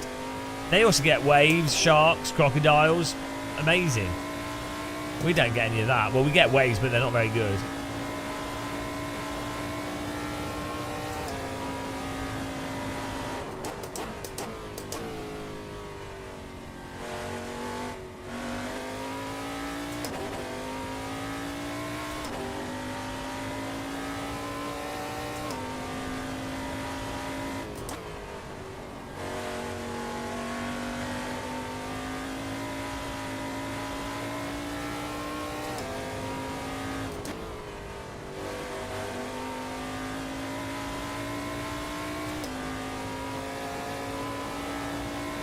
chucking rain. Wow. Be happy it's raining.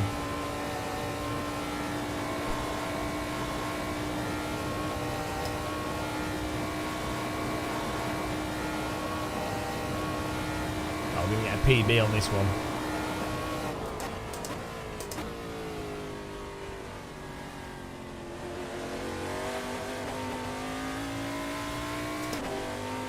Mr. Old Size PB.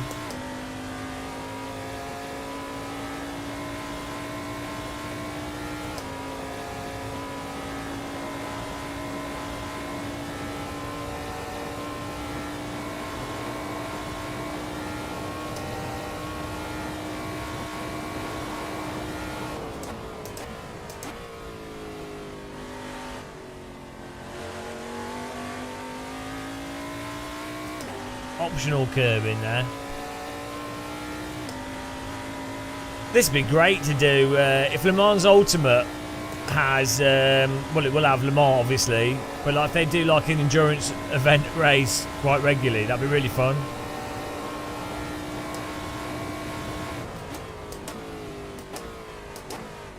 Billy Boy Mongos, are you, if he's still there, will you get Le Mans Ultimate and play it, do you think?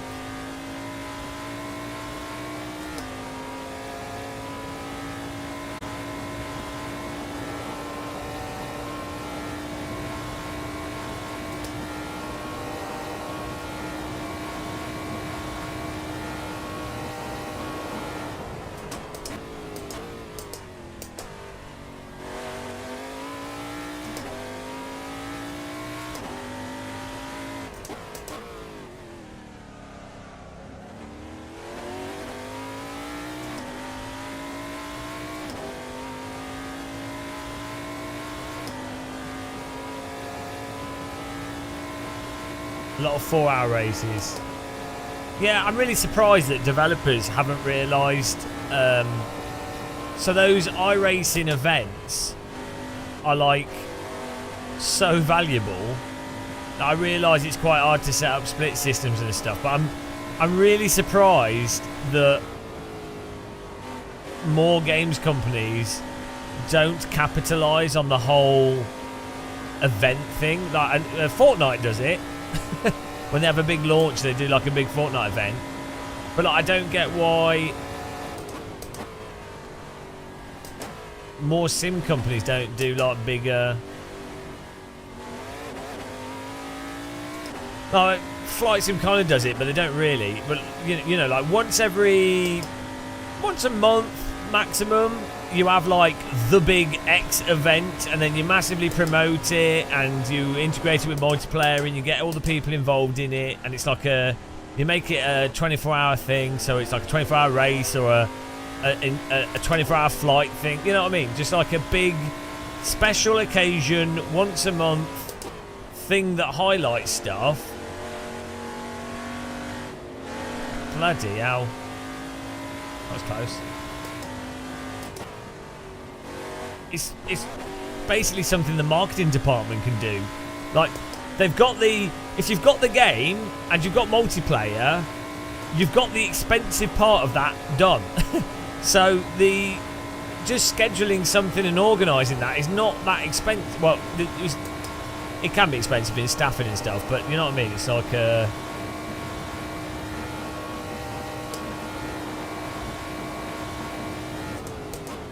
yeah, well, like, why doesn't F1, the real F1 series, or even even if it's not integrated through, like, even if F1 TV, like FIA F1 or whatever, they don't do it through the broadcast and stuff, but why doesn't the F1 video game have a really big thing, like for F1 esports, like an iRacing type split system, and you have that on the same weekend as the real F1, and you line it up with the real F1 with splits? Why wouldn't you? And you'd be like, oh, well, the real F1's going on. Okay, who won the real F1? Oh, but guys, I'm at home, and it's at different times the actual real Formula 1 broadcast.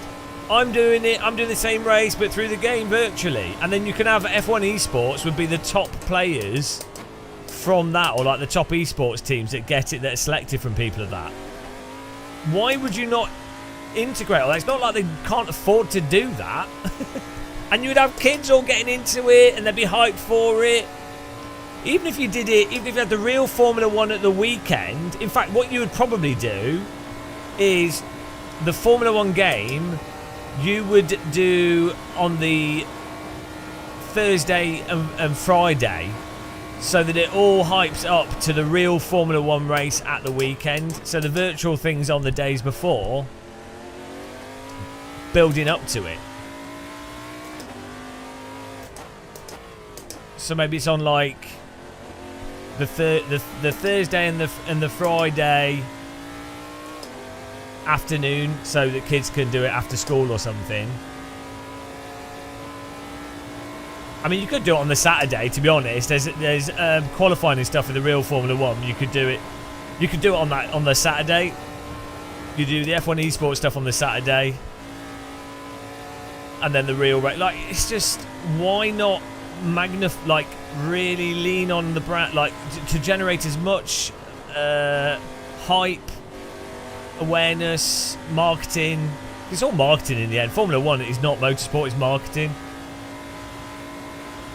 Yeah, it'd be separate people though, Jet Red. It's a separate business.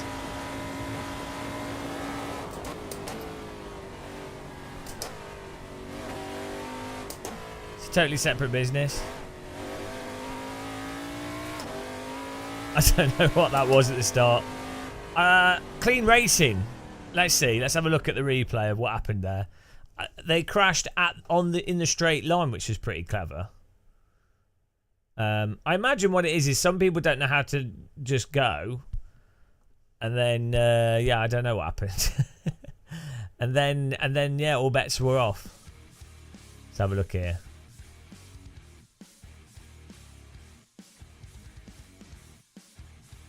Let's see what happened at the start.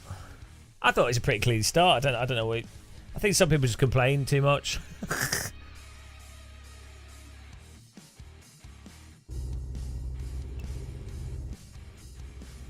Oh, the bloody time of day thing.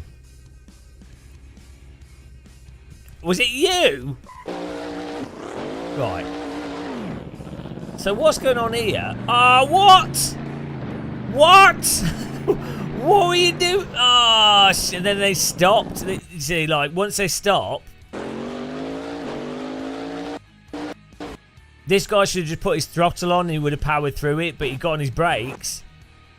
And then, obviously, everyone's just going to drive into me, so there's no, you know, he should have just powered through it. This guy, Jen Shaw, should have just kept on the accelerator. He should have gone right. Yeah, you should have just gone right. I mean, I guess you tried to, and then this car blocked you.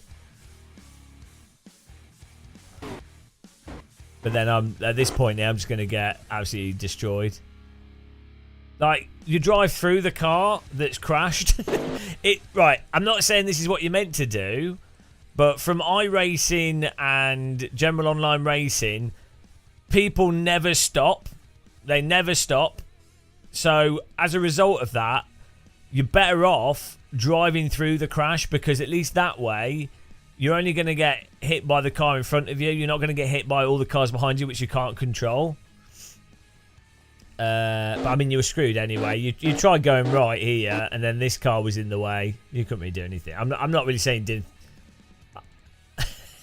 I'm not saying did anything wrong, really. I'm just saying that that's like the best thing to do, especially in AC, because the damage is so low. It's better It's better to like not just drive through, knocking them out of the way. Like, it's going to be better for everyone in the race, but I mean, I don't know what LFM rules are, but that gets the best result generally for yourself and other people.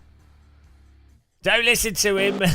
What? Right. Anyway, the real people to blame is these cars up front. What were they doing? Let's have a look here. What was this shit? Right. What was this?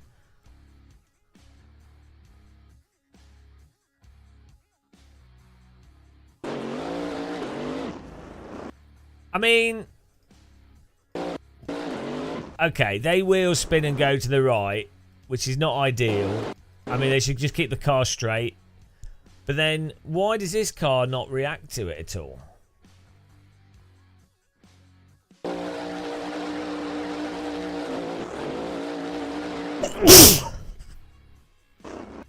Oh, he does. He lifts. Okay, fair enough. He does. He does react. So it's entirely this. Who is this? Were you in chat? Right, off the gulag for you. Just killed like 30 people. Who is it? Alvaro Boscons. You. You literally crashed like 30 cars with this. I hope you're happy.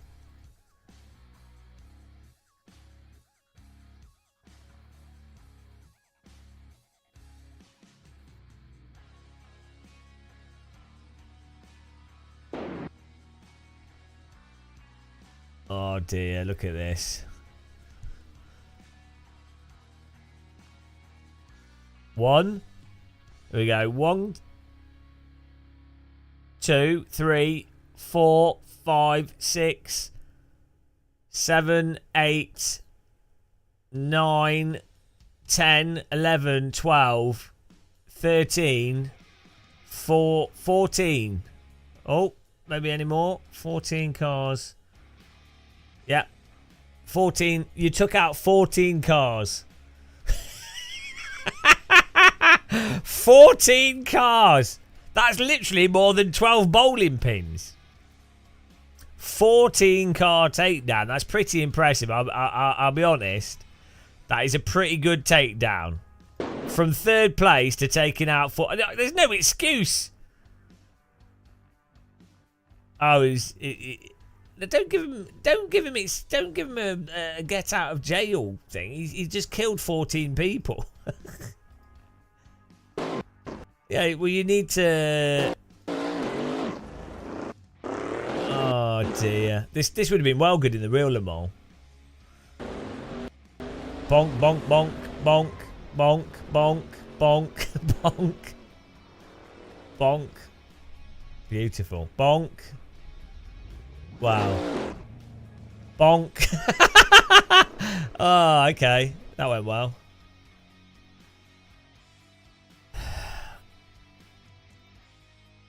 Let's look at what it looks like from a car at the back here.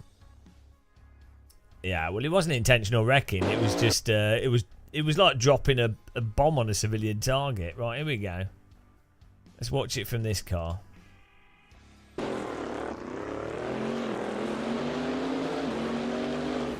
Oh, we almost got through.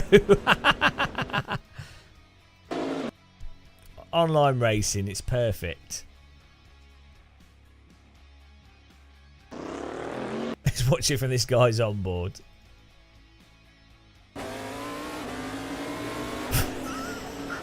Oh, we see he lifts, he gets rear-ended.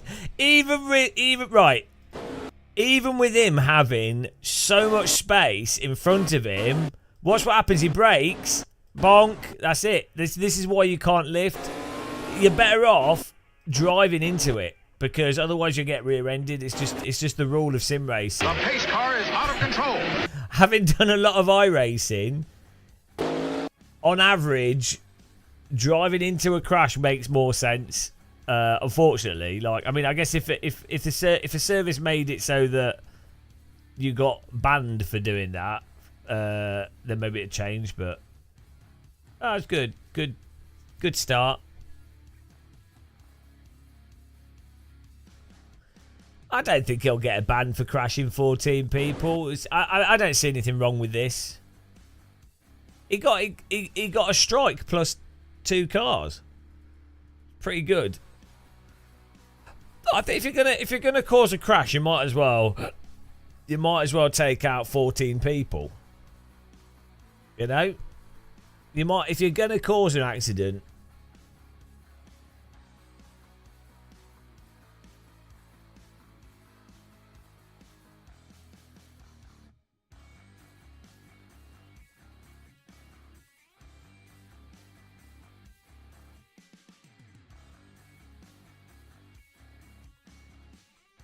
Right. No, I need a break. It's midnight, and we've been streaming for like 9 hours.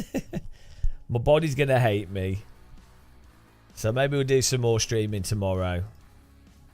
That was good fun.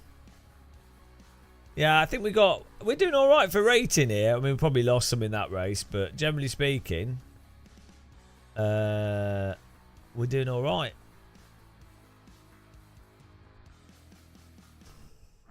I don't know if we've got safety rate. It says we're B7.9. Oh, we're almost B8. Beautiful. Yeah, thanks for watching, guys, and taking part. Really appreciate it. It's been a fun live stream. We had some good racing. Time to send you guys on Twitch to my hairy brother, Red Eye Warrior. He's very entertaining and the cruise master of Assetto Corsa. I will see you guys soon for some more sim racing, hopefully. And maybe the alerts down the bottom will be fixed. I don't know. Who knows what will happen. But I'll see you guys. Thanks for supporting us, becoming members and all that lark and donating everything. Bye-bye, Twitch. Goodbye, guys. We're sending how many? 97 of you are going over there. Goodbye. And YouTube people, goodbye to you guys as well. Thank you. Click the like button before you go if you want to. Take care, guys. Thanks for watching.